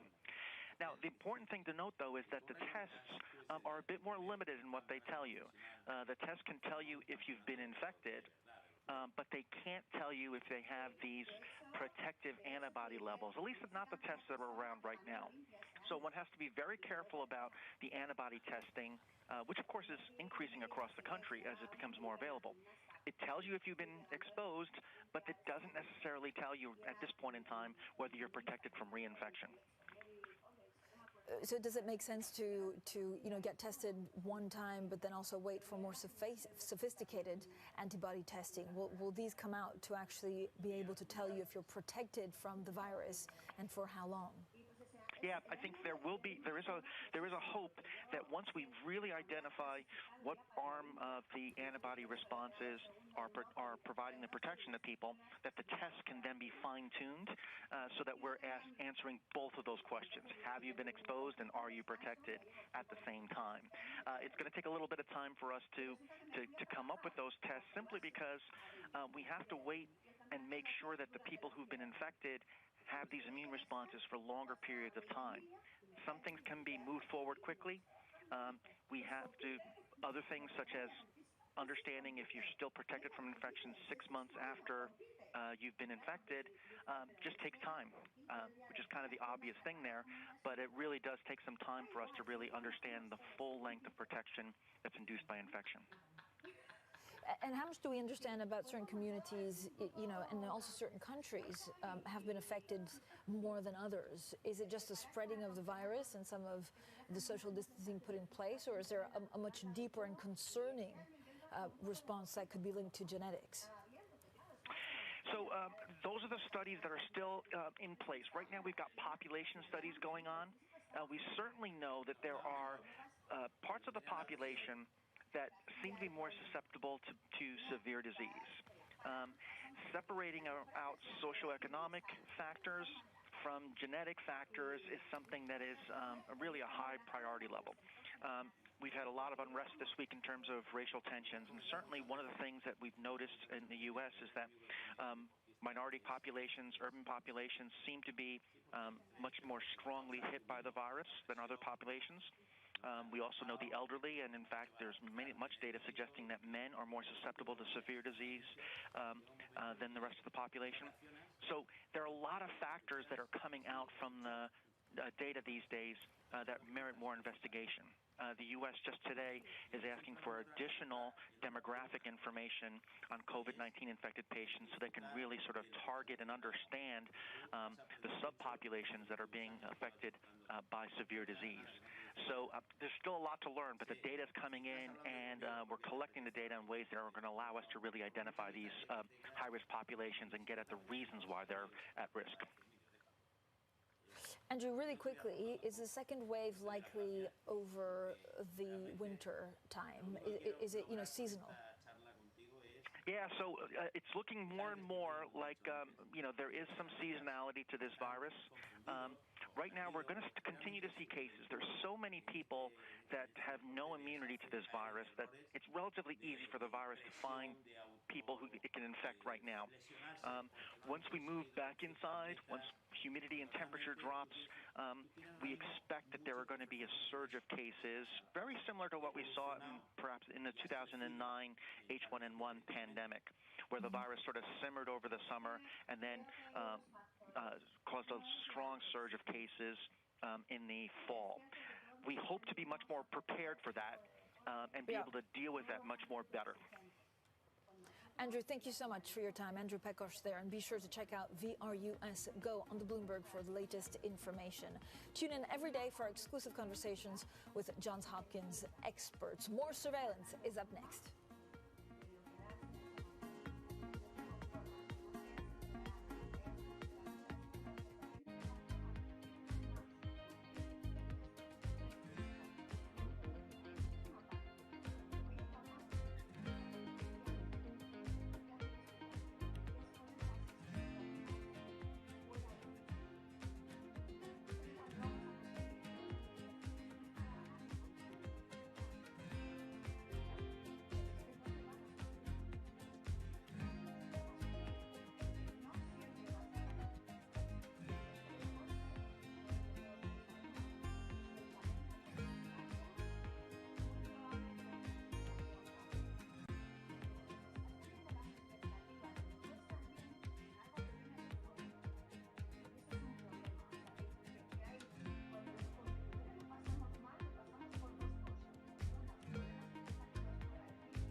los que hayamos adoptado un abuelito, vamos a continuar viéndolos a nuestros abuelitos, ¿no? No podemos dejarlos de verlos. Por el hecho que se termine de solucionar la pandemia, más bien al contrario, habíamos tenido un mayor contacto con nuestros abuelitos hasta sus últimos días.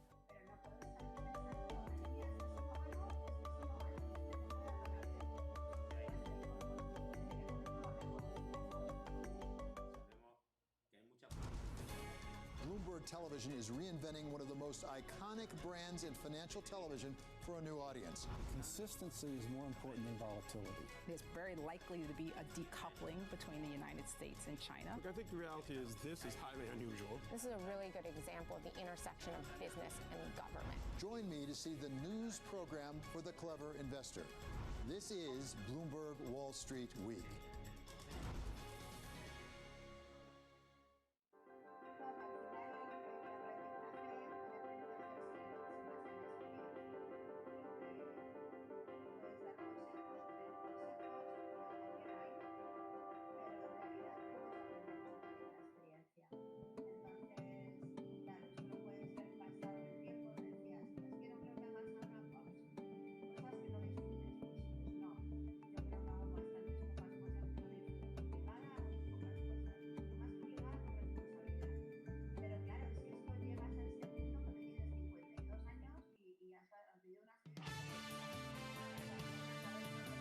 I would find it very difficult to argue that we're going to have a V-shaped recovery. The closest anybody's come to it is China, and it doesn't look like a V to me. You may want to reduce the suffering because there's a risk that the whole system will come crashing down. Now is exactly the wrong time for fiscal policymakers to get a case of fiscal rectitude.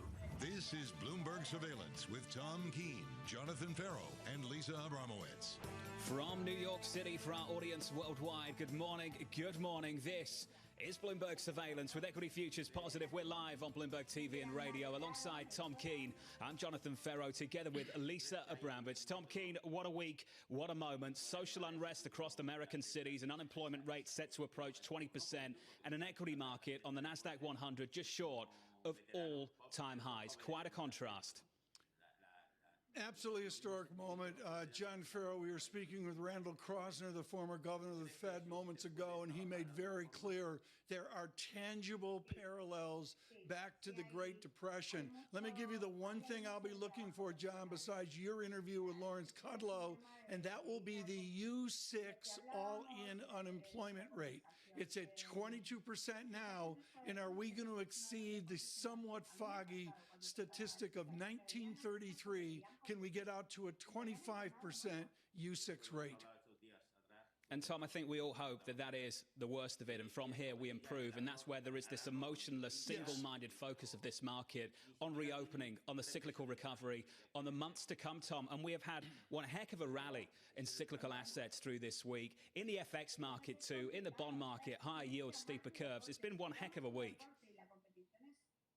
Oh, absolutely, no question about it. And just to distill that down, and John, we've got 8 ways to go here, and we've got wonderful guests to talk to on our simulcast this morning. The single chart for me that matters is the vanilla 2-10 spread. The difference in yield between the 10-year and the 2-year is now out 3 standard deviations. To translate that, John, that's a ginormous move. Much more on the bond market still to come later on in the program. Lisa, the data 90 minutes away. Yeah, we're going to be getting at 8:30 a.m. Wall Street time those U.S. made jobs numbers. They're expected to be catastrophic, perhaps not as catastrophic as what we saw in April, but still catastrophic nonetheless, with 7.5 million jobs lost. The expected unemployment rate in the United States is expected to surpass 19%. This from the lowest rate in modern history. Also, just other things that we're looking at today, the 1 p.m., the Baker Hughes U.S. rig count give us a sense of the supply-demand dynamic in the shale patch. And then President Trump will be traveling throughout the afternoon to Maine to speak with businesses. And a lot of people are hoping he'll give some comments around that to the press gaggle around him, not to mention the fact that there is this ongoing unrest around the country. But you also have questions about further stimulus measures to bring people back into the labor force. And John, I just want to say this has been an incredibly traumatic week that will be capped off with traumatic job losses. And I'm just really grateful that we've had a chance to be together to work through this, but we cannot overstate just how traumatic and devastating it has been on a psychological as well as a balance sheet level for a lot of people.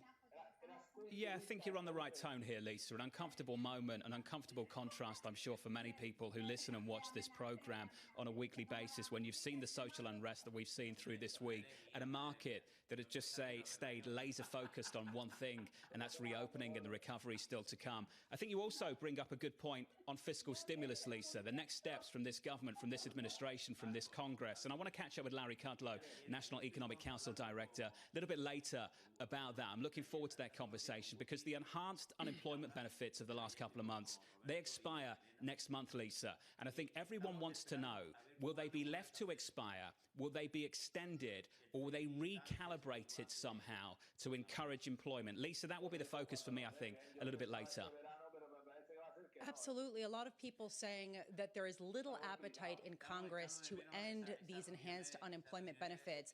But the path, the gap between some Republicans and some Democrats on exactly how to extend these benefits is wide. And the question is, can they come to some sort of agreement, John, quickly enough to stave off the potential declines in consumer spending and the increase in defaults that people would expect should these unemployment benefits start to trickle out?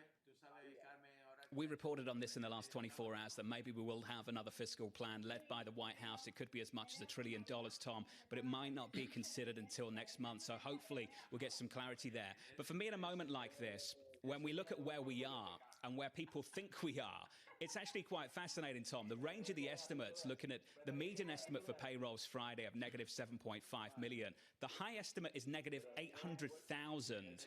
The low estimate is negative 12 million. In a moment like this, there's a real throw a dart kind of feel to this labor market economy right now. People just guessing where we are, Tom. I think there's some outlier calls, John. There's no question about that. But I really focus on what we're seeing published in the last 12 hours by economists as they tweak the statistics. And I'm going to say, John, U3, 18 or 17%, maybe is a center tendency. But again, John, this is not about economics. It's about social economics and political economics. And I'm looking at the U6 rate. Well, I'm pleased to say we can start the program this morning with Jim O'Sullivan of TD Securities. He joins us right now. Jim, fantastic to have a forecaster as good as you with us on this program to kick off payrolls Friday. Will this be the worst of it at 8:30 Eastern? Is this as bad as it gets? Hi, Jonathan. Hi, Tom. Good morning. Yeah, I think so. I think this is the trough. I mean, obviously, it'll end up, if that's the case, being a 3-month recession. But I'm in a recession that was just so deep. I mean, usually recessions last close to a year. But yeah, the hope is that this is the trough in terms of payrolls, the high for unemployment. But obviously, this is a big hole that the economy's got to dig out of. I mean, I look, Jim O'Sullivan, at where we are right now and the big hole we've got to come out of. But the fact is, it comes down to massive shift. How would you suggest fiscal has to shift in this nation, given the protests, given the looting, given the riots, given the social fabric of the country now? What does fiscal need to do next? Well, I mean, of course, fiscal, has done a lot already. I mean, they've already passed some pretty big bills. One in particular, we're talking about close to a $4 trillion deficit this year, probably 19% of GDP. But I mean, that said, there's probably more to do. And I mean, certainly for state and local governments, it's clear they need aid. The unemployment benefits, you were just talking about them. The extended unemployment benefits, they may need to tweak the details a bit to change the incentives a bit, perhaps. But clearly, they will have to extend those beyond July as well. Because the unemployment rate, while it might peak in May and will probably start coming down in June and July, I mean, it's going to be way above where it was for a long time. Jim, you mentioned it. We've reached the trough. This has become consensus among a lot of U.S. economists. The question is, how fast do we recover? What are you looking for in the jobs report in terms of the breadth of job losses that we may see, as well as how many people are getting rehired? What are you looking for to determine how quickly the economy is recovering? Well, yeah, I mean, that's the big question going forward, and that won't be answered today. I mean, we're looking for a 3 million drop today, so I guess we're in the upper end of the range on the number for today. But of course, that comes after currently reported 20 million last month. So, I mean, you're talking 23 million there, almost a million then in March as well. So I think it's going to take a while to get those numbers back. But, I mean, could you see payroll gains in the millions over the next few months? Sure. But, I mean, unemployment is I mean, we'll see what the number is today exactly, but it's going to be very high for a while. But in terms of GDP, we're forecasting basically a 20% annual rate in the first half of the year on a decline basis, and then plus 13 in the second half. But the net of that is down 6% year over year at the end of the year. Yeah, but I mean, that's pretty severe. Jim, you are, as John Farrell mentioned, you are one of the best forecasters we've got. What I'm absolutely thunderstruck by is we're looking at this job economy, and you just said a negative 20% GDP statistic, and am I right? Washington's sitting on their hands. If you do this off a $1 trillion nominal GDP statistic, we need factors more aid just to get to that morning in America. Well, I mean, there's two things. One, they have done a lot, frankly. I mean, we're looking already. What they've done is pointing to kind of a 19% of GDP deficit this year. I mean, I think there's more to come. And obviously, the Fed has done a lot, and they're continuing to do a lot, even though they don't necessarily have to announce a whole lot new in terms of actions per se. The balance sheet is surging with 13.3 programs QE. But again, I agree. There's more to come, particularly on the fiscal side. And the other thing is, I mean, this is not a normal recession in the sense that it's going to be a totally slow grind back. I mean, there's going to be some let up on the restrictions on the supply side. So we will see some positive numbers in the next couple of months. I mean, we've got an unemployment rate that we haven't seen since the 1940s. But, I mean, this is not the same in that sense, in that you look at the consumer confidence numbers, and they're higher now than they were at the low in the last recession, even though the unemployment rate is much higher. And I think there is some hope that these numbers are exaggerated in terms of how weak the economy is. This is not a depression, but it's a very, very severe recession, absolutely. Hey, Jim, great to catch up with you. Jim O'Sullivan there of TD Securities. And Tom, we will get limited insight into how this reopening is actually going. You've got to bear in mind that we're comparing the week of April 18th to the survey week of May 16th, I think. So you're going to have very limited insight into how the recovery and reopening process is actually going. And I think we all hope it's going better than many people expected, Tom. I think every single report suggests that is true, John.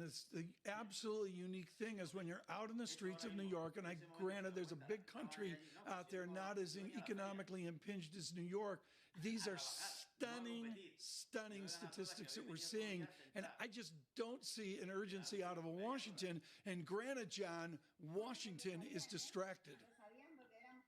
I get the feeling that we'll build some momentum in the coming weeks. Our reporting in the last 24 hours suggesting that perhaps it's something they pick up and run with next month, Tom, and I think we all hope that's the case as well. Some news coming out of the UK.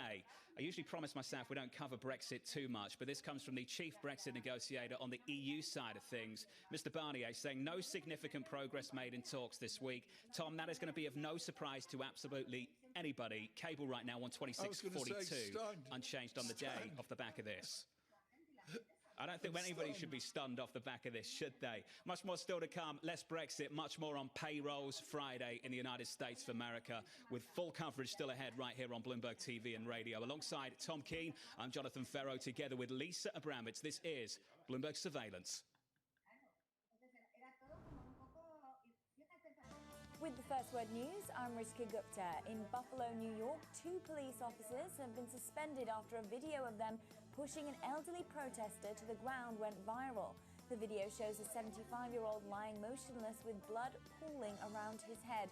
Police originally said the protester tripped and fell. He's been hospitalized in serious condition. The federal plan to contain protests in Washington, D.C. employs about 7,600 people. According to a document seen by Bloomberg News, it includes civilian law enforcement, National Guard, and active duty Army personnel. So far, the active duty troops have been kept outside the city. National Guard forces include 1,700 troops from 9 states. OPEC Plus is ready to extend production cuts to prop up the oil market. It took almost a week of wrangling, but coalition leaders Saudi Arabia and Russia were able to reach a tentative deal without holdout member Iraq. They were pushing the Iraqis to stop shirking their share of cutbacks. And Brexit talks between the UK and the European Union are set to finish today without a trade agreement. Negotiators are still far apart on crucial issues ahead of a key deadline at the end of the month. That will add pressure for Prime Minister Boris Johnson and EU President Ursula von der Leyen to intervene directly. Germany's ambassador to the EU warns that deliberations could drag on through October. That means months of uncertainty for businesses and consumers. Tesla CEO Elon Musk is stepping up his rivalry with Amazon founder Jeff Bezos. Musk tweeted that it's time to break up Amazon, adding that monopolies are wrong. Global news 24 hours a day on air and on Quick Take by Bloomberg, powered by more than 2,700 journalists and analysts in more than 120 countries. I'm Ritika Gupta. This is Bloomberg.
I was actually poor. No foreplay?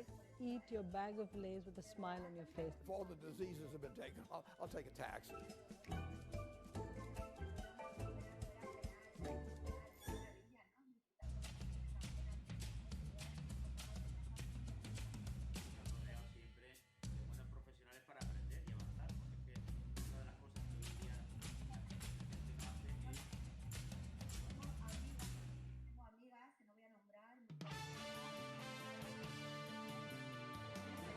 Needed more of a buffer to protect the White House and to protect our agents and Secret Service personnel who could be reached by projectiles from H Street. It is the responsibility of the federal government to render that protection, and we do so in close coordination with the Metropolitan Police Department.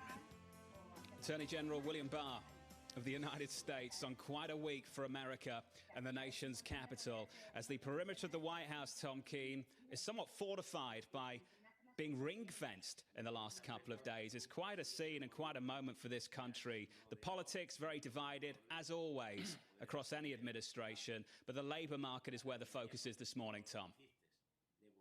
Well, the labor market's a focus and the yield market as well, with yields up. But, John, I think we need to describe the new fencing at the White House, which goes way south towards the Jefferson Memorial to the end of the ellipse and comes all the way up, John, to that table where you and I have lunch at the Hay Adams Hotel overlooking Lafayette Park. That fence is right up against the Hay Adams window. Always about your dinner, your lunch, or your drink somehow, somewhere, isn't it, Tom Keene? Let's get to the price action. Alongside Tom Keene, I'm Jonathan Ferro, together with Lisa Abramowitz. This is Bloomberg Surveillance live on Bloomberg TV and radio, with your price action as follows. Going into that jobs day print, equity futures still positive, up 24 points on the S&P 500, up around about 0.8%. In the bond market, Treasury yields higher, curve steeper. That's the story of the week in the session too. Your 10-year, 0.87%. Quite a repricing through the week. And in foreign exchange, euro-dollar unchanged right now. But coming into today, Tom, 8 straight days of gains for the euro. That's euro strength. And the longest such streak going all the way back to 2011. We talked to Jordan Rochester within the hour. John, I know you love his work from Nomura. He nailed that call through 110, and he made very clear, given the set of things in Europe, that there's a real reality of euro driving ever higher. Within this mix of news, folks, that we've got, we do have to spend some time on Washington, and of course we're trying to do it in a way away from the cable news derby, and we can really do that with Martin Schenker, our Chief Content Officer. Marty, we just heard the Attorney General of the United States wonder about quote-unquote projectiles. The level of paranoia, whether constructive or deconstructive, is tangible. I would suggest that has to come from the president. How does the administration assist the president forward on this Friday and into his weekend? You know, and you're absolutely right, Tom. The symbol of a fenced-in White House is reminiscent of something you might see in, you know, a foreign capital of a dictatorship. It's quite unsettling, and it does remind you of when Donald Trump was brought into the White House bunker. They were so concerned about his safety. I'm never going to say anything. I mean, all you got to do, folks, for our international audience is spend some time at Ford's Theater, and you always understand the safety of the president, or Marty, the statue of Garfield out on the Capitol lawn. Great. We all are very concerned about the president's safety. I understand that. But we've mixed that in with discussions of projectiles. Is there any reporting by Bloomberg or anyone else you respect of threatened projectiles? Nothing that I've seen. The only projectiles that I'm aware of were sent into a crowd of peaceful protesters last week. So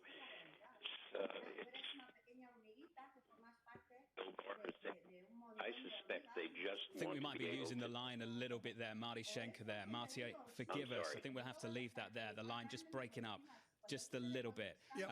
Tom, I think that this contrast this week has been the story really for everybody. The contrast between the uncomfortable nature of some of the social unrest that we've seen overnight with the rioting, the more comforting effort to secure real change that I think we all want, and a market that has just ignored pretty much everything going on around the world in the hope that as we reopen, things just get better, and as the year grows older, the outlook improves. That's just been the story for this equity market. John, I would like to take a more constructive tack in that the market is discounting action by government officials. Now, we all know, and John, you know the numbers better than me, and you'll mention it to Mr. Kudlow here in a few hours, the Fed consensus is active. I would suggest on a fiscal basis, given the size of our many trillion-dollar economy, that Washington is way behind state and local assistance. I was out on the streets yesterday, John, for the first time, maybe the second, third time in 9 weeks, and it's absolutely stunning the hardship you see even in the fanciest parts of this great city. Yeah, quite clearly the central bank effort over the last couple of months has divorced this equity market and this bond market and global markets from reality. But let's be clear, Lisa, that was the objective of the Federal Reserve, to detach financial conditions from the real economy to enable the recovery to be smoother as we work our way out the other side of this. That was the effort. That was the sole objective. But it's not just that. I don't want to put all of this down to what is happening with stimulus, because that would be disingenuous. When you take a company like American Airlines yesterday, Lisa, boosting capacity, bringing capacity back, as things slowly start to improve, as this economy reopens, I think it would be disingenuous to say this is all about stimulus. When you do start to see us reopen without the threat of a second wave of infections, at least so far so good. Well, this is the tension. If you see the reopening, the fact is people do have money to spend, and it is in part due to the fiscal stimulus that we've seen out of Washington, D.C., the enhanced unemployment benefits that we were talking about before. The question is, how long can that push the economy forward? Can we gain the momentum needed to get past this period of time and get a significant recovery? That is a serious question. And I think, John, you mentioned something else just now, and that is if we don't get a second wave. And I think people are starting to talk yet again about where the discussion is there, where the coronavirus task force is. Are we past the pandemic, or is this an increasing risk as people become less vigilant? Well, every day that goes by, Tom, every single day that passes without an increase in infections, there will be more encouragement for people in this market to continue chasing that cyclical rally. And so far, and I say again, so far so good. We have reopened. You see the traffic start to build up around New York City before the reopening really gets underway. You've seen the pictures from the rest of the United States of America. And so far, so good. And John, one of the signals of this week has been this shift away from the FANGs and the tech stocks over to that recovering America stocks. John, I know you bought the airlines at the bottom. You're making out like a bandit. I use Warren Buffett as my contraindicator, Tom. That's what I've been doing for the last few years, and it's just started to work out. That's no shade being thrown at Warren. I'm going to stay out of trouble.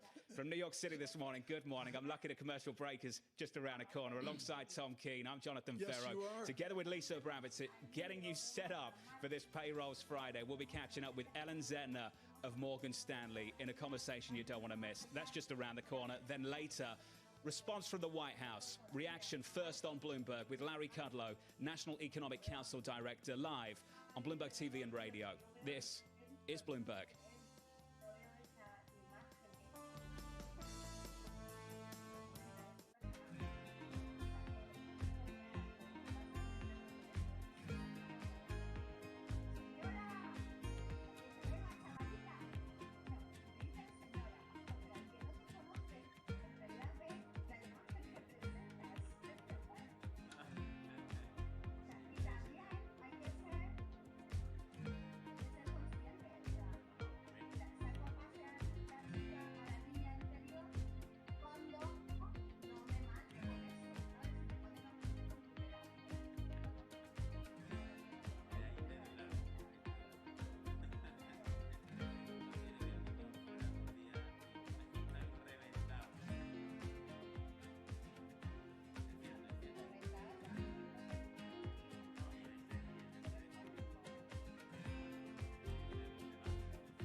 From New York City, this is Bloomberg Surveillance. For our audience worldwide, we're live on Bloomberg TV and radio alongside Tom Keene. I'm Jonathan Ferro, together with Lisa Abramowitz. We are counting you down, not just to the opening bell, but also this Payrolls Friday. That jobs report 1 hour away. The price action as follows as we count you down into that. Equity futures positive, 26 points on the S&P 500. Quite a week of gains for U.S. equities and global equities as well, with a real cyclical tilt. The cyclical sectors badly beaten up in the downturn, really rallying off the bottom and rallying quite hard. In the bond market, Tom's been talking about it all morning. Steeper curve, high yields on a 10-year up 5 basis points to 0.87%. And in foreign exchange, story of the last couple of weeks really, weaker dollar against the euro over the previous 8 days. Today, euro dollar flat, but the Aussie advancing once again. And if I can, Tom, just for a moment, pick up on a currency pair like Aussie yen, the Australian dollar versus the Japanese yen. So on the one side, you've got that growth proxy, that cyclical story of the Aussie, versus the Japanese yen, that safety, that haven currency on the other side. We have moved higher for 7 straight days. Aussie yen this week is positive 6%. A 6% move for a currency pair in the majors is quite a move, and that just explains how much that cyclical squeeze has taken hold of the FX market too. It may be one part squeeze, but also, folks, you got to really wonder if it is, as James Bullard would say, a regime shift of sorts. And again, we see it in euro, and we'll give you the market coverage here through the day with all of this news. She is Colorado economics, and there is a character to Colorado economics that goes back 50 years, that the society matters. It's more than just the mathematics of what the labor economy will do. It is about the better good of a labor economy. This morning, this economy is shattered and in tatters. Joining us now from Morgan Stanley, Ellen Zentner. Ellen, you have been wonderful about going beneath the headline data for years. I want to go away from the path of 14% to whatever percent unemployment. There is a greater all-in number. Are we out to a 1933 statistic? Yeah, so it's really difficult to gauge exactly what is the unemployment right now, Tom, because the noise in the data is so extreme. And the BLS is having difficulty categorizing those that they should count as unemployed versus not unemployed or temporarily unemployed. So when we add in all the workers that we think should be getting counted as unemployed, then we think, today's unemployment rate should be closer to 25%. That's what we're calling that shadow unemployment rate. Whereas we might get officially reported, at 17%, say. So it's much higher than where it is. But I don't think ugly numbers right now really surprise anyone. Well, that may be fine, Ellen, but we've seen this unrest as protest, and of course we've seen that around other moments of great economic collapse within the country. Do you see a renewed urgency in Washington to assist? Forget about all the fancy technocracy and the bureaucracy. Is there any desire to assist people that are 20%, 25%, and the parts of the economy that are 30% unemployed? So, Tom, what we see coming out of Washington is trying to figure out how they take care of unemployment benefits through this weekly supplemental that's already been in place. That's that $600 weekly supplemental. Any policies further that might come out of this are something that will be addressed down the line. I mean, right now, they're trying to figure out these unemployment benefits that expire at the end of July that are going to expire at a time when the unemployment rate is still double digits. And so one thing that they're thinking about doing is graduating that payment down rather than letting it just expire. And in theory, that's the way you would do government assistance programs, because in theory, as the labor market is improving, so in this case, with COVID as a backdrop, as businesses are opening up, gaining more capacity and bringing more workers back to work, the unemployment rate will come down gradually over time, and you're pulling that assistance away over time, so you're transitioning people back from government transfers to labor income. And so first and foremost, that's what Congress is addressing right now.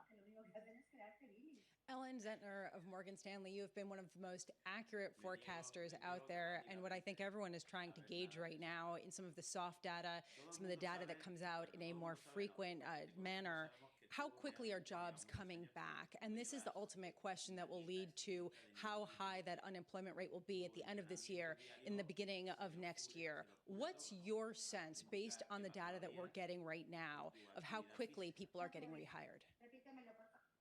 So continuing claims remain elevated, but we're watching that weekly data on continuing claims to see to what extent does it come down. Now, as it comes down, it can be for several reasons. It can be that the continuing claim just simply runs out and they're not able to be counted as a continuing claim anymore.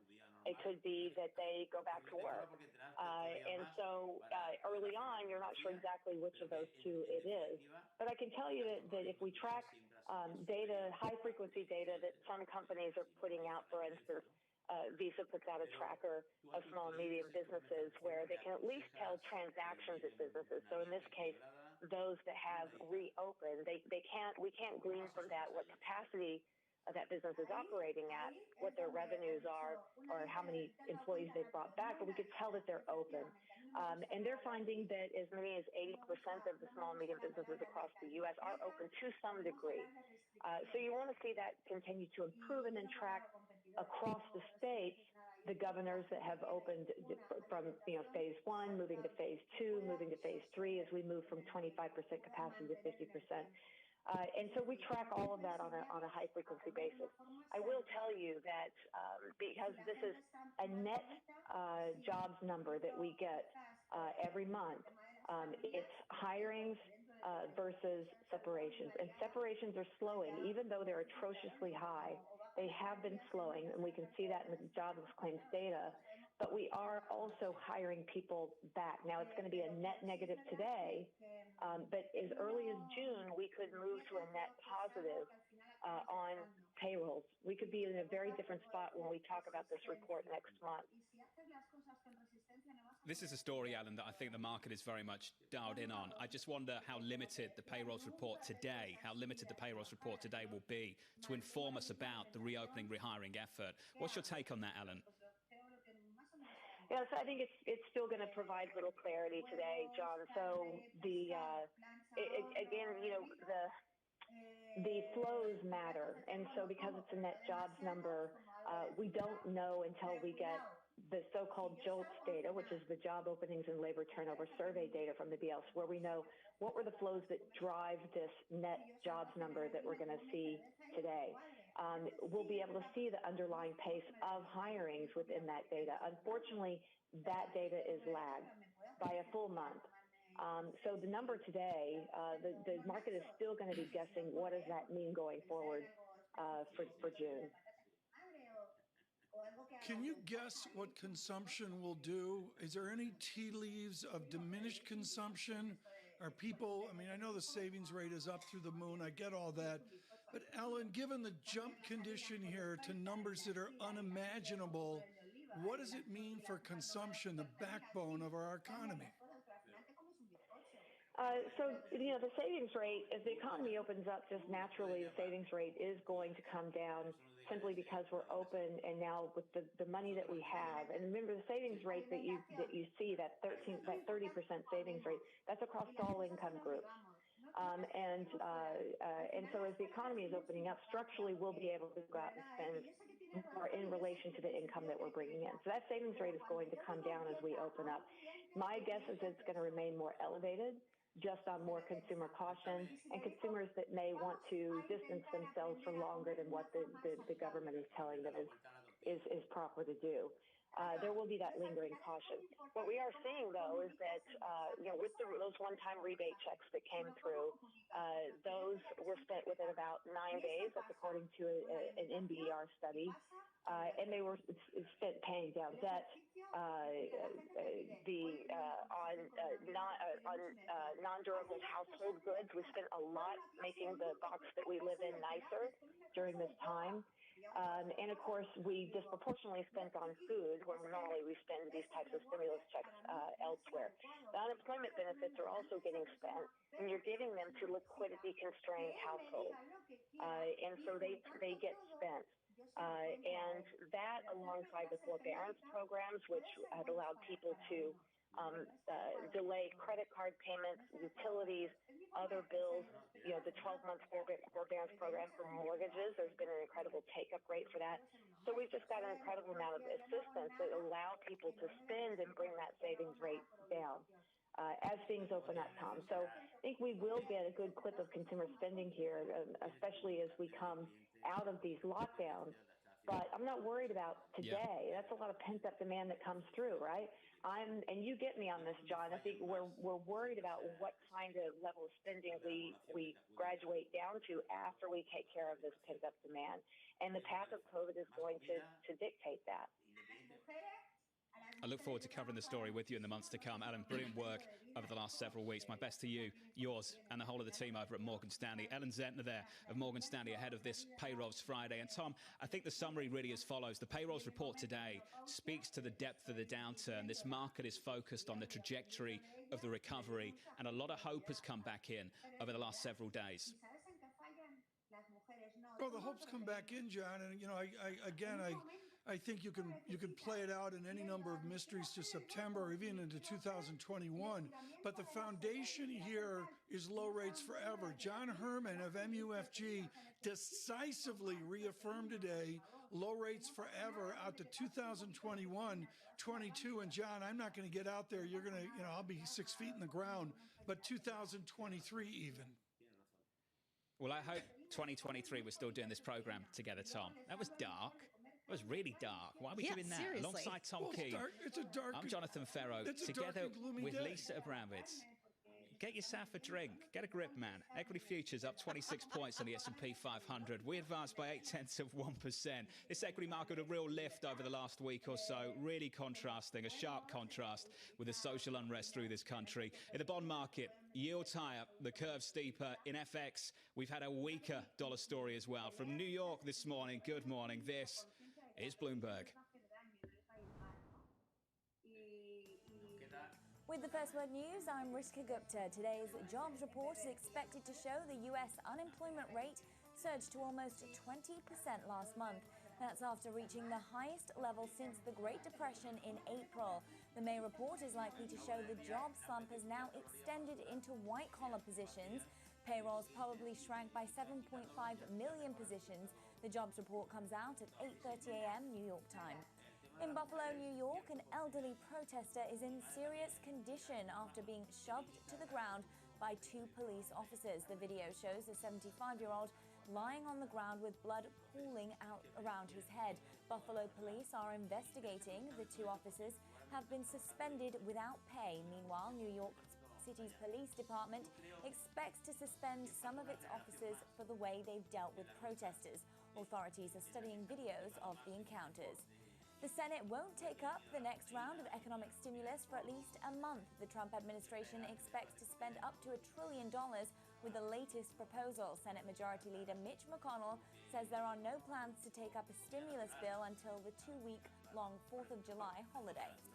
And the Justice Department is formally demanding information from the 4 biggest U.S. meat packers in an antitrust investigation. The companies, Tyson Foods, JBS, Cargill, and National Beef, control more than 80% of the country's beef processing market. Their dominance has sparked concerns about their pricing power over livestock suppliers. The companies aren't commenting. Global news 24 hours a day, on air and on Quick Take by Bloomberg, powered by more than 2,700 journalists and analysts in more than 120 countries. I'm Rishka Gupta. This is Bloomberg.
Francisco, a lot of tech action today. Our top stories this morning in D.C. and the Dow and the S&P. Shall we? So the euro on a 7-day sizable moves in the currency market. Temperatures down half. We begin in the oil patch. Saudi Arabia. Brent crude pretty much unchanged.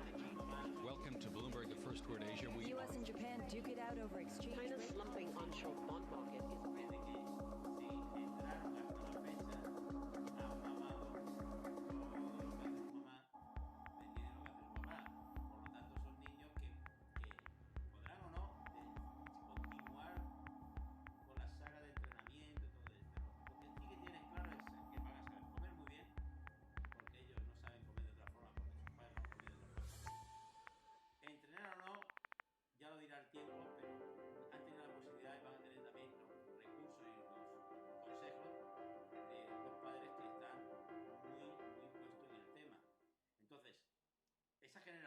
que será dentro de 3 generaciones más que nos quedan, para verlo ellos, ya no estaremos nosotros, gracias a Dios, si no sería una alcachofa doblada. ¿Cómo? ¿Qué pesado? Tenemos que ir a ver qué hay en el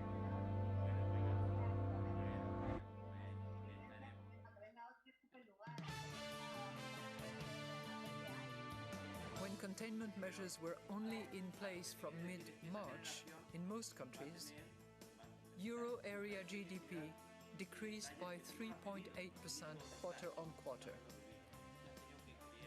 Information from surveys, high-frequency indicators, and incoming hard data all point to a further significant contraction of real GDP in the second quarter. ECB President Christine Lagarde on a bumpy road, a recovery that we will struggle to get through in Europe, still ahead of us. A lot of hope off the back of stimulus. The reality is the downturn is deep and the recovery could be slow on the continent. Off the back of that, I'm sure many of you are reflecting on 2012 and the whatever it takes speech. Frederic Ducrozet, an ECB watcher over in Europe, said in 2012 it was whatever it takes. In 2020, it's for as long as it takes. Low rates for a whole lot longer. In your equity market this morning, good morning to you all. Alongside Tom Keane, I'm Jonathan Ferro, together with Lisa Bramwitz. This is Bloomberg Surveillance. We advanced 27 points on the S&P 500, up around 8.9% in the bond market. Treasury yields higher once again. We add another 5 basis points to a 10-year maturity. Your yield 0.87%. And in foreign exchange, after 8 days of euro strength, we settled down a little bit. Euro dollar unchanged, but the dollar just weakening up again against the likes of sterling and the Aussie as well, Tom. No question about that. Again, I'm watching yields there, the 2-10 spread as well. What is true in market economics and true in academic economics and labor economics is the world is caught up to David Blanchflower of Dartmouth College. Danny Blanchflower has been a piñata for 5 years, screaming about the inequality and the fictions of some of our labor statistics. Now all agree with Blanchflower. Danny Blanchflower joins us this morning from Dartmouth College Economics. Good to have you here, David Blanchflower. You are definitive on wage dynamics. Given this unemployment rate, given this terrible GDP economy, what will the wage curve do? Well, wages are going to be compressed. That's clearly going to be what happens. I mean, I think we're in a position where it's really pretty hard to understand exactly what's going on. Analogies have been made to the Great Depression, but it took 2 years to get to the position we're going to hear today that took us 2 months to get there. So we really no real idea, what exactly is going to happen. Wage growth is going to lag, but these are unprecedented days, Tom. Wages are going to be hit. I mean, obviously, and John was just talking about the recovery in Europe. Obviously, it's really unclear what kind of recovery we're going to see in the United States. But I think a V-shape is just not on the cards. Danny, one thing I know that you're exploring over the last decade, never mind the next several years, where did all the good jobs go? Do you see this trend of the last several months, which is totally unprecedented, accelerating some of the forces that we witnessed pre-COVID coming out of this? Well, there's a couple of things going on here. Obviously, the first one is which firms are going to survive through all of this. That's the first thing. And are people going to change their behavior in particular ways? But I think you're right in the sense that perhaps people have suddenly realized that groups of workers that perhaps were regarded as not important, think of people who work in grocery stores, people who deliver things, health workers, people who sweep the floors in hospitals, those people turn out to be absolutely invaluable. So I think that people's view on those kinds of folks, think of the argument about the minimum wage. So I think those are all going to be important. But I think especially what we need to understand is that the people who do best in the boom are the ones who do worst in the slump. So already what we're seeing is the less educated minorities, particularly being hit by the virus, and they're being hit now by inability to get food. And going forward, presumably those jobs are going to be gone. Think of minority, less educated folk who are coming out of schools now. Where are they going to go? So I think the lack of good jobs is going to be important, but I think the big story going forward is going to be the lack of jobs, period. Danny, this has been an unprecedented shock, and it has led to an unprecedented response, which has led to some pretty strange occurrences. President Trump and Republicans sitting atop a regime that seems to be grappling and dappling in modern monetary theory, as well as universal income based on some of the enhanced unemployment benefits, based on what we've seen in terms of the usage of the money, the way that it has trickled into the economy. Are there any takeaways that you would draw that you think will be instructive going forward? Well, I think there are, but I think the most instructive thing is that people have started to think the unthinkable. Central banks have thought the unthinkable, but in a sense, if you look at the numbers we're going to get today, they're simply not enough. We've not seen anywhere else in the world. Perhaps the only comparison was Canada. We haven't seen anywhere else in the world where the unemployment rate has got to anything like the levels that we're at now. And the question really is going to be, when we get to the end of August and September and October, are these politicians going to have the courage to keep going? Remember what happened after 2008, global stimulus, bucks for fridges and all sorts of things like that. And then we get to 2010, everybody goes, okay, that's it, we're done. And so the question is, that's the first question, are they going to have the courage to keep going? But the second question is, what behavioral responses are going to be by people? Are they going to save more? And if they're saving more, then the need for politicians and central banks and tax authorities to do more will become urgent. But the worry is going to be that we get to the fall and people back off, and that's going to be kind of disastrous because the recovery will not be V-shaped. I've been thinking about a reverse square root. You get down, you come up a bit because the place is open again, and then you're flat for a very long time. And that, I think, is the worry. Danny, we've got to leave it there. Danny, fantastic to catch up with you. And please send our thoughts to your family, won't you? I know the Blanchfires lost the matriarch in the last couple of weeks, and our thoughts from the whole team are with you, Danny. Love to you all. Danny Blanchflower there of Dartmouth and formerly of the MPC as well. A difficult moment for many people, Tom Keene. Looking ahead, we look at the depth of the downturn. We think about the trajectory of the recovery ahead of us as well. And it is going to be bumpy, and it could be two-speed. You get that initial jump as you reopen, and then the real slog starts. And I think what Danny touches on is important.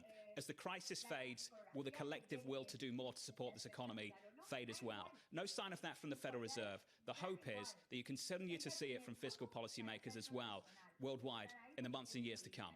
Well, I would go to the first Tuesday of November, John, and see in the United States what the election will bring. I'm not going to pontificate on that, but I look at the decile recovery, John, every 10th of the population and how they recover out of this horrific moment, and you know that's going to be uneven. From New York City this morning, good morning to you all. Alongside Tom Keene, I'm Jonathan Ferro, together with Lisa Abramowitz. This is Bloomberg Surveillance on this Payrolls Friday, live on Bloomberg TV and on Bloomberg Radio. We could see an unemployment rate drift towards 20%. We'll get a view, the expectation from Tom Porcelli of RBC next on this program. From New York, this is Bloomberg.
Commodity investing is more than buying gold and oil. Todas las puertas las tienes abiertas cuando realmente tienes capacidad. From coffee and corn to cattle and natural gas, many sectors drive the commodity markets. And the Bloomberg Commodity Index covers them all. With exposure across 23 traded commodities, Bloomberg is the standard for diversification in commodity markets. With full transparency, measure and monitor your investment performance.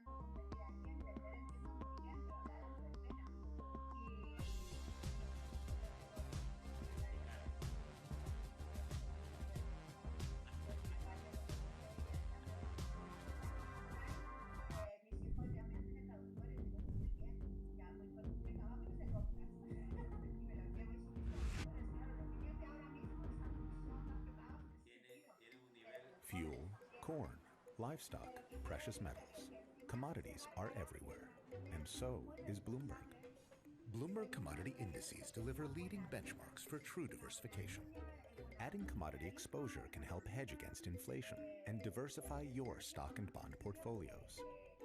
With full data transparency and broad distribution, the Bloomberg suite of commodity indices is your measure for the commodity markets. With Bloomberg, you've got the markets covered. I would find it very difficult to argue that we're going to have a V-shaped recovery. The closest anybody's come to it is China, and it doesn't look like a V to me. You may want to reduce the suffering because there's a risk that the whole system will come crashing down. Now is exactly the wrong time for fiscal policymakers to get a case of fiscal rectitude. This is Bloomberg Surveillance with Tom Keene, Jonathan Farrow, and Lisa Abramowitz. Good morning, everyone. Jonathan Farrow, Lisa Abramowitz, and Tom Keene on this historic Friday. Without question, the most difficult, the most challenging jobs report in my years of doing this for Bloomberg Surveillance and Bloomberg on the Economy. John Farrow, I'm going to lose the introductions this morning and get right to the moment. We've got great markets, yields higher, Dow futures up 300, et cetera, et cetera, et cetera. And John, no one is focused on anything but an update on this grim labor economy. How quickly can this labour market heal is the question we ask every single month now, and we'll ask it again continually through the morning, Tom. The estimate is for unemployment to drift towards 20%. Maybe we get a median estimate of negative 7.5 million. Maybe it comes inside of that, given what we've seen this week from the ADP report, Tom. But the question hasn't changed. It's how quickly will we heal after a big, big downturn in a very short space of time? A lot of opinions on that, and of course, as I was just mentioning, across the 10 deciles of the American demographics, it'll be a different rate of change for the haves and the have-nots. Lisa, what's so important here, and you nailed this a good number of weeks ago, is the damage here to the broad middle class. We're focused on the elites. Obviously, we do that at Bloomberg, and we're focused on maybe the people that service the elites, but it's a broad swath of America that is going to be gripped here by 20% unemployment. Yeah, the lowest earning Americans are the ones that have been hit hardest by the pandemic. I keep coming back to Fed Chair Jay Powell's note that of people who earn less than $40,000 a year, 40% of them lost their jobs the initial weeks of the pandemic shutdowns.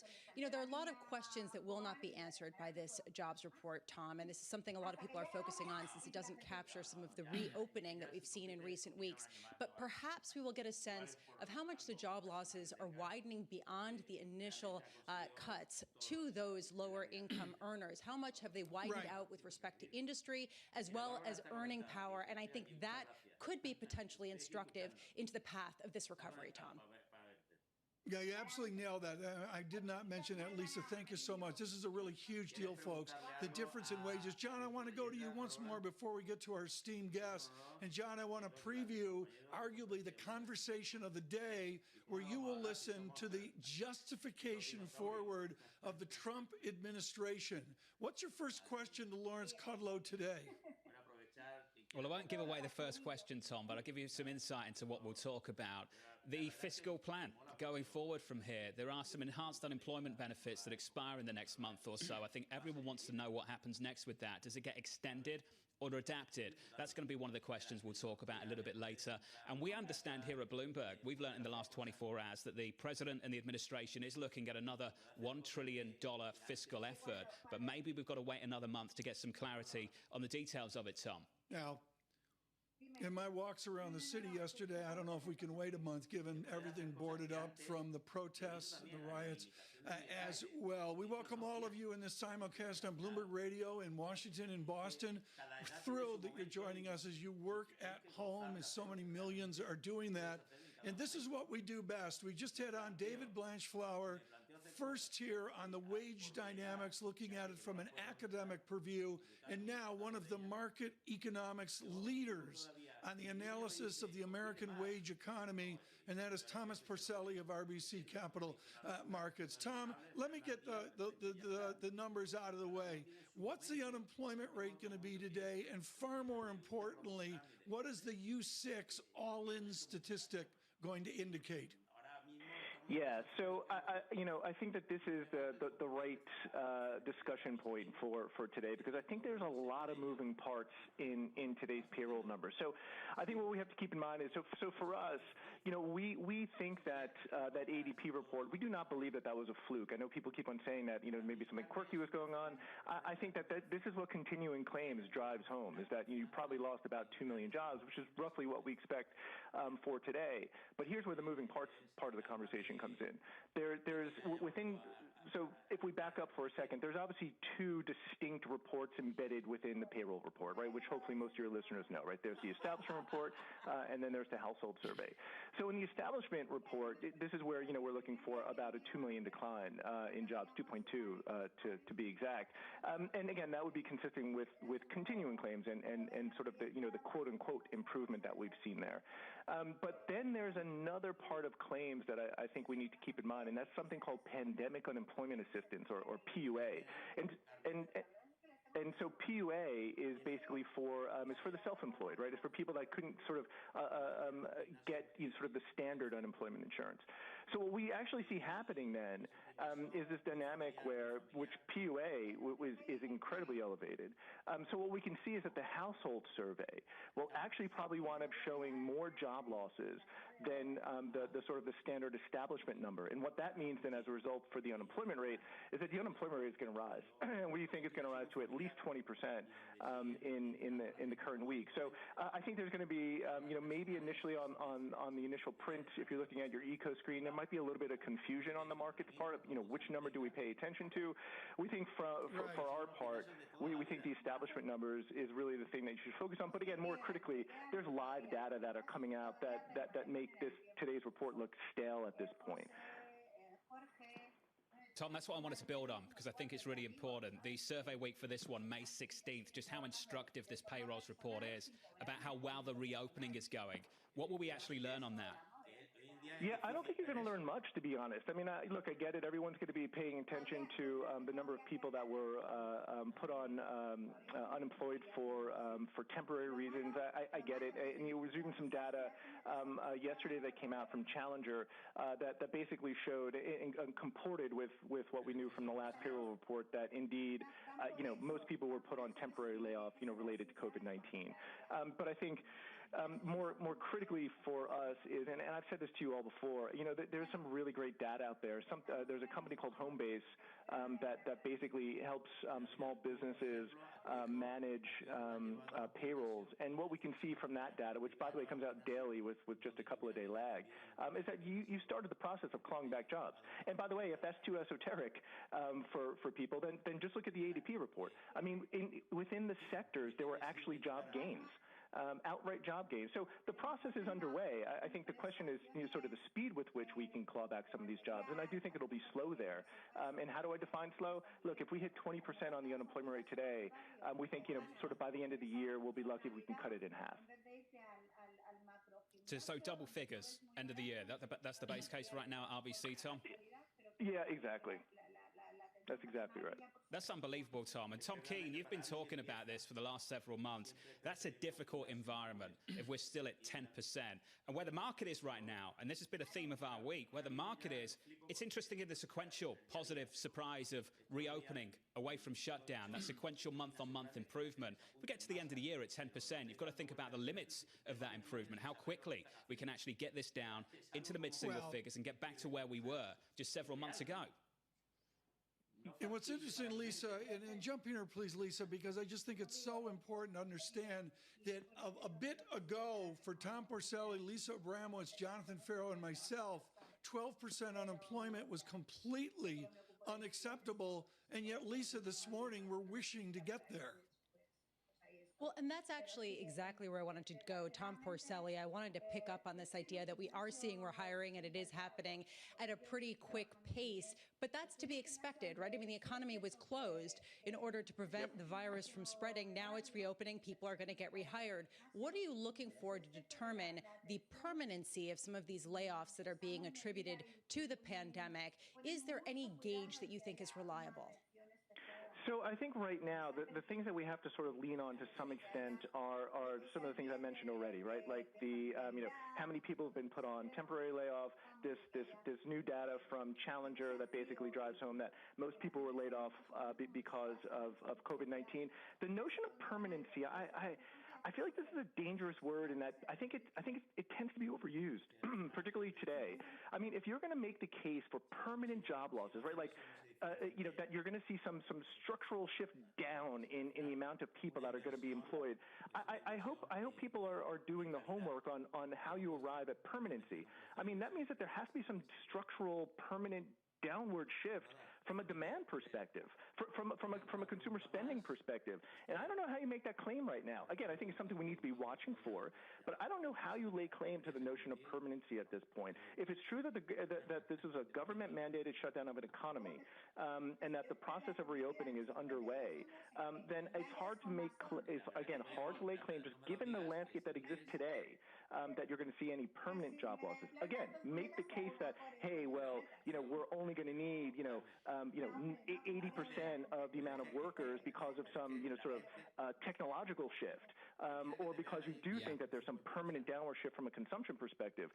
But that's much harder to lay claim to that idea today, given the information that we have in hand.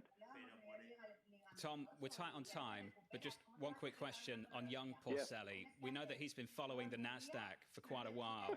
I just wonder, Porcelli LP, what does he think of the Nasdaq? What does your little kid think of the Nasdaq getting back towards all-time highs? Yeah, Preston was in my office yesterday, and he lamented the fact that the S&P and the Dow still were not in green from a year-to-date perspective. But he said, "Don't worry, Daddy." He said, "You're invested in the Nasdaq, right?" And I didn't have the heart to tell him that. Actually, no, Daddy's not. So. Well, send our best to him, won't you? Maybe he should be running the money over at Porcelli LP. Tom, fantastic to catch up with you. Tom Porcelli there of RBC, as we count you down to payrolls Friday in New York this morning. Good morning to you all. Alongside Tom Keene, I'm Jonathan Ferro, together with Lisa Abramowitz. This is Bloomberg Surveillance, with equity futures elevated on the session and on the week, with Treasury yields higher, the curve steeper, and the dollar weaker, as the optimism builds about a cyclical recovery, as we still haven't seen the worst of it in the data. We might see more of that in 20 minutes' time. This is Bloomberg. With the First Word News, I'm Ritika Gupta in Buffalo, New York. 2 police officers have been suspended after a video of them pushing an elderly protester to the ground went viral. The video shows a 75-year-old lying motionless with blood pooling around his head.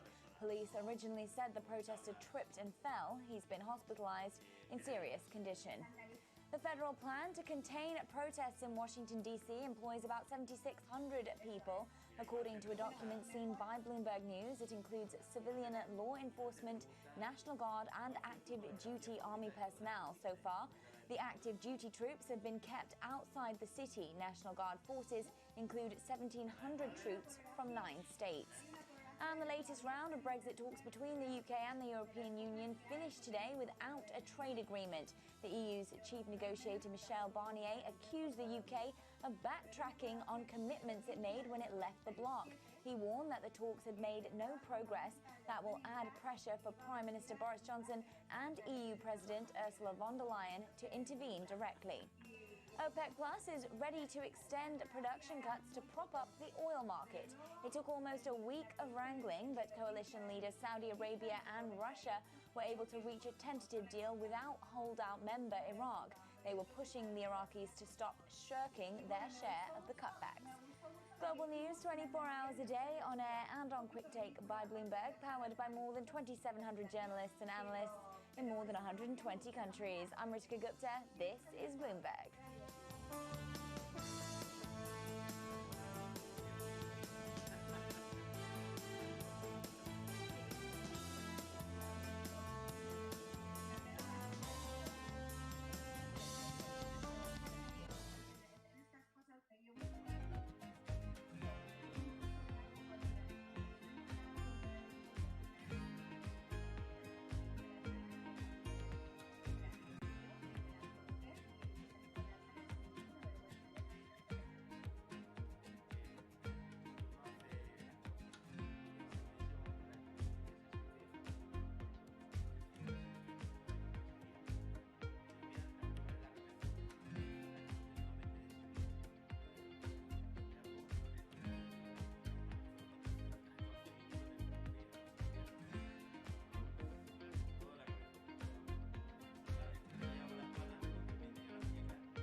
True diversification.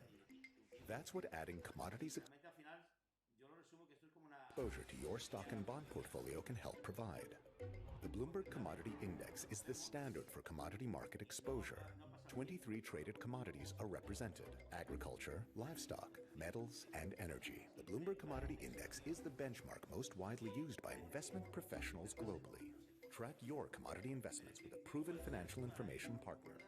The Bloomberg Commodity Index.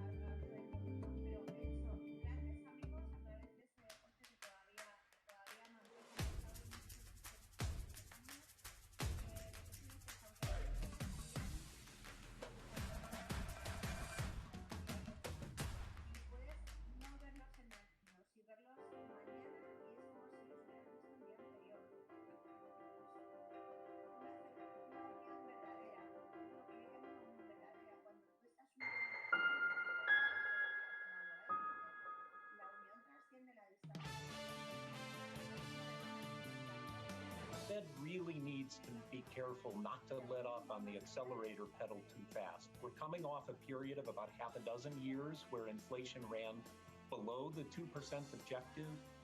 Fed really doesn't want to allow that to perpetuate. David Wilcox of the Peterson Institute on the need for the Fed to do more. For every 5 David Wilcoxes, I can find you about 50 that disagree with him on the Fed doing more. But that's this market right now, very polarized over monetary policy for not just what we've seen, but in the months ahead on what we might see as well. From New York City this morning, good morning to you all on this Payrolls Friday. Alongside Tom Keene, I'm Jonathan Ferro, together with Lisa Bram. It's the Payrolls Report, 12 minutes away, the opening bell an hour after that in the equity market. We drift higher once again on the session, up on the week, higher by 23 points this morning. We're up by 0.75%.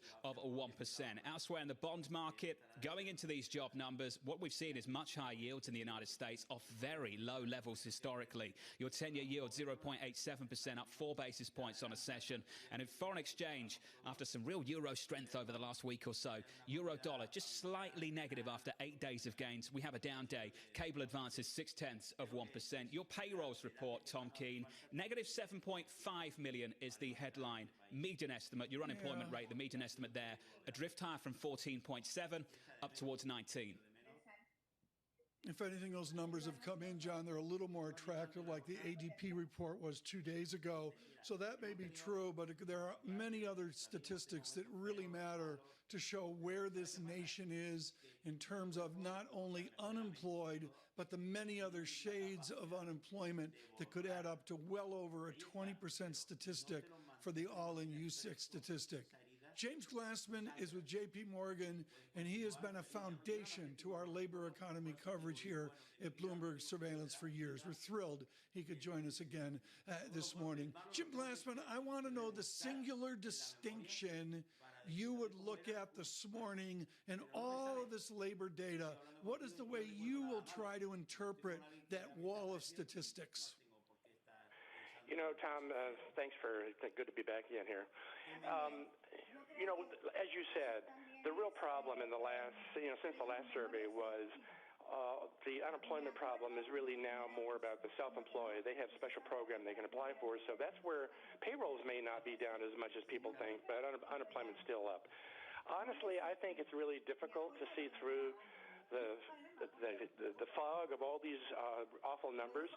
But I think the one thing that does distinguish this period from other periods in the past, and particularly the Great Depression era, is that Washington took some very big steps to help replace the income that people weren't earning by not being able to go to their work. And so you saw that story last week in the personal income report. Labor income way down, but total personal income up, and that's because of all the transfers. I think we're still in this. It's too early. Only now am I starting to see restaurants opening up. Things are beginning to happen, and I don't think anybody would be surprised by any news. There's nothing in this report today that's going to help me understand where we're going. What you really want to know is how quickly can we get back on our feet. We won't know for a while, but I think all this help we're giving people to replace the income they weren't earning is going to go a long way to helping them get back to life. But it's I think that story is only beginning now. And so I wouldn't expect the job market report, as you can tell from the weekly jobless claims figures, there's nothing really that I see that's going to be positive or going to help me understand where we're going. Jim, one reason why I love speaking with you is because you did both serve as a senior economist at the Fed and you've held prominent positions at a number of different banks. But you also have traveled around the country, I picture in your VW Bug, talking to people and finding out how they're feeling about the economy. You've been unable to do that physically. You've been doing it virtually. How is sentiment right now? You know, I think everybody is not quite where the stock market is, but they understand that there's no template that we can look to understand what's going on right now. They know that we're in a bad way, and people are beginning to sense that things are slowly waking up.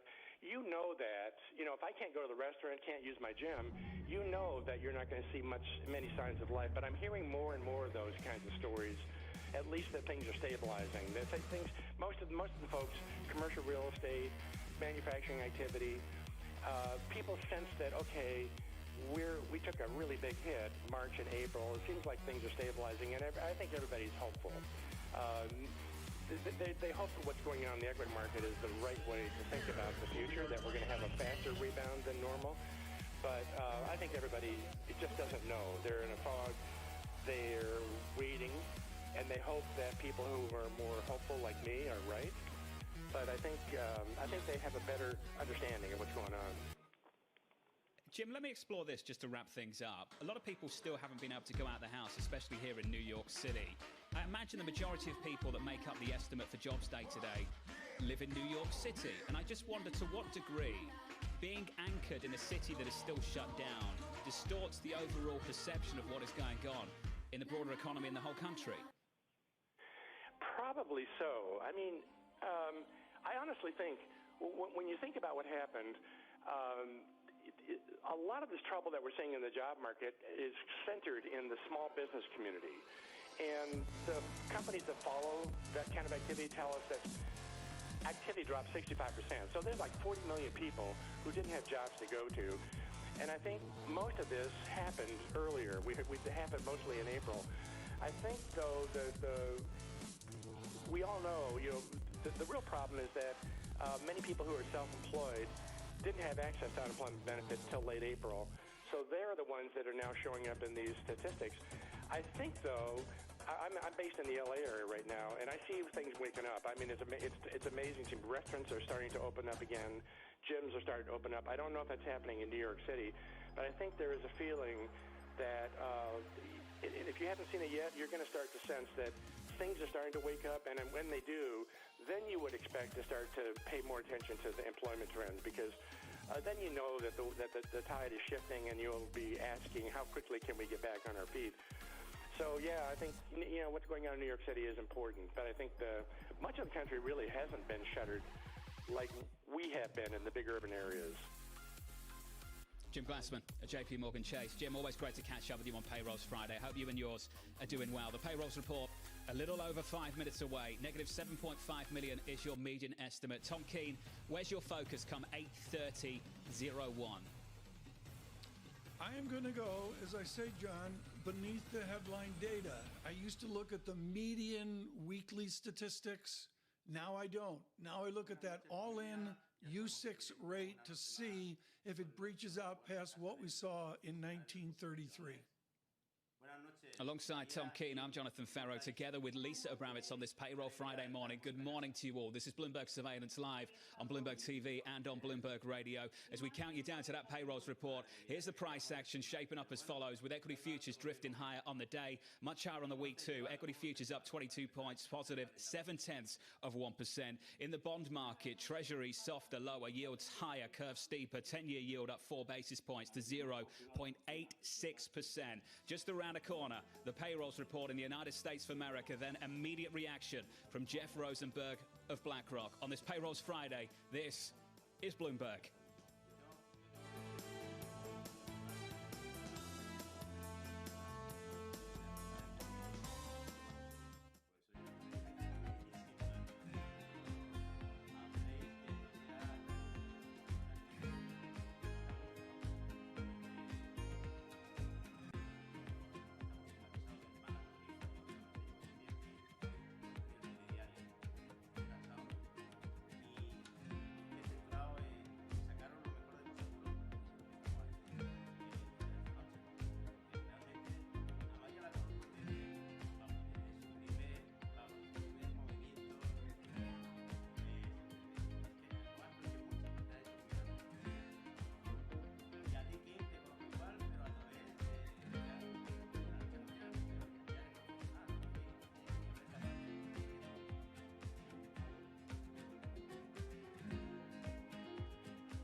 Chances are you may have started cooking more during quarantine, which means you've made plenty of trips to the grocery store, either in person or virtually.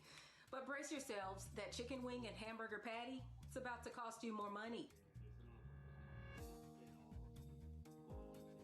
Just 4 meat processing plants account for about 80% of production in the United States. Back in April, President Donald Trump ordered all meat processing plants stay open. They're going to be very careful. They are.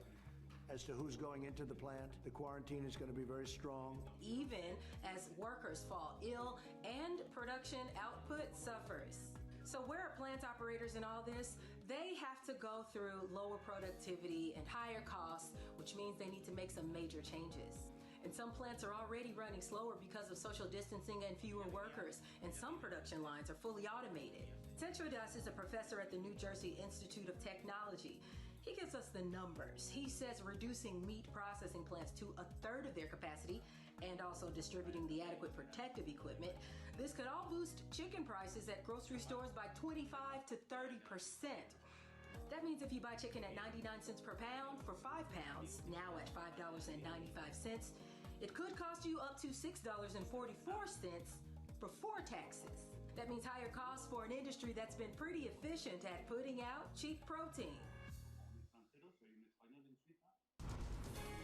Bloomberg Television is reinventing one of the most iconic brands in financial television for a new audience. Consistency is more important than volatility. There's very likely to be a decoupling between the United States and China. Look, I think the reality is this is highly unusual. This is a really good example of the intersection of business and government. Join me to see the news program for the clever investor. This is Bloomberg Wall Street Week.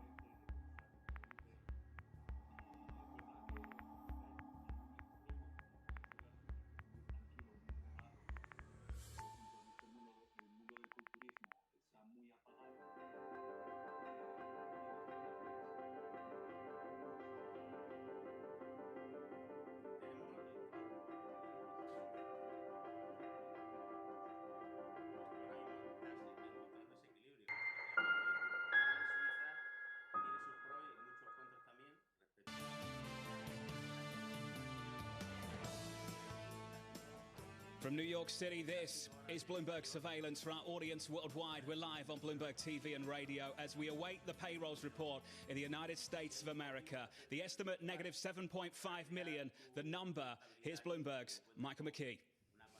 John, we're just waiting for the numbers to come out here, and so far what we've seen is a few numbers underneath. Here we go. Unemployment, rose. I'm sorry, I'm a little stunned here by this number. Employment rose by 2.5 million in May, according to the Bureau of Labor Statistics. The unemployment rate fell to 13.3%. I don't know what to tell you. We're going to have to look at these numbers very deeply and see exactly what is going on here. The unemployment rate declining by 1.4 percentage points. The number of unemployed people fell by 2.1 million to 21.0 million. The major groups here show that black unemployment, let me see if I can find that here, went to 16.8%, Asians 15%, little change on the month. The white unemployment rate 12.4%. In terms of the overall statistics, average weekly hours really bounce. They go up to 34.7 from 34.2. So those who are working harder. Average hourly earnings did fall by 1% during the month.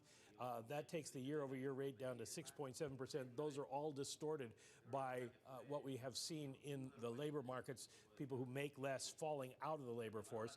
The labor force participation rate goes up to 60.8% from 60.2%.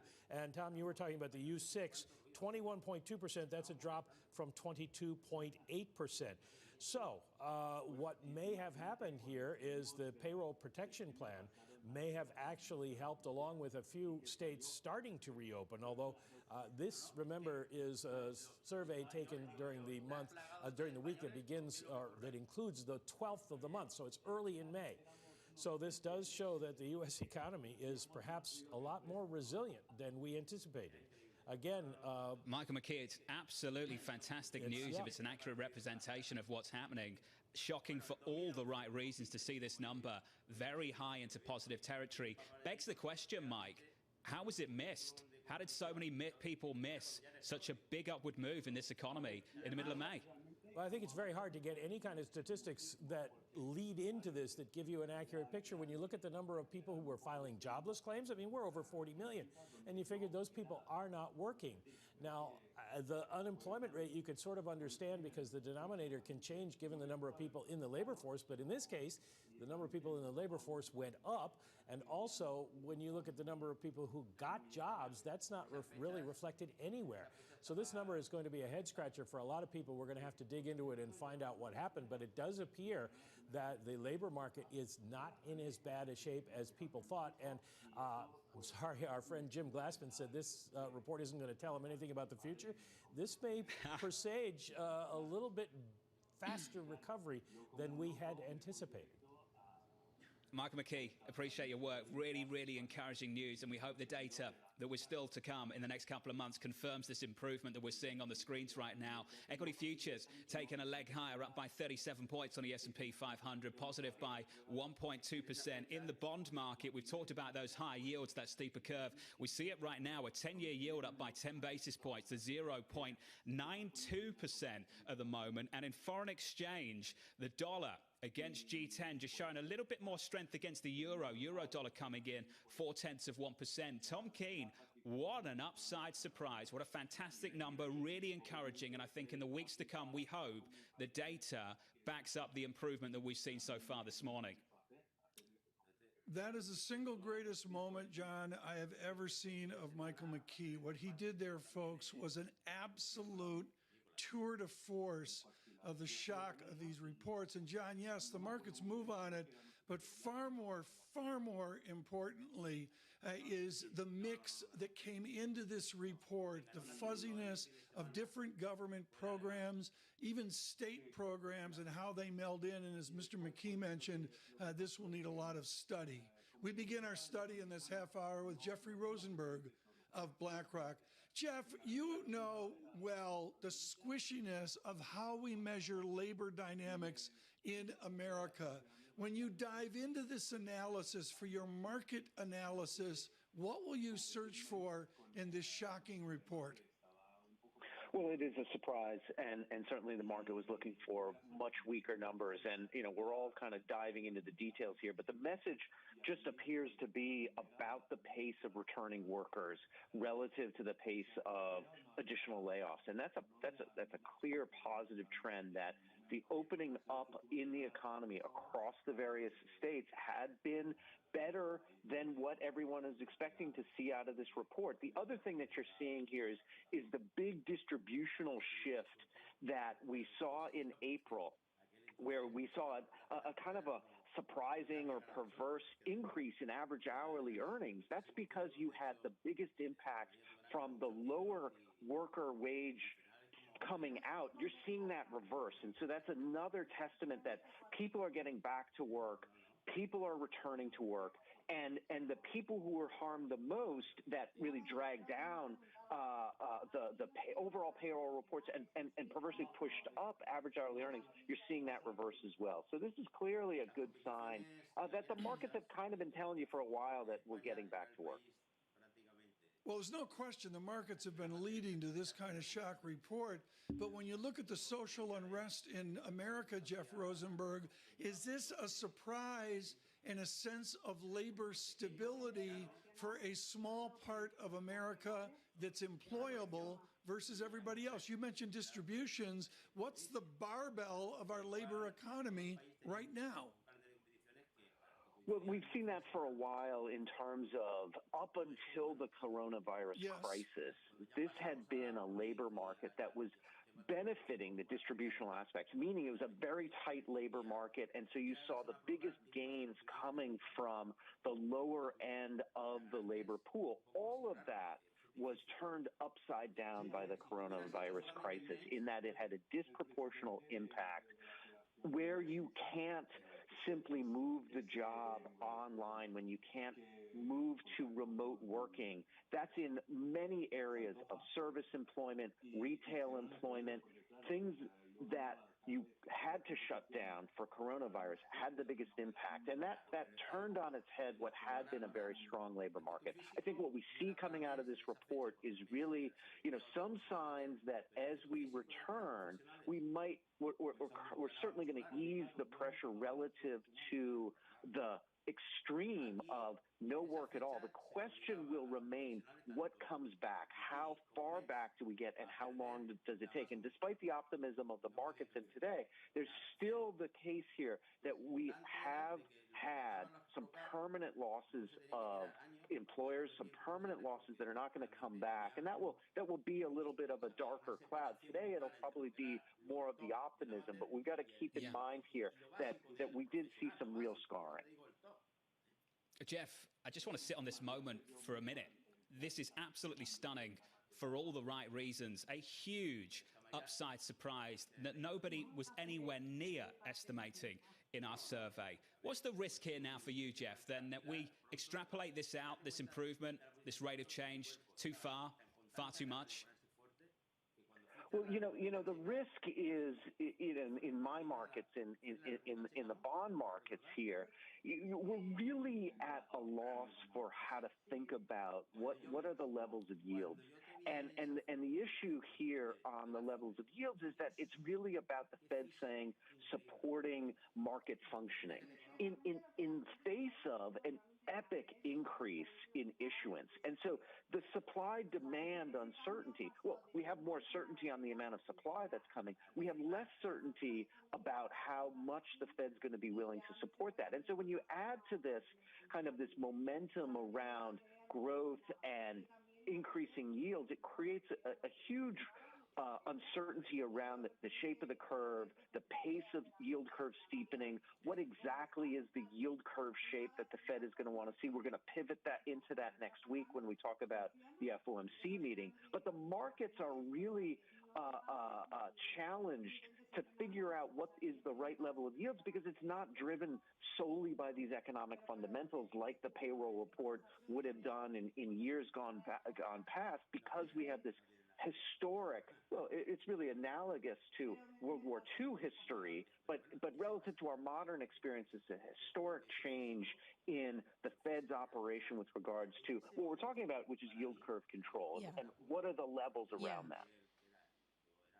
Jeff, we're speaking with Jeff Rosenberg of BlackRock, and I should just note right now we are seeing futures rising substantially. A new leg higher with the S&P futures now up 1.6%. Longer dated yields also ripping higher off this report. Currently, 10-year yields at 0.932%. So people can question the accuracy of these numbers, but what you're getting in markets is at first a hesitance and then a pile on, Jeff, as people expect this to portend good news.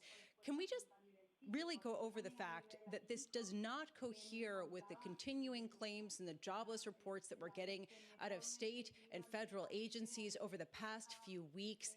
There is a skepticism that one has to have when looking at these numbers. Can you explain that to us, Jeff? How much confidence can we have that this accurately portrays the picture on the ground? Well, first, one way to sort of ascertain the uncertainty is just look at the spread of market expectations going into the report, right?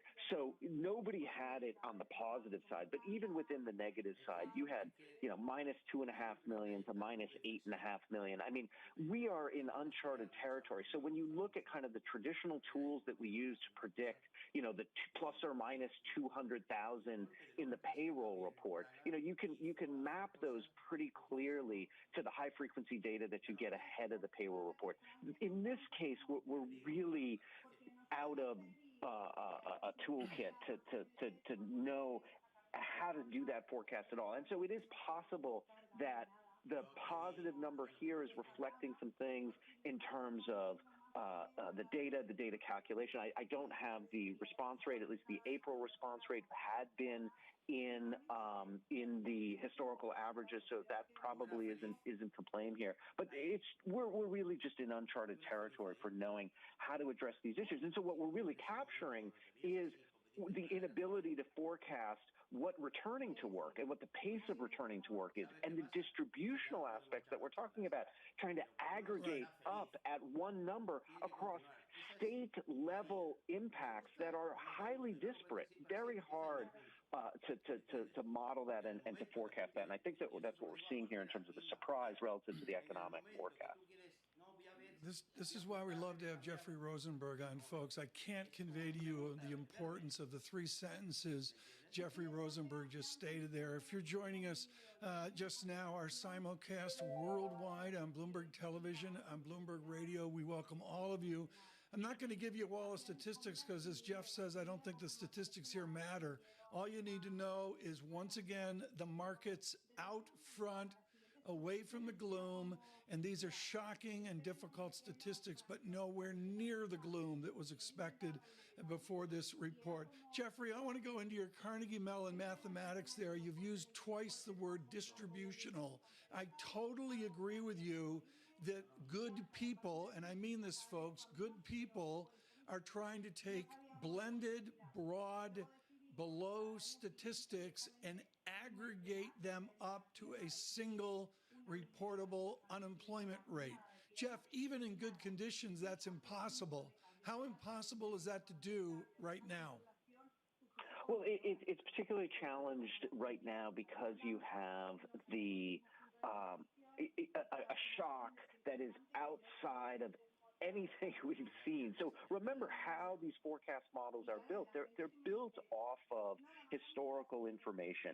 They're built off of models that have some kind of intuition around how normal economic behaviors respond. And so you're really cast adrift to try to do that forecast. You're trying to pull in high frequency data.